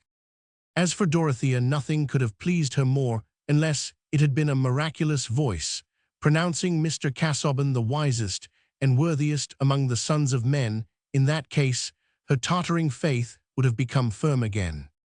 Norman's apparatus was at hand in wonderful completeness, and the sketch went on at once, as well as the conversation. Dorothea sat down and subsided into calm silence, feeling happier than she had done for a long while before. Everyone about her seemed good, and she said to herself that Rome, if she had only been less ignorant, would have been full of beauty, its sadness would have been winged with hope.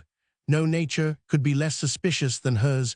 When she was a child, she believed in the gratitude of wasps and the honorable susceptibility of sparrows, and was proportionately indignant when their baseness was made manifest. The adroit artist was asking Mr. Casaubon questions about English polities which brought long answers, and Will meanwhile had perched himself on some steps in the background, overlooking all. Presently Norman said, Now, if I could lay this by for half an hour, and take it up ag income and look Ladislaw, I think it is perfect so far. Will vented those adjuring interjections, which imply that admiration is too strong for syntax, and Norman said, in a tone of piteous regret, no, if I could but have had more, but you have other engagements. I could not ask Ita even to come again tomorrow. Oh, let us stay, said Dorothea. We have nothing to do today, except go about, have we? She added, looking entreatingly at Mr. Casaubon. It would be a pity not to make the head as good as possible. I am at your service, sir, in the matter, said Mr. Casaubon, with polite condescension. Having given up the interior of my head to idleness, it is as well that the exterior should work in this way.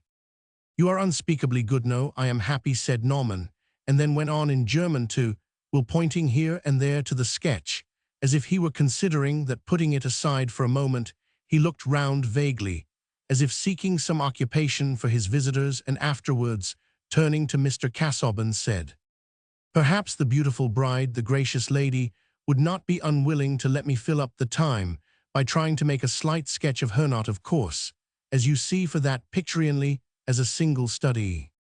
Mr. Casaubon, bowing, doubted not that Mrs. Casaubon would oblige him, and Dorothea said, "At once, where shall I put myself?" Norman was all apologies in asking her to stand and allow him to adjust her attitude, to which she submitted, without any of the affected airs and laughs frequently thought necessary on such occasions. When the painter said, "It is as Santa Clara, that I want you to stand leaning so, with your cheek against your hand, so looking at that stool, please, so."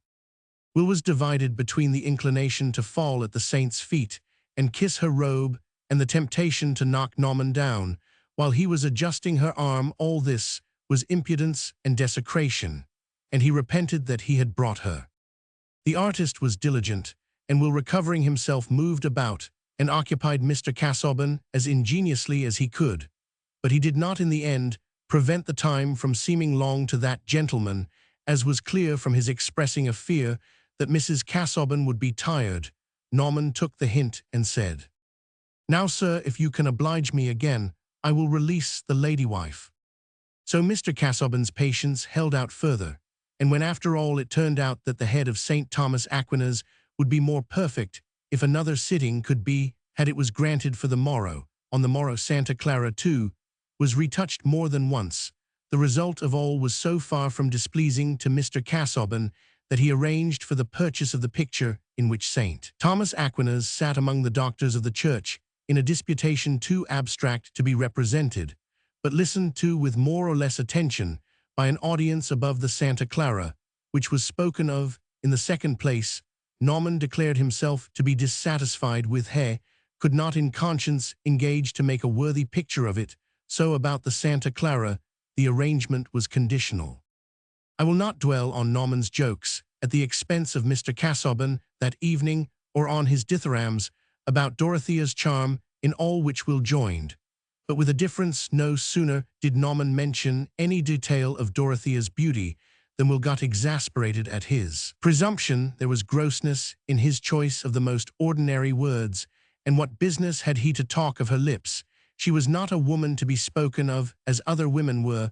Will could not say just what he thought, but he became irritable, and yet when after some resistance he had consented to take the Casaubons to his friend's studio, he had been allured by the gratification of his pride in being the person who could grant Norman such an opportunity of studying her loveliness, or rather her divineness, for the ordinary phrases which might apply to mere bodily prettiness were not applicable to her. Certainly all Tipton and its neighborhood, as well as Dorothea herself, would have been surprised at her beauty, being made so much of in that part of the world. Miss Brooke had been only a fine young woman.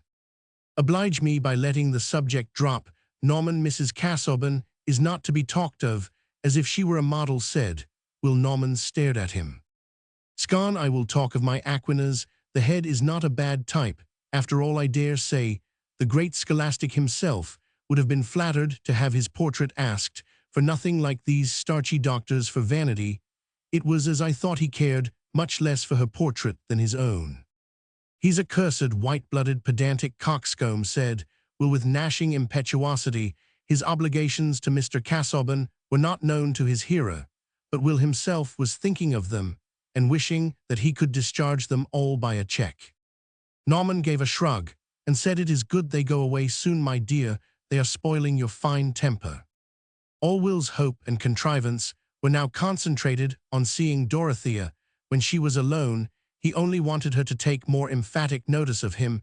He only wanted to be something more special in her remembrance than he could yet believe himself likely to be. He was rather impatient. Under that open, ardent goodwill, which he saw was her usual state of feeling, the remote worship of a woman thrown out of their reach plays a great part in men's lives, but in most cases the worshipper longs for some queenly recognition, some approving sign by which his soul's sovereign may cheer him without descending from her high place.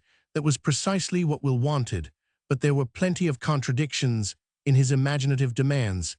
It was beautiful to see how Dorothea's eyes turned with wifely anxiety and beseeching to Mr. Casaubon. She would have lost some of her halo if she had been without that duteous preoccupation, and yet at the next moment the husband's sandy absorption of such nectar was too intolerable, and Will's longing to say damaging things about him was perhaps not the less tormenting, because he felt the strongest reasons for restraining it. Will had not been invited to dine the next day, hence he persuaded himself that he was bound to call, and that the only eligible time was the middle of the day, when Mr. Casaubon would not be at home. Dorothea, who had not been made aware that her former reception of Will had displeased her husband, had no hesitation about seeing him, especially as he might be come to pay a farewell visit when he entered. She was looking at some cameos, which she had been buying for Celia. She greeted Will as if his visit were quite a matter of course, and said at once, having a cameo bracelet in her hand, "I am so glad you are come. Perhaps you understand all about cameos, and can tell me if these are really good. I wish to have you with us in choosing them." But Mr. Casaubon objected. He thought there was not time. He will finish his work tomorrow, and we shall go away in 3 days. I have been uneasy about these cameos. Pray sit down and look at them. I am not particularly knowing, but there can be no great mistake about these little Homeric bits. They are exquisitely neat, and the color is fine. It will just suit you. Oh, they are for my sister, who has quite a different complexion. You saw her with me at Lowick. She is light-haired and very pretty, at least I think, so we were never so long away from each other in our lives. Before, she is a great pet, and never was naughty in her life. I found out before I came away that she wanted me to buy her some cameos, and I should be sorry for them not to be good after. Their kind. Dorothea added the last words with a smile. You seem not to care about cameos, said Will, seating himself at some distance from her, and observing her while she closed the cases. No, frankly, I don't think them a great object in life, said Dorothea. I fear you are a heretic about art generally. How is that I should have expected you to be very sensitive to the beautiful everywhere? I suppose I am dull about many things, said Dorothea. Simply, I should like to make life beautiful. I mean everybody's life. And then all this immense expense of art that seems somehow to lie outside life and make it no better for the world pains one. It spoils my enjoyment of anything when I am made to think that most people are shut out from it. I call that the fanaticism of sympathy, said Will impetuously. You might say the same of landscape, of poetry, of all refinement. If you carried it out, you ought to be miserable in your own goodness and turn evil, that you might have no advantage over others. The best piety is to enjoy when you can. You are doing the most then to save the earth's character as an agreeable planet, and enjoyment radiates. It is of no use to try and take care of all the world. That is being taken care of when you feel delight in art or in anything else. Would you turn all the youth of the world into a tragic chorus, wailing and moralizing over misery? I suspect that you have some false belief in the virtues of misery and want to make your life a martyrdom. Will had gone further than he intended and checked himself, but Dorothea's thought was not taking just the same direction as his own, and she answered without any special emotion. Indeed, you mistake me. I am not a sad, melancholy creature. I am never unhappy long together. I am angry, and not like Celia. I have a great outburst, and then all seems glorious again. I cannot help believing in glorious things in a blind sort of way. I should be quite willing to enjoy the art here, but there is so much that I don't know the reason of, so much that seems to me a consecration of ugliness. Rather than beauty, the painting and sculpture may be wonderful, but the feeling is often low and brutal, and sometimes even ridiculous. Here and there I see what takes me at once as noble, something that I might compare with the Alban Mountains or the sunset from the Pincian Hill. But that makes it the greater pity that there is so little of the best kind among all that mass of things over which men have toiled so. Of course, there is always a great deal of poor work. The rarer things want that soil to grow in. Oh dear, said Dorothea, taking up that thought into the chief current of her anxiety. I see, it must be very difficult to do anything good. I have often felt, since I have been in Rome, that most of our lives would look much uglier and more bungling than the pictures if they could be put on the wall. Dorothea parted her lips again as if she were going to say more, but changed her mind and paused. You are too young. It is an anachronism for you to have such thoughts, said Will energetically, with a quick shake of the head habitual to him. You talk as if you had never known any youth. It is monstrous. If you had had a vision of Hades in your childhood, like the boy in the legend, you have been brought up in some of those horrible notions that choose the sweetest women to devour like minotaurs, And now you will go and be shut up in that stone prison at Lowick. You will be buried alive. It makes me savage to think of it. I would rather never have seen you than think of you with such a prospect." Will again feared that he had gone too far, but the meaning we attach to words depends on our feeling, and his tone of angry regret had so much kindness in it for Dorothea's heart, which had always been giving out ardor, and had never been fed with much from the living beings around her, that she felt a new sense of gratitude, and answered with a gentle smile. "It is very good of you to be anxious about me. It is because you did not like Lowick yourself. You had set your heart on another kind of life. But Lowick is my chosen home." The last sentence was spoken with an almost solemn cadence, and Will did not know what to say, since it would not be useful for him to embrace her slippers and tell her that he would die for her. It was clear that she required nothing of the sort, and they were both silent for a moment or two, when Dorothea began again, with an air of saying at last what had been in her mind beforehand. "I wanted to ask you again about something you said the other day. Perhaps it was half of it your lively way of speaking. I notice that you like to put things strongly. I myself often exaggerate when I speak hastily." "What was it said?" Will, observing that she spoke with a timidity quite new in her. "I have a hyperbolical tongue. It catches fire as it goes. I dare say I shall have to retract. I mean what you said about the necessity of knowing German. I mean, for the subjects that Mr. Casaubon is engaged in. I have been thinking about it, and it seems to me that with Mr. Casaubon's learning, he must have before him the same materials as German scholars. He not Dorothea's timidity was due to an indistinct consciousness that she was in the strange situation of consulting a third person about the adequacy of Mr. Casaubon's learning. "Not exactly the same materials," said Will, thinking that he would be duly reserved. "He is not an Orientalist, you know. He does not profess to have more than second-hand knowledge there. But there are very valuable books about antiquities which were written a long while ago by scholars who knew nothing about these modern things, and they are still used. Why should Mr. Casaubon's not be valuable like theirs?" said Dorothea, with more remonstrant energy. She was impelled to have the argument aloud, which she had been having in her own mind. "That depends on the line of study taken," said Will, also getting a tone of rejoinder. "The subject Mr. Casaubon has chosen is as changing as chemistry. New discoveries are constantly making new points of view. Who wants a system on the basis of the 4 elements, or a book to refute Paracelsus? Do you not see that it is no use now to be crawling a little way after men of the last century, men like Bryantand, correcting their mistakes, living in a lumber room, and furbishing up broken-legged theories about Chews and Mizraim?" "How can you bear to speak so lightly?" said Dorothea, with a look between sorrow and anger. "If it were as you say, what could be sadder than so much ardent labor all in vain? I wonder it does not affect you more painfully, if you really think that a man like Mr. Casaubon, of so much goodness, power, and learning, should in any way fail in what has been the labor of his best years." She was beginning to be shocked that she had got to such a point of supposition, and indignant with Will for having led her to it. "You questioned me about the matter of fact, not of feeling," said Will, "but if you wish to punish me for the fact, I submit. I am not in a position to express my feeling toward Mr. Casaubon. It would be at best a pensioner's eulogy."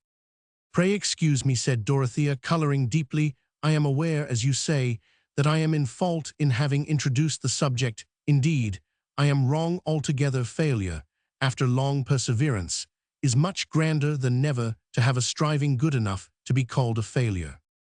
"I quite agree with you," said Will, determined to change the situation so much, "so that I have made up my mind not to run that risk of never attaining a failure. Mr. Casaubon's generosity has perhaps been dangerous to me, and I mean to renounce the liberty it has given me. I mean to go back to England shortly, and work my own way, depend on nobody else than myself." "That is fine. I respect that feeling," said Dorothea, with returning kindness. "But Mr. Casaubon, I am sure, has never thought of anything in the matter except what was most for your welfare. She has obstinacy and pride enough to serve instead of love. Now she has married him," said Will to himself aloud. He said, rising, "I shall not see you again." "Oh, stay till Mr. Casaubon comes," said Dorothea earnestly. "I am so glad we met in Rome. I wanted to know you." And I have made you angry, said, will I have made you think ill of me? Oh no, my sister tells me I am always angry with people who do not say just what I like, but I hope I am not given to think ill of them in the end. I am usually obliged to think ill of myself for being so impatient. Still, you don't like me. I have made myself an unpleasant thought to you. Not at all, said Dorothea, with the most open kindness. I like you very much. Will was not quite contented, thinking that he would apparently have been of more importance if he had been disliked. He said nothing, but looked dull, not to say sulky. And I am quite interested to see what you will do, Dorothea went on cheerfully. I believe devoutly in a natural difference of vocation. If it were not for that belief, I suppose I should be very narrow. There are so many things besides painting that I am quite ignorant of. You would hardly believe how little I have taken in of music and literature, which you know so much of. I wonder what your vocation will turn out to be. Perhaps you will be a poet.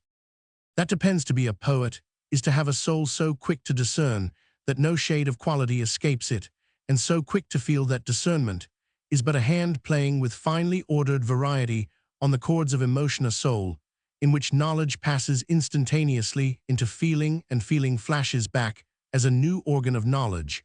One may have that condition by fits only. But you leave out the poems, said Dorothea. I think they are wanted to complete the poet.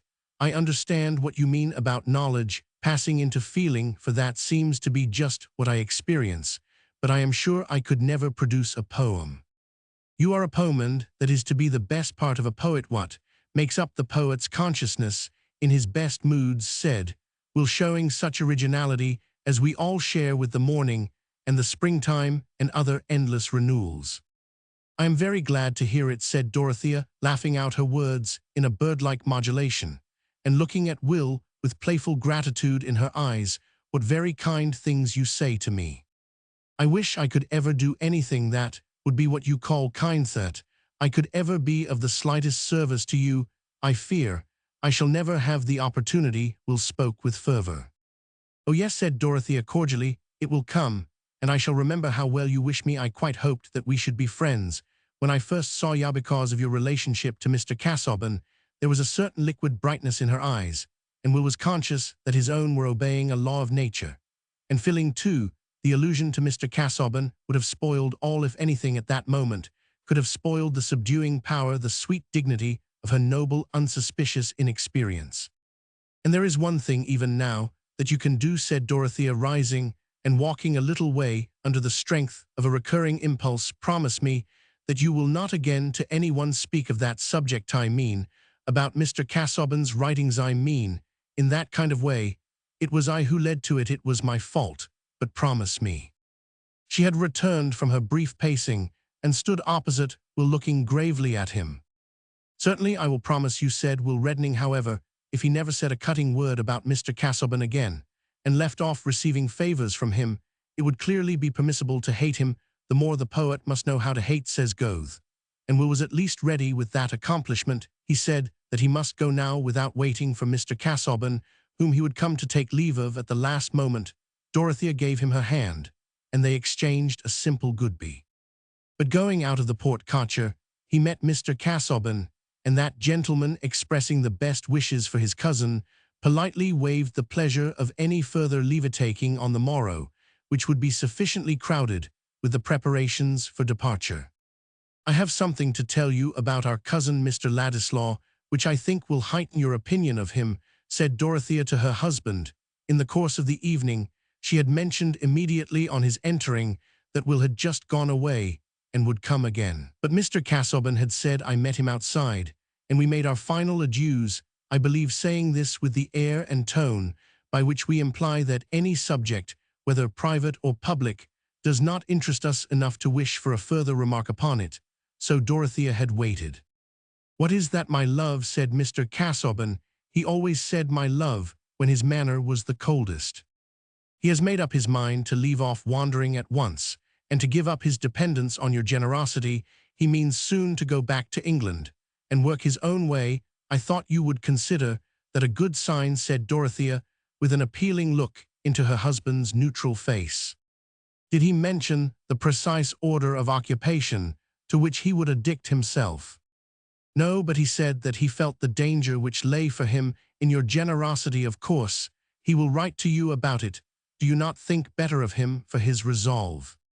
I shall await his communication on the subject, said Mr. Casaubon. I told him I was sure that the thing you considered in all you did for him was his own welfare. I remembered your goodness in what you said about him when I first saw him at Lowick, said Dorothea, putting her hand on her husband's. I had a duty towards him, said Mr. Casaubon, laying his other hand on Dorothea's in conscientious acceptance of her caress.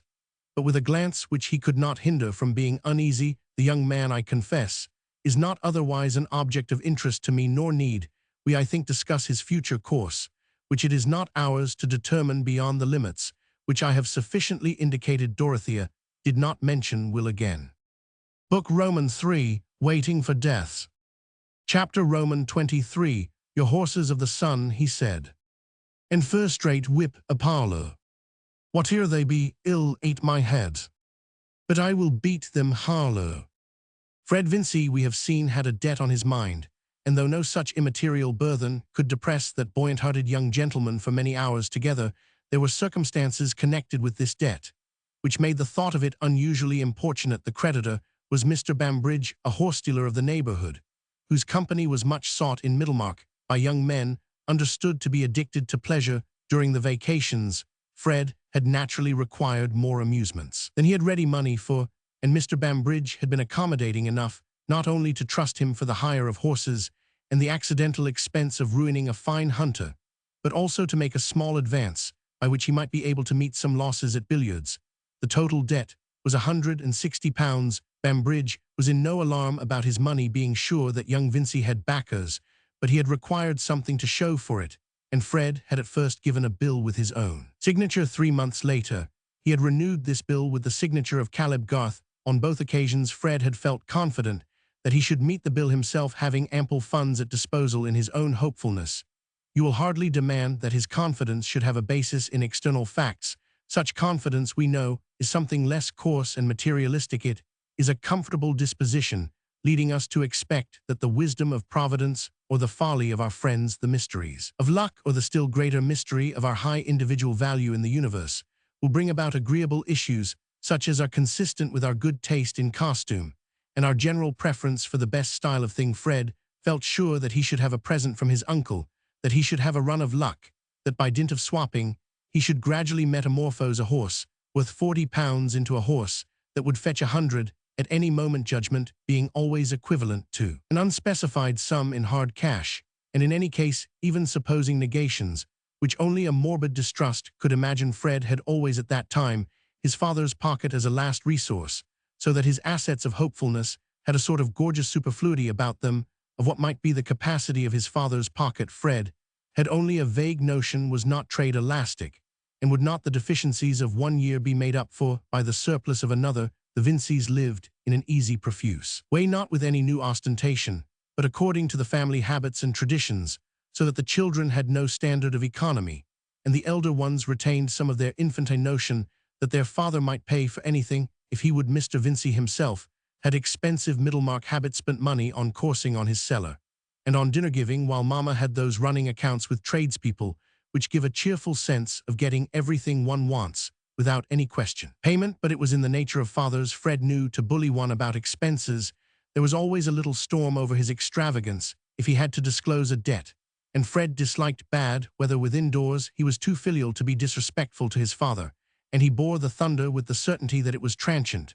But in the meantime, it was disagreeable to see his mother cry, and also to be obliged to look sulky instead of having fun, for Fred was so good-tempered that if he looked glum under scolding, it was chiefly for propriety's sake. The easier course, plainly, was to renew the bill with a friend's signature. Why not with the superfluous securities of hope at his command? There was no reason why he should not have increased other people's liabilities to any extent, but for the fact that men whose names were good for anything were usually pessimists, indisposed to believe that the universal order of things would necessarily be agreeable to an agreeable young gentleman. With a favor to ask, we review our list of friends, do justice to their more amiable qualities, forgive their little offenses, and concerning each in turn, try to arrive at the conclusion that he will be eager to oblige us, our own eagerness, to be obliged being as communicable as other. Warmth still there is always a certain number who are dismissed as but moderately eager until the others have refused, and it happened that Fred checked off all his friends, but one on the ground that applying to them would be disagreeable, being implicitly convinced that he at least whatever might be maintained about mankind generally had a right to be free from anything disagreeable, that he should ever fall into a thoroughly unpleasant position where trousers, shrunk with washing, eat cold mutton, have to walk for want of a horse, or to duck under in any sort of way was an absurdity irreconcilable with those cheerful intuitions implanted in him by nature, and Fred winced under the idea of being looked down upon as wanting funds for small debts. Thus it came to pass that the friend whom he chose to apply to was at once the poorest and the kindest, namely Caleb Garth. The Garths were very fond of Fred, as he was of them, for when he and Rosamond were little ones, and the Garths were better off the slight connection between the two families through Mr. Featherstone's double marriage, the first to Mr. Garth's sister, and the second to Mrs. Vincey's, had led to an acquaintance which was carried on between the children rather than the parents. The children drank tea together out of their toy teacups, and spent whole days together in play. Mary was a little hoyden, and Fred, at 6 years old, thought her the nicest girl in the world, making her his wife, with a brass ring, which he had cut from an umbrella.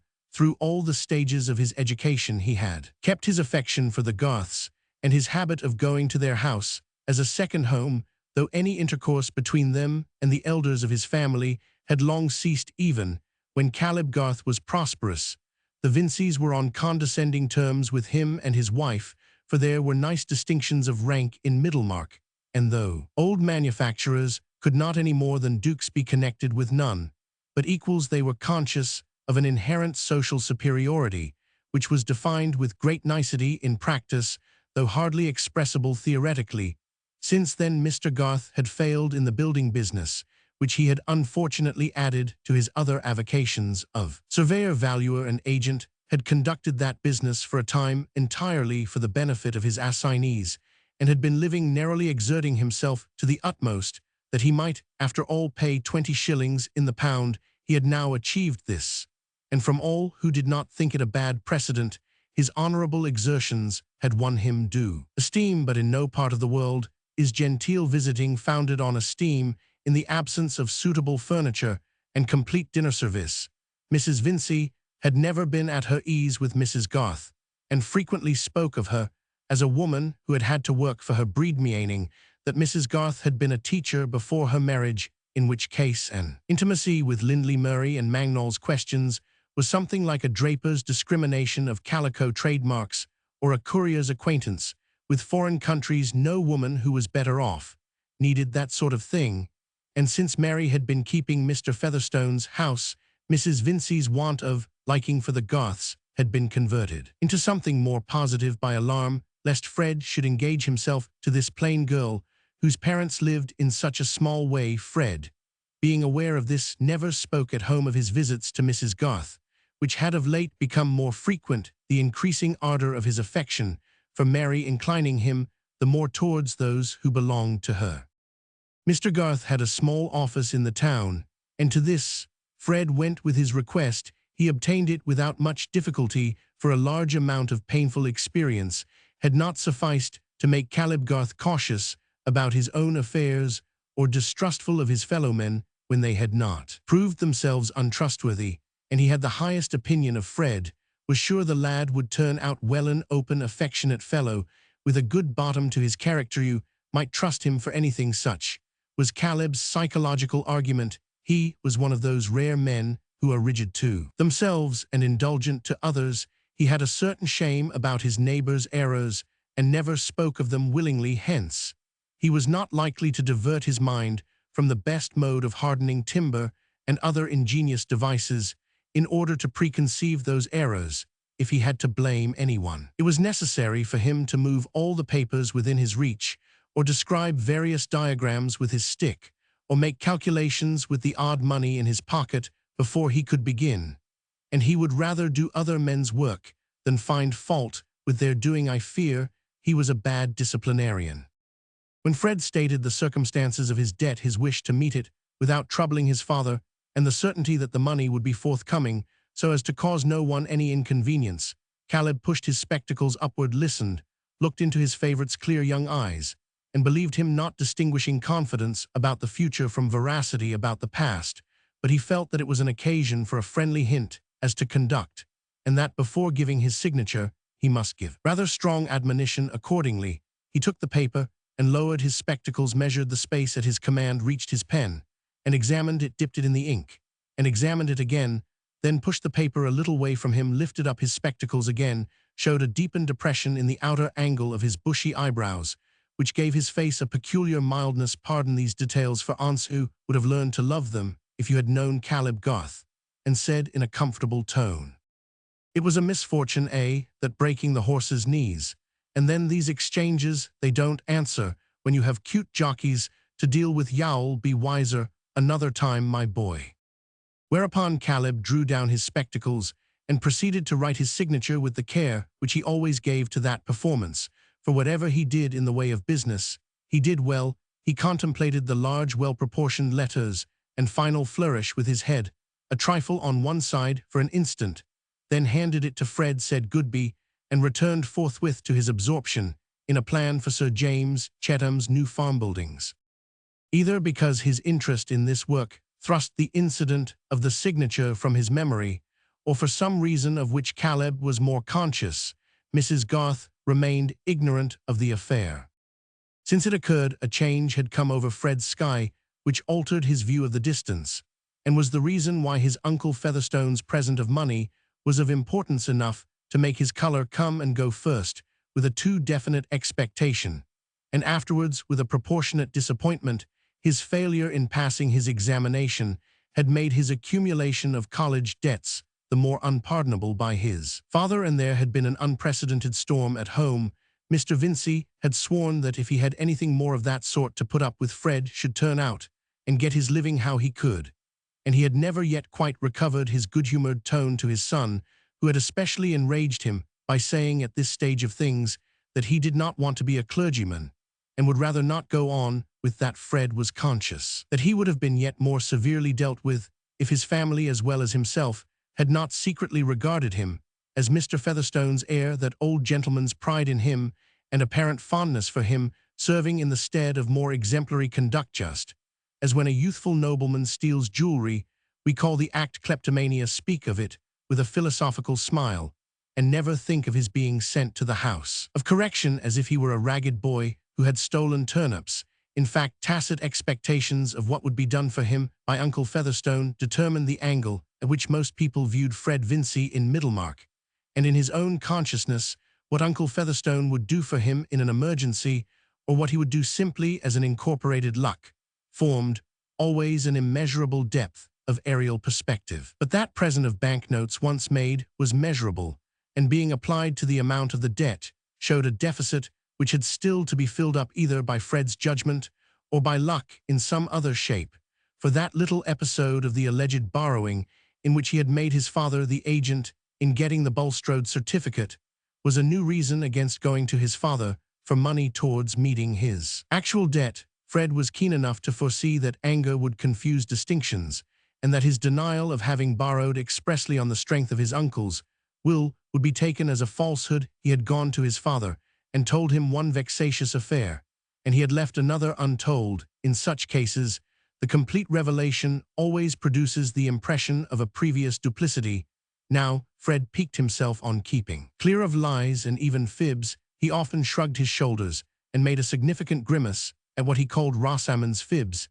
It is only brothers who can associate such ideas with a lovely girl, and rather than incur the accusation of falsehood, he would even incur some trouble and self-restraint. It was under strong inward pressure of this kind that Fred had taken the wise step of depositing the £80 with his mother. It was a pity that he had not at once given them to Mr. Garth, but he meant to make the sum complete with another 60, and with a view to this, he had kept £20 in his own pocket as a sort of seed corn which, planted by judgment and watered by luck, might yield more than threefold a very poor rate of multiplication when the field is a young gentleman's infinite soul, with all the numerals at command. Fred was not a gambler. He had not that specific disease in which the suspension of the whole nervous energy on a chance or risk becomes as necessary as the dram to the drunkard. He had only the tendency to that diffusive form of gambling, which has no alcoholic intensity, but is carried on with the healthiest child blood, keeping up a joyous imaginative activity which fashions events according to desire, and having no fears about its own, whether only sees the advantage there must be to others in going aboard with it.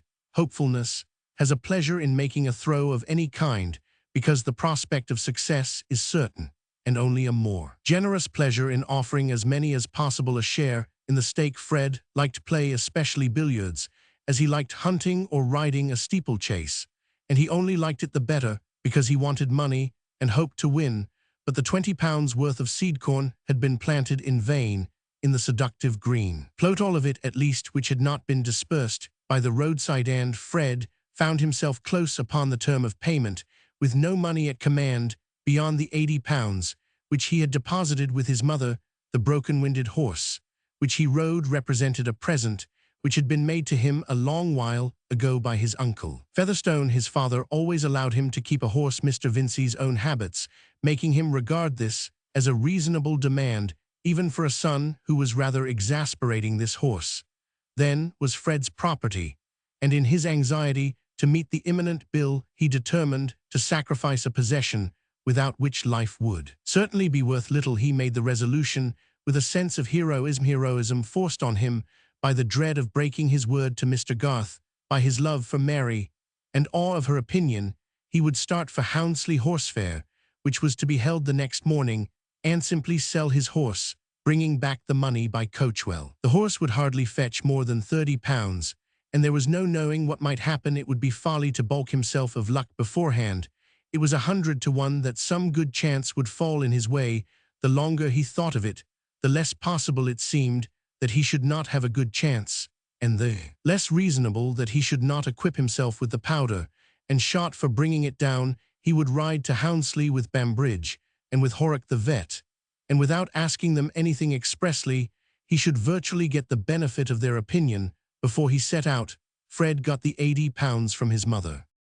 Most of those who saw Fred riding out of Middlemarch in company with Bambridge and Horrock, on his way, of course, to Houndsley Horse Fair, thought that young Vincey was pleasure-seeking as usual, and but for an unwanted consciousness of grave matters on hand, he himself would have had a sense of dissipation, and of doing what might be expected of a gay young fellow, considering that Fred was not at all coarse, that he rather looked down on the manners and speech of young men who had not been to the university, and that he had written stanzas as pastoral and unvoluptuous as his flute-playing. His attraction towards Bambridge and Horrock was an interesting fact, which even the love of horseflesh would not wholly account for without that mysterious influence of naming, which determineth so much of mortal choice under any other name than pleasure. The society of Messieurs Bambridge and Horrock must certainly have been regarded as monotonous, and to arrive with them at Houndsley on a drizzling afternoon, to get down at the Red Lion in a street shaded with coal dust,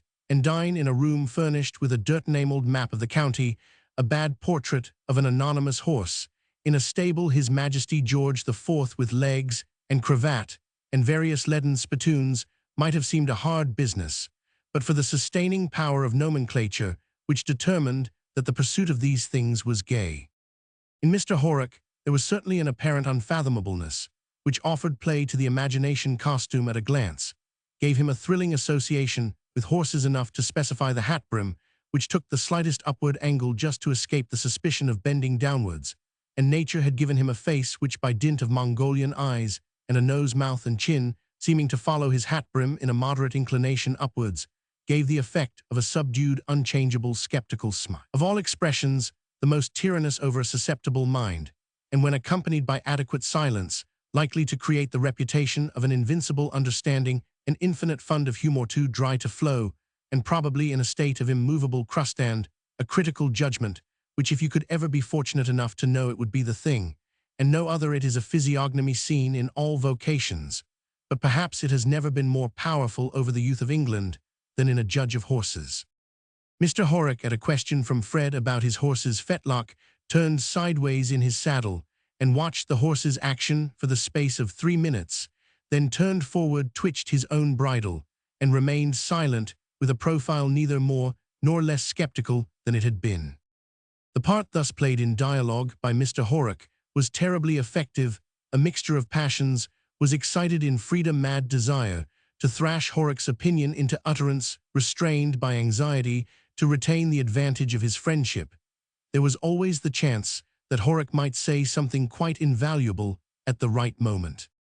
Mr. Bambridge had more open manners and appeared to give forth his ideas without economy. He was loud, robust, and was sometimes spoken of as being given to indulgence chiefly in swearing, drinking, and beating his wife. Some people who had lost by him called him a vicious man, but he regarded horse-stealing as the finest of the arts, and might have argued plausibly that it had nothing to do with morality. He was undeniably a prosperous man, bore his drinking better than others bore their moderation, and on the whole flourished like the green bay tree, but his range of conversation was limited, and like the fine old tune drops of brandy, gave you after a while a sense of returning upon itself in a way that might make weak heads dizzy. But a slight infusion of Mr. Bambridge was felt to give tone and character to several circles in Middlemarch, and he was a distinguished figure in the bar and billiard room at the Green Dragon. He knew some anecdotes about the heroes of the turf, and various clever tricks of marquises and viscounts, which seemed to prove that blood asserted its preeminence even among blacklegs. But the minute retentiveness of his memory was chiefly shown about the horses he had himself bought and sold, the number of miles they would trot you in no time, without turning a hair, being after the lapse of years still a subject of passionate asseveration, in which he would assist the imagination of his hearers by solemnly swearing that they never saw anything like it. In short, Mr. Bambridge was a man of pleasure and a gay companion. Fred was subtle, and did not tell his friends that he was going to Houndsley bent on selling his horse. He wished to get indirectly at their genuine opinion of its value, not being aware that a genuine opinion was the last thing likely to be extracted from such eminent critics. It was not Mr. Bambridge's weakness to be a gratuitous flatterer. He had never before been so much struck with the fact that this unfortunate bay was a roarer to a degree which required the roundest word for perdition to give you any idea of it. You made a bad hand at swapping when you went to anybody but me, Vincey. Why, you never threw your leg across a finer horse than that chestnut, and you gave him for this brute. If you set him cantering, he goes on like 20 sawyers. I never heard but one worse roarer in my life, and that was a roan. It belonged to Pegwell, the corn factor. He used to drive him in his gig 7 years ago, and he wanted me to take him, but I said, thank you, Peg, I don't deal in wind instruments. That was what I said. It went the round of the country, that joke, Roman 999. But what the hell, the horse was a penny trumpet to that roarer of yours. Why, you said just now his was worse than mine, said Fred, more irritable than usual. I said a lie, then, said Mr. Bambridge emphatically. There wasn't a penny to choose between 'em. Fred spurred his horse, and they trotted on a little way. When they slackened again, Mr. Bambridge said, not but what the roan was a better trotter than yours. I'm quite satisfied with his paces, I know, said Fred, who required all the consciousness of being in gay company to support him. I say his trot is an uncommonly clean one. Horrock. Mr. Horrock looked before him with as complete a neutrality as if he had been a portrait by a great master. Fred gave up the fallacious hope of getting a genuine opinion, but on reflection he saw that Bambridge's depreciation and Horrock's silence were both virtually encouraging, and indicated that they thought better of the horse than they chose to say. That very evening, indeed, before the fair had set in, Fred thought he saw a favorable opening for disposing advantageously of his horse, but an opening which made him congratulate himself on his foresight in bringing with him his £80. A young farmer acquainted with Mr. Bambridge came into the Red Lion and entered into conversation about parting with a hunter, which he introduced at once as Diamond, implying that it was a public character. For himself, he only wanted a useful hack which would draw upon occasion, being about to marry, and to give up hunting. The hunter was in a friend's stable at some little distance. There was still time for gentlemen to see it before dark. The friend's stable had to be reached through a back street, where you might as easily have been poisoned without expense of drugs, as in any grim street of that unsanitary period. Fred was not fortified against disgust by brandy, as his companions were, but the hope of having at last seen the horse that would enable him to make money was exhilarating enough to lead him over the same ground again the first thing in the morning. He felt sure that if he did not come to a bargain with the farmer, Bambridge would, for the stress of circumstances, Fred felt, was sharpening his acuteness, and endowing him with all the constructive power of suspicion. Bambridge had run down Diamond, in a way that he never would have done, the horse being a friend's, if he had not thought of buying it. Everyone who looked at the animal van Horrock was evidently impressed with its merit.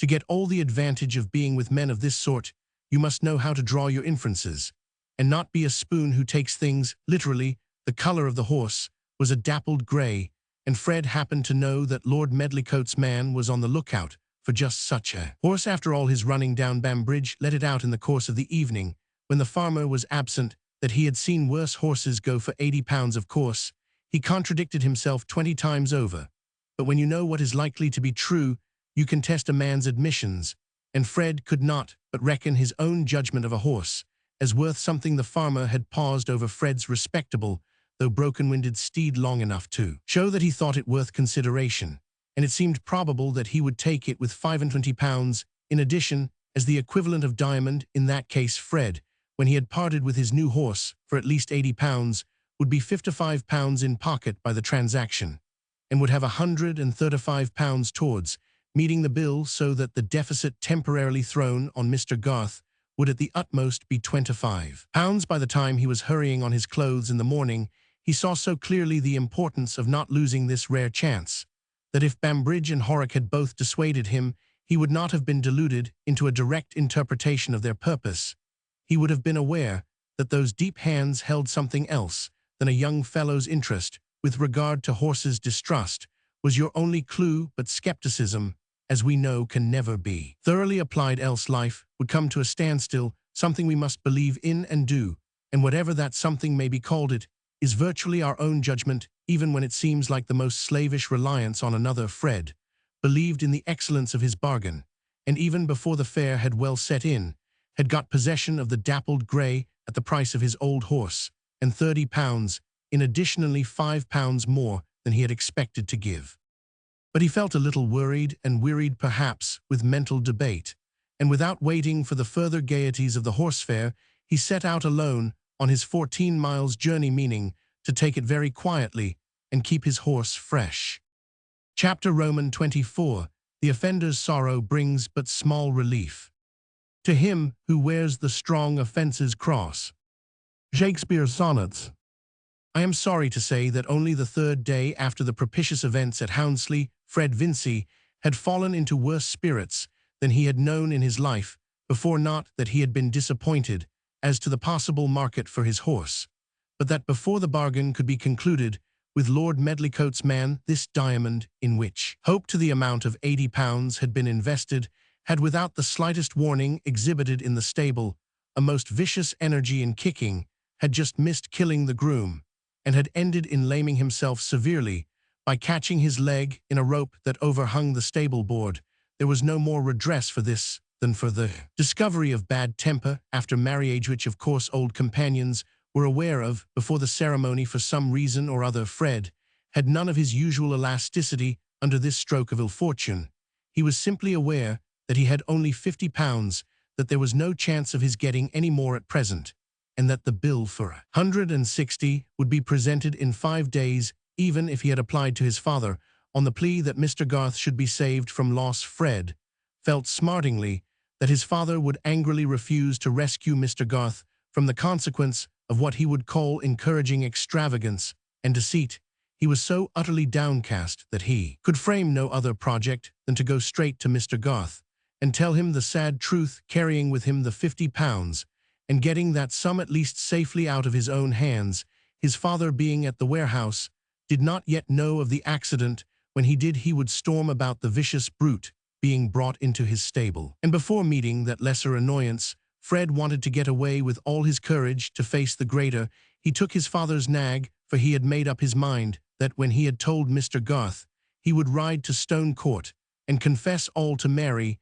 In fact, it is probable that, but for Mary's existence and Fred's love for her, his conscience would have been much less active, both in previously urging the debt on his thought and impelling him not to spare himself after his usual fashion by deferring an unpleasant task, but to act as directly and simply as he could. Even much stronger mortals than Fred Vincy hold half their rectitude in the mind of the being they love. Best the theatre of all my actions is fallen, said an antique personage when his chief friend was dead, and they are fortunate who get a theatre where the audience demands their best. Certainly, it would have made a considerable difference to Fred at that time if Mary Garth had had no decided notions as to what was admirable in character. Mr. Garth was not at the office, and Fred rode on to his house, which was a little way outside the town, a homely place with an orchard in front of it, a rambling, old-fashioned, half-timbered building which before the town had spread had been a farmhouse, but was now surrounded with the private gardens of the townsmen. We get the fonder of our houses if they have a physiognomy of their own, as our friends have the Garth family, which was rather a large one, for Mary had 4 brothers and 1 sister, were very fond of their old house, from which all the best furniture had long been sold. Fred liked it too, knowing it by heart, even to the attic, which smelt deliciously of apples and quinces, and until today he had never come to it without pleasant expectations, but his heart beat uneasily now with the sense that he should probably have to make his confession before Mrs. Garth, of whom he was rather more in awe than of her husband. Not that she was inclined to sarcasm and to impulsive sallies, as Mary was in her present matronly age. At least Mrs. Garth never committed herself by over-hasty speech, having, as she said, borne the yoke in her youth and learned self-control. She had that rare sense which discerns what is unalterable and submits to it without murmuring. Adoring her husband's virtues, she had very early made up her mind to his incapacity of minding his own interests, and had met the consequences cheerfully. She had been magnanimous enough to renounce all pride in teapots or children's frilling, and had never poured any pathetic confidences into the ears of her feminine neighbors concerning Mr. Garth's want of prudence, and the sums he might have had if he had been like other men. Hence these fair neighbors thought her either proud or eccentric, and sometimes spoke of her to their husbands as your fine Mrs. Garth. She was not without her criticism of them in return, being more accurately instructed than most matrons in Middlemarch. And where is the blameless woman apt to be a little severe towards her own sex, which in her opinion was framed to be entirely subordinate? On the other hand, she was disproportionately indulgent towards the failings of men, and was often heard to say that these were natural also.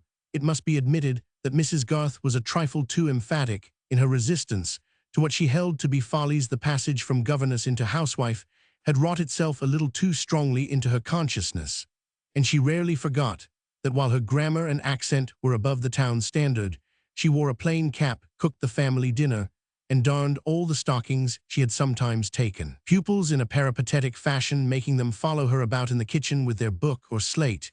She thought it good for them to see that she could make an excellent lather, while she corrected their blunders, without looking that a woman, with her sleeves tucked up above her elbows, might know all about the subjunctive mood or the torrid zone, that, in short, she might possess education and other good things ending in tion, and worthy to be pronounced emphatically, without being a useless doll. When she made remarks to this edifying effect, she had a firm little frown on her brow, which yet did not hinder her face from looking benevolent, and her words, which came forth like a procession, were uttered in a fervid, agreeable contralto. Certainly, the exemplary Mrs. Garth had her droll aspects, but her character sustained her oddities, as a very fine wine sustains a flavor of skin. Towards Fred Vincy she had a motherly feeling, and had always been disposed to excuse his errors, though she would probably not have excused Mary for engaging herself to him, her daughter being included in that more rigorous judgment which she applied to her own sex. But this very fact of her exceptional indulgence towards him made it the harder to Fred that he must now inevitably sink in her opinion, and the circumstances of his visit turned out to be still more unpleasant than he had expected, for Caleb Garth had gone out early to look at some repairs not far off. Mrs. Garth at certain hours was always in the kitchen, and this morning she was carrying on several occupations at once. There making her pies at the well-scoured deal table on one side of that airy room, observing Sally's movements at the oven, and Doutub through an open door, and giving lessons to her youngest boy and girl, who were standing opposite to her at the table, with their books and slates before them. A tub and a clothes horse at the other end of the kitchen indicated an intermittent wash of small things also going on. Mrs. Garth, with her sleeves turned above her elbows, deftly handling her pastry, applying her rolling pin, and giving ornamental pinches, while she expounded with grammatical fervor what were the right views about the concord of verbs and pronouns, with nouns of multitude or signifying many, was a sight agreeably amusing. She was of the same curly-haired, square-faced type as Mary, but handsomer, with more delicacy of feature. Pale skin, a solid, matronly figure, and a remarkable firmness of glance in her snowy-frilled cap. She reminded one of that delightful Frenchwoman, whom we have all seen marketing basket on arm. Looking at the mother, you might hope that the daughter would become like her, which is a prospective advantage equal to a Dorothea mother too, often standing behind the daughter like a malignant prophecy. Such as I am, she will shortly be. Now let us go through that once more, said Mrs. Garth, pinching an apple puff, which seemed to distract Ben, an energetic young male, with a heavy brow from due attention to the lesson, not without regard to the import of the word, as conveying unity or plurality of ideal. Me again, what that means, Ben. Mrs. Garth, like more celebrated educators, had her favorite ancient paths, and in a general wreck of society would have tried to hold her Lindley Murray above the waves. Oh, it means you must think what you mean, said Ben, rather peevishly. I hate grammar. What's the use of it? To teach you to speak and write correctly so that you can be understood, said Mrs. Garth with severe precision. Should you like to speak as old Job does?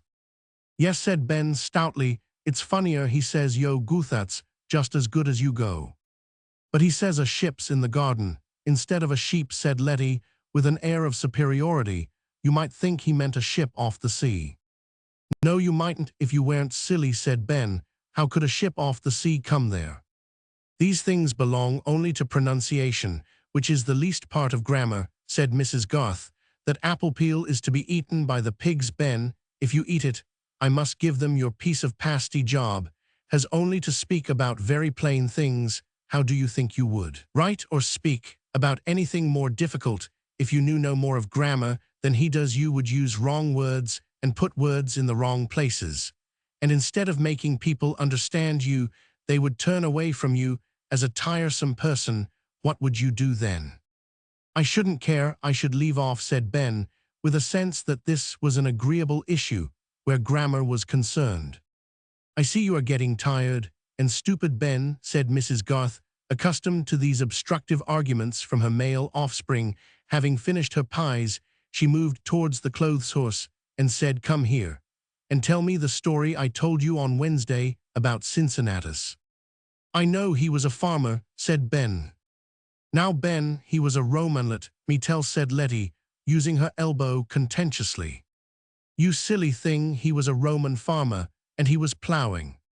Yes, but before that didn't come first. People wanted him, said Letty. Well, but you must say what sort of a man he was first, insisted Ben.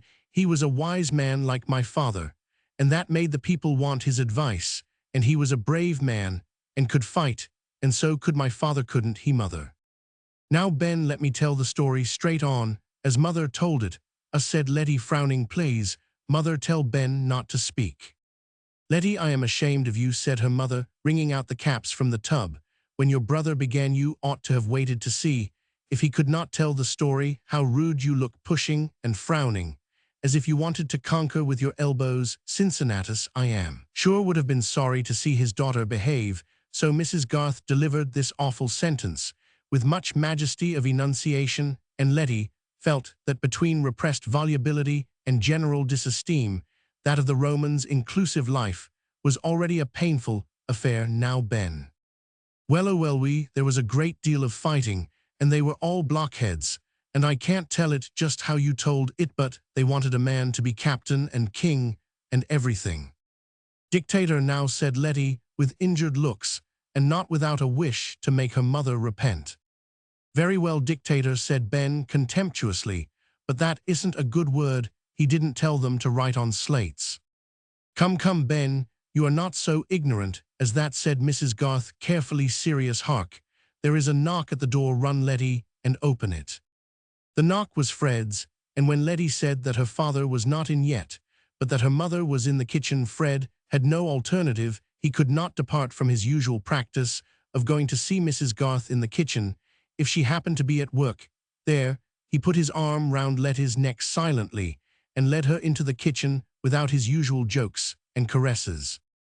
Mrs. Garth was surprised to see Fred at this hour, but surprise was not a feeling that she was given to express, and she only said, quietly continuing her work, "You, Fred, so early in the day, you look quite pale. Has anything happened?" "I want to speak to Mr. Garth," said Fred, not yet ready to say more, "and to you also," he added after a little pause, for he had no doubt that Mrs. Garth knew everything about the bill, and he must in the end speak of it before her, if not to her solely. "Caleb will be in again in a few minutes," said Mrs. Garth, who imagined some trouble between Fred and his father. "He is sure not to be long, because he has some work at his desk that must be done this morning.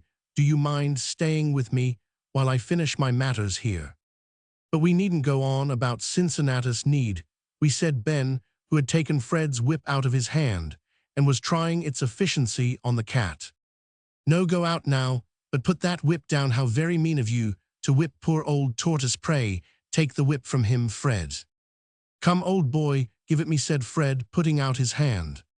"Will you let me ride on your horse today?" said Ben, rendering up the whip, with an air of not being obliged to do it. "Not toddy another time. I am not riding my own horse." "Shall you see Mary today?" "Yes, I think so," said Fred, with an unpleasant twinge. "Tell her to come home soon, and play at forfeits, and make fun." "Enough, enough, Ben, run away," said Mrs. Garth, seeing that Fred was teased. "Are Letty and Ben your only pupils now, Mrs. Garth?" said Fred, when the children were gone, and it was needful to say something that would pass the time. He was not yet sure whether he should wait for Mr. Garth, or use any good opportunity in conversation to confess to Mrs. Garth herself, give her the money, and ride away. "One, only one, Fanny Hackbutt comes at 11:30. I am not getting a great income now," said Mrs. Garth, smiling. "I am at a low ebb with pupils, but I have saved my little purse for Alfred's premium. I have £92. He can go to Mr. Hanmer's now. He is just at the right age." This did not lead well towards the news that Mr. Garth was on the brink of losing £92 and more. Fred was silent. Young gentlemen who go to college are rather more costly than that. Mrs. Garth innocently continued, pulling out the edging on a cap border. "And Caleb thinks that Alfred will turn out a distinguished engineer. He wants to give the boy a good chance there. He is, I hear him coming in. We will go to him in the parlor, shall we?"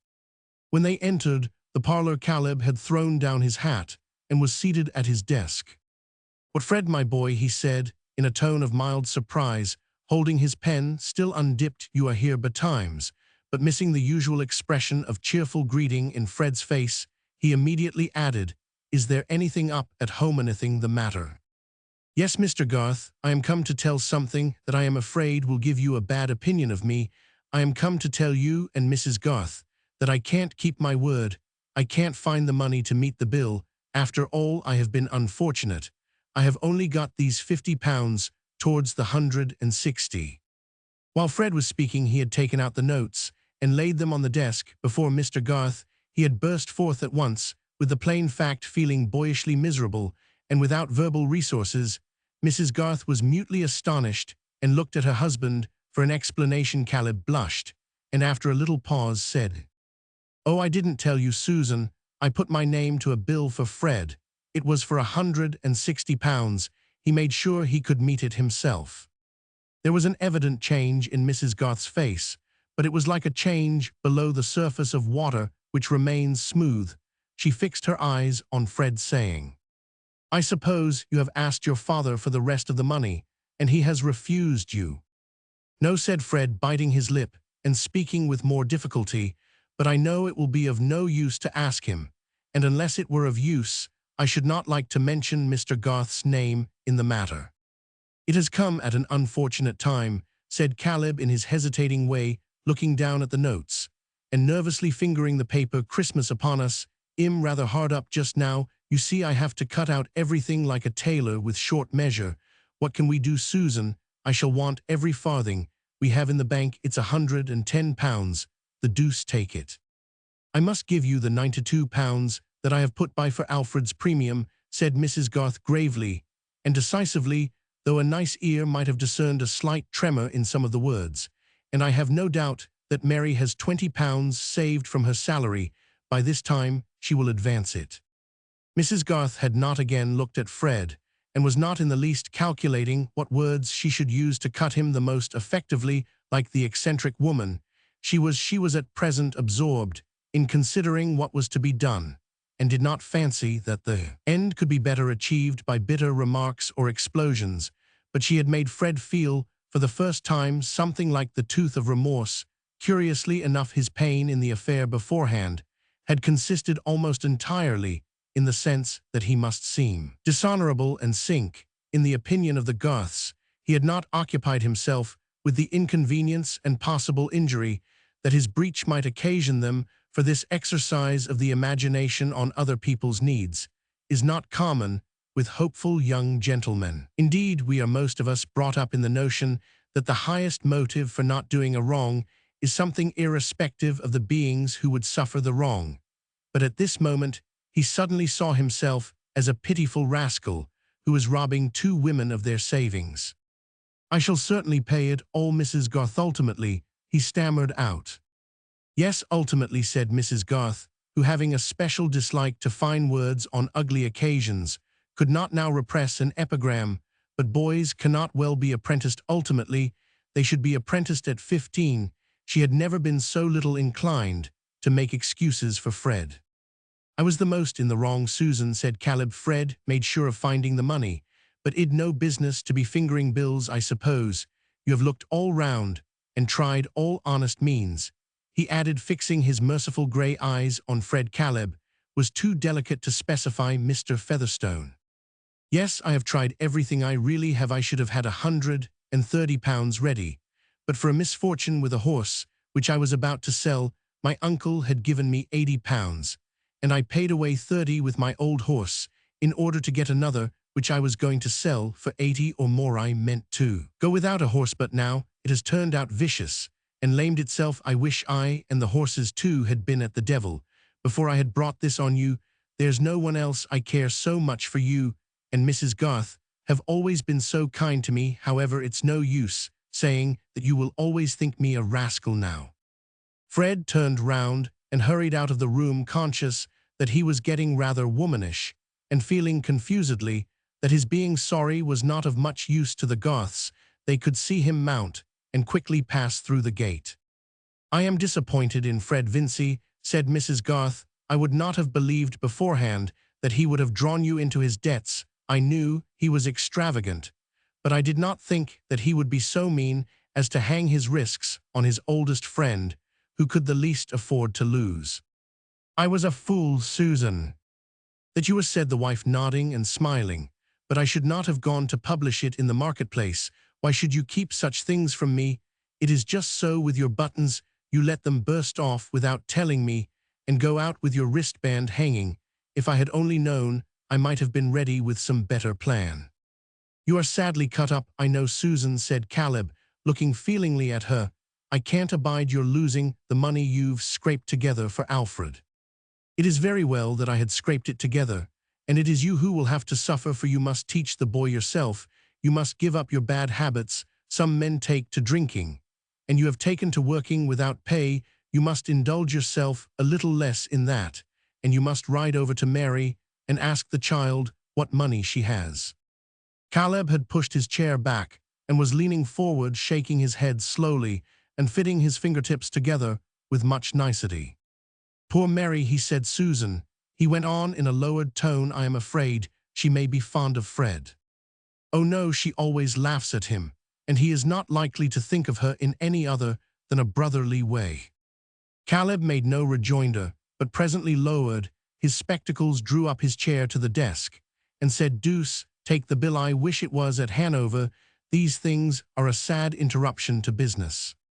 The first part of this speech comprised his whole store of maledictory expression, and was uttered with a slight snarl easy to imagine, but it would be difficult to convey to those who never heard him utter the word business, the peculiar tone of fervid veneration of religious regard, in which he wrapped it as a consecrated symbol, is wrapped in its gold-fringed linen. Caleb Garth often shook his head in meditation on the value, the indispensable might of that myriad-headed, myriad-handed labor, by which the social body is fed, clothed, and housed.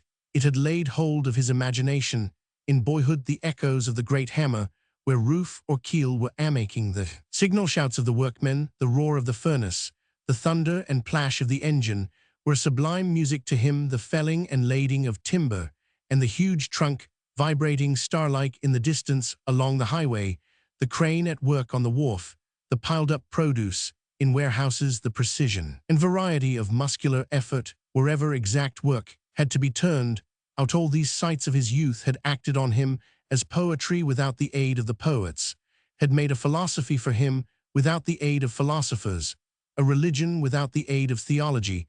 His early ambition had been to have as effective a share as possible in this sublime labor, which was peculiarly dignified by him with the name of business. And though he had only been a short time under a surveyor, and had been chiefly his own teacher, he knew more of land building and mining than most of the special men in the county. His classification of human employments was rather crude, and like the categories of more celebrated men would not be acceptable in these advanced times. He divided them into business, politics, preaching, learning, and amusement. He had nothing to say against the last four, but he regarded them as a reverential pagan regarded other gods than his own in the same way. He thought very well of all ranks, but he would not himself have liked to be of any rank in which he had not such close contact with business as to get often honorably decorated with marks of dust and mortar, the damp of the engine, or the sweet soil of the woods, and feels though he had never regarded himself as other than an orthodox Christian, and would argue on prevenient grace if the subject were proposed to him. I think his virtual divinities were good practical schemes, accurate work, and the faithful completion of undertakings. His prince of darkness was a slack workman, but there was no spirit of denial. Caleb and the world seemed so wondrous to him that he was ready to accept any number of systems, like any number of firmaments, if they did not obviously interfere with the best land drainage, solid building, correct measuring, and judicious boring for coal. In fact, he had a reverential soul with a strong practical intelligence, but he could not manage finance. He knew values well, but he had no keenness of imagination for monetary results in the shape of profit and loss, and having ascertained this to his cost, he determined to give up all forms of his beloved business, which required that talent. He gave himself up entirely to the many kinds of work which he could do without handling capital, and was one of those precious men within his own district whom everybody would choose to work for them, because he did his work well, charged very little, and often declined to charge at all. It is no wonder, then, that the Garths were poor, and lived in a small way. However, they did not mind it. Chapter Roman 25. Love seeketh not itself to please, nor for itself hath any care, but for another gives its ease, and builds a heaven in hell's despair. Love seeketh only self to please, to bind another to its delight, joys in another's loss of ease, and builds a hell in heaven's despite. W. Blake, Songs of Experience. Fred Vincy wanted to arrive at Stone Court when Mary could not expect him, and when his uncle was not downstairs. In that case, she might be sitting alone in the wainscoted parlor. He left his horse in the yard to avoid making a noise on the gravel in front, and entered the parlor without other notice than the noise of the door handle. Mary was in her usual corner laughing over Mrs. Piazzi's recollections of Johnson, and looked up with the fun still in her face. It gradually faded as she saw Fred approach her without speaking and stand before her with his elbow on the mantelpiece, looking Roman 99. She, too, was silent, only raising her eyes to him inquiringly. "Mary," he began, "I am a good-for-nothing blackguard." "I should think one of those epithets would do at a time," said Mary, trying to smile, but feeling alarmed. "I know you will never think well of me any more. You will think me a liar. You will think me dishonest. You will think I didn't care for you or your father. And mother, you always do make the worst of me, I know. I cannot deny that I shall think all that of you, Fred, if you give me good reasons. But please to tell me at once what you have done. I would rather know the painful truth than imagine it. I owed money £160. I asked your father to put his name to a bill. I thought it would not signify to him. I made sure of paying the money myself. And I have tried as hard as I could, and now I have been so unlucky a horse has turned out badly. I can only pay £50, and I can't ask my father for the money. He would not give me a farthing, and my uncle gave me 100 a little while ago, so what can I do? And now your father has no ready money to spare, and your mother will have to pay away her £92 that she has saved. And she says your savings must go too. You see what a... Oh, poor mother, poor father, said Mary, her eyes filling with tears, and a little sob rising which she tried to repress. She looked straight before her, and took no notice of Fred, all the consequences at home becoming present to her. He, too, remained silent for some moments, feeling more miserable than ever. I wouldn't have hurt you for the world, Mary, he said at last. You can never forgive me.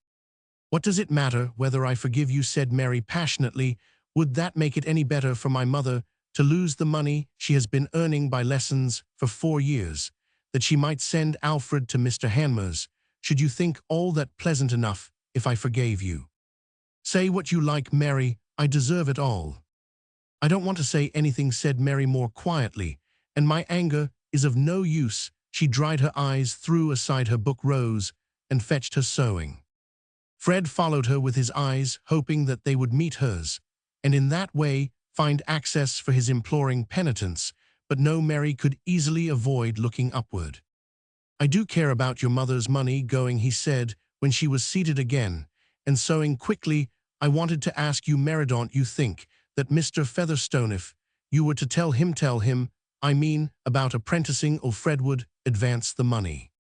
My family is not fond of begging, Fred. We would rather work for our money. Besides, you say that Mr. Featherstone has lately given you £100. He rarely makes presents. He has never made presents to us. I am sure my father will not ask him for anything, and even if I chose to beg of him, it would be of no use. I am so miserable, Mary. If you knew how miserable I am, you would be sorry for me. There are other things to be more sorry for than that, but selfish people always think their own discomfort of more importance than anything else in the world. I see enough of that every day. It is hardly fair to call me selfish. If you knew what things other young men do, you would think me a good way off the worst.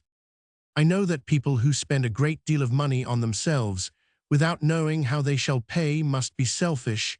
They are always thinking of what they can get for themselves, and not of what other people may lose. Any man may be unfortunate, Mary, and find himself unable to pay when he meant it. There is not a better man in the world than your father, and yet he got into trouble. How dare you make any comparison between my father and you, Fred, said Mary, in a deep tone of indignation. He never got into trouble by thinking of his own idle pleasures, but because he was always thinking of the work he was doing for other people, and he has fared hard and worked hard to make good everybody's loss. And you think that I shall never try to make good anything, Mary? It is not generous to believe the worst of a man when you have got any power over him. I think you might try and use it to make him better. But that is what you never do. However, I am going, Fred ended languidly. I shall never speak to you about anything again. I am very sorry for all the trouble I've caused, that's all. Mary had dropped her work out of her hand and looked up. There is often something maternal even in a girlish love, and Mary's hard experience had wrought her nature to an impressibility very different from that hard, slight thing which we call girlishness. At Fred's last words she felt an instantaneous pang, something like what a mother feels at the imagined sobs or cries of her naughty truant child, which may lose itself and get harm. And when looking up, her eyes met his dull, despairing glance. Her pity for him surmounted her anger and all her other anxieties. Oh, Fred, how ill you look. Sit down a moment. Don't go yet. Let me tell Uncle that you are here. He has been wondering that he has not seen you for a whole week. Mary spoke hurriedly, saying the words that came first without knowing very well what they were, but saying them in a half-soothing, half-beseeching tone, and rising as if to go away to Mr. Featherstone. Of course, Fred felt as if the clouds had parted, and a gleam had come. He moved and stood in her way. Say one word, Mary, and I will do anything. Say you will not think the worst of Mule, not give me up altogether. As if it were any pleasure to me to think ill of you, said Mary in a mournful tone, as if it were not very painful to me to see you an idle, frivolous creature. How can you bear to be so contemptible when others are working and striving? And there are so many things to be done. How can you bear to be fit for nothing in the world that is useful? And with so much good in your disposition, Fred, you might be worth a great deal. I will try to be anything you like, Mary, if you will say that you love me. I should be ashamed to say that I loved a man who must always be hanging on others, and reckoning on what they would do for him. What will you be when you are 40 like Mr. Bowyer? I suppose just as idle, living in Mrs. Beck's front parlour, fat and shabby, hoping somebody will invite you to dinner, spending your morning in learning a comic songo, no, learning a tune on the flute. Mary's lips had begun to curl with a smile as soon as she had asked that question about Fred's future. Young souls are mobile, and before she ended her face had its full illumination of fun to him. It was like the cessation of an ache that Mary could laugh at him, and with a passive sort of smile he tried to reach her hand, but she slipped away quickly towards the door and said, "I shall tell Uncle you must see him for a moment or two." Fred secretly felt that his future was guaranteed against the fulfillment of Mary's sarcastic prophecies. Apart from that, anything which he was ready to do, if she would define it, he never dared in Mary's presence to approach the subject of his expectations from Mr. Featherstone, and she always ignored them as if everything depended on himself. But if ever he actually came into the property, she must recognize the change in his position. All this passed through his mind somewhat languidly. Before he went up to see his uncle he stayed but a little while, excusing himself on the ground that he had a cold, and Mary did not reappear before he left the house. But as he rode home, he began to be more conscious of being ill than of being melancholy. When Caleb Garth arrived at Stone Court soon after dusk, Mary was not surprised, although he seldom had leisure for paying her a visit, and was not at all fond of having to talk with Mr. Featherstone. The old man, on the other hand, felt himself ill at ease with a brother-in-law whom he could not annoy, who did not mind about being considered poor, had nothing to ask of him, and understood all kinds of farming and mining business better than he. Roman 999. But Mary had felt sure that her parents would want to see her, and if her father had not come, she would have obtained leave to go home for an hour or two the next day. After discussing prices during tea with Mr. Featherstone, Caleb rose to bid him goodbye, and said, "I want to speak to you, Mary." She took a candle into another large parlour where there was no fire, and setting down the feeble light on the dark mahogany table, turned round to her father, and putting her arms round his neck, kissed him with childish kisses, which he delighted in the expression of his large brows, softening as the expression of a great beautiful dog softens when it is caressed. Mary was his favourite child, and whatever Susan might say and write, as she was on all other subjects, Caleb thought it natural that Fred, or anyone else, should think Mary more lovable than other girls. "I've got something to tell you, my dear," said Caleb in his hesitating way. "No very good news, but then it might be worse." "About money, father. I think I know what it is." How can that be? You see, I've been a bit of a fool again, and put my name to a bill, and now it comes to paying, and your mother has got to part with her savings. That's the worst of it. And even they won't quite make things. Even we wanted £110. Your mother has 92, and I have none to spare in the bank. And she thinks that you have some savings. "Oh yes, I have more than £24. I thought you would come, father, so I put it in my bag. See, beautiful white notes and gold." Mary took out the folded money from her reticule and put it into her father's hand. "Well, but how, we only want 18. Her, put the rest back, child." "But how did you know about it?" said Caleb, who, in his unconquerable indifference to money, was beginning to be chiefly concerned about the relation the affair might have to Mary's affections. "Fred told me this morning." "Ah, did he come on purpose?" "Yes, I think so. He was a good deal distressed." "I'm afraid Fred is not to be trusted," Mary said. The father, with hesitating tenderness, "He means better than he acts, perhaps, but I should think it a pity for anybody's happiness to be wrapped up in him, and so would your mother." "And so should I, father," said Mary, not looking up, but putting the back of her father's hand against her cheek.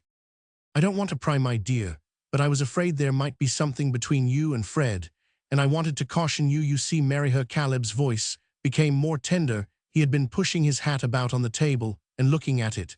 But finally, he turned his eyes on his daughter. A woman, let her be as good as she may, has got to put up with the life her husband makes for her. Your mother has had to put up with a good deal because of me.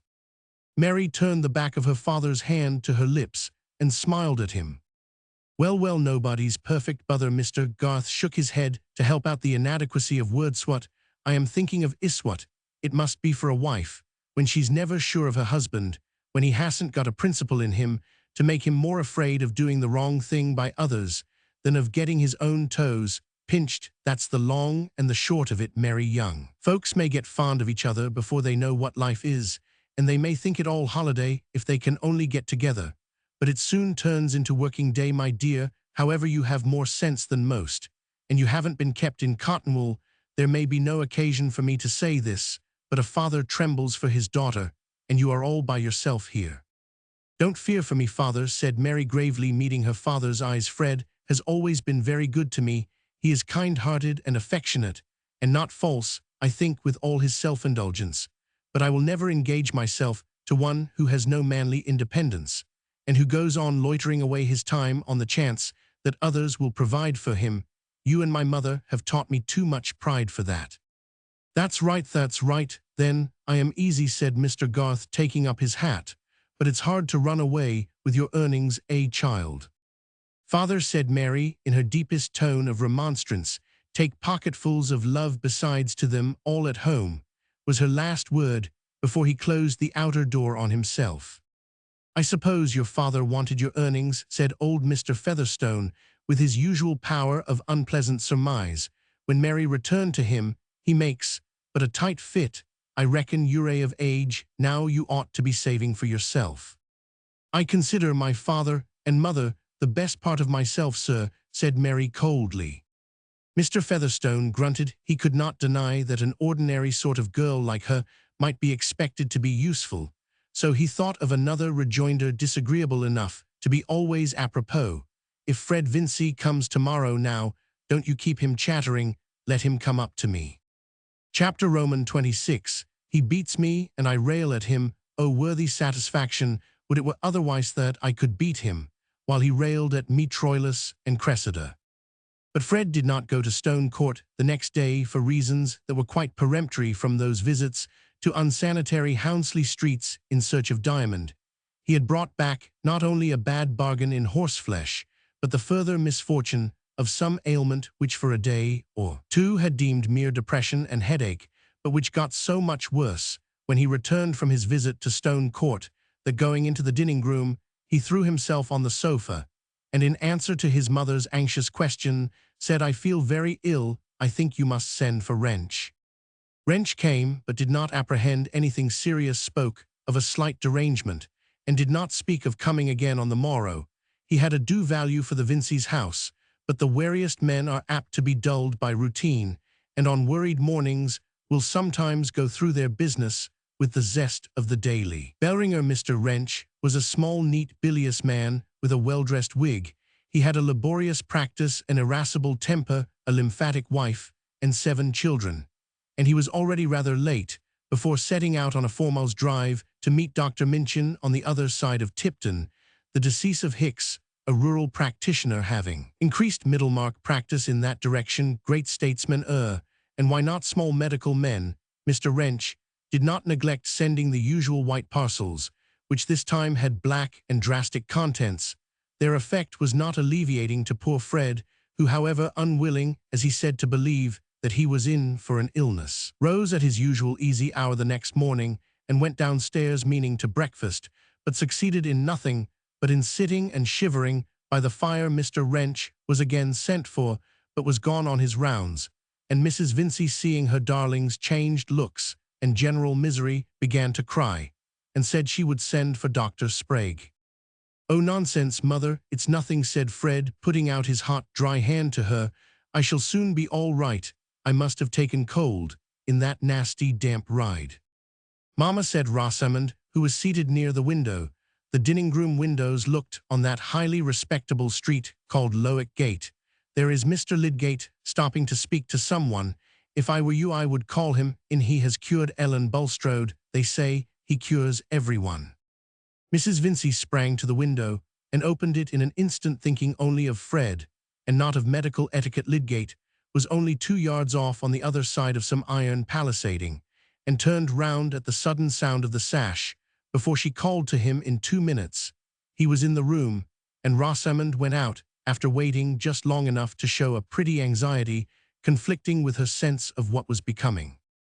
Lydgate had to hear a narrative in which Mrs. Vincey's mind insisted with remarkable instinct on every point of minor importance, especially on what Mr. Wrench had said, and had not said about coming again, that there might be an awkward affair with Wrench. Lydgate saw at once, but the case was serious enough to make him dismiss that consideration. He was convinced that Fred was in the pink-skinned stage of typhoid fever, and that he had taken just the wrong medicines. He must go to bed immediately, must have a regular nurse, and various appliances and precautions must be used, about which Lydgate was particular. Poor Mrs. Vincey's terror at these indications of danger found vent in such words as came most easily. She thought it very ill usage on the part of Mr. Wrench, who had attended their house so many years, in preference to Mr. Peacock.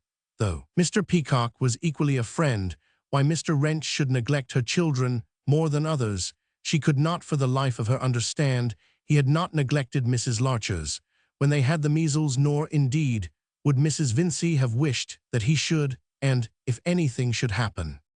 Here poor Mrs. Vincey's spirit quite broke down, and her Niobe throat and good-humoured face was sadly convulsed. This was in the hall, out of Fred's hearing, but Rosamond had opened the drawing-room door, and now came forward anxiously. Lydgate apologized for Mr. Wrench, said that the symptoms yesterday might have been disguising, and that this form of fever was very equivocal in its beginnings. He would go immediately to the druggist's and have a prescription made up in order to lose no time, but he would write to Mr. Wrench and tell him what had been done. "But you must come, Agnew must go on attending Fred. I can't have my boy left to anybody, who may come or not. I bear nobody. Ill will, thank God, and Mr. Wrench saved me in the pleurisy, but he'd better have let me deafif.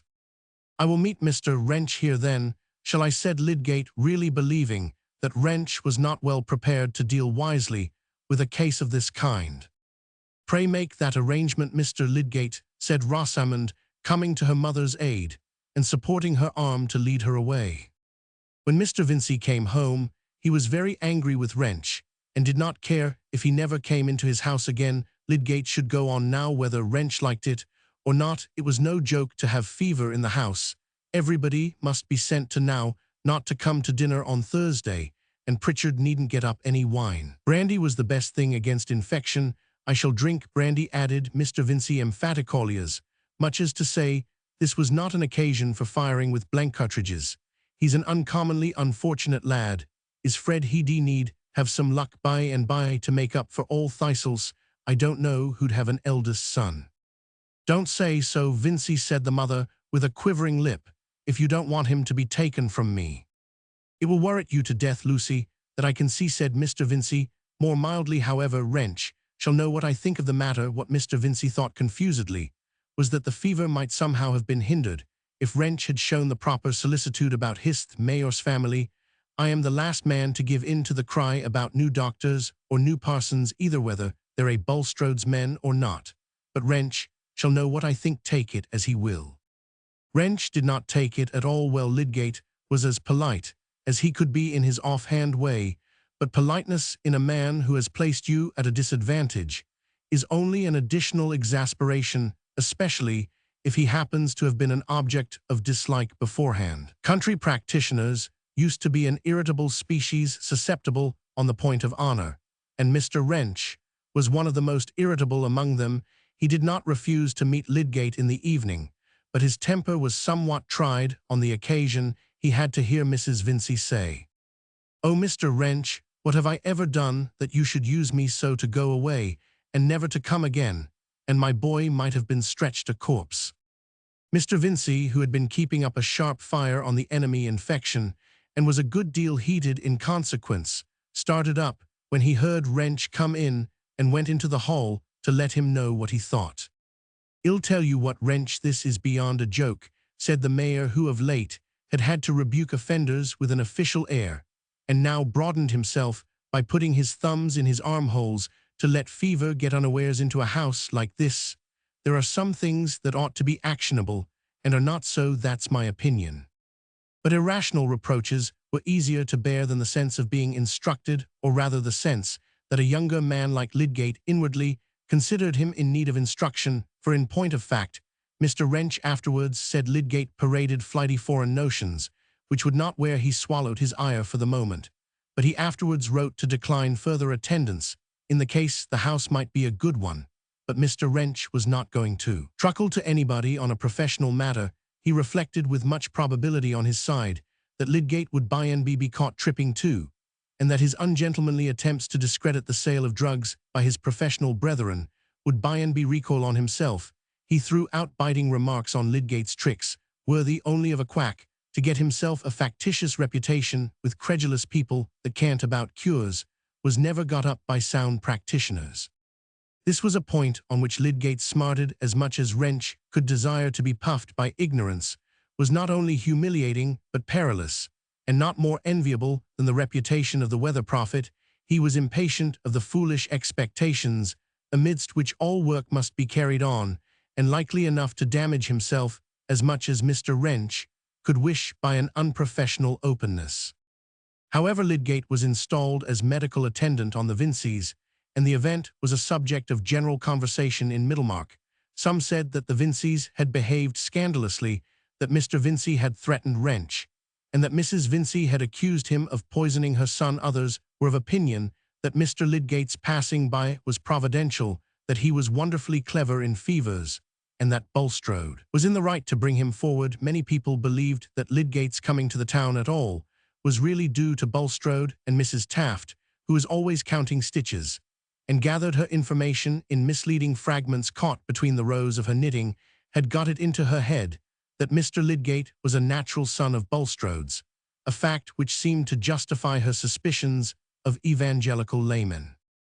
She one day communicated this piece of knowledge to Mrs. Fairbrother, who did not fail to tell her son of it, observing, "I should not be surprised at anything in Bulstrode, but I should be sorry to think it of Mr. Lydgate." "Why, mother," said Mr. Fairbrother, after an explosive laugh, "you know very well that Lydgate is of a good family in the north. He never heard of Bulstrode before he came here." "That is satisfactory so far as Mr. Lydgate is concerned, Camden," said the old lady with an air of precision, "but as to Bulstrode's report may be true of some other son."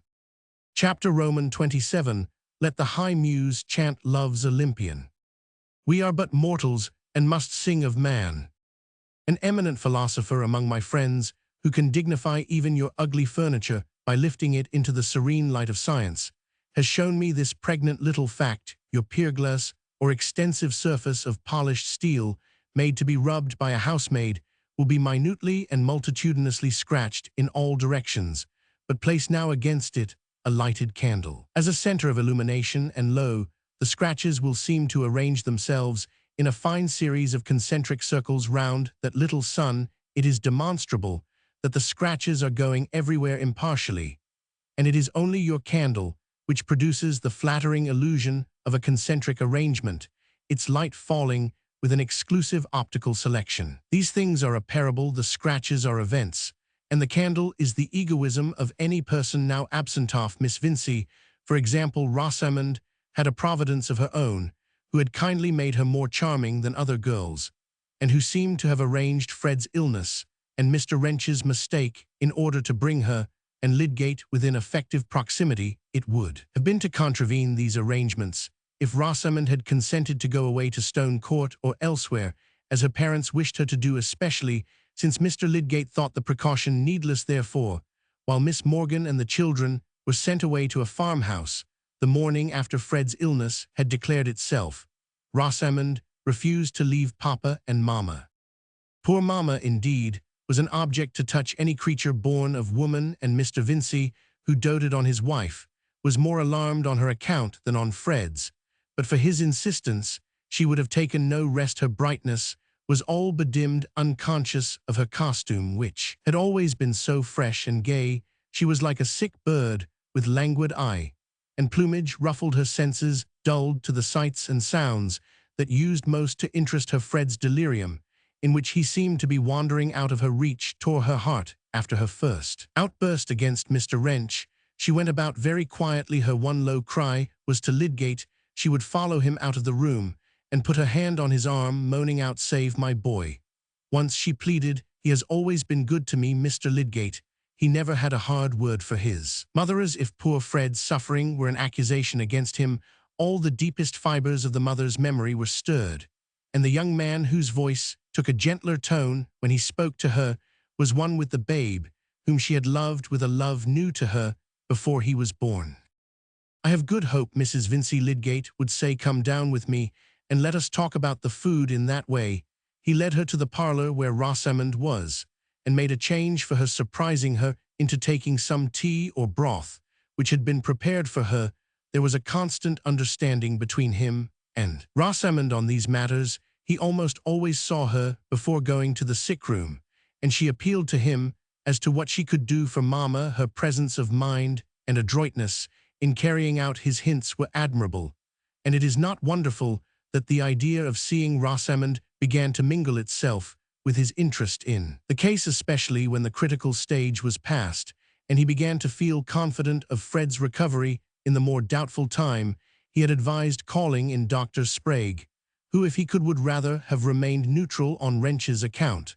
But after 2 consultations, the conduct of the case was left to Lydgate, and there was every reason to make him assiduous. Morning and evening he was at Mr. Vincey's, and gradually the visits became cheerful as Fred became simply feeble, and lay not only in need of the utmost petting, but conscious of it, so that Mrs. Vincey felt as if after all the illness had made a festival for her tenderness. Both father and mother held it an added reason for good spirits when old Mr. Featherstone sent messages by Lydgate saying that Fred must make haste and get well, as he, Peter Featherstone, could not do without him, and missed his visits sadly. The old man himself was getting bedridden. Mrs. Vincey told these messages to Fred when he could listen, and he turned towards her his delicate, pinched face, from which all the thick blonde hair had been cut away, and in which the eyes seemed to have got larger, yearning for some word about Mary, wondering what she felt about his illness. No word passed his lips, but to hear with eyes belongs to love's rare wit, and the mother, in the fullness of her heart, not only divined Fred's longing, but felt ready for any sacrifice in order to satisfy him. "If I can only see my boy strong again," she said in her loving folly, "and who knows, perhaps master of Stone Court, and he can marry anybody he likes then." "Not if they won't have me, mother," said Fred. The illness had made him childish, and tears came as he spoke. "Oh, take a bit of jelly, my dear," said Mrs. Vincey, secretly incredulous of any such refusal. She never left Fred's side when her husband was not in the house, and thus Rosamond was in the unusual position of being much alone. Lydgate naturally never thought of staying long with her, yet it seemed that the brief impersonal conversations they had together were creating that peculiar intimacy which consists in shyness. They were obliged to look at each other in speaking, and somehow the looking could not be carried through as the matter of course, which it really was. Lydgate began to feel this sort of consciousness unpleasant, and one day looked down or anywhere like an ill-worked puppet. But this turned out badly. The next day Rosamond looked down, and the consequence was that when their eyes met again, both were more conscious than before. There was no help for this in science, and as Lydgate did not want to flirt, there seemed to be no help for it in folly. It was therefore a relief when neighbors no longer considered the house in quarantine, and when the chances of seeing Rosamond alone were very much reduced. But that intimacy of mutual embarrassment, in which each feels that the other is feeling something, having once existed, its effect is not to be done away with. Talk about the weather and other well-bred topics is apt to seem a hollow device, and behavior can hardly become easy unless it frankly recognizes a mutual fascination, which of course need not mean anything deep or serious. This was the way in which Rosamond and Lydgate slid gracefully into ease and made their intercourse lively again. Visitors came and went as usual. There was once more music in the drawing-room, and all the extra hospitality of Mr. Vincey's mayoralty returned. Lydgate, whenever he could, took his seat by Rosamond's side, and lingered to hear her music, calling himself her captive, meaning all the while not to be her captive, the preposterousness of the notion that he could at once set up satisfactory establishment as a married man was a sufficient guarantee against danger. This play at being a little in love was agreeable, and did not interfere with graver pursuits. Flirtation, after all, was not necessarily a singeing process. Rosamond, for her part, had never enjoyed the days so much in her life before she was sure of being admired by some one worth captivating, and she did not distinguish flirtation from love. Either in herself or in another she seemed to be sailing with a fair wind just whither she would go, and her thoughts were much occupied with a handsome house in Lydgate, which she hoped would by and be vacant. She was quite determined, when she was married, to rid herself adroitly of all the visitors who were not agreeable to her at her father's, and she imagined the drawing-room in her favourite house, with various styles of furniture. Certainly her thoughts were much occupied with Lydgate himself.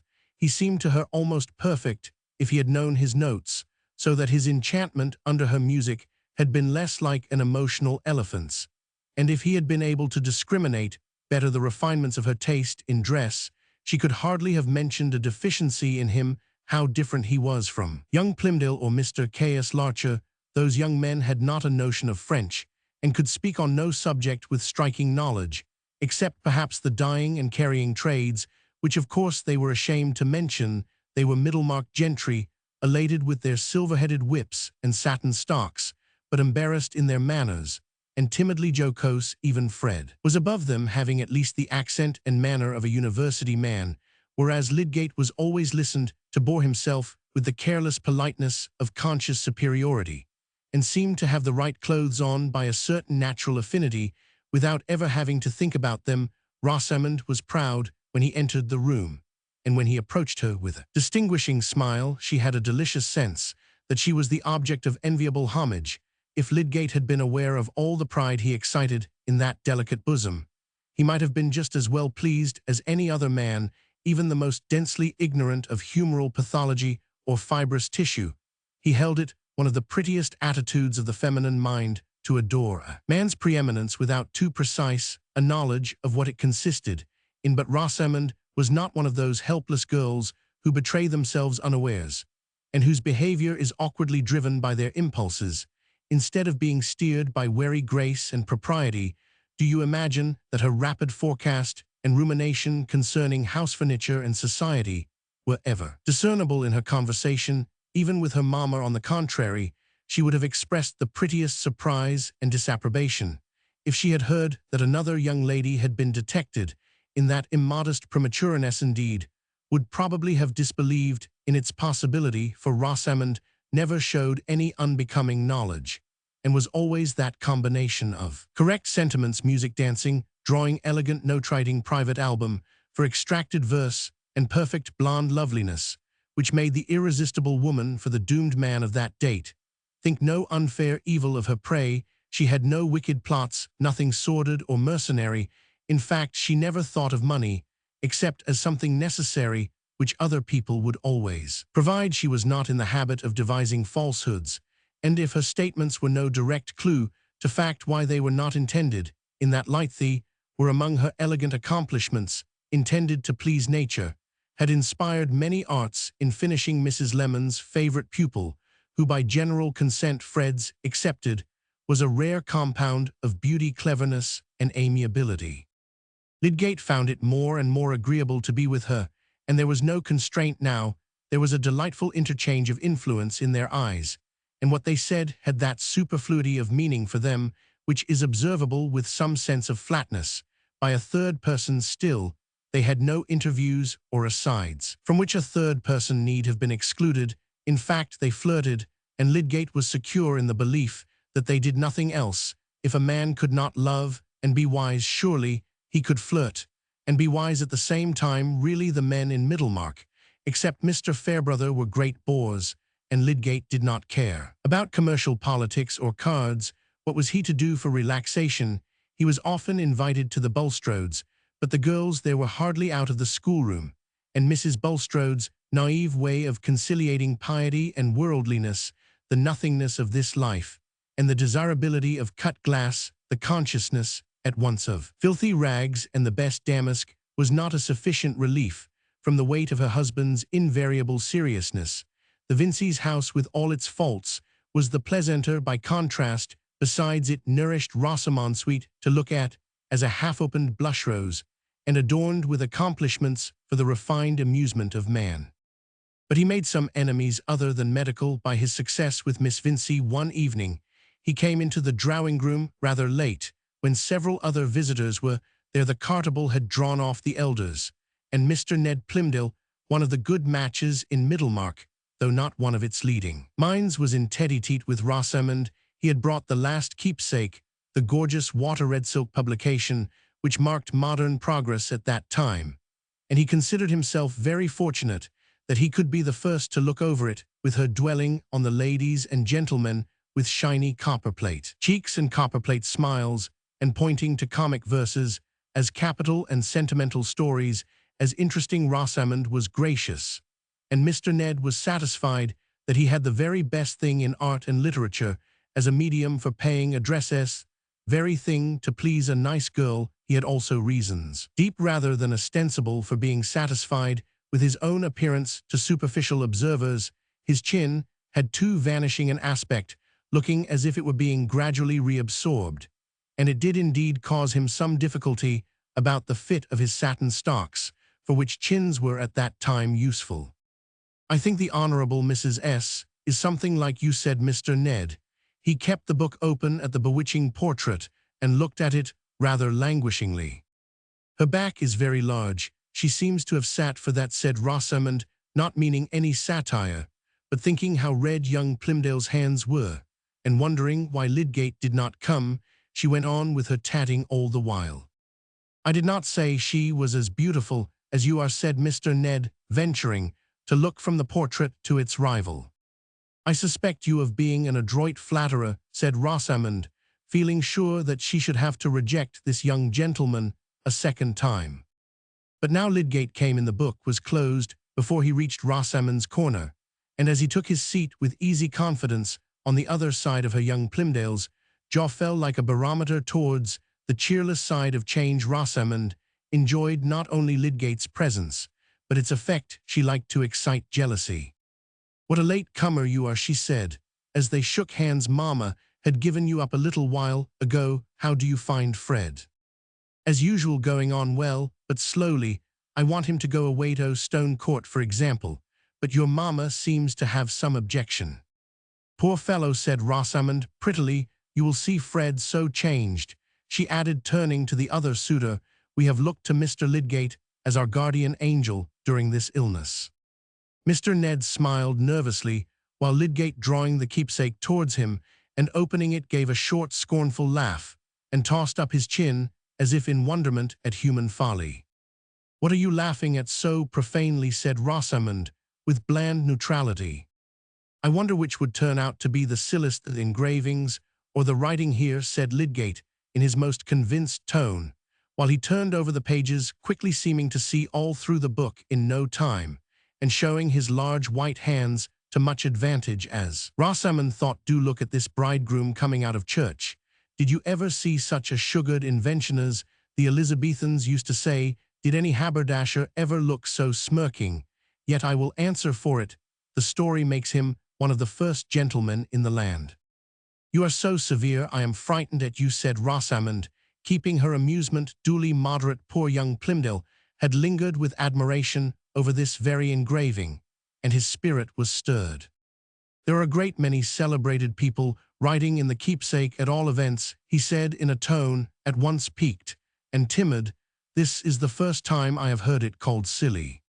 "I think I shall turn round on you and accuse you of being a Goth," said Rosamond, looking at Lydgate with a smile. "I suspect you know nothing about Lady Blessington and Roman 50. Roman 50. Rosamond herself was not without relish for these writers, but she did not readily commit herself by admiration, and was alive to the slightest hint that anything was not according to Lydgate in the very highest taste. "But Sir Walter Scott, I suppose Mr. Lydgate knows him," said young Plymdale, a little cheered by this advantage. "Oh, I read no literature now," said Lydgate, shutting the book and pushing it away. "I read so much when I was a lad that I suppose it will last me all my life. I used to know Scott's poems by heart. I should like to know when you left off, said Rosamond, because then I might be sure that I knew something which you did not know. Mr. Lydgate would say that was not worth knowing, said Mr. Ned, purposely caustic. On the contrary, said Lydgate, showing no smart, but smiling with exasperating confidence at Rosamond, it would be worth knowing by the fact that Miss Vincey could tell it me. Young Plymdale soon went to look at the whist-playing, thinking that Lydgate was one of the most conceited, unpleasant fellows it had ever been his ill fortune to meet. How rash you are, said Rosamond, inwardly delighted. Do you see that you have given offence? What is it, Mr. Plymdale's book? I am sorry, I didn't think about it. I shall begin to admit what you said of yourself. When you first came here, that you are a bear and want teaching by the birds. Well, there is a bird who can teach me what she will. Don't I listen to her willingly? To Rosamond, it seemed as if she and Lydgate were as good as engaged, that they were some time to be engaged, had long been an idea in her mind, and ideas, we know, tend to a more solid kind of existence, the necessary materials being at hand. It is true Lydgate had the counter-idea of remaining unengaged, but this was a mere negative, a shadow cast by other resolves, which themselves were capable of shrinking. Circumstance was almost sure to be on the side of Rosamond's idea, which had a shaping activity, and looked through watchful blue eyes, whereas Lydgate's lay blind and unconcerned as a jellyfish, which gets melted without knowing it. That evening when he went home, he looked at his files to see how a process of maceration was going on with undisturbed interest, and he wrote out his daily notes with as much precision as usual. The reveries, from which it was difficult for him to detach himself, were ideal constructions of something else than Rosamond's virtues, and the primitive tissue was still his fair unknown. Moreover, he was beginning to feel some zest for the growing, though half-suppressed, feud between him and the other medical men, which was likely to become more manifest now that Bulstrode's method of managing the new hospital was about to be declared, and there were various inspiriting signs that his non-acceptance by some of Peacock's patients might be counterbalanced by the impression he had produced in other quarters. Only a few days later, when he had happened to overtake Rosamond on the Lowick road, and had got down from his horse to walk by her side until he had quite protected her from a passing drove, he had been stopped by a servant on horseback with a message calling him into a house of some importance where Peacock had never attended, and it was the second instance of this kind. The servant was Sir James Chetham's, and the house was Lowick Manor. Chapter Roman 28. Gent, all times are good to seek your wedded home, bringing a mutual delight. 2d Gent, why true. The calendar hath not an evil day, for souls made one by love, and even death were sweetness if it came like rolling waves, while they two clasped each other, and foresaw no life apart. Mr. and Mrs. Casaubon, returning from their wedding journey, arrived at Lowick Manor in the middle of January. A light snow was falling as they descended at the door, and in the morning, when Dorothea passed from her dressing-room into the blue-green boudoir, that we know if she saw the long avenue of limes lifting their trunks from a white earth and spreading white branches against the dun and motionless sky, the distant flat shrank in uniform whiteness and low-hanging uniformity of cloud. The very furniture in the room seemed to have shrunk, since she saw it before the stag in the tapestry looked more like a ghost in his ghostly, blue-green world. The volumes of polite literature in the bookcase looked more like immovable imitations of books. The bright fire of dry oak boughs burning on the logs seemed an incongruous renewal of life, and glow-like the figure of Dorothea herself, as she entered carrying the red leather cases containing the cameos for Celia. She was glowing from her morning toilet, as only healthful youth can glow. There was gem-like brightness on her coiled hair, and in her hazel eyes there was warm red life. In her lips her throat had a breathing whiteness above the differing white of the fur, which itself seemed to wind about her neck and cling down her blue-grey pelisse with a tenderness gathered from her own, a sentient commingled innocence, which kept its loveliness against the crystalline purity of the outdoor snow. As she laid the cases on the table in the bow window, she unconsciously kept her hands on them, immediately absorbed in looking out on the still white enclosure which made her visible world.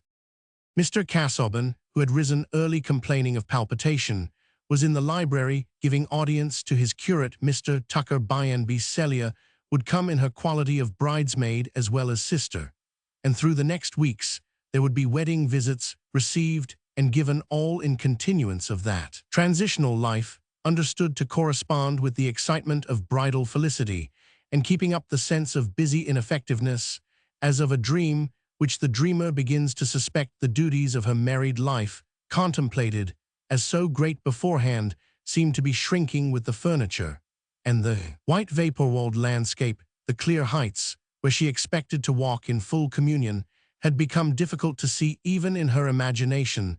The delicious repose of the soul on a complete superior had been shaken into uneasy effort, and alarmed with dim presentiment when would the days begin of that active wifely devotion which was to strengthen her husband's life and exalt her own, never perhaps as she had preconceived them, but somehow, still somehow, in this solemnly pledged union of her life duty, would present itself in some new form of inspiration, and give a new meaning to wifely love.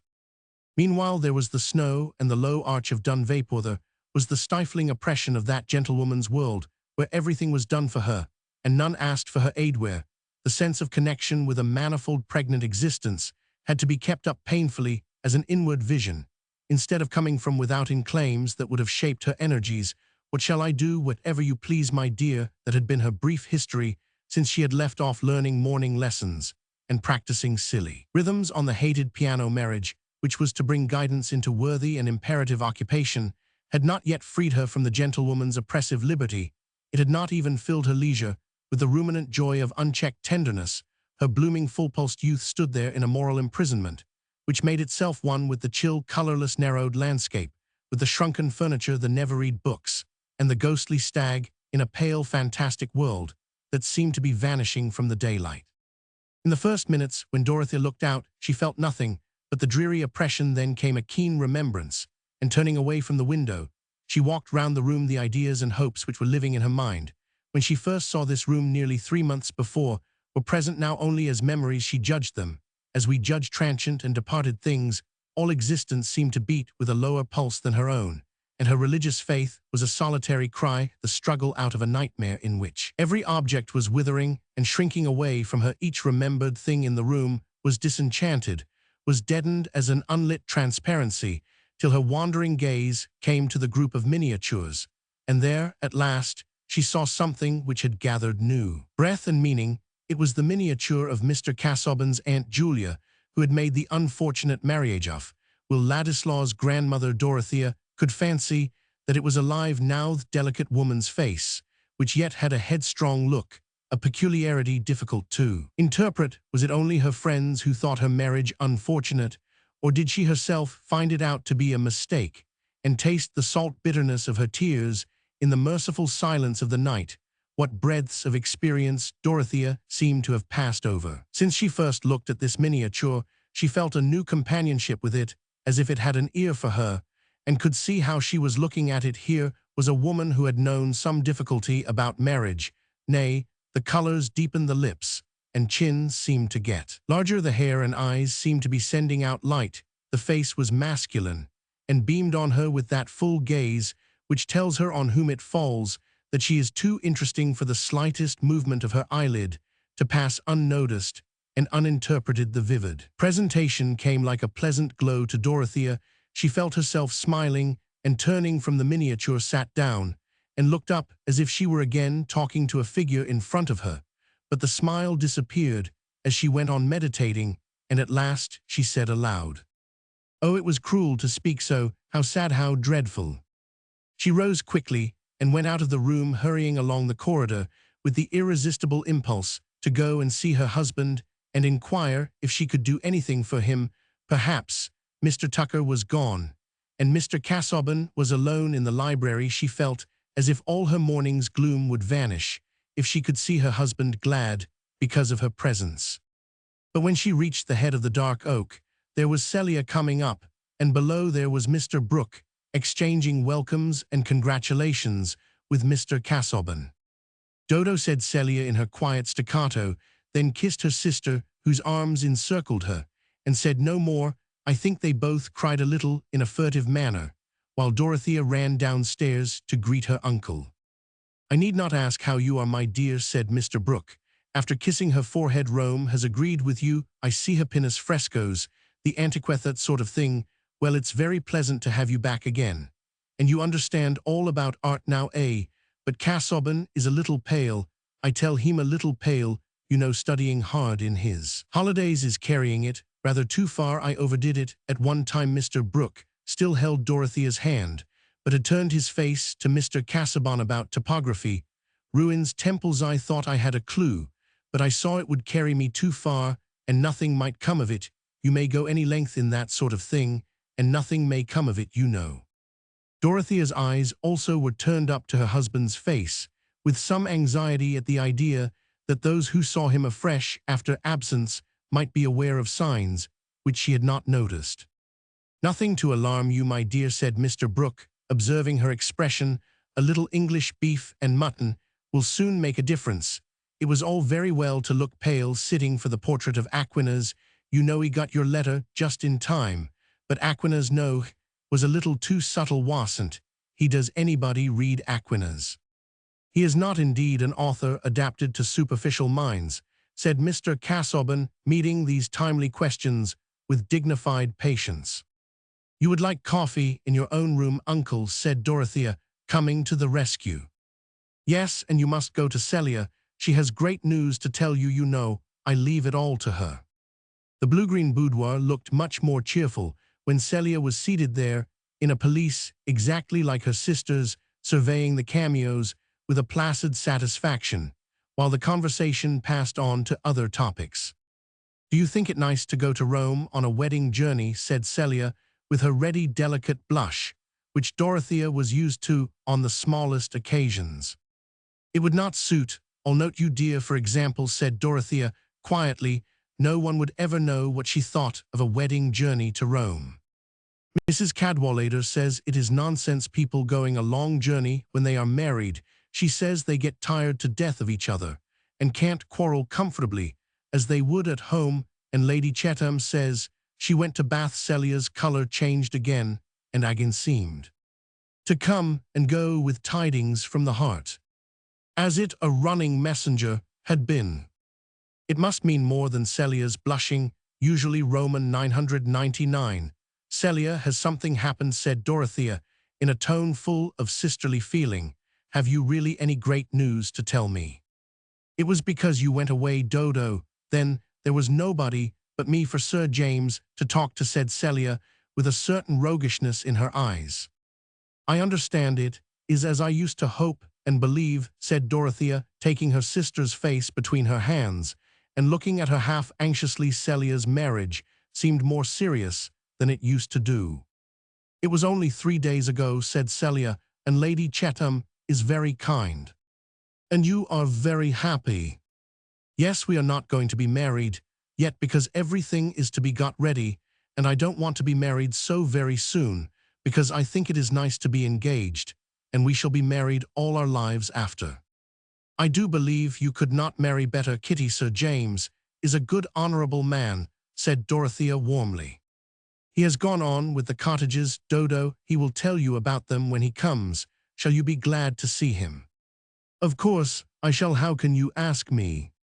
"Only I was afraid you would be getting so learned," said Celia, regarding Mr. Casaubon's learning as a kind of damp, which might in due time saturate a neighbouring body. Chapter Roman 29. "I found that no genius in another could please me. My unfortunate paradoxes had entirely dried up that source of comfort." Goldsmith. One morning some weeks after her arrival at Lowick, why always Dorothea was her point of view, the only possible one with regard to this marriage. "I protest against all our interest, all our effort at understanding being given to the young skins that look blooming in spite of trouble, for these too will get faded, and will know the older and more eating griefs, which we are helping to neglect in spite of the blinking eyes and white moles objectionable to Celia, and the want of muscular curve, which was morally painful to Sir James." Mr. Casaubon had an intense consciousness within him, and was spiritually 100 like the rest of us. He had done nothing exceptional in marrying, nothing but what society sanctions and considers an occasion for wreaths and bouquets, it had occurred to him that he must not any longer defer his intention of matrimony, and he had reflected that in taking a wife, a man of good position should expect and carefully choose a blooming young lady, younger the better, because more educable and submissive of, a rank equal to his own of religious principles, virtuous disposition, and good understanding. On such a young lady he would make handsome settlements, and he would neglect no arrangement for her happiness. In return, he should receive family pleasures, and leave behind him that copy of himself, which seemed so urgently required of a Manto, the sonneteers of the 16th century. Times had altered since then, and no sonneteer had insisted on Mr. Casaubon's leaving a copy of himself. Moreover, he had not yet succeeded in issuing copies of his mythological key, but he had always intended to acquit himself by marriage, and the sense that he was fast leaving the years behind him, that the world was getting dimmer, and that he felt lonely was a reason to him for losing no more time in overtaking domestic delights before they too were left behind by the years. And when he had seen Dorothea, he believed that he had found even more than he demanded. She might really be such a helpmate to him as would enable him to dispense with a hired secretary and aide, which Mr. Casaubon had never yet employed, and had a suspicious dread of. Mr. Casaubon was nervously conscious that he was expected to manifest a powerful mind. Providence, in its kindness, had supplied him with the wife he needed, a wife, a modest young lady, with the purely appreciative, unambitious abilities of her sex, is sure to think her husband's mind powerful with. Providence had taken equal care of Miss Brooke in presenting her with Mr. Casaubon, was an idea which could hardly occur to him. Society never made the preposterous demand that a man should think as much about his own qualifications for making a charming girl happy as he thinks of hers for making himself happy, as if a man could choose not only his wife, but his wife's husband, or as if he were bound to provide charms for his posterity in his own person. When Dorothea accepted him with effusion that was only natural, and Mr. Casaubon believed that his happiness was going to begin. He had not had much foretaste of happiness in his previous life. To know intense joy without a strong bodily frame, one must have an enthusiastic soul. Mr. Casaubon had never had a strong bodily frame, and his soul was sensitive without being enthusiastic. It was too languid to thrill out of self-consciousness into passionate delight. It went on, fluttering in the swampy ground where it was hatched, thinking of its wings, and never flying. His experience was of that pitiable kind which shrinks from pity and fears, most of all, that it should be known. It was that proud narrow sensitiveness which has not mass enough to spare for transformation into sympathy, and quivers thread-like in small currents of self-preoccupation, or at best of an egoistic scrupulosity. And Mr. Casaubon had many scruples. He was capable of a severe self-restraint. He was resolute in being a man of honor, according to the code. He would be unimpeachable by any recognized opinion in conduct. These ends had been attained, but the difficulty of making his key to all mythologies unimpeachable weighed like lead upon his mind, and the pamphlets, or perurga, as he called them, by which he tested his public and deposited small monumental records of his march, were far from having been seen in all their significance. He suspected the Archdeacon of not having read them. He was in painful doubt as to what was really thought of them by the leading minds of Brasenose, and bitterly convinced that his old acquaintance Carp had been the writer of that depreciatory recension which was kept locked in a small drawer of Mr. Casaubon's desk, and also in a dark closet of his verbal memory. These were heavy impressions to struggle against, and brought that melancholy embitterment which is the consequence of all excessive claim. Even his religious faith wavered with his wavering trust in his own authorship, and the consolations of the Christian hope in immortality seemed to lean on the immortality of the still unwritten key to all mythologies. For my part, one am very sorry for him. It is an uneasy lot at best to be what we call highly taught, and yet not to enjoy to be present at this great spectacle of life, and never to be liberated from a small, hungry, shivering self, never to be fully possessed by the glory we behold, never to have our consciousness rapturously transformed into the vividness of a thought, the ardor of a passion, the energy of an action, but always to be scholarly and uninspired, ambitious and timid, scrupulous and dim-sighted, becoming a dean or even a bishop would make little difference, I fear, to Mr. Casaubon's uneasiness. Doubtless, some ancient Greek has observed that behind the big mask and the speaking trumpet, there must always be our poor little eyes peeping as usual, and our timorous lips, more or less, under anxious control. To this mental estate, mapped out a quarter of a century before, to sensibilities thus fenced in, Mr. Casaubon had thought of annexing happiness with a lovely young bride, but even before marriage, as we have seen, he found himself under a new depression in the consciousness that the new bliss was not blissful to him. Inclination yearned back to its old, easier custom, and the deeper he went in domesticity, the more did the sense of acquitting himself and acting with propriety predominate over any other satisfaction. Marriage, like religion and erudition, nay, like authorship itself, was fated to become an outward requirement, and Edward Casaubon was bent on fulfilling unimpeachably all requirements, even drawing Dorothea into use in his study, according to his own intention before marriage, was an effort which he was always tempted to defer, and but for her pleading insistence, it might never have begun. But she had succeeded in making it a matter of course that she should take her place at an early hour in the library and have work either of reading aloud or copying assigned her. The work had been easier to define. Because Mr. Casaubon had adopted an immediate intention, there was to be a new paragon, a small monograph on some lately traced indications concerning the Egyptian mysteries, whereby certain assertions of Warburton's could be corrected. References were extensive even here, but not altogether shoreless, and sentences were actually to be written in the shape wherein they would be scanned by Brasenose and a less formidable posterity.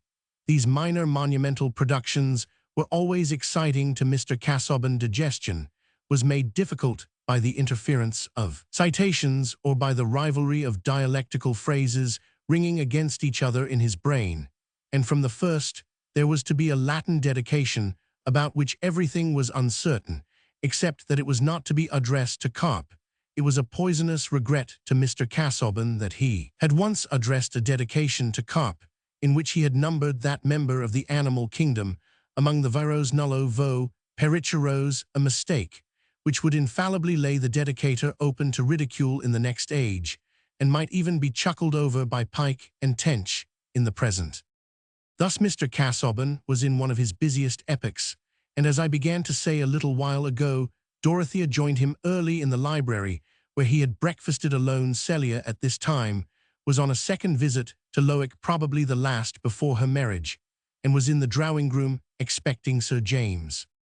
Dorothea had learned to read the signs of her husband's mood, and she saw that the morning had become more foggy there during the last hour.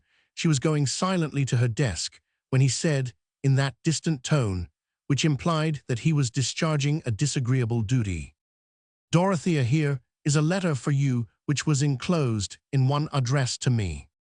It was a letter of 2 pages, and she immediately looked at the signature.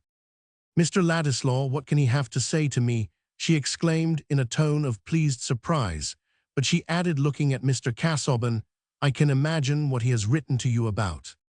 "You can, if you please, read the letter," said Mr. Casaubon, severely pointing to it with his pen, and not looking at her, "but I may as well say beforehand that I must decline the proposal it contains to pay a visit here. I trust I may be excused for desiring an interval of complete freedom from such distractions as have been hitherto inevitable, and especially from guests whose desultory vivacity makes their presence a fatigue." There had been no clashing of temper between Dorothea and her husband since that little explosion in Rome, which had left such strong traces in her mind that it had been easier ever since to quell emotion than to incur the consequence of venting it. But this ill-tempered anticipation that she could desire visits which might be disagreeable to her husband, this gratuitous defense of himself against selfish complaint on her part, was too sharp a sting to be meditated on until after it had been resented. Dorothea had thought that she could have been patient with John Milton, but she had never imagined him behaving in this way, and for a moment Mr. Casaubon seemed to be stupidly undiscerning, an odiously unjust pity that newborn babe, which was by and by to rule many a storm within her, did not stride the blast on this occasion. With her first words uttered in a tone that shook him, she startled Mr. Casaubon into looking at her and meeting the flash of her eyes. Why do you attribute to me a wish for anything that would annoy you? You speak to me as if I were something you had to contend against. Wait, at least, till I appear to consult my own pleasure apart from yours. Dorothea, you are hasty, answered Mr. Casaubon nervously. Decidedly, this woman was too young to be on the formidable level of wifehood unless she had been pale and featureless, and taken everything for granted. I think it was you who were first hasty in your false suppositions about my feelings, said Dorothea in the same tone. The fire was not dissipated yet, and she thought it was ignoble in her husband not to apologize to her. We will, if you please, say no more on this subject, Dorothea. I have neither leisure nor energy for this kind of debate. Here Mr. Casaubon dipped his pen and made as if he would return to his writing, though his hand trembled so much that the words seemed to be written in an unknown character. There are answers which, in turning away wrath, only send it to the other end of the room, and to have a discussion coolly waived when you feel that justice is all on your own side is even more exasperating in marriage than in philosophy. Dorothea left Ladislaw's 2 letters unread on her husband's writing table, and went to her own place, the scorn and indignation within her rejecting the reading of these letters, just as we hurl away any trash towards which we seem to have been suspected of mean cupidity. She did not in the least divine the subtle sources of her husband's bad temper about these letters. She only knew that they had caused him to offend her. She began to work at once, and her hand did not tremble, on the contrary, writing out the quotations which had been given to her the day before. She felt that she was forming her letters beautifully, and it seemed to her that she saw the construction of the Latin she was copying, and which she was beginning to understand more clearly than usual. In her indignation there was a sense of superiority, but it went out for the present in firmness of stroke, and did not compress itself into an inward articulate voice, pronouncing the once affable archangel a poor creature. There had been this apparent quiet for half an hour, and Dorothea had not looked away from her own table, when she heard the loud bang of a book on the floor, and turning quickly saw Mr. Casaubon on the library steps, clinging forward, as if he were in some bodily distress. She started up and bounded towards him in an instant. He was evidently in great straits for breath. Jumping on a stool, she got close to his elbow, and said with her whole soul melted into tender alarm, "Can you lean on me, dears?" He was still for 2 or 3 minutes, which seemed endless to her, unable to speak or move, gasping for breath, when at last he descended the 3 steps and fell backward in the large chair which Dorothea had drawn close to the foot of the ladder. He no longer gasped, but seemed helpless and about to faint. Dorothea rang the bell violently, and presently Mr. Casaubon was helped to the couch. He did not faint, and was gradually reviving, when Sir James Chetham came in, having been met in the hall with the news that Mr. Casaubon had had a fit in the library. "Good God, this is just what might have been expected," was his immediate thought, if his prophetic soul had been urged to particularize. It seemed to him that fits would have been the definite expression alighted upon. He asked his informant, the butler, whether the doctor had been sent for. The butler never knew his master to want the doctor before, but would it not be right to send for a physician? When Sir James entered the library, however, Mr. Casaubon could make some signs of his usual politeness, and Dorothea, who in the reaction from her first terror had been kneeling and sobbing by his side, now rose and herself proposed that someone should ride off for a medical man. "I recommend you to send for Lydgate," said Sir James. "My mother has called him in, and she has found him uncommonly clever. She has had a poor opinion of the physicians since my father's death." Dorothea appealed to her husband, and he made a silent sign of approval, so Mr. Lydgate was sent for, and he came wonderfully soon, for the messenger, who was Sir James Chetham's man, and knew Mr. Lydgate, met him leading his horse along the Lowick road, and giving his arm to Miss Vincy. Celia, in the drawing-room, had known nothing of the trouble till Sir James told her of it. After Dorothea's account, he no longer considered the illness a fit, but still something of that nature. "Poor dear daughter, how dreadful," said Celia, feeling as much grieved as her own perfect happiness would allow. Her little hands were clasped and enclosed by Sir James, as a bud is enfolded by a liberal calyx. "It is very shocking that Mr. Casaubon should be ill, but I never did like him, and I think he is not half fond enough of Dorothea, and he ought to be, for I am sure no one else would have had him. Do you think that? I always thought it a horrible sacrifice of your sister said Sir James. Yes, but poor Dodo never did do what other people do, and I think she never will. She is a noble creature, said the loyal-hearted Sir James. He had just had a fresh impression of this kind, as he had seen Dorothea stretching her tender arm under her husband's neck, and looking at him with unspeakable sorrow. He did not know how much penitence there was in the sorrow. Yes, said Celia, thinking, it was very well for Sir James to say so, but he would not have been comfortable with Dodo. Shall I go to her? Could I help her, do you think? I think it would be well for you just to go and see her before Lydgate comes, said Sir James, magnanimously, only don't stay long. While Celia was gone, he walked up and down, remembering what he had originally felt about Dorothea's engagement, and feeling a revival of his disgust at Mr. Brooke's indifference. If Cadwallader, if everyone else had regarded the affair as he, Sir James, had done, the marriage might have been hindered. It was wicked to let a young girl blindly decide her fate in that way, without any effort to save her. Sir James had long ceased to have any regrets on his own account. His heart was satisfied with his engagement to Celia, but he had a chivalrous nature. Was not the disinterested service of woman among the ideal glories of old chivalry? His disregarded love had not turned to bitterness. Its death had made sweet odors floating memories that clung with a consecrating effect to Dorothea. He could remain her brotherly friend, interpreting her actions with generous trustfulness. Chapter Roman 30, Qui vult de lasser hors, de propos lasser pascal. Mr. Casaubon had no second attack of equal severity with the first, and in a few days began to recover his usual condition.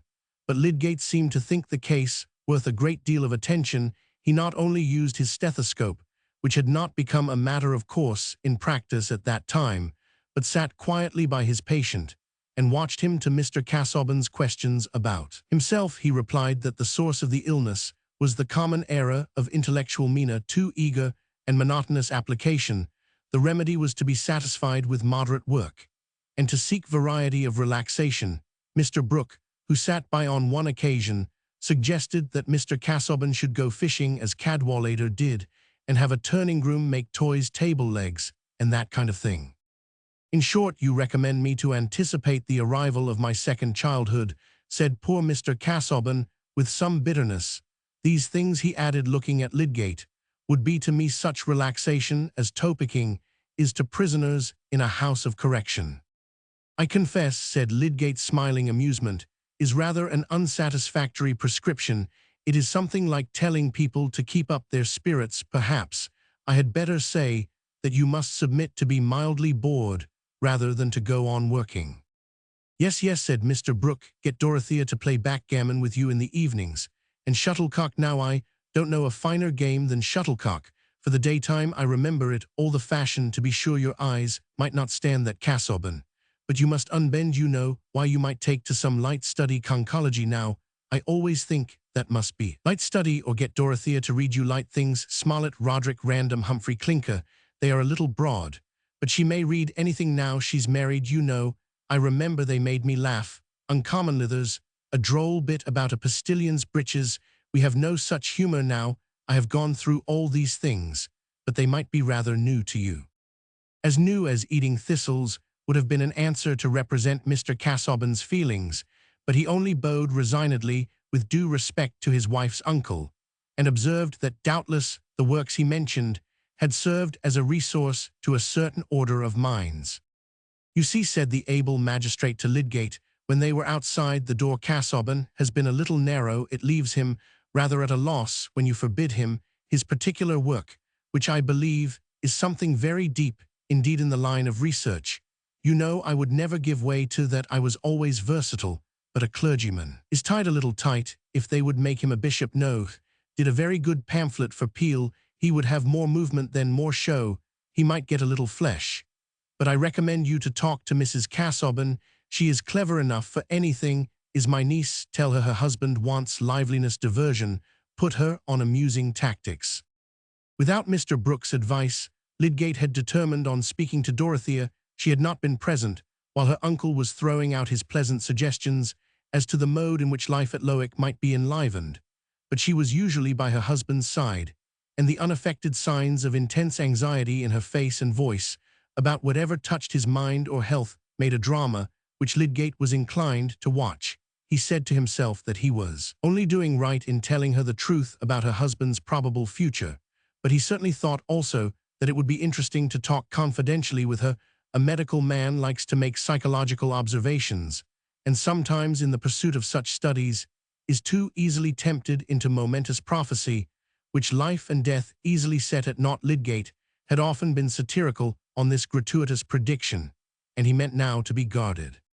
He asked for Mrs. Casaubon, but being told that she was out walking, he was going away when Dorothea and Celia appeared, both glowing from their struggle with the March wind.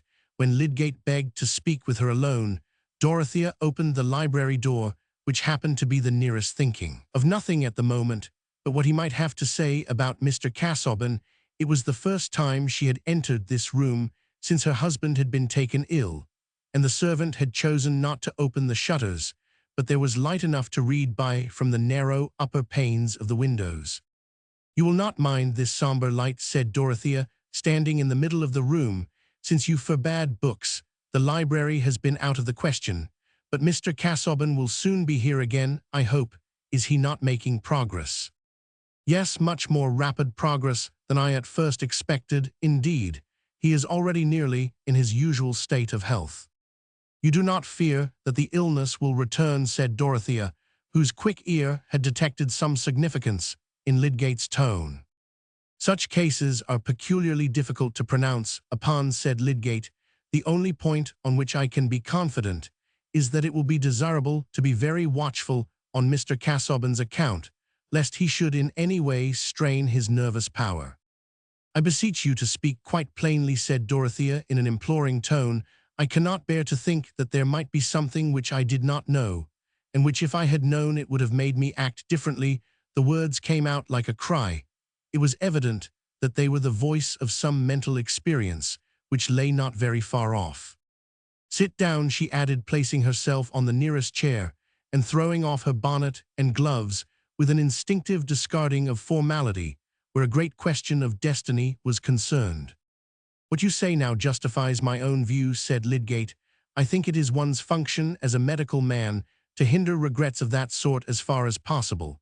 But I beg you to observe that Mr. Casaubon's case is precisely of the kind in which the issue is most difficult to pronounce upon. He may possibly live for 15 years or more without much worse health than he has had hitherto."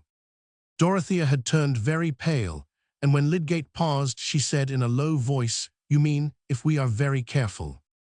"Yes, careful against mental agitation of all kinds and against excessive application."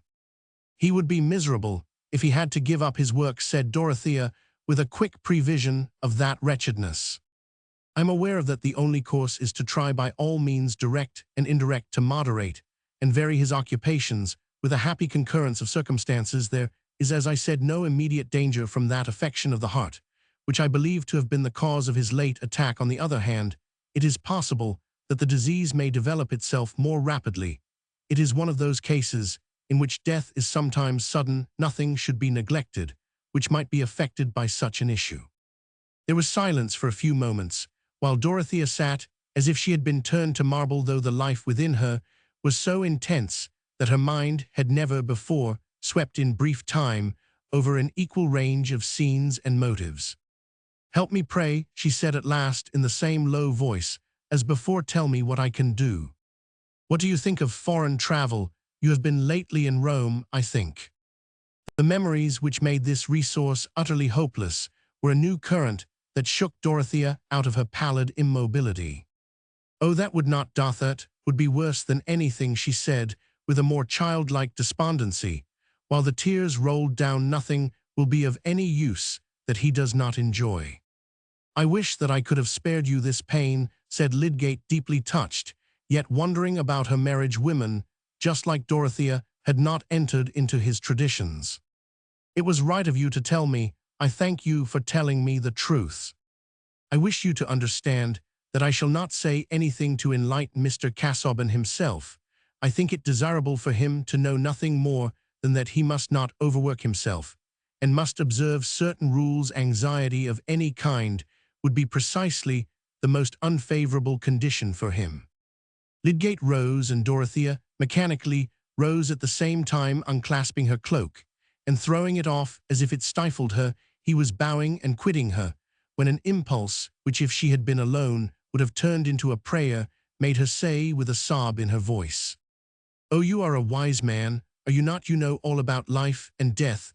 Advise me, think what I can do." He has been laboring all his life, and looking forward, he minds about nothing else, and I mind about nothing else. For years after, Lydgate remembered the impression produced in him by this involuntary apelthe's cry from soul to soul, without other consciousness than their moving with kindred natures, in the same embroiled medium, the same troublous, fitfully illuminated life. But what could he say now, except that he should see Mr. Casaubon again tomorrow? When he was gone, Dorothea's tears gushed forth, and relieved her stifling oppression. Then she dried her eyes, reminded that her distress must not be betrayed to her husband, and looked round the room, thinking that she must order the servant to attend to it as usual, since Mr. Casaubon might now at any moment wish to enter on his writing table. There were letters which had lain untouched since the morning when he was taken ill, and among them, as Dorothea well remembered, there were young Ladislaw's letters, the one addressed to her still unopened. The associations of these letters had been made the more painful by that sudden attack of illness, which she felt that the agitation caused by her anger might have helped to bring on. It would be time enough to read them when they were again thrust upon her, and she had had no inclination to fetch them from the library, but now it occurred to her that they should be put out of her husband's sight.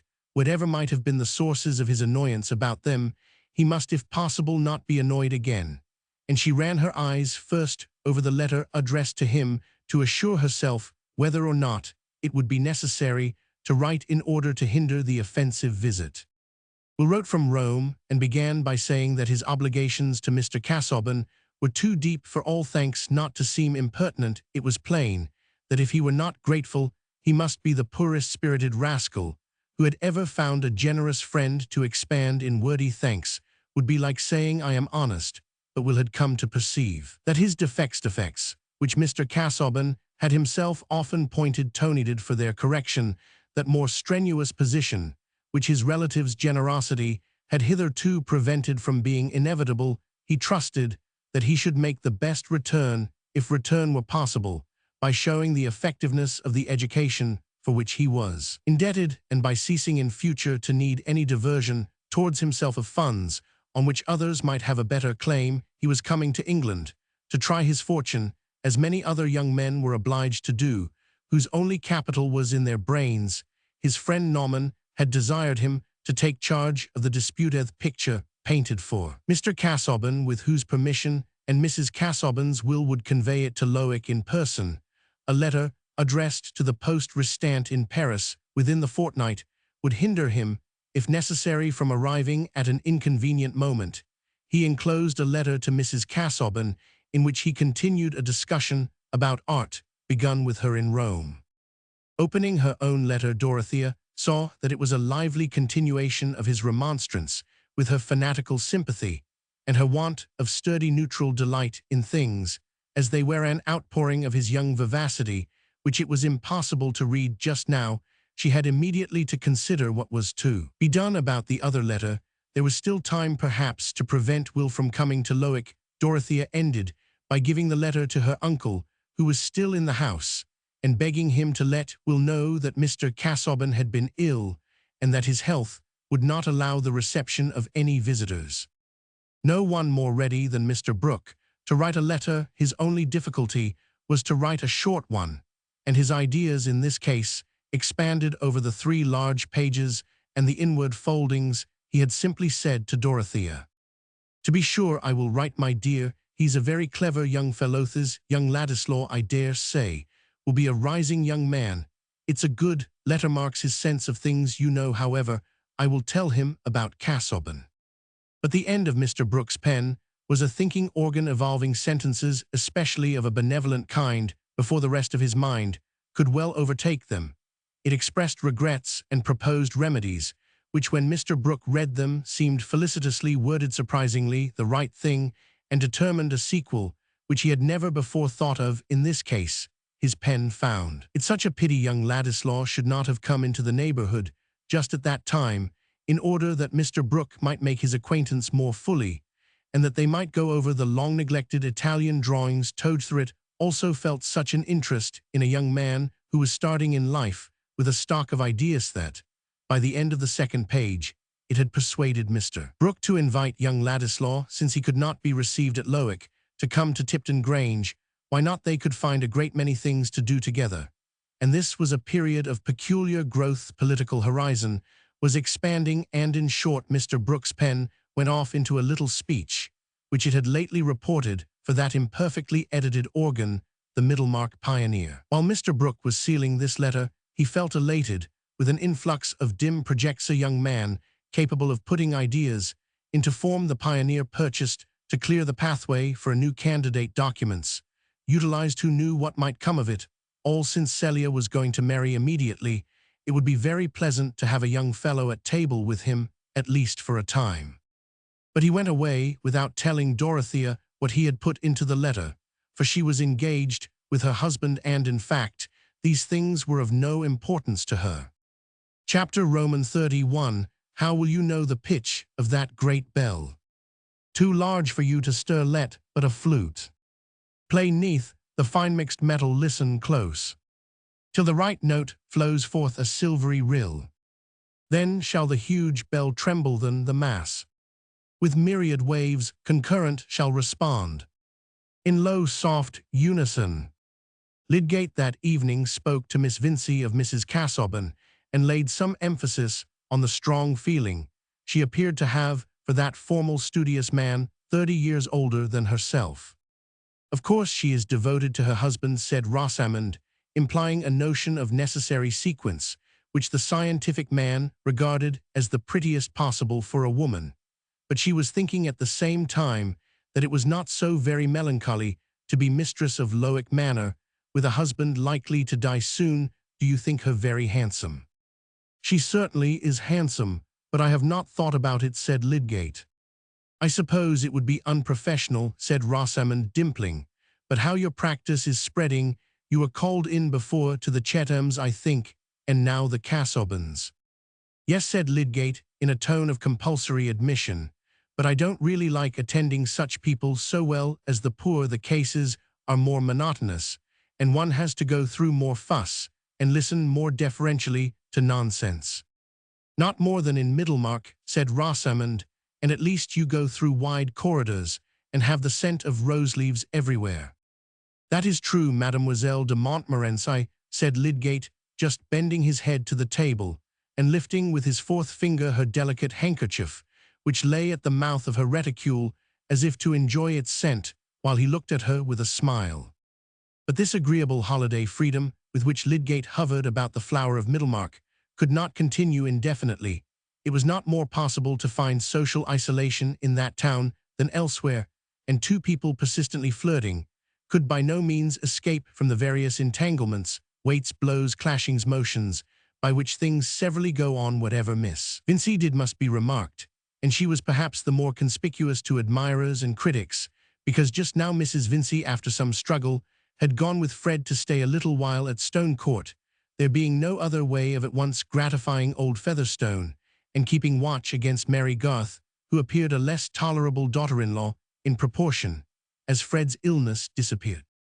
Aunt Bulstrode, for example, came a little oftener into Lowick Gate to see Rosamond. Now she was alone, for Mrs. Bulstrode had a true sisterly feeling for her brother, always thinking that he might have married better, but wishing well to the children. Now Mrs. Bulstrode had a long-standing intimacy with Mrs. Plymdale. They had nearly the same preferences in silks, patterns for underclothing, chinaware, and clergymen. They confided their little troubles of health and household management to each other, and various little points of superiority on Mrs. Bulstrode's side, namely more decided seriousness, more admiration for mind, and a house outside the town, sometimes served to give color to their conversation without dividing them. Well-meaning women, both knowing very little of their own motives. Mrs. Bulstrode, paying a morning visit to Mrs. Plymdale, happened to say that she could not stay longer, because she was going to see poor Rosamond. "Why do you say poor Rosamond?" said Mrs. Plymdale. a rounded, sharp little woman, like a tamed falcon. She is so pretty, and has been brought up in such thoughtlessness. The mother, you know, had always that levity about her, which makes me anxious for the children. Well, Harriet, if I am to speak my mind, said Mrs. Plymdale, with emphasis, I must say anybody would suppose you and Mr. Bulstrode would be delighted with what has happened, for you have done everything to put Mr. Lydgate forward. Selina, what do you mean, said Mrs. Bulstrode, in genuine surprise. Not but what I am truly thankful for Ned's sake, said Mrs. Plymdale. He could certainly better afford to keep such a wife than some people can, but I should wish him to look elsewhere still. A mother has anxieties, and some young men would take to a bad life in consequence. Besides, if I was obliged to speak, I should say I was not fond of strangers coming into a town. I don't know, Selina, said Mrs. Bulstrode, with a little emphasis in her turn. Mr. Bulstrode was a stranger here at one time. Abraham and Moses were strangers in the land, and we are told to entertain strangers, and especially, she added, after a slight pause, when they are unexceptionable. I was not speaking in a religious sense, Harriet. I spoke as a mother. Selina, I am sure you have never heard me say anything against a niece of mine marrying your son. Oh, it is pride in Miss Vincey. I am sure it is nothing else, said Mrs. Plymdale, who had never before given all her confidence to Harriet on this subject. No young man in Middlemarch was good enough for her. I have heard her mother say as much. That is not a Christian spirit, I think. But now, from all I hear, she has found a man as proud as herself. You don't mean that there is anything between Rosamond and Mr. Lydgate, said Mrs. Bulstrode, rather mortified at finding out her own ignorance. Is it possible you don't know, Harriet? Oh, I go about so little, and I am not fond of gossip. I really never hear any. You see so many people that I don't see. Your circle is rather different from ours. Well, but your own niece, and Mr. Bulstrode's great favourite, and yours too, I am sure, Harriet. I thought at one time you meant him for Kate, when she is a little older. I don't believe there can be anything serious at present, said Mrs. Bulstrode. My brother would certainly have told me. Well, people have different ways, but I understand that nobody can see Miss Vincey and Mr. Lydgate together without taking them to be engaged. However, it is not my business. Shall I put up the pattern of mittens? After this, Mrs. Bulstrode drove to her niece with a mind newly weighted. She was herself handsomely dressed, but she noticed with a little more regret than usual that Rosamond, who was just come in and met her in walking dress, was almost as expensively equipped. Mrs. Bulstrode was a feminine, smaller edition of her brother, and had none of her husband's loathsome pallor. She had a good, honest glance, and used no circumlocution. You are alone, I see, my dear, she said, as they entered the drawing-room together. Looking round gravely, Rosamond felt sure that her aunt had something particular to say, and they sat down near each other nevertheless. The quilling inside Rosamond's bonnet was so charming that it was impossible not to desire the same kind of thing for Kate, and Mrs. Bulstrode's eyes, which were rather fine, rolled round that ample quilled circuit while she spoke. I have just heard something about you that has surprised me very much, Rosamond. What is that, Aunt? Rosamond's eyes also were roaming over her aunt's large, embroidered collar. I can hardly believe it that you should be engaged without my knowing it, without your father's telling me. Here, Mrs. Bulstrode's eyes finally rested on Rosamond's, who blushed deeply and said, I am not engaged, Aunt. How is it that everyone says so then? That it is the town's talk. The town's talk is of very little consequence, I think, said Rosamond, inwardly gratified. Oh, my dear, be more thoughtful. Don't despise your neighbours. So remember, you are turned 22 now, and you will have no fortune. Your father, I am sure, will not be able to spare you anything. Mr. Lydgate is very intellectual and clever. I know there is an attraction in that. I like talking to such men myself, and your uncle finds him very useful, but the profession is a poor one here, to be sure. This life is not everything, but it is seldom a medical man has true religious views. There is too much pride of intellect, and you are not fit to marry a poor man. Mr. Lydgate is not a poor man, Aunt. He has very high connections. He told me himself he was poor. That is because He is used to people who have a high style of living. My dear Rosamond, you must not think of living in high style.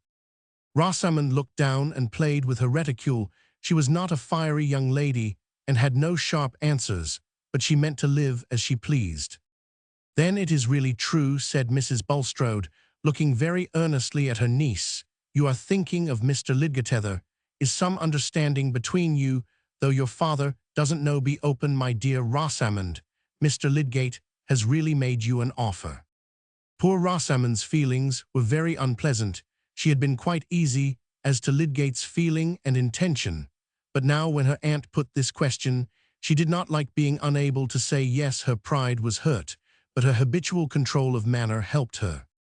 Pray excuse me, aunt, I would rather not speak on the subject. You would not give your heart to a man without a decided prospect, I trust, my dear, and think of the two excellent offers I know of that you have refused, and one still within your reach.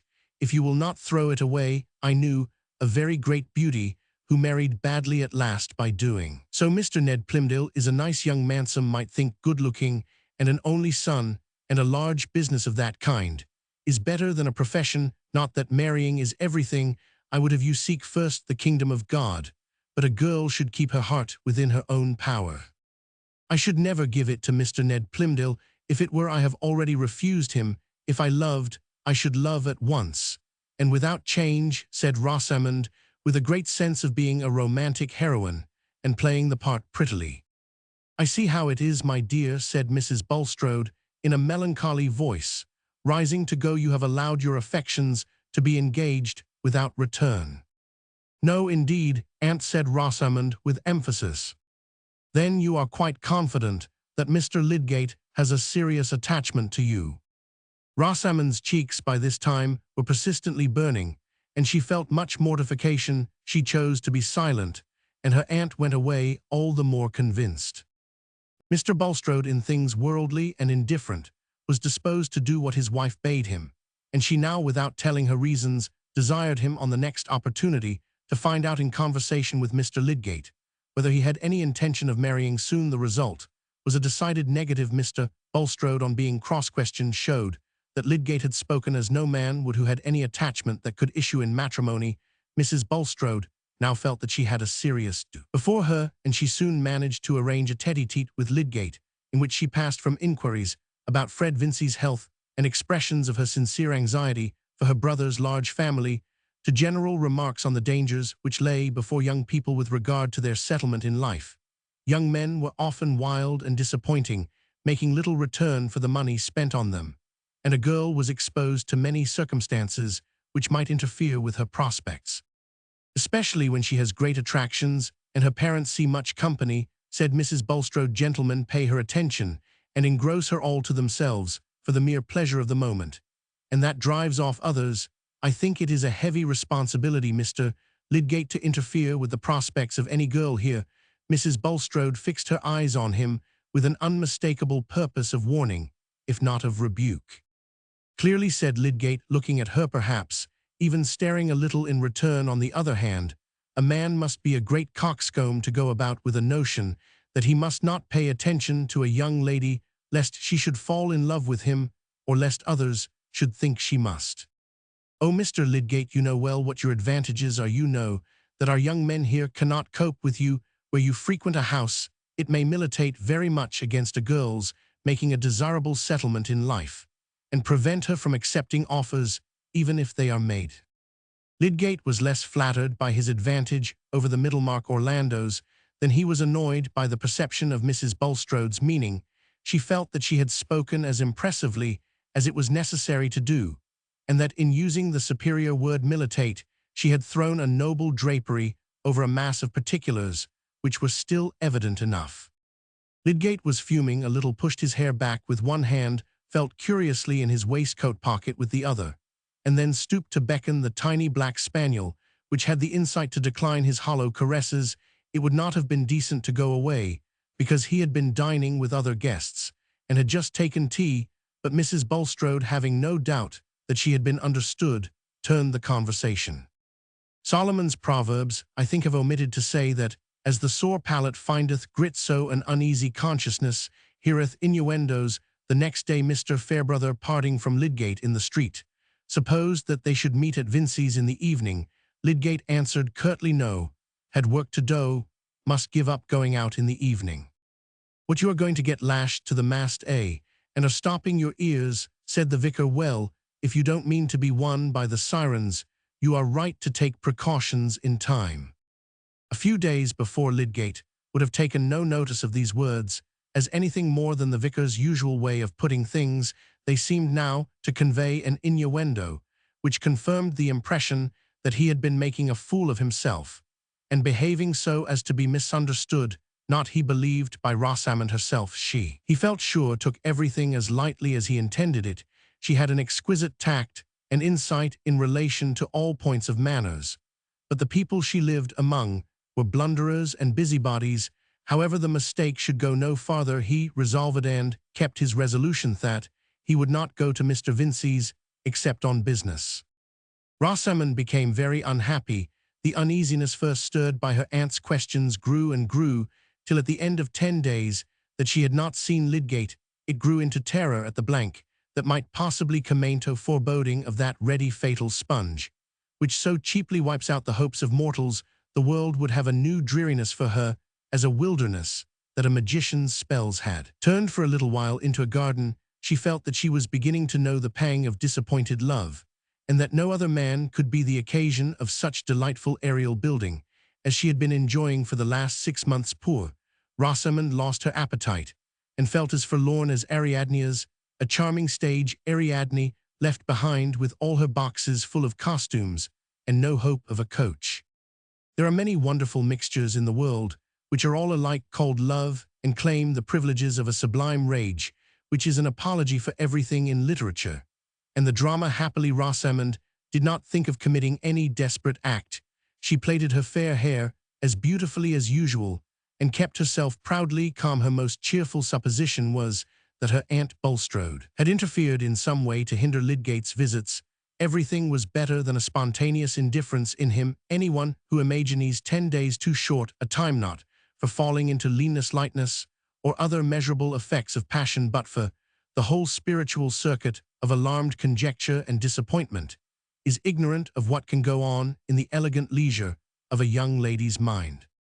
On the 11th day, however, Lydgate, when leaving Stone Court, was requested by Mrs. Vincey to let her husband know that there was a marked change in Mr. Featherstone's health, and that she wished him to come to Stone Court on that day. Now, Lydgate might have called at the warehouse, or might have written a message on a leaf of his pocketbook and left it at the door, yet these simple devices apparently did not occur to him, from which we may conclude that he had no strong objection to calling at the house at an hour when Mr. Vincey was not at home, and leaving the message. With Miss Vincey, a man may from various motives decline to give his company, but perhaps not even a sage would be gratified that nobody missed him. It would be a graceful, easy way of piecing on the new habits to the old, to have a few playful words with Rosamond about his resistance to dissipation and his firm resolve to take long fasts even from sweet sounds. It must be confessed also that momentary speculations as to all the possible grounds for Mrs. Bulstrode's hints had managed to get woven like slight clinging hairs into the more substantial web of his thoughts.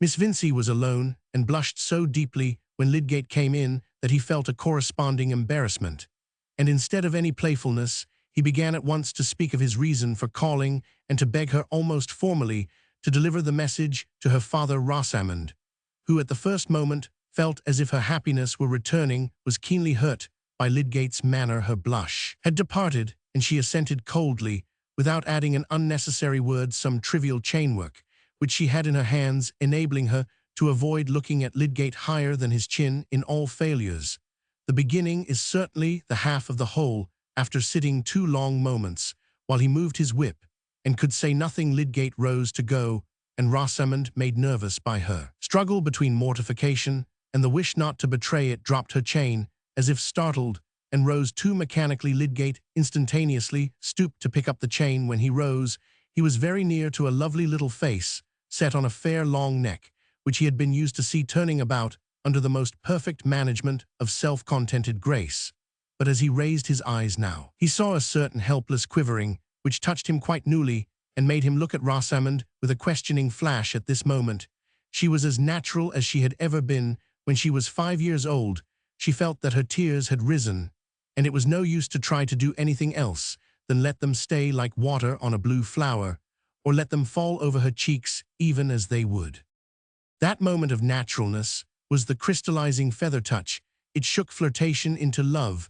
Remember that the ambitious man who was looking at those forget-me-nots under the water was very warm-hearted and rash. He did not know where the chain went. An idea had thrilled through the recesses within him, which had a miraculous effect in raising the power of passionate love lying buried there in no sealed sepulchre, but under the lightest easily pierced mold. His words were quite abrupt and awkward, but the tone made them sound like an ardent, appealing avowal. "What is the matter? You are distressed. Tell me, pray." Rosamond had never been spoken to in such tones before. I am not sure that she knew what the words were, but she looked at Lydgate, and the tears fell over her cheeks. There could have been no more complete answer than that silence, and Lydgate, forgetting everything else, completely mastered by the outrush of tenderness at the sudden belief that this sweet young creature depended on him for her joy, actually put his arms round her, folding her gently and protectingly, was used to being gentle with the weak and suffering, and kissed each of the 2 large tears. This was a strange way of arriving at an understanding, but it was a short way. Rosamond was not angry, but she moved backward a little in timid happiness, and Lydgate could now sit near her and speak less incompletely. Rosamond had to make her little confession, and he poured out words of gratitude and tenderness with impulsive lavishment. In half an hour, he left the house an engaged man whose soul was not his own, but the woman's to whom he had bound himself. He came again in the evening to speak with Mr. Vincey, who, just returned from Stone Court, was feeling sure that it would not be long before he heard of Mr. Featherstone's demise. The felicitous word demise, which had seasonably occurred to him, had raised his spirits even above their usual evening pitch. The right word is always a power, and communicates its definiteness to our action. Considered as a demise, old Featherstone's death assumed a merely legal aspect, so that Mr. Vincey could tap his snuff-box over it and be jovial without even an intermittent affectation of solemnity, and Mr. Vincey hated both solemnity and affectation. Who was ever awe-struck about a testator, or sang a hymn on the title to real property? Mr. Vincey was inclined to take a jovial view of all things that evening. He even observed to Lydgate that Fred had got the family constitution after all, and would soon be as fine a fellow as ever again. And when his approbation of Rosamond's engagement was asked for, he gave it with astonishing facility, passing at once to general remarks on the desirableness of matrimony for young men and maidens, and apparently deducing from the whole the appropriateness of a little more punch. Chapter Roman 32. Thale takes suggestion as a cat laps milk. Shakespeare. Tempest. The triumphant confidence of the mayor, founded on Mr. Featherstone's insistent demand that Fred and his mother should not leave him, was a feeble emotion compared with all that was agitating the breasts of the old man's blood relations, who naturally manifested more their sense of the family tie, and were more visibly numerous now that he had become bedridden naturally. For when poor Peter had occupied his armchair in the wainscoted parlor, no assiduous beetles, for whom the cook prepares boiling water, could have been less welcome on a hearth, which they had reasons for preferring, than those persons whose Featherstone blood was ill-nourished, not from penuriousness on their part, but from poverty. Brother Solomon and Sister Jane were rich, and the family candor and total abstinence from false politeness with which they were always received seemed to them no argument that their brother, in the solemn act of making his will, would overlook the superior claims of wealth themselves. At least, he had never been unnatural enough to banish from his house, and it seemed hardly eccentric that he should have kept away Brother Jonah, Sister Martha, and the rest who had no shadow of such claims. They knew Peter's maxim that money was a good egg, and should be laid in a warm nest. But Brother Jonah, Sister Martha, and all the needy exiles held a different point of view. Probabilities are as various as the faces to be seen at will in fretwork or paper hangings.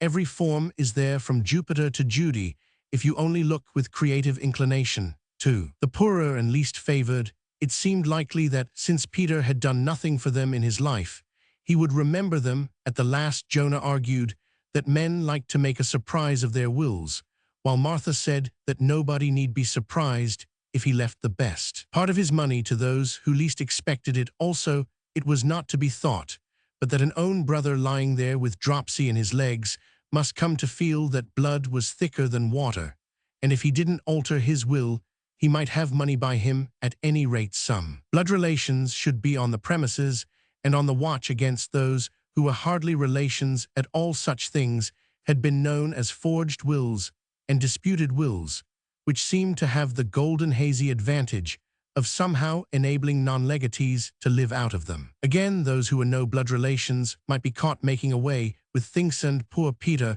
lying there helpless. Somebody should be on the watch. But in this conclusion, they were at one with Solomon and Jane, also some nephews, nieces, and cousins, arguing with still greater subtlety as to what might be done by a man able to will away his property and give himself large treats of oddity, felt in a handsome sort of way that there was a family interest to be attended to, and thought of Stone Court as a place which it would be nothing but right for them to visit Sister Martha. Otherwise, Mrs. Cranch, living with some wheeziness in the chalky flats, could not undertake the journey, but her son, as being poor Peter's own nephew, could represent her advantageously, and watch lest his uncle Jonah should make an unfair use of the improbable things which seemed likely to happen. In fact, there was a general sense, running in the Featherstone blood, that everybody must watch everybody else, and that it would be well for everybody else to reflect that the Almighty was watching him. Thus Stone Court continually saw one or other blood relation alighting or departing, and Mary Garth had the unpleasant task of carrying their messages to Mr. Featherstone, who would see none of them, and sent her down with the still more unpleasant task of telling them. So, as manager of the household, she felt bound to ask them in good provincial fashion to stay and eat. But she chose to consult Mrs. Vincey on the point of extra downstairs consumption now that Mr. Featherstone was laid up. "Oh, my dear, you must do things handsomely where there's last illness, and a property. God knows, I don't grudge them every ham in the house, only save the best for the funeral. Have some stuffed veal always, and a fine cheese in cut. You must expect to keep open house in these last illnesses," said liberal Mrs. Vincey, once more of cheerful note and bright plumage. But some of the visitors alighted, and did not depart after the handsome treating to veal and ham. Brother Jonah, for example, there are such unpleasant people in most families, perhaps even in the highest aristocracy.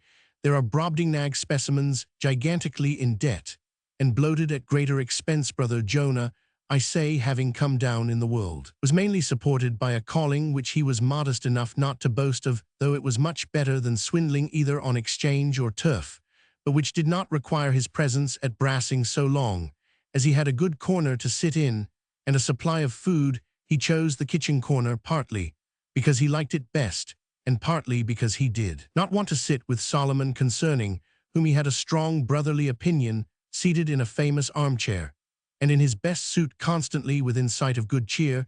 He had a comfortable consciousness of being on the premises, mingled with fleeting suggestions of Sunday and the bar at the Green Man, and he informed Mary Garth that he should not go out of reach of his brother Peter while that poor fellow was above ground. The troublesome ones in a family are usually either the wits or the idiots. Jonah was the wit among the Featherstones, and joked with the maidservants when they came about the hearth, but seemed to consider Miss Garth a suspicious character, and followed her with cold eyes.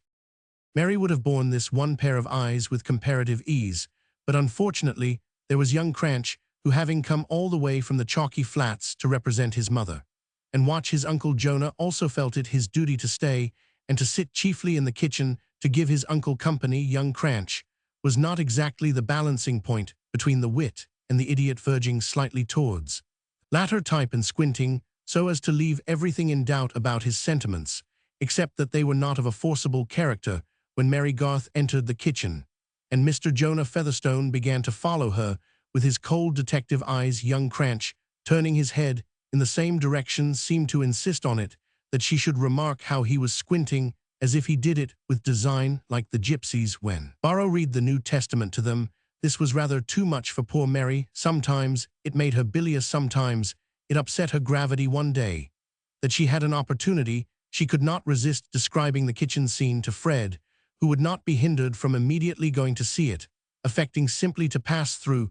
But no sooner did he face the four eyes than he had to rush through the nearest door, which happened to lead to the dairy, and there, under the high roof, and among the pans, he gave way to laughter, which made a hollow resonance perfectly audible in the kitchen. He fled by another doorway, but Mr. Jonah, who had not before seen Fred's white complexion, long legs, and pinched delicacy of face, prepared many sarcasms in which these points of appearance were wittily combined with the lowest moral attributes. "Why, Tom, you don't wear such gentlemanly trousers, you haven't got half such fine long legs," said Jonah to his nephew, winking at the same time to imply that there was something more in these statements than their undeniableness. Tom looked at his legs, but left it uncertain whether he preferred his moral advantages to a more vicious length of limb and reprehensible gentility of trouser. In the large wainscoted parlor, too, there were constantly pairs of eyes on the watch, and own relatives eager to be sitters-up. Many came, lunched, and departed, but Brother Solomon and the lady who had been Jane Featherstone for 25 years before she was Mrs. Wall found it good to be there every day for hours, without other calculable occupation than that of observing the cunning Mary Garth, who was so deep that she could be found out in nothing, and giving occasional dry, wrinkly indications of cringas, if capable of torrents, in a wetter season. At the thought that they were not allowed to go into Mr. Featherstone's room, for the old man's dislike of his own family seemed to get stronger, as he got less able to amuse himself by saying biting things to them too languid to sting. He had the more venom refluent in his blood. Not fully believing the message sent through Mary Garth, they had presented themselves together within the door of the bedroom, both in black, Mrs. Wall having a white handkerchief partially unfolded in her hand, both with faces in a sort of half-mourning purple, while Mrs. Vincey, with her pink cheeks and pink ribbons flying, was actually administering a cordial to their own brother, and the light-complexioned Fred, his short hair curling, as might be expected in a gambler's, was lolling at his ease in a large chair. Old Featherstone no sooner caught sight of these funereal figures appearing in spite of his orders than rage came to strengthen him more successfully than the cordial. He was propped up on a bedrest, and always had his gold-headed stick lying by him. He seized it now, and swept it backwards and forwards in as large an area as he could, apparently to ban these ugly spectres, crying in a hoarse sort of screech, "Back, back, Mrs. Wall, back, Solomon." "Oh, Brother Peter," Mrs. Wall began, but Solomon put his hand before her repressingly. He was a larger-cheeked man, nearly 70, with small furtive eyes, and was not only of much blander temper, but thought himself much deeper than his brother Peter, indeed not likely to be deceived in any of his fellow-men, inasmuch as they could not well be more greedy and deceitful than he suspected them of being. Even the invisible powers, he thought, were likely to be soothed by a bland parenthesis here and there coming from a man of property who might have been as impious as others. "Brother Peter," he said, in a wheedling yet gravely official tone, "it's nothing but right I should speak to you about the 3 Crofts, and the manganese. The Almighty knows what I've got on my mind." "Then he knows more than I want to know," said Peter, laying down his stick with a show of truce, which had a threat in it too, for he reversed the stick so as to make the gold handle a club in case of closer fighting, and looked hard at Solomon's bald head. "There's things you might repent of, brother, for want of speaking to me," said Solomon, not advancing. "However, I could sit up with you tonight, and Jane with me willingly, and you might take your own time to speak, or let me speak." "Yes, I shall take my own time. You needn't offer me yours," said Peter. "But you can't take your own time to die in, brother," began Mrs. Wall with her usual woolly tone, "and when you lie speechless, you may be tired of having strangers about you, and you may think of me and my children." But here her voice broke under the touching thought, which she was attributing to her speechless brother, the mention of ourselves being naturally affecting. "No, I shan't," said old Featherstone contradictiously. "I shan't think of any of you. I've made my will. I tell you I've made my will." Here he turned his head towards Mrs. Vincey and swallowed some more of his cordial. "Some people would be ashamed to fill up a place belonging by rights to others," said Mrs. Wall, turning her narrow eyes in the same direction. "O sister," said Solomon, with ironical softness, "you and me are not fine, and handsome and clever enough. We must be humble, and let smart people push themselves before us." Fred's spirit could not bear this rising, and looking at Mr. Featherstone, he said, "Shall my mother and I leave the room, sir, that you may be alone with your friends?" "Sit down, I tell you," said old Featherstone snappishly. "Stop, where you are, good be Solomon," he added, trying to wield his stick again, but failing now that he had reversed the handle. "Good be Mrs. Wall, don't you come again." "I shall be downstairs, brother, whether or no," said Solomon. "I shall do my duty, and it remains to be seen what the Almighty will allow." "Yes, in property going out of families," said Mrs. Wall in continuation, "and where there's steady young men to carry on, but I pity them who are not such, and I pity their mothers. Good be brother Peter. Remember, I am the eldest after you, brother, and prospered from the first just as you did, and have got land already by the name of Featherstone," said Solomon, relying much on that reflection as one which might be suggested in the watches of the night. "But I bid you good be for the present." Their exit was hastened by their seeing old Mr. Featherstone pull his wig on each side and shut his eyes with his mouth-widening grimace, as if he were determined to be deaf and blind. None the less they came to Stone Court daily, and sat below at the post of duty, sometimes carrying on a slow dialogue, in an undertone, in which the observation and response were so far apart that anyone hearing them might have imagined himself listening to speaking automata, in some doubt whether the ingenious mechanism would really work, or wind itself up for a long time in order to stick and be silent. Solomon and Jane would have been sorry to be quick. What that led to might be seen on the other side of the wall in the person of brother Jonah. But their watch in the wainscoted parlor was sometimes varied by the presence of other guests from far or near. Now that Peter Featherstone was upstairs, his property could be discussed with all that local enlightenment to be found on the spot. Some rural and Middlemarch neighbors expressed much agreement with the family and sympathy with their interest against the Vinceys, and feminine visitors were even moved to tears in conversation with Mrs. Wall when they recalled the fact that they themselves had been disappointed in times past by codicils and marriages for spite on the part of ungrateful elderly gentlemen who, it might have been supposed, had been spared for something better. Such conversation paused suddenly like an organ when the bellows are let drop if Mary Garth came into the room, and all eyes were turned on her as a possible legatee or one who might get access to iron chests. But the younger men, who were relatives or connections of the family, were disposed to admire her in this problematic light as a girl who showed much conduct, and who, among all the chances that were flying, might turn out to be at least a moderate prize. Hence, she had her share of compliments and polite attentions, especially from Mr. Borthrop Trumbull, a distinguished bachelor and auctioneer of those parts, much concerned in the sale of land and cattle, a public character, indeed, whose name was seen on widely distributed placards, and who might reasonably be sorry for those who did not know of him. He was second cousin to Peter Featherstone, and had been treated by him with more amenity than any other relative, being useful in matters of business.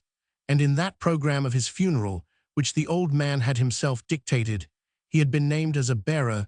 There was no odious cupidity in Mr. Borthrop Trumbull, nothing more than a sincere sense of his own merit, which he was aware in case of rivalry might tell against competitors, so that if Peter Featherstone, who so far as he Trumbull was concerned, had behaved like as good a soul as ever breathed, should have done anything handsome by him, all he could say was that he had never fished and fawned, but had advised him to the best of his experience, which now extended over 20 years from the time of his apprenticeship at 15, and was likely to yield a knowledge of no surreptitious kind.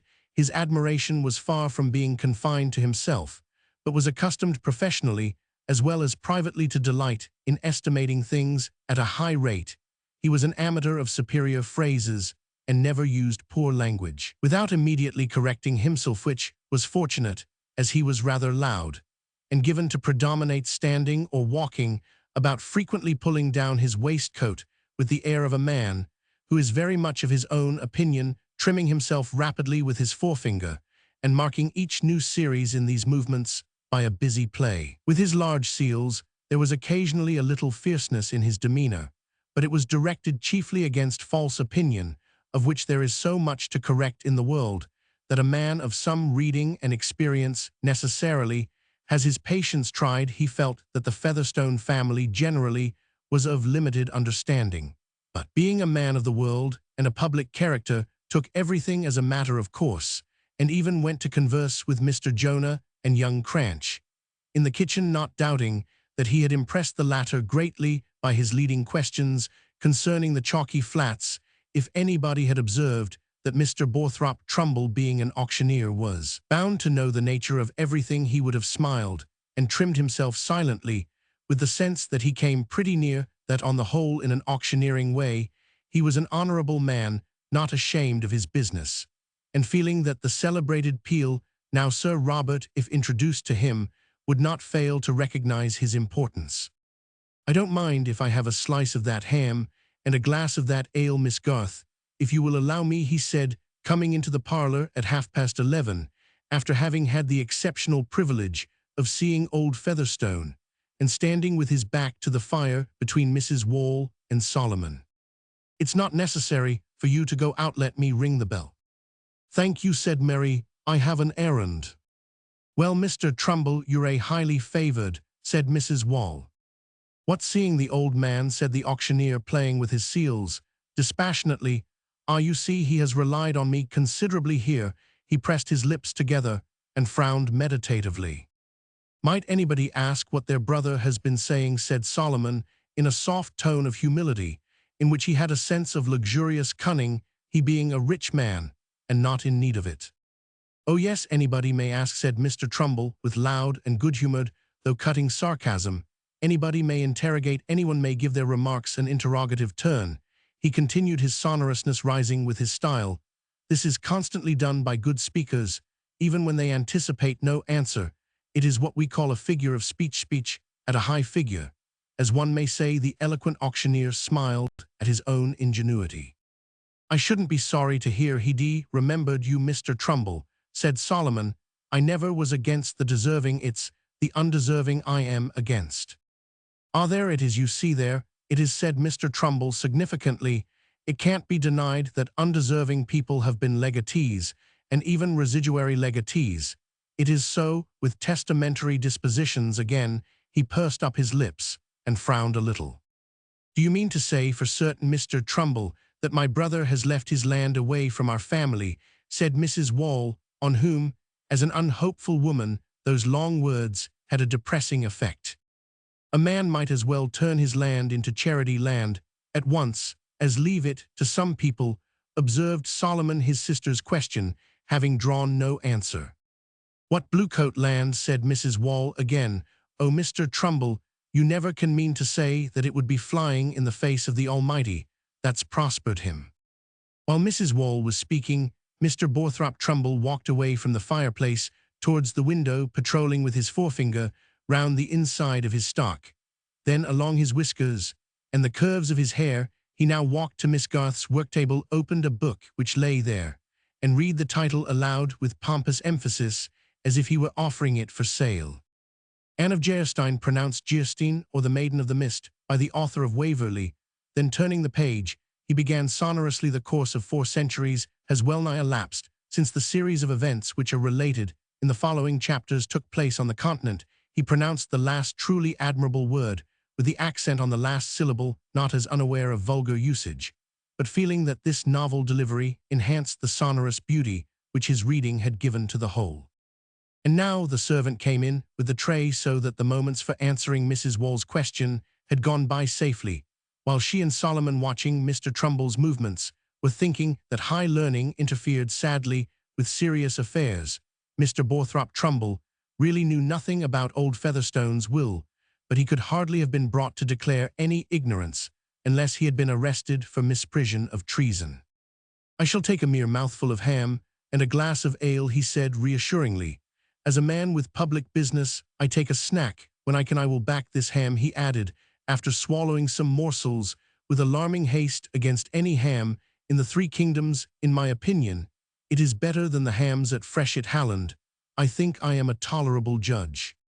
Some don't like so much sugar in their hams, said Mrs. Wall, but my poor brother would always have sugar. If any person demands better, he is at liberty to do so, but God bless me, what an aroma I should be glad to buy in that quality. I know there is some gratification to a gentleman. Mr. Trumble's voice conveyed an emotional remonstrance in having this kind of ham set on his table.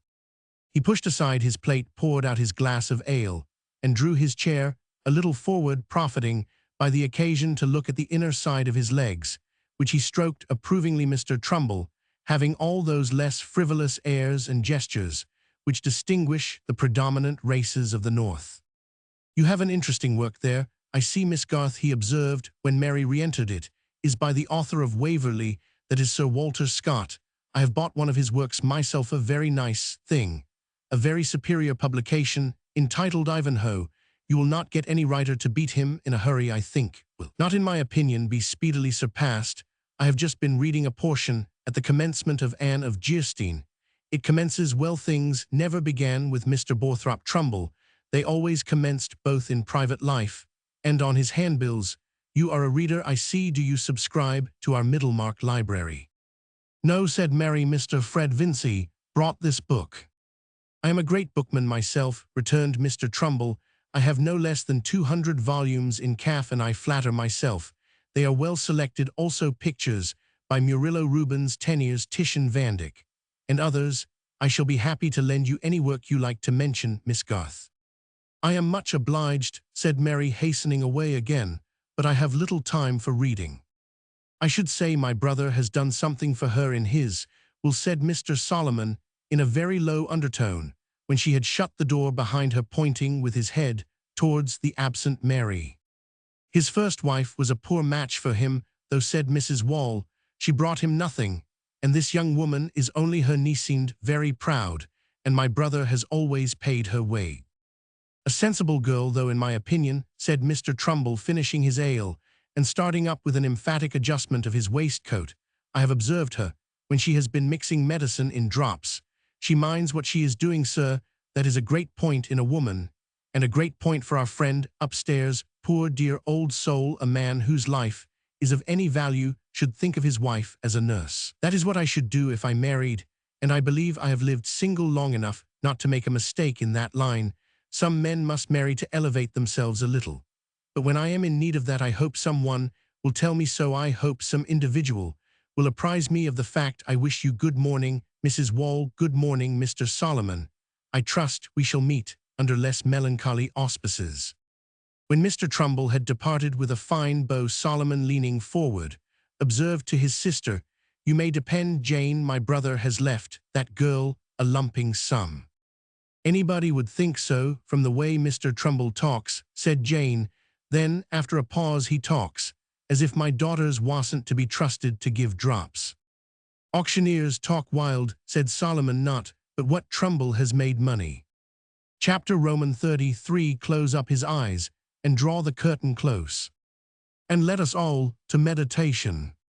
2 Henry Roman 6. That night, after 12 o'clock, Mary Garth relieved the watch in Mr. Featherstone's room, and sat there alone through the small hours. She often chose this task, in which she found some pleasure, notwithstanding the old man's testiness. Whenever he demanded her attentions, there were intervals in which she could sit perfectly still, enjoying the outer stillness, and the subdued light. The red fire, with its gently audible movement, seemed like a solemn existence, calmly independent of the petty passions, the imbecile desires, the straining after worthless uncertainties, which were daily moving her contempt. Mary was fond of her own thoughts, and could amuse herself well sitting in twilight with her hands in her lap, for having early had strong reason to believe that things were not likely to be arranged for her peculiar satisfaction, she wasted no time in astonishment and annoyance at that fact, and she had already come to take life very much as a comedy in which she had a proud, nay, a generous resolution not to act the mean or treacherous part. Mary might have become cynical if she had not had parents whom she honored, and a well of affectionate gratitude within her, which was all the fuller because she had learned to make no unreasonable claims.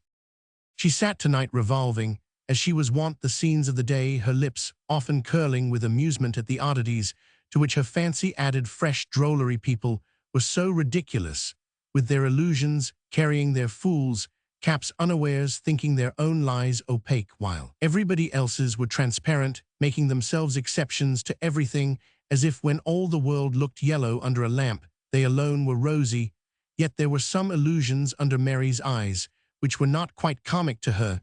She was secretly convinced, though she had no other grounds than her close observation of old Featherstone's nature, that in spite of his fondness for having the Vinceys about him, they were as likely to be disappointed as any of the relations whom he kept at a distance. She had a good deal of disdain for Mrs. Vincey's evident alarm lest she and Fred should be alone together, but it did not hinder her from thinking anxiously of the way in which Fred would be affected if it should turn out that his uncle had left him as poor as ever. She could make a butt of Fred when he was present, but she did not enjoy his follies when he was absent. Yet she liked her thoughts. A vigorous young mind, not overbalanced by passion, finds a good in making acquaintance with life, and watches its own powers with interest. Mary had plenty of merriment within. Her thought was not veined by any solemnity or pathos about the old man on the bed. Such sentiments are easier to affect than to feel about an aged creature, whose life is not visibly anything but a remnant of vices. She had always seen the most disagreeable side of Mr. Featherstone. He was not proud of her, and she was only useful to him. To be anxious about a soul that is always snapping at you must be left to the saints of the earth, and Mary was not one of them. She had never returned him a harsh word, and had waited on him faithfully. That was her utmost. Old Featherstone himself was not in the least anxious about his soul, and had declined to see Mr. Tucker on the subject. Tonight he had not snapped, and for the first hour or two he lay remarkably still, until at last Mary heard him rattling his bunch of keys against the tin box, which he always kept in the bed beside him. About 3 o'clock, he said, with remarkable distinctness, "Missy, come here." Mary obeyed, and found that he had already drawn the tin box from under the clothes, though he usually asked to have this done for him, and he had selected the key. He now unlocked the box, and drawing from it another key, looked straight at her with eyes that seemed to have recovered all their sharpness, and said, "How many of 'em are in the house?" "You mean of your own relations, sir," said Mary, well used to the old man's way of speech. He nodded slightly, and she went on. "Mr. Jonah Featherstone and young Cranch are sleeping here." "Oh, aye, they stick, do they, and the wrist thigh come every day. Ill warrant Solomon and Jane, and all the young uns, they come peeping and counting and casting up." "Not all of them every day. Mr. Solomon and Mrs. Wall are here every day, and the others come often."